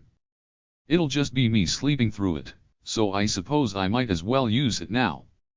Okay, I'll borrow what we need from Mayodori. Let's do this fast, since the sooner the better with these things. You'll be sleeping for 2 whole weeks, so yeah. So it's finally time for me to give up on being a human, too. Using the divine quilt means I won't be able to go inside the bed either then, doesn't it? Niku asked. Yeah, I guess so. Gur. I wouldn't need a Dakamakura while conked out for 2 weeks, so enjoy the time off. The next day, Mayodori, the daughter of Tsia's Archduke, lent the divine pillow to us. We had the divine bedding, the mattress, the blanket, the quilt, the pajamas, the underwear, the nightcap, and the pillow. All the pieces had been collected. It was so beautifully divine. Go on, Kama, do it. Or do you want me to dress you? Nah, there's the underwear, too, go ahead and get out. Fine, fine. Well, the next time we meet, you'll be a god, too. With that, Rokiko left. I'll prepare the bed, Nika said, turning her back to me and preparing the futon. Yeah, guess I'll get the underwear, pajamas, and nightcap on. Let's see. I think the nightcap can just be a hairpin. Although, there goes the cap part. Master, everything is ready. Right. Nika wagged her tail proudly with the bed made. Master. I will hold the ring. Oh, right. Keep a close eye on it. Will you? That was close. If Kozaki were with me, she might have ended up as a god with me, locking me into being Sukuma forever, which would have been a nightmare. Nice catch, Niku. I gave her the succubus ring. And now, we begin. I declared. Yes. Oyasumine say, Master, Nika said, bowing her head. Now then, it was finally time. I got into bed, sliding under the covers, and just as I was about to stick my feet in, I suddenly had second thoughts about actually becoming a god. Master. Do you need me to give you a shove? If you don't mind. Thinking about it, the first time I ever left the dungeon's territory, Nika had given me a push, too. With those memories in mind, I got into the bed. With Nika pushing my back. Hashtag into the divine realm here. Welcome, Kami. The one to welcome me was the god of darkness. It was a grey world, neither white like the god of lights nor black like the god of darknesses. There was also a kotetsu. Why a kotetsu? The god of light was in it. Hello, god of darkness. And The god of light. The god of light was silent. Oh? God of light? You seem a bit down. Why not greet Kama? The god of light was shining as always, but they were just slumped onto the kotetsu. They slapped away the god of light when they came prodding at them, so it didn't seem to be a fake or a corpse. Sorry about that, Kama. The god of light sure is shy. Anyway, how about going into the kotetsu? There's oranges, the god of darkness said. As he said, the kotetsu had oranges, and teacups with green tea. So, god of light? Kama's here, you know. How about saying something? Be quiet, god of darkness. I'm synchronizing right now. Wait, what? Now of all times? Past you sure didn't think things through. Blot, blot, I can't hear you, I can't hear you, the god of light said, covering his ears and shaking his head. The two of them sure seem to be good friends. What exactly is going on here? I asked. We used to be humans, you see. We're synchronizing with our memories from when we were humans. Once it finishes, we'll speak like we used to, but don't worry about it too much. It's all temporary. Formerly humans.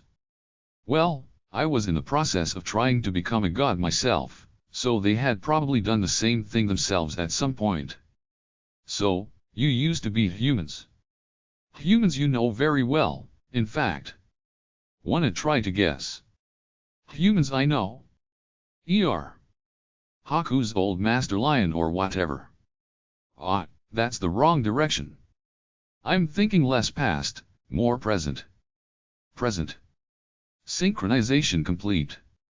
God of darkness, stop playing around and cancel the disguise already, came a suddenly very cute voice. It was the god of light speaking. With a pop, the light all disappeared, leaving behind a black-haired girl with brown skin and dog ears. She was wearing a tight fitting, white dye rather than a maid outfit, and her eyes were golden, but she still looked exceedingly familiar. Alright, guess I'm gonna. Ahem. I suppose I will as well. The god of darkness, less dramatically, took off their mask. Their body blurred, and after a link they had turned into a black-haired, golden-eyed girl with dog ears and brown skin, just like the god of light. The biggest difference was that she wore a smug, confident grin. Welcome to the seat of the gods. We have been waiting, Kama. Ta-da! We were the gods of light and darkness all along. Before me were unmistakably Niku and Toi. What? Niku, and Toi? Why? Ha.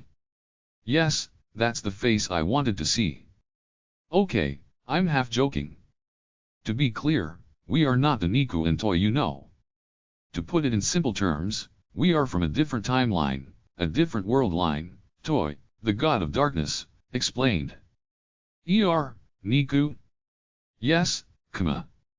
It felt kind of unsettling for Niku to be calling me by my name. Well, it was the god of light, Niku, but still. So basically, the gods of light and darkness were Niku and Toi from another world who became gods. That's right, and no need to be polite. It would amuse me to see you all stiff, but... how did I address you again? Master Kama. You may also speak with me as you usually do. You are not my master, but you are Kama. Also, you called him Lord Kama or something of the sort, god of darkness. Yes, that was it. Lord Kama. The god of light is Niku, the god of darkness is Toi. And Niku's master is not me. Yeah, okay, I got it. I see where this is going. Let me guess, the twist is that the creator god is me from another world line. Spoiling things ahead of time is no fun, Lord Kama. But yes, that's correct, Toi said with a grin. So, how exactly did this happen? We do not know the details ourselves, but there were once true gods of darkness and light by the names of Edgar and Ushin, as well as a true creator god by the name of Ati. You stole their existences, Lord Kama, replaced them with us, and began a world anew. What the hell was that me doing? Kama. Rokiko died. You did it all to revive her. To think you would kill even gods for Rokiko's sake, Lord Kama. Now that's love. Toy's shoulder jabbed my side affectionately. I see. Apparently the me of that world killed the gods. I believe it was a peaceful, mutually agreed upon handover of power. By the end of it, Kama. I was in awe that you would fool the creator god himself. What the hell was that me doing? For convenience, let's call the world with a true creator god the first world. To revive Rokiko, what was needed was a world where she had surpassed the death causality and stayed alive. But do not worry. He would just be copying a portion of her fate, so there would not be a hair of influence laid upon the Rokiko of that world. I see. And so began the second world. But Rokiko died even in this second world, and so the Lord Kama of that world became the creator god again and created the third world. Yes. Then Rokiko died in the third world. The Kama of that world became the creator god, and created the fourth world. And that Rokiko died, too. Thus the Lord Kama of that world became the creator god, and created the fifth world. Just how much is Rokiko dying? Actually, wait. I'm getting a bad feeling about this. What, is this one of those things where an infinite series of thousands upon millions of worlds was tossed aside until finally reaching mine? I've read a book like that before, you know. Toy gave a smug grin. I'd expect no less of you. You noticed our secret. Indeed, this world is the result of a long, brutal battle which surpassed infinite time itself to know, Kama. You are from that fifth world, while Toy and I are from the fourth world, Nika clarified instantly. That was surprisingly fast. The creator god, the god of darkness, and the god of light. Each is handed over and moved to the next. But wait, why didn't that first guy make the second and third world? Why make creator gods like they are candy? Lord Kama. Making a world is extremely difficult. Do you think you would want to make 2 or 3 entirely different ones? When there is someone right in front of you whom you can trust to do it in your stead. Good point, Toy. I would not. And so, unable to directly interfere with the fate of life and death, Kama modified various external parameters, such as whether Rokiko was in teen or lowly form when you first met, or speeding up the creation of the church, and so on. As a result, you finally succeeded in saving her from being killed by the fake god of light, and succeeded in creating the first world where her fated death was overcome. Thus, in the first Kama lazy waiting room, the original Kama and the revived Rokiko are in the process of making a little brother or sister for Soto, with Rokiko generally taking the lead. She phrased that as cleanly as she could. But well, far be it from me to complain. There were 3 lazy waiting rooms that had been made up to this point, and all the mess who had retired from the position of creator god were being as lazy as they wanted in them. Wait, do you mean just the first one? Did the second, third, and fourth worlds have different causes of deaths? Indeed. The third world had the same as the first, but in the second she died from her core being destroyed. In the fourth, that is, our world, she died following Master to his grave after he passed away from old age, Nika said. She used Master there since that was the me from her world. Wow. Rokiko died chasing after me. But isn't that kind of a happy end? Why don't things end there? Nika averted her gaze. Toy explained. Well, Lord Kama. Reality was not the pretty story the god of light just told you. In fact, it was Rokiko just choking on a melon roll. Good grief, it was all because she chose to age alongside you. To think she died in the night celebration right before reviving you. When you awoke, you had quite the look on your face. Although all ended well thanks to Soto maintaining the dungeon. What the hell was the fourth Rokiko doing? Apparently the fourth me had done things that more than made him befitting of god status without even using the divine betting. From there, the third Kama asked him to be the next creator god in return for reviving Rokiko, and he accepted. The fourth world instantly resolved the Haku being possessed by Core 10 event, after all. Thanks to the divine alarm clock, that is. The revival process required one to overcome the cause of death, not evade it entirely. Apparently you needed to cause basically the same situation, then push through it. I was rather proud of that alarm clock, you know. Indeed. And that is exactly why it caused problems, God of Darkness. Hence in this world they had acted through highly indirect influence to prevent me from remembering the divine alarm clock, on top of giving me a bad impression of it through having it fail against 80 and get stolen. Still, to think we just had to dye Rokifa's hair blonde. That is master for you. Indeed. He said, I would move to save her for sure. She can handle the rest, after all. His life experience living as Lord Kama until his death certainly came in use here. Apparently that was why Ultra Good Fortune had suggested dyeing her hair blonde. Judging by Nika's phrasing, it had been the suggestion of the fourth world's me. Incidentally, after saving Rokiko, you would have died irrecoverably if you did nothing else. But impressively, you escaped from the fake God of Light's attack. That was an incredible idea. What, the sacrifice escape? It's an ultimate technique where you escape killing blows by sacrificing yourself first. As you know, I expected to get revived, so yeah. The technique was commonly seen in card games. So basically, I heard about the circumstances of the gods. I could start the next world, or I could not. I didn't need to become the creator god in the first place. There weren't any dead Rokikos anymore. Still, I must be some creator god to just be able to start making a new world whenever I want. I mean, what would a creator god be if they could not even make a world? We sipped our tea, and there was a pause. Lord Kama. Is there anything else you would like to ask? Given the opportunity, I don't mind answering any questions you might have. We do have ample time. Feel free, Kama. At their prompting, I fell into thought. Well. I got a purple dummy core from the gacha, why was that? A long time ago, I got a purple dummy core from the gacha, but had left it in storage until Soto came and made it impossible to get. That is a dummy core terminal filled with Soto's handover information. Absorbing that will inevitably result in the birth of Soto, the goddess of space-time. This is the most important bit of influence. Handover data? For Soto. Yes. And it includes her fate, so no matter what, she will ripen within your storage.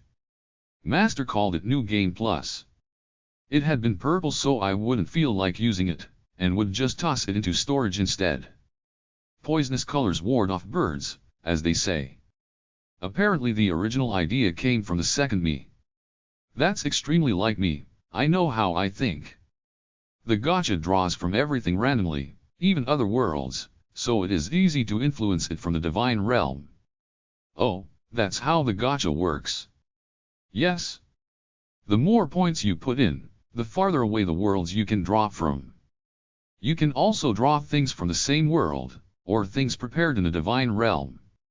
But it just drew things to you, it didn't make them part of your dungeon. That was why I had been able to ignore Rokiko's orders at first, why Fenny clawed at me, and why we had been able to give Igna back to Itsu. Anything else? Not much comes to mind. Well, we have plenty of time, so just sit and listen. Goodness, to think I, one made by Lady Leona, would one day be the one to make half of her. Brilliant. Ahahaha. Right, cause Toy is the god of darkness. But why that way? Why is Niku the god of light and you the god of darkness? These two gods were initially brothers, so there was less of a burden on reality for us sisters to take their place. Furthermore, do you think this crude pup could ever handle something so delicate as creation? The fact I can't deny that is annoying, so I will punch you later? I'd rather you not. The god of destruction's fists hurt as much as you would expect. I passed the days chatting with Niku and Toy just like that. Along the way I learned much pointless trivia, like how the auto-translator was a Babel system made by Leona with the language barriers blurred and mixed together, with the translations being half-automatic based on the hero's consciousness. Also that she had made the word Masuda mean master so as to steal the seat of the creator god, aka the master. You seem to have accumulated much divinity, so you may descend now, Nika said, looking into my eyes. Toy smoothly lent a hammer, and a look revealed that my eyes had turned red, like hot metal. Wowie! Very colorful. Apparently they would turn gold if I kept accumulating power. Do put in colored contacts or something of the sort if you wish to hide the color, Lord Kama. Hold on, do I not need to do anything else? Like some kind of ritual? Kama. You spent 2 weeks in the same kotetsu as us two supreme gods, listening to all the secrets of the world. I believe that is more than enough to become a demigod. Good point. In a certain TRPG, my sand meter would have shot so far down it would have broken forever. Oh, and I forgot to mention, but you will be an apprentice creator god for now, Lord Kama. Logical, given all you've learned, no. It should be easier for you to use creation-type magic now, Kama. I figured I would be the bedhist god or the god of sleep or something like that, but apparently not. The divine bedding had been made for the creator god to begin with. It made sense for me to be an apprentice creator god when I was the creator god in other world lines. Also, Kama. Could you punch your version of me with a fully clenched fist for me? I mean, not if she hasn't done anything wrong. She has now, so do not hold back. To be specific, she interpreted your give me a shove as broadly as possible to use the succubus ring to charm you. It took several seconds for you to recover due to having let your guard down, and in that gap she slid under the covers with you. Oh, and she slipped the ring off and placed it beside the bed. What the hell are you doing, Niku? So that is what you did, God of Light? That explains why you were synchronizing at this timing. It seems the me of this world could not endure it when told she could not serve as his Dakamakara for 2 weeks. Ah, how shameful. I am embarrassed as can be. As a result, she had slipped into the divine bedding with me, and had become a demigod through the energy reverberating off me.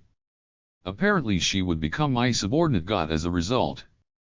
The problem had been that she also had a philosopher's stone made by the god of chaos.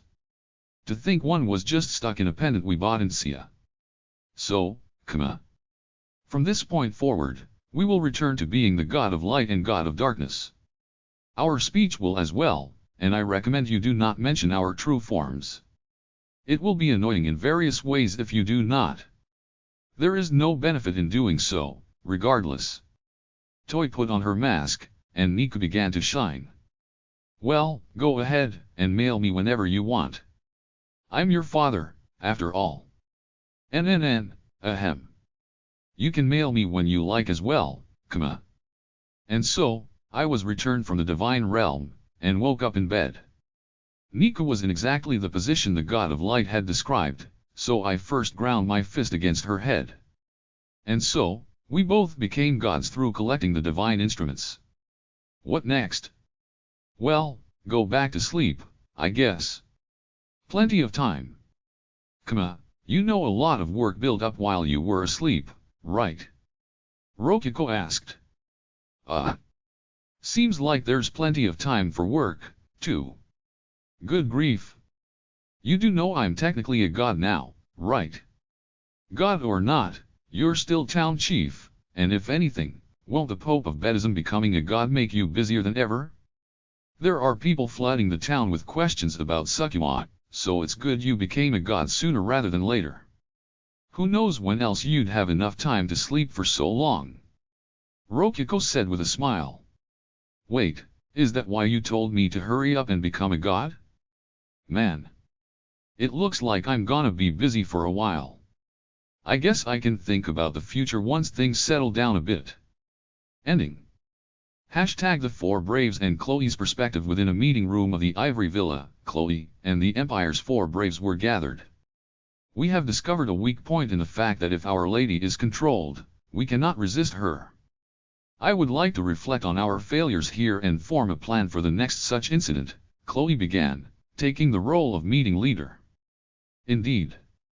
The danger in question has parted, but this is still urgent business. That said, did you not have higher brainwashing resistance than Chloe, Dolce? Why were you manipulated so easily? You know why.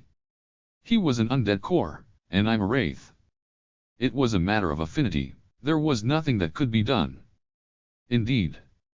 If we had been facing Leona here, our positions would perhaps have been reversed, Chloe said, nodding in agreement with Dolce's self-defense. Me next. Kama handled everything this time, so how about we just ask Kama the next time something happens? Misha asked, rolling around casually as the only one to have evaded Core 10's control. Misha, enough joking. We need to be able to handle this ourselves. Why did you not stop us immediately in the first place, Misha? No, Sally. Haku has Misha by her side in anticipation of events such as this when she cannot ask others for help herself. She is not entirely wrong here. Niahaha. My decision was perfect. Though I was surprised as anyone to see the Ivory Labyrinth completely conquered. Indeed, and as a result it must be completely renovated. My head hurts, sighed Chloe. All that said, a plan once used becomes a plan easier to counter. We thus need to think of a new one regardless. Oh, I might have an idea, then, Amelia said, waving her snake tail in lieu of lifting her hand. On the day of the attack on the villa, Sally completely abandoned her orders and left the area to meet her boyfriend. What? That doesn't have anything to do with this, Amelia. Sally shouted, standing up with a clatter. But Amelia shook her head with a serious expression. I'm very serious here, Sally.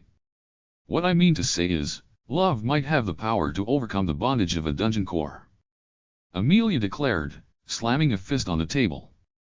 Love. Well, when you put it like that, now I feel embarrassed. My love for Pamela? Ahaha, I like it. I see. Love.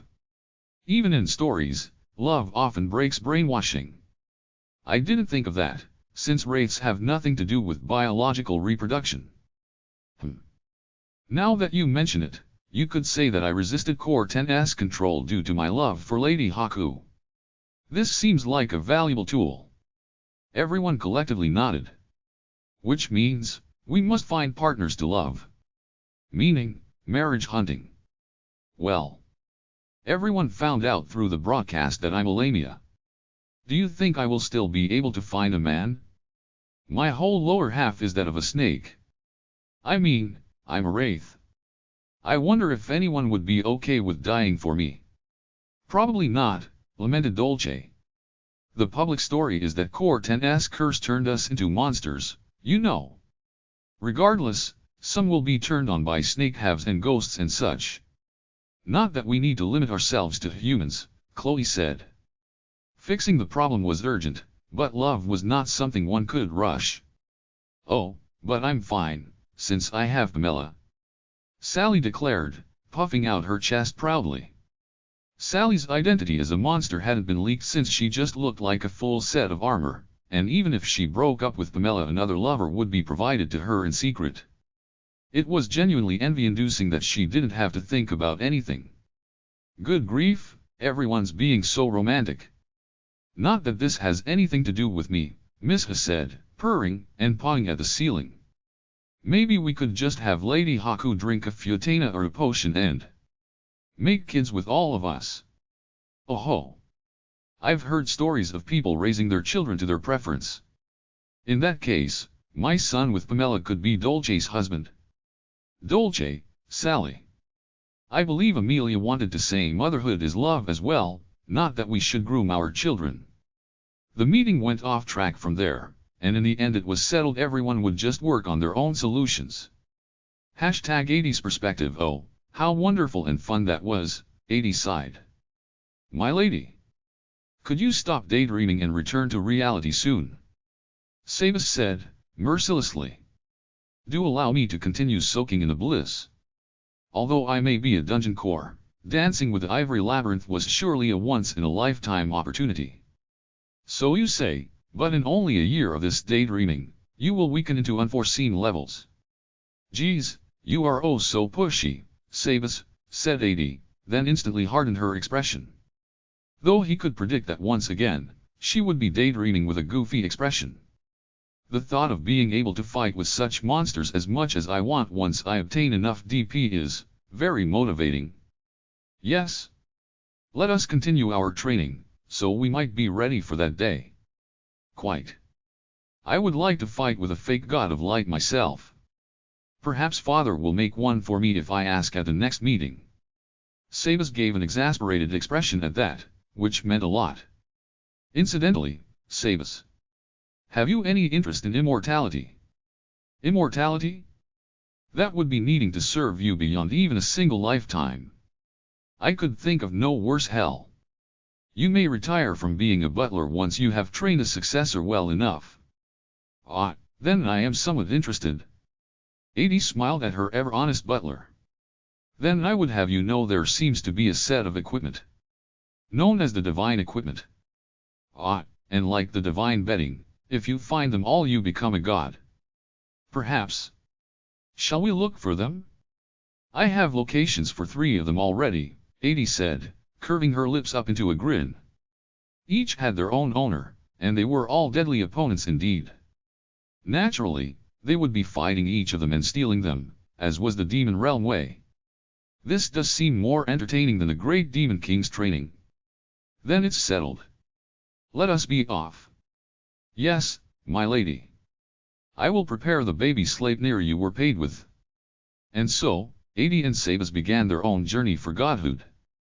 Hashtag the Great Demon King's perspective. The Great Demon King was visiting a somewhat open space in a certain forest off the beaten path. There stood a broken spear stuck into the ground, marking a grave. Core 66. I have avenged you, the Great Demon King said, pouring a bottle of alcohol he had brought onto the spear. It was a clear, distilled liquid that dripped down its shaft and soaked the ground. Ah, what a waste of good alcohol. HRM. Leona. He could tell without even turning around. This area had a barrier, and could only be entered through special means. The only 3 to know those means were the Great Demon King, Haku, and Leona. You know that Rom isn't there, right? They were a dungeon core. Yes. This is just sentimentality. No need to point it out, the Great Demon King said, finishing pouring out the entire bottle before turning around. And? Your business here? I expect you are not here to visit the grave. Look at you, acting all old man-like. You were so cute back then, too. I believe I was 17 at the time. If you have business, state it, the Great Demon King said, scoffing to show his displeasure. Well. Things are awkward with Haku now. Mind if I sleep over? Have they not always been? You split apart permanently after defiling Lion's grave, as I recall. Necessary to save her or not, even after all this time I can only balk at the sheer sacrilege of it, the Great Demon King said with exasperation. She had fused Lion's body with her own to read his memories, then modified a portion of Haku's memories based on that. The Great Demon King didn't know the details of the modification, but naturally she had been furious. Well. I mean, it's Haku's fault for being such a cute tsundere. What, you made up already? Very well then, the Demon King said, smirking. I will lend you the right hand. It should still have angel blood. You will be pleased, I expect. The giant Demon King statue was your design, after all. Oh my, a pure red room, how passionate. Though it's probably brown now after all this time. I'll alchemize it into potions or something to clean up for you, Leona said with a smile. Incidentally, if my grandkids chase after me, could you tell them you don't know where I am? The pub's serving that boy? No, other ones.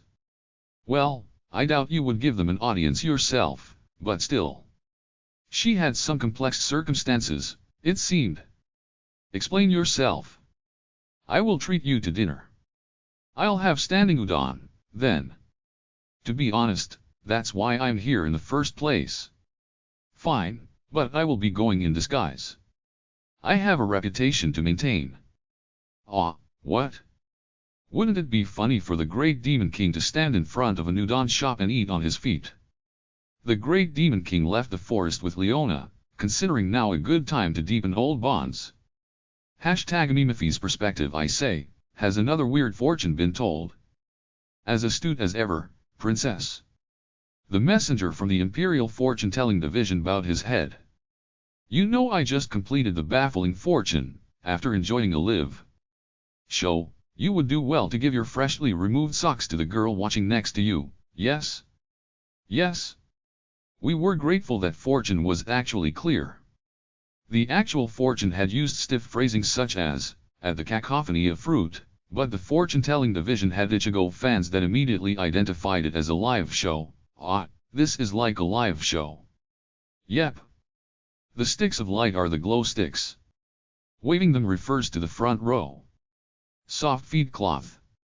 Socks. And so, Mimifi ended up having to commit the bizarre action of watching a live show, then stripping her socks and giving them to the girl next to her. I say, such a simple act saving 500 lives is more than welcome, but at the same time, upon learning that the girl beside her was none other than an associate of hers, Soto, Mimifi had felt terribly embarrassed. Once she actually took off her socks and offered them, despite her embarrassment, Soto did accept them, but the socks were unclean garbage, having been stained with sweat and oil. Hopefully she threw them away immediately. Still, I say, why would handing over socks save the lives of 500 adventurers? Who can say? Only the gods know. What exactly were those higher beings thinking? On second thought, wasn't the ancestor already imprisoned by that time? Perhaps some weird influence infected it. Unlikely. The fortunes are granted by the god of space-time, not the ivory goddess. Surely, this one was also meant to save the ivory goddess. On second thought, indeed, the ivory goddess was the goddess of adventurers, which was completely different. Thus, Mimifi understood, the god of space-time was a pervert. They had to be to make a fortune like that. So, what is the fortune this time? Right. This time the messenger conveyed the details to Mimifi. She put a hand on her forehead and faced the ground. Ah, another bizarre fortune. I say, the gods must be laughing at me. Will you not do this one, then? It is a small-scale one this time, with only 10 lives on the line. The target is a fairly irrelevant figure, a researcher working on a giant boobification potion, and so I believe ignoring this would have little impact on. I say, of course I will do it. Even if she was just a toy to the gods, if following their directives saved even a single life, Mimifi had no choice to do so. She was not entirely uninterested in the potion described, but she would have done the fortune regardless. She was that kind of classy, respectable imperial daughter. Incidentally, the question of whether Soto would have lost control of herself without Mimifi's socks and charged Tsukuma's feet for her socks instead, thereby rendering the gates temporarily unusable, is a mystery that truly only the goddess of space-time knew the answer to. The Holy Kingdom's perspective within the magnificent, white central temple of the Holy Kingdom's city, Mastermind, was an office for the Pope, and within it Narakin was working hard on his duties. His servant Toy opened a letter, and conveyed the details to him. My lord, another request for a revival. What shall I do with it? I obviously can't actually revive the dead. Indeed. I shall come up with a reason to refuse. Reviving Kama had resulted in a significant uptick in requests for resurrections. However, Narakin did not actually have the power to revive anyone, so even saying I will pay any amount would not change anything. I never thought being the Pope would be so difficult, Narakin said. If only they would hold the next Pope election soon, eh? Exactly. I have finished the work Master left me with, so I would like to resign from my post and tour other countries, or rather, go on a trip to investigate them. He shared that dream with Rokifa, who was facing paperwork as his secretary. Toy, when exactly do you think the next Pope election will be? I thought I was only an emergency, temporary Pope, Narakan continued. Not any time soon. I see. Not within this year, then. The sooner I can quit, the better. Far from this year. You will be lucky if it happens in the next decade. Even if there were an election, there would be no one competing and thus it would automatically end with you being reinstated, meaning you will not be able to quit being a pope for the next 20 years, I expect. That was a bombshell. But why? Your Holiness, have you forgotten exactly what you did? First of all, Narakan was backed by Magna the Arch-Scholar. Then there was the current High Priestess Alka. There were also all the circumstances leading up to him becoming Pope, but even excluding that, he had sent Alka the High Priestess to the Ivory Labyrinth. And on top of that, she had temporarily sealed the dungeon, providing essential aid that allowed them to reach the bottom floor in the first place. In other terms, Narakan was a legend that had driven the oldest dungeon in the world, protected by a massive empire and religion, to one step away from death. It would be hard to tell people in the Holy Kingdom not to support him. On top of that, Alka's conquest had been broadcast throughout the Holy Kingdom, meaning her popularity was at its peak as well. She, herself, would allow none other than Narakan to be the Pope. The final kicker was that he had allegedly gone to the bottom of the Ivory Labyrinth, floor 189, and revived an adventurer in such a way that the Empire and the goddess Sukuma owed him enormously. His connections were so great that 10, 20 years were not enough. People would inevitably call for him to become the eternal Pope. There had been letters demanding just that, though Toy continued to rebuff them. Hold on a second. If I become that eternal Pope or whatever, could I not unload all this work onto the new Pope? That would lead to my lady becoming the new Pope instead. The God of Light's servant, Rokifa the angel, a natural fit for a Pope. The people will rejoice, and her support base will be infinite. As an angel, I believe she may serve for around 100 years for so. Narakan, I propose no to that. HRM. It seemed both members of the couple had too high a support base. Do Alka the High Priestess and Old Lady Magna not have enough? The support base, I mean. Alka the High Priestess started it all, no. Is it not about time for you to give up? What's impossible is impossible, Toy said, at this point finding it too tedious to even explain. There was a pause. Hugo, could you be the Pope? Too bad, Narakan. Mom only ordered me to be your bodyguard. If you stop being the Pope, I'll just leave and go back to her. NGH. Hugo, who had been silently guarding him, cut him off without a sound. Though his logic was predictable. I've got it. I can start protecting dungeons. It's genius. Narakan declared. Oh? Protecting dungeons. Exactly. Destroying dungeons is the reason the Holy Kingdom exists. Thus, if I do the opposite, I will undoubtedly draw the ire of the people and be forced down from my post as Pope. I see. You do have a point. Indeed I do, I certainly do. Now then, let us begin planning. Narakan said, getting cocky due to Toy showing some agreement. Under normal circumstances, a plan to protect dungeons would have sent endless seething Narakan's way. But for some reason, Toy got the feeling this plan would not go well. She did not rationally understand why, but she had the feeling everyone would interpret it optimistically. A strong feeling. That very moment, Alka the High Priestess came. Oh, Alka. Perfect timing. Think over this plan with me. A plan to preserve dungeons. Upon hearing of this plan, the saint who should have been the representative for all those in the Holy Kingdom who wanted to smash all dungeons, smiled. That sounds ideal. After all, if you were to put your all into your holiness, all the dungeons in the world would be eradicated in an instant. Ahaha. Let's do it, then. That was why. Toy instantly was assured that Narakan's plan would end in failure. Incidentally, In the future this plan would prevent a gap in production rate from forming between the Holy Kingdom and the dungeon-utilizing Empire and Demon Realm, and calm their hatred of dungeons just enough for them to be barely forgiven by the Empire, leading to the Holy Kingdom prospering for generations to come, but Narrakan did not know of this at the time. Eventually, Kama said to him, "What? You can't quit no matter what you do.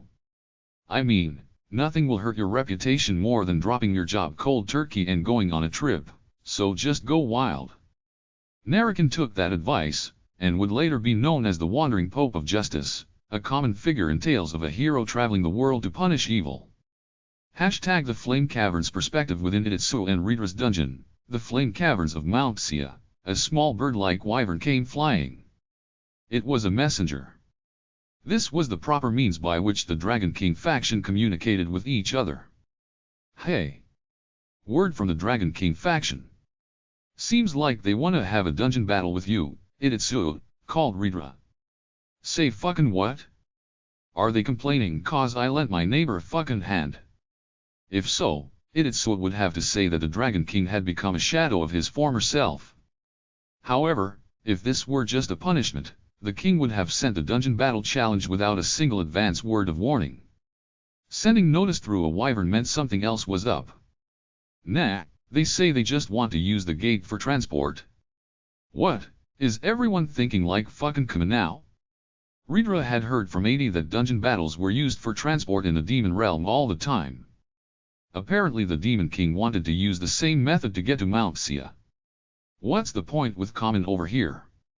Well, whatever. Guess we'll just get ready to welcome the Dragon King. Ridra, get some fucking drinks or something. You can count on me. Magma works, right? 'Cause he's a dragon. Probably, Itsu said, seeing Ridra off, then challenging Core 5 to a dungeon battle. It was accepted immediately, and he opened a gate on floor 25. A black dragon, Core 5 the Dragon King, came through. Core 112. Been a while since the last gathering. How've you been? Good, Core 5. Got something important going on. Indeed. I have been training Core 650, 651. And 652 ever since Father instructed me to, Is it just me, or is this room a bit too hot? Why think so? More likely that your place is cold, Core 5. The Flame Caverns, especially its core, were hot enough that one's boots would melt just from standing on the floor. It was less hot and more boiling. Though a dragon would be fine in it. Well, regardless. I was thinking you could train them a bit over the next 2 or 3 days. You lot, come out. Why yes sir, Core 5 sir. Eotic. We gotta get outta here. Chaya. Thank you aggh, so hot. The human-sized snake, giant frog, and giant slug all came through the portal, but then instantly fled back out. Or rather, they stuck their heads out then instantly back in. HRM. Was it too early for them? Is it really that hot? Our bodies are just built for this, Core 5. Core 112. I'd want at least boots. Also I'll dry out. We'd need to learn humanification or dragonification first. Thinking about it, snakes had to move by dragging their bodies along the hot ground, while frogs would get dried out from the air. Both applied to slugs, and really, going inside the flame caverns would be essentially suicide. TCH, fine. My apologies, Core 112. I thought about lending them to you for training, but it was too early. What, Core 5, you came here just for that? Itsu asked, blinking. Core 5 slapped his hands. Yes, I did forget something. Your accomplishments the other day reached even the Dragon Valley. Were you watching? Indeed. To think a goddess as adorable and wonderful as Sukuma exited out in the wind. Surprisingly, even the Holy Land of Dragons, the Dragon Valley, had monitors appear. Speaking of which, He felt like a high amount of Dragonutes had participated. That just how far does his hand fucking reach? The Dragon Valley was even farther south than Dade. Reaching that far showed a terrifying reach. So, upon seeing those images, I thought of using gates like this to aid in training. I also thought of rewarding you for participating in the public execution of that traitor. The execution failed in the end, but having the internals of her dungeon exposed publicly must have been humiliating. She will be stewing for some time. Ah, was that how it looked from the outside? Itsuo nodded to himself. But I don't know what reward I'd want. There's a horde of brats trying to propose to Ignite. I will smash them to bits for you. Now that's good. Thank ya. Especially since Ignite was head over heels for Wataru the hero, and would refuse all of them anyway. Though who knew how things would be 200 years from now? That was when Ridra came out with a huge tub of magma for some light drinking. Itsuo, I brought the inks. Wait, what? Goban. Ga, Ridra. I thought I saw you on the monitor, but it's really you. Core 5 gave an awkward look after seeing Core 112's wife Ridra. What, Ridra, you know the Dragon King. Ha! So you're the Dragon King now, huh? You sure made your way up in the world. We kind of knew each other in the Dragon Valley. What, you didn't know? It's been hundreds of years. My bad. I don't care about any man but my husband. Apparently his wife and boss were childhood friends. That was news to Itsuo. Hey, did ya know, Itsuo? This guy confessed to me once. So, have you gotten manly enough to drink magna yet, Goban? Or do you still have that human tongue? You. Don't say that. I'm the Dragon King now. I've gotta maintain my reputation. And I told you, magna's hard if you're not a fire elemental. Anyone's tongue would burn. As for the confession, well, considering she was married to Itsuo now, you could guess how it went. Ridra's taste was hot men, literally. Itsuo, just tell me if this guy ever bothers you. I'll mess him up for ya. Well, alright. Core 112, I'm impressed you ended up marrying this girl. I mean, she's a beauty for sure, and she's strong, and yeah, plenty of mana, too. Everything's perfect except her personality. Huh? Goban, wanna get punched? Core 5, Ridra's personality is perfect too, you know? Agree to disagree. But in any case, my apologies for this. Forgive me, Core 5 lost to the pressure of his childhood friend and her partner, ultimately giving up and apologizing. It was a rare instance of the Dragon King apologizing.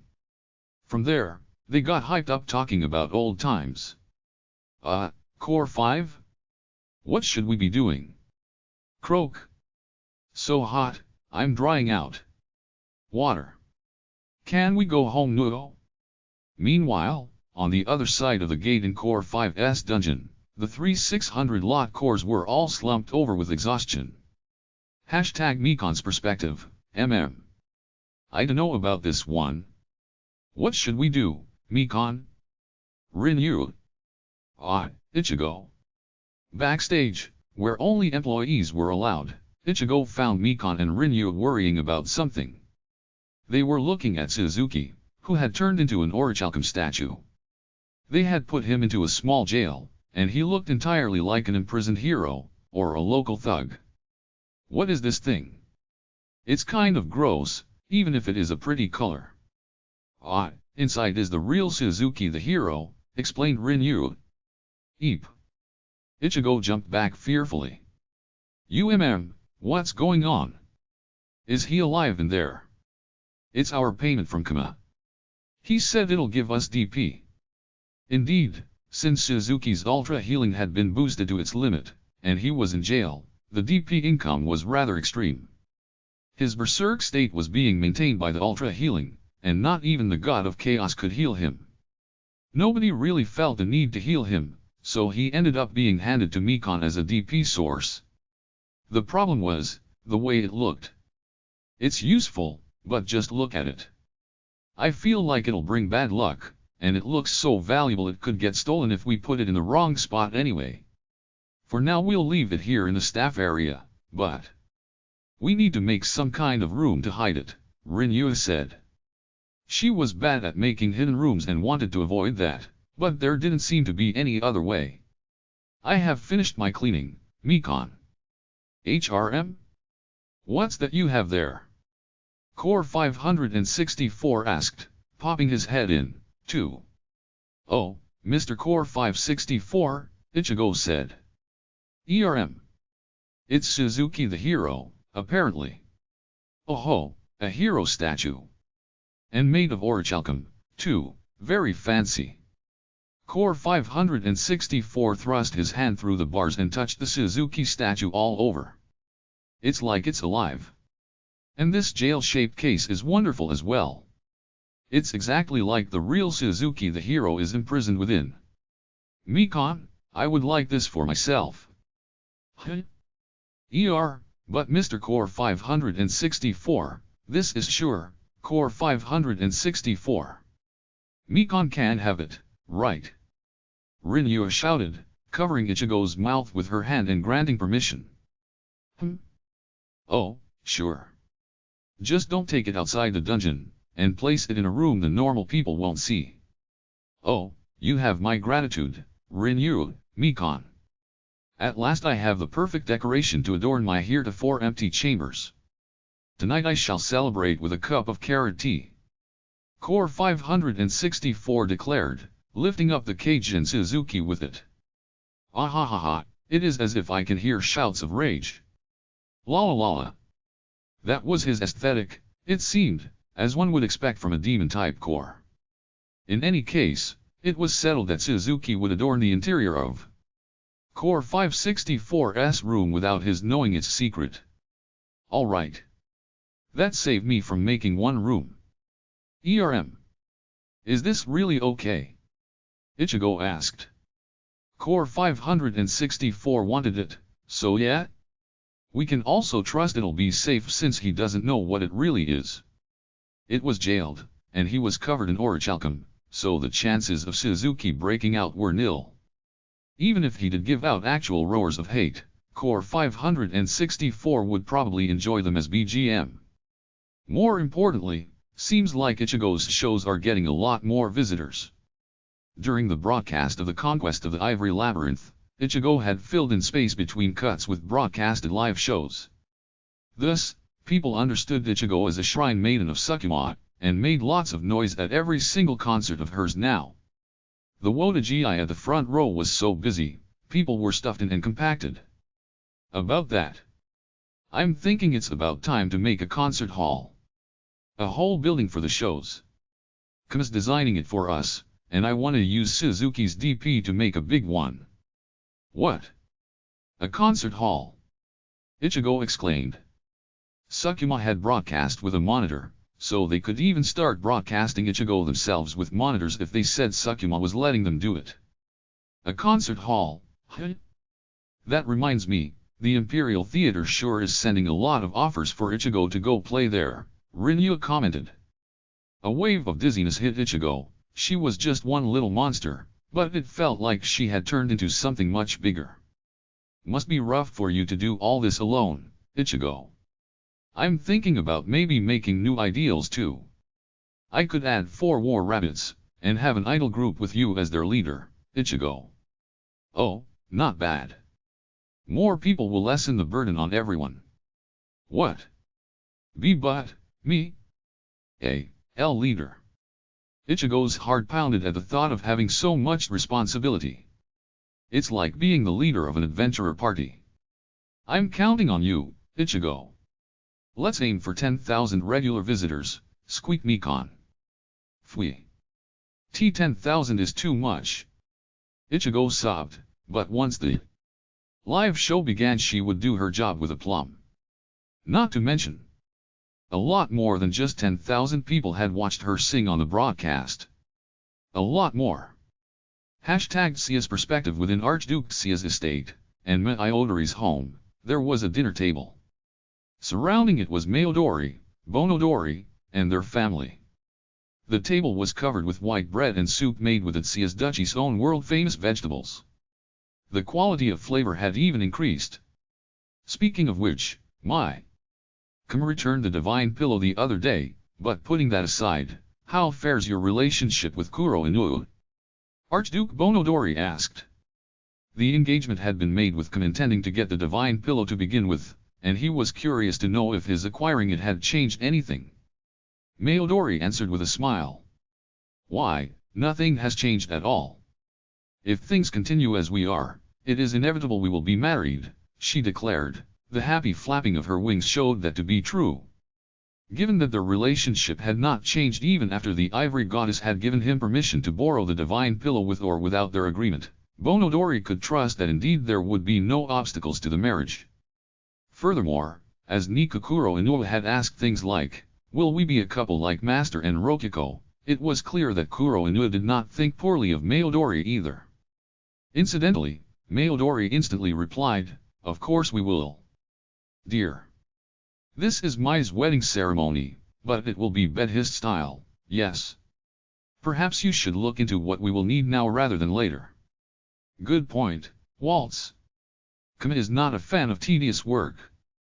Things will go much more smoothly if I check with the nuns for what we need and prepare ahead of time. For now, we know we will need a ring. I believe Kama and Rokiko introduced that trend. Oh my, dear. If we make a ring now it will hardly fit for long. The archducal couple smiled at one another. If one traced it even further back, they would find it was a trend other heroes had introduced, but that was that. Still, to think Kama would achieve such great accomplishments. It is a source of great pride for me to have such a firm bond with him. Indeed. It was correct to have Mai marry into his family. Especially when she is so enthusiastic about it herself. Incidentally, while the great accomplishment did involve the Ivory Labyrinth conquest, it was not the fact he had participated in conquering the final floor. That had been hidden in the editing. What, then, was the accomplishment? Buddhism created a bridge between Supana and the modern world. No doubt Kama as their pope will be spoken of as a legend for centuries to come. Quite. After all, Supana herself repeated often that the broadcast was provided by the Buddhist Church. Indeed. It was about the Buddhist support. To nobles, having supported something was the same as having participated in it yourself. That was exactly why they actively provided support for guild quests and dragon hunts. A literal god had recognized the Buddhist Church's support and introduced them directly. It was the peak of accomplishment. My, that red, flame-engulfed dragon was obeying Kama, no? After all, he is a dragon tamer. Indeed, my dear brother Basil. And on top of that, there was another dragon, and a great spirit salamander as well. No doubt Kama provided support for all of them as well. Their second son Basil and Mai chattered excitedly together. Father. That masked adventurer used moves I saw Kuro Inoue use in matches prior. I believe there is no mistaking that they were a warrior of Buddhism. Oh ho! Nice eye, Rondo my boy. You noticed even such a small detail. Of course. But still. Once you retire, Father, I will be the one who has to negotiate with Kama, won't I? I fear for the future. Ahaha, Kama is a good man, so as long as you interact with him honestly there's no need to be so uptight.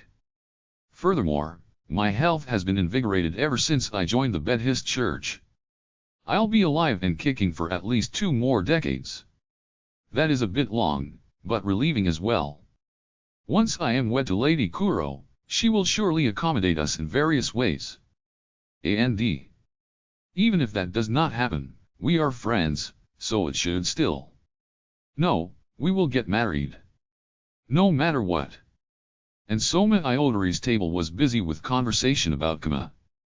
Uzu and Muse's perspective after participating in the boss room battle on floor 180 of the Ivory Labyrinth, Uzu and Muse safely used the gate to return to Tsuya. From there, they could finally return to Goron. They immediately went to visit the inn, but Kama was asleep and they couldn't see him. He would be informed of their visit upon waking up. Seems like our timing was bad today, Uzu. Well, we'll get to meet him before long, Muzu. And so, they rented a room, and then went back to a spot in the town that had caught their attention. They've got whole sweet stands now, huh? Pretty impressive. These golem beets are pretty good, Muzu. They could drink and eat sweets at the stand. It was a real shock that the town had grown enough to just have stands. And stands for sweets, too. Apparently the town was making sugar. Crops near dungeons famously grew strong and healthy, so maybe Goron would be a farming town just like Xia. They popped their heads in at the Adventurers Guild. It had become quite the fine building.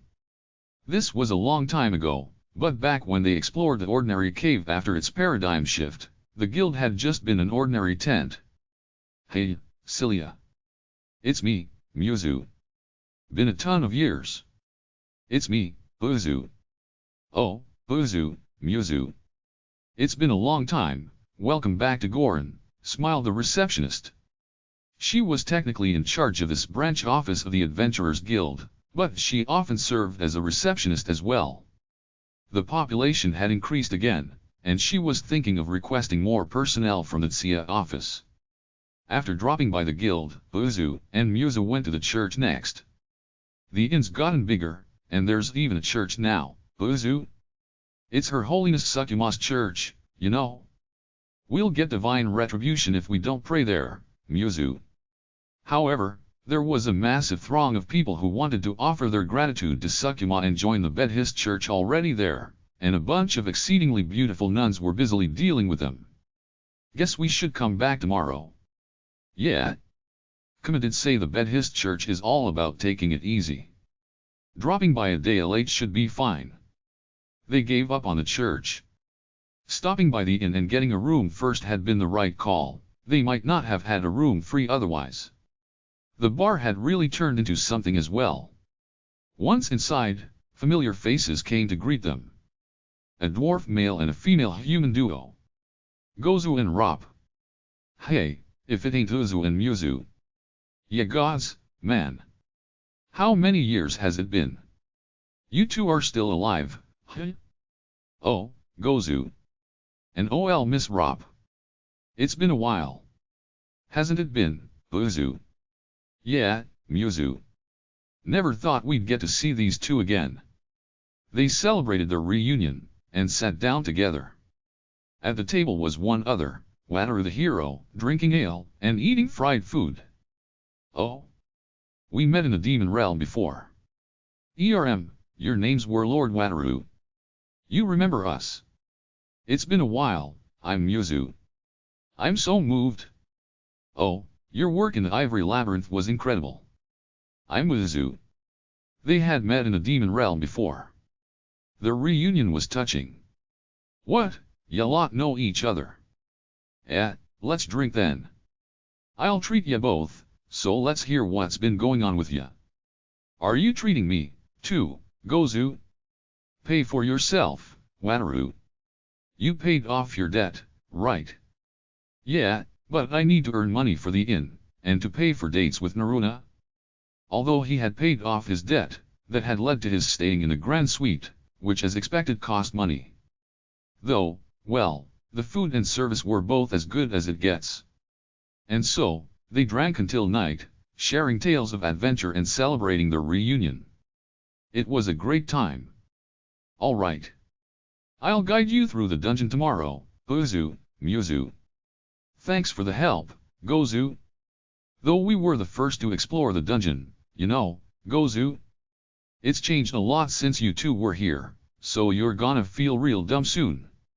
Am I right, Wataru? Rob asked. Ahaha, I'll come, too. The farther down you go the more fun it gets.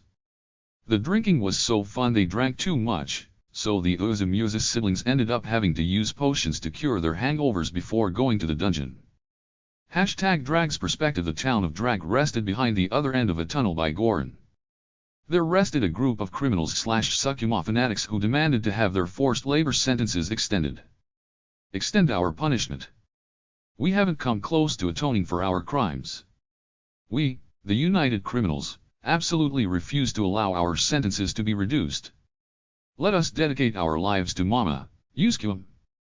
The protests were bizarre. Furthermore, since they were using these protests as chants while doing their mining works, nobody could really tell them to stop, and it wasn't as if they were not doing work. Like, wasn't it normal for prisoners to want their sentence to be reduced? Cid Pavela, town chief of Drag and son of Pavela's archduke, had no idea what was wrong with these people. But since they weren't causing any problems, it would be a legal issue to extend their sentence as they demanded. However, when he told them to just cause problems so he could have an excuse, they said that would go against their apology to Mama, so no.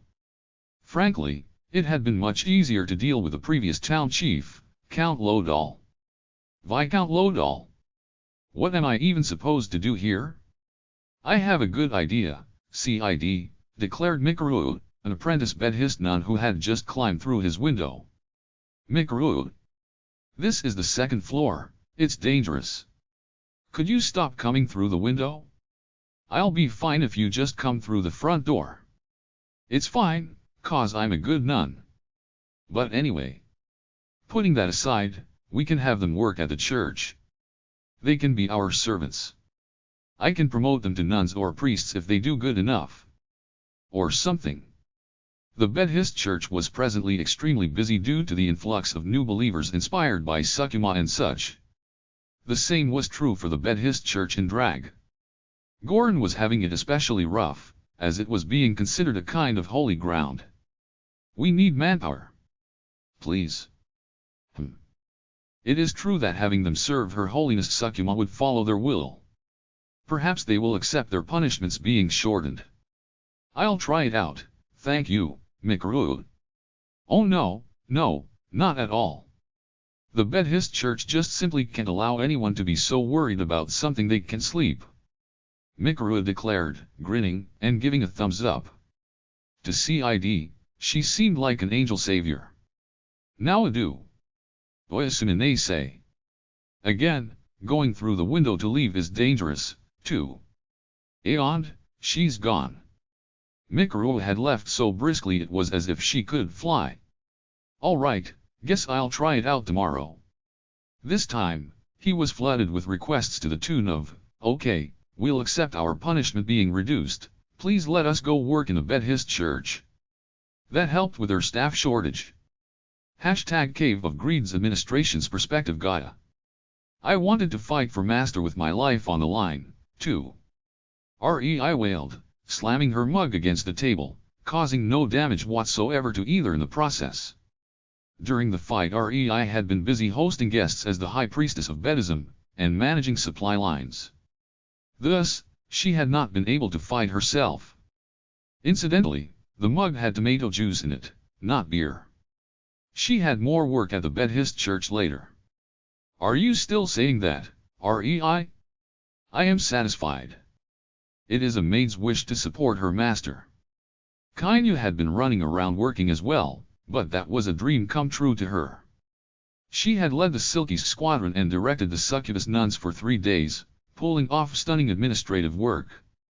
Bedism hadn't allowed her to stay up all night each day, but she paired up with the chief nun Suya to split the days 50-50. It was a very fulfilling time for her as a maid. My golem research results were on point, Naruna said proudly. The gate stones used in the battle had been none other than the results of Naruna's research. In short, her contribution had been massive, which was very satisfying as a scientist. On the day of she had been working as a maid, and she had unspoken confidence that she contributed the most out of the 3 monster girls. By the way, Naruna, how are things with Wataru? Rei asked, changing the subject easily. Love gossip was ironclad no matter where you went. Rei and Kainu didn't have any partners themselves, though, so the topic inevitably went to Naruna and Wataru. Well, I was thinking it might be time to do research on the descendants of hero OOs. I received some documents from LNAA, Naruna said. In the end, she was a scientist to the core. She cared more about food than flowers, and research than love. That said, by that she surely meant that she was planning to have children with Wataru. No doubt something had progressed between them. You know, Master is a hero too, right? Which should I pick? Wataru is a more pure-blooded hero, so his results should be better, no? I mean, Master is a dungeon master, and he just recently became a god. Right, Kainu. Yes, I agree. Simple is best. Wataru it is, Theen. But if I want to reproduce these results, Leona is closer to Master since she's a god and dungeon master as well. It's difficult. Her way of expressing it was bizarre, but she was conscious enough of Wataru for it to tip the scales against Kama. Considering the low likelihood of Kama agreeing to participate in the research, it seemed like Naruna and Wataru would be bound soon enough. Also, she was saying something about wanting to see what kind of children would be made between a hero and a dragon, so Igni had a chance of her own. Nika's perspective. After having instinctively invaded her master's bed, Nika slept with him for 2 weeks. As a result, Nika had kind of turned into a demigod too, but that was fine since it meant she could serve her master forever. Nothing about her appearance had changed except her eye color fading a bit. Good grief, Niku. You made managing the shifts very hard, you know. Rokiko said. I'm sorry. Master had ground his knuckles against her head, too. It was her first time getting head punched like that, so she truly reflected on her deeds. Apparently it had not been good at all for her to transform into a succubus and slip into the bed with him. What kind of god did you turn into, anyway? Kama's apparently an apprentice creator god. In the divine realm he had apparently been assigned the role after talking to the god of darkness and god of light, but since Nika had just been sleeping next to him and had no memory of going to the divine realm, she had no idea what god she had turned into. The god of Dakimakuras, maybe? I'm not sure. I see, the god of Dakimakuras.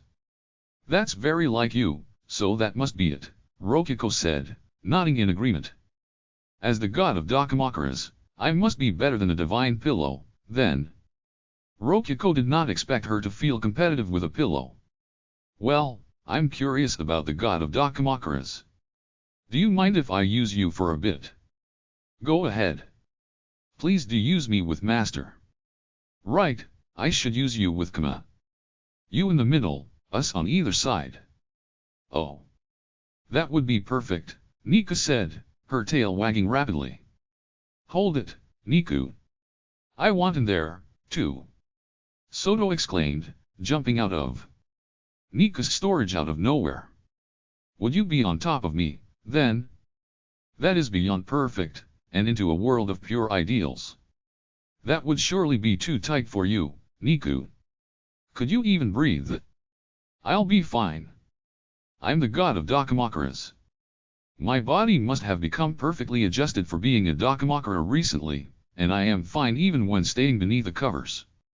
This lack of needing to breathe will surely help me master Demon King style, Nika said, puffing out her chest. Oh, not bad, Niku. That's the god of Dakimakuras for you. She's just pushing through with her apprentice god of destruction endurance, but... Well, never mind, Soto mumbled, though it was so quiet that Niku and Rokiko couldn't hear. Well, let's hurry on to Kama's room, then. I want to try out Nika soon. That's the ideal. Please enjoy yourself. Don't forget me, Mama, big sis. And so, the three of them went to Kama's room. For some reason the girls all came asking to sleep in bed with me, but naturally Soto getting on top of Nika was a bit much. You know it's still bright out, right? It's fine, going to bed early is okay sometimes. Isn't that what bedism's all about? Well, whatever. Not like any of us were drowning in work anyway. At the very least, let's have Niku and Soto between us, Rokiko. Well, I want to use Niku, so Niku will be on my side. Oh, and I want to use Big Sis too, so I'll be between Papa and her? If that's what Master wants. Sure, sure. I made the divine mattress and divine blanket blow up in size. The divine instruments sure were convenient at such times. Soto and Nika got to work making the bed. It sure is busy. Are we even gonna be able to sleep, Rokiko? It can be just the two of us some other night, okay? Rokiko said, then gave me a light kiss.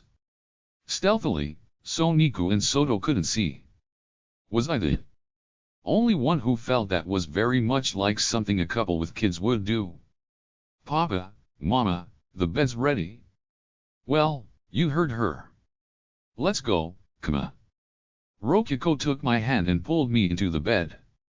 Niku and Soto laid down so they were between us. I'm gonna be real lazy, sleeping all day today. Oyasumine say. Extra episode Kama and Rokiko's wedding. We're having a wedding, Kama. Yours and mine. Rokiko declared, throwing the door open with a slam. Oh yeah, I guess we haven't had one yet. Ever since Hub and Wave's wedding a long time ago, the Bedhist Church had fulfilled various petitions for wedding ceremonies, from humble ones to exceptionally florid ones. Shouldn't we wait until things calm down a bit more? I don't have a lifespan anymore, so any time will do. With that kind of thinking it'll never happen no longer how much we wait. It's best to do things as soon as you think of them, Rokiko refuted. There was certainly some logic to that. So basically, we're doing it tomorrow. It's fine, I can get the dress and everything through DP. It'll take no time at all. That's obviously not gonna work. We need to send letters to the guests and whatnot. Ah, right. I'll send mail, then. Haku first, obviously, and 80. Igna needs 1, 2. No need for Core 219 or Mikon, they're just dungeon associates. If we feel like it, we can hold another with just the dungeons, Rokiko said, beginning to write her mail. Even if they reply instantly, it'll still take a month to get from the demon realm to here. You can just have Soto give gates while calling it Sukuma's blessing, it'll be fine. It's easier to participate in things when they can just go straight home afterwards. Let's settle on the dates now. 1 week from now should be fine, right? Not sure we offer a wedding course like that. It's the ultra top tier course just for His Holiness the Pope himself. I just made it up. The course included Sukuma providing gates for all participants, and on top of that a recording of Sukuma would appear on the monitor to congratulate the bride and groom by name. Speaking of which, although I participated in the final battle of the Ivory Labyrinth, due to Soto's editing, my involvement was almost completely eradicated. As a result, there were still people who were suspicious about whether I was Sukuma's true identity. This would be a good opportunity to create an alibi. I decided to practice talking to pre-recorded footage on a monitor. As for the ring, this one will do. And you already have that one, so we don't need anything more, Rokiko said, pointing at first the orichalcum ring I had given to her as a present before, then pointing at the succubus ring on my finger. Kozaki. She's my bodyguard though, you know. Right, Kozaki. Nah, I already consider myself a wedding ring. That's right, Kama. Besides, what else would we do for rings? Changing them now would be bad. And so, it was settled that our wedding would be held in a week. Hashtag Goron Town's perspective. The town chief is holding a wedding, Goza said. While the wedding was being held inside the church, he and a crowd of Goron's villagers were outside its doors. Why can't we go into the church, Gozu? We want to celebrate him getting married, too, one of the townsfolk said, representing everyone. Sadly, Gozu shook his head. The ceremony itself is no good. The Archduke said anyone less than a noble won't do, you see. So nobles are being tyrannical. But I thought Lord Bonodori would never do anything like that. Calm down, calm down. There's a real good reason for it, Goza said, plopping his hand on the shoulder of the angry man to calm him down. Do you want to be in the same room as the Ivory Goddess, the Emperor, his daughter, the Great Demon King, the Pope of the Church of Light, and the High Priestess of Light? There's even Salamander the Great Spirit there, you know. The Archduke himself was looking mighty pale. Foreign visitors from all over were gathered. There was even a hero and the Demon Realm's princess in there.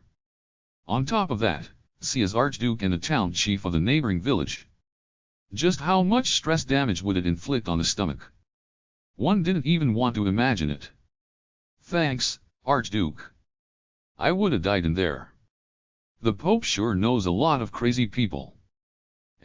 Guess I'll be fine just joining the open feast. The townsfolk flipped on a dime and began praising the Archduke. Then, at that moment, a half-transparent window appeared in front of the closed doors. What the? It's Her Holiness Sukuma's window. And there's the town chief on it. Let's celebrate their wedding, too. The screen showed Kama in a white tuxedo, and Rokiko in a white dress.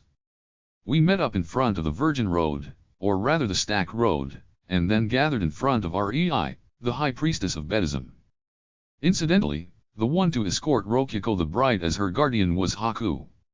She was giving me a bit of a displeased look, even now, but the fact she didn't say a word of complaint showed that she had indeed accepted me. Let me begin. First, I shall define love. I ignored the speech Rei began, which was probably being broadcast outside the church, and spoke to Rokiko, whose face was covered by a veil, through telepathy. I thought we were only going to have family and close friends participating. And they all are, no? Though some of them had one bring along. It was true that everyone fit those conditions. Narakin was being passed off as my little brother, Mayodori being Nika's fiancé technically made her family, but... Bit late to be noticing, but our family had certainly grown into something massive. Maybe my thank you gift to Bonodori should be stomachache medicine. How about CID? He was the town chief of the neighboring town, and we called him over as a friend, but... Yeah, more stomachache medicine for him. She's about to reach the vows, Oh, nice save. Rokiko. Do not forget the comfy love in your hearts. As long as you have comfy love, your beds will always welcome you with a kind embrace. May your love be blessed. Oyasuminase. Oyasuminase, we all said in return. It was the holy chant of Buddhism. Even those in the seats offered a prayer in tune with Rei the High Priestess, but bit late for me to be saying this, but is that really alright? We're talking about the top of 3 religions here, the Ivory Church, the Demon King Church, and the Church of Light. Nika's even the god of light from another timeline, so that's like, a full set of gods? I mean, we're the ones making them do it, but still. Now, the prayer between couples. Rei moved her position from behind the altar slightly to stand directly in front of me. Kama, do you take Rokiko to be your wife from this day forward, for better, for worse, for richer, for poorer, in times of insomnia and times of great sleep, to love and to cherish, even if parted by death? Do you swear to be with her, to speak openly when in distress, to negotiate for her sake, and to dedicate yourself so that she might sleep peacefully and pleasantly? I swear it, I said without a moment's hesitation. I actually had died once already, afterwards. Rei moved to stand in front of Rokiko. Rokiko, do you take Kama to be your husband from this day forward, for better, for worse, for richer, for poorer, in times of insomnia and times of great sleep, to love and to cherish, even if parted by death? Do you swear to be with him, to speak openly when in distress, to negotiate for his sake, and to dedicate yourself so that he might sleep peacefully and pleasantly? Of course I swear it, Rokiko replied without a moment's hesitation either. Rei gave a saintly nod, then returned to the middle of the altar. In that case, exchange your rings and holy symbols. A nun appeared from the side with a box. Wait, hold it. Why is Leona infiltrating our wedding as a Buddhist nun? God of chaos, get out of here. Don't grin, hey, screw you. Go ahead. Thanks. Leona joining the fray had been a surprise, but her box undoubtedly had our rings and holy symbols. The holy symbols had the relief of Buddhism carved into them, symbolizing peace and happiness. It also reflected my resolve to absolutely be lazy and sleep all the time. Rokuko and I put our rings and holy symbols on each other. And now, the kiss of vows. We had kissed a lot since then, but this was our first time kissing in front of people. I was incredibly tense, in no small part due to Haku watching as well. But I couldn't back down after coming this far, and Haku coming meant she accepted it. I steeled my resolve and lifted Rokuko's veil. There's no longer any walls between us, Kuma. Yeah. Rokuko. And so, we kissed. Her soft, squishy lips covered mine. I hereby declare the birth of a new married couple.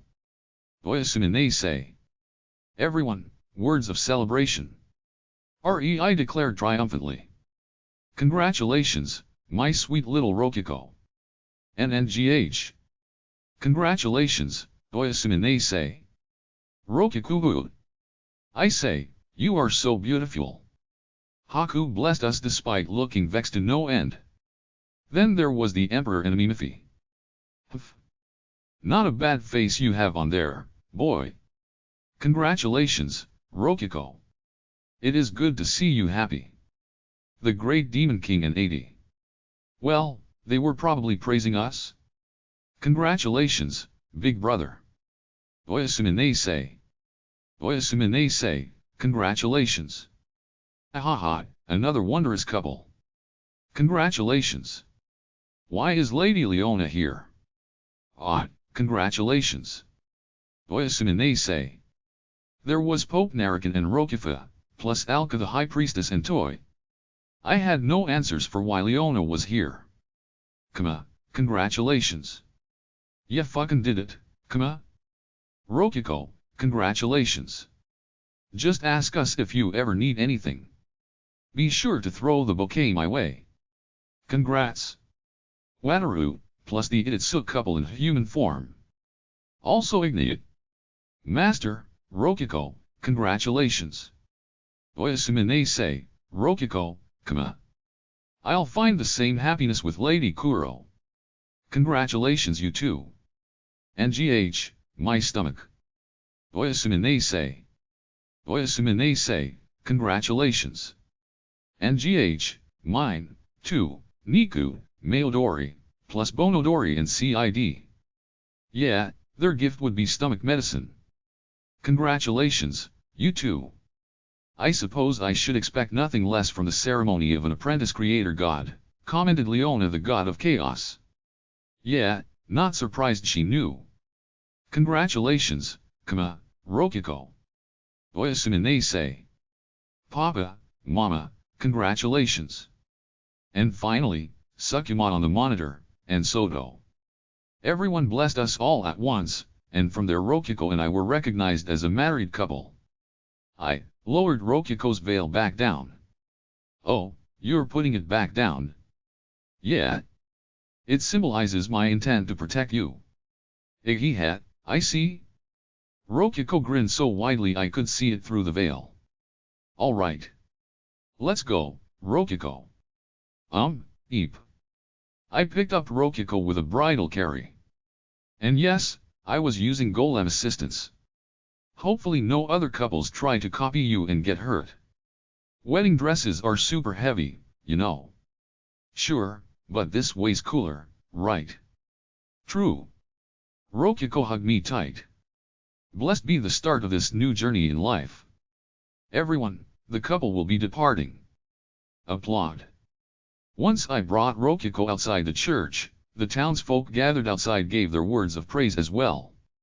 And so, we were wed. After that was the open feast. The entire town came together and could eat as much as they wanted, but drag got wrapped up, and it turned into something massive. Naturally, the Emperor, the Great Demon King, and Haku participating would kind of turn the feast into something else, so we gave them souvenirs first and had them leave ahead of time.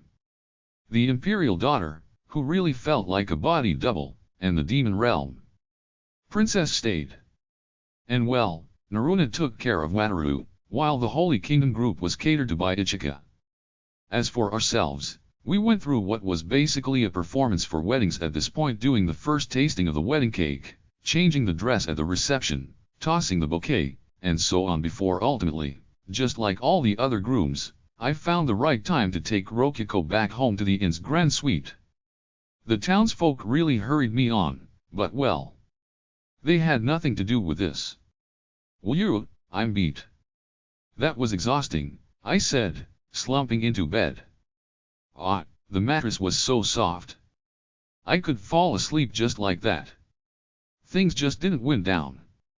"I'm tired, too." It was a good idea to have a clause that the newlyweds could go to the inn at any point in the feast. Yeah. I always thought the newlyweds were just impatient to get all flirty with each other, but now that I've had a wedding I get that they were just dog-tired. As I was now, I felt my heart had bonded with all the couples who had thrown bedhist wedding ceremonies in the past. "I'm tired, but you know what?" Rokiko said. "I'm happy, too." "Good, then," I said. "Same, since I never actually expected Haku to bless us." "Good work, Kama. But you should take your tuxedo off before it gets all wrinkly." Right." I took off my clothes. Being in my underwear in front of Rokiko was embarrassing, so I swiftly moved to get my jersey on, and Kama, could you take my dress off first? It's the kind I can't do on my own. "Oh, I can call someone for you?" "What are you talking about, Kama? You're my husband, take it off yourself." I guess that made sense. I took off Rokiko's dress, and immediately, she pushed me onto the bed, still in her underwear. Rokiko. Sorry, Kama. It was true that I couldn't take it off on my own, though. Dresses are heavy. Yeah? So, Kama, do you know what happens on wedding nights? Rokiko asked with a grin, her eyes had a carnivorous light in them. Suddenly, I recalled what the god of light, Niku, had said in the divine realm. The original Kama and the revived Rokiko are, in the process of making a little brother or sister for Soto, with Rokiko generally taking the lead. It seemed that even after becoming gods, we couldn't win against Rokiko. Not that I really wanted to win. And so, whether we ended up making Soto a little brother or making her a little sister is a story for another day. Afterward, I tried to stop him. But the editor, he forced it. Volume 17 is the conclusion of the series, ending with a true end and a completely lewd illustration. All in all, I would say that I'm highly satisfied with how it turned out. I followed up on basically all of the foreshadowing I had scattered throughout. My one regret is that I may or may not have forgotten to have Core 219 show up in the end, but let's say she was tired and resting, or maybe focusing on writing her new work in her dungeon. After all, she had experienced many thrilling events, and the video editing of Soto's broadcast stimulated her creative spirit extensively. Really, though. Thinking about it now, it's been 6 whole years. That's long enough for someone to enter elementary school then graduate. The children of those parents have grown up so much. The passage of time is scary. Not fast, scary. From the web novel perspective, it's been 7 years, babies are now entering elementary school. I've managed to continue for this long thanks to all of your support as readers, and Yuta-san's illustrations. We'll be continuing with the manga adaptation. For both my sake and the sake of Nanoroka-sensei's loan, I ask for your continued support and also offers for an anime adaptation. I would also like to release a new work. Maybe one about a high priestess or saint or what have you. Lately it seems like romance works set in Isekai are fairly possible. Investigates the Daily Narrow Rankings page. As for my thoughts now that I've finished, well, I have to say that my first editor's decision to raise Rokiko's age up was absolutely correct. The change in age added all new appeal for her, and for one reason and another it all impacted how positively Kama felt about Rokiko from the start. Spoilers from this point out, by the way. Those who read the afterwards first, I recommend proceeding with caution. Alright. I warned you. Spoilers from here on out. You get it, right? Okay, continuing. This decision also settled in my mind that the idea behind it would be a split in the world line. I went into this long adaptation with the thought of it being a loop in mind, and Rokuko calling Kama Master Kama was somewhat foreshadowing for that. Though to be clear, aging her up wasn't just a bitter choice I made to improve sales. Boobs are strong, seriously. I would have refused had I been asked to age Niku up, too, but Rokuko being a dungeon core gave me flexibility here, so. And thus began a battle of vastly modifying the web novel version and writing tons of new content. If I change this will be impacted, so XYZ. The butterfly effect inevitably resulted in huge changes over time. The fact LDM has such a high ratio of original content is all due to the first editor raising Rokuko's age. And I'm not even kidding, that's genuinely the case. Subsequently, the new content undoubtedly raised sales as well. That's why I could keep this series going for so long. Now then, as is fitting for the afterword of a final volume, let's look over all the previous volumes. First, Volume 2. Meetings, and a battle with Haku. It was at this early point that I decided the final volume would be a rematch with Haku. She is the ultimate enemy to Kama being lazy with Rokuko. Volume 2 had their neighbors the Flame Caverns, led by the dangerously strong Itetsu and Ridra combo. Ichika was also introduced in this volume. So, he beat Itetsu in what was kind of a draw, and Kama steeled his resolve with the understanding this world was not a kind one. Volume 3 had Kama encounter Wataru and Suzuki, fellow Japanese people who had been summoned over, though the latter of whom was original for the light novel.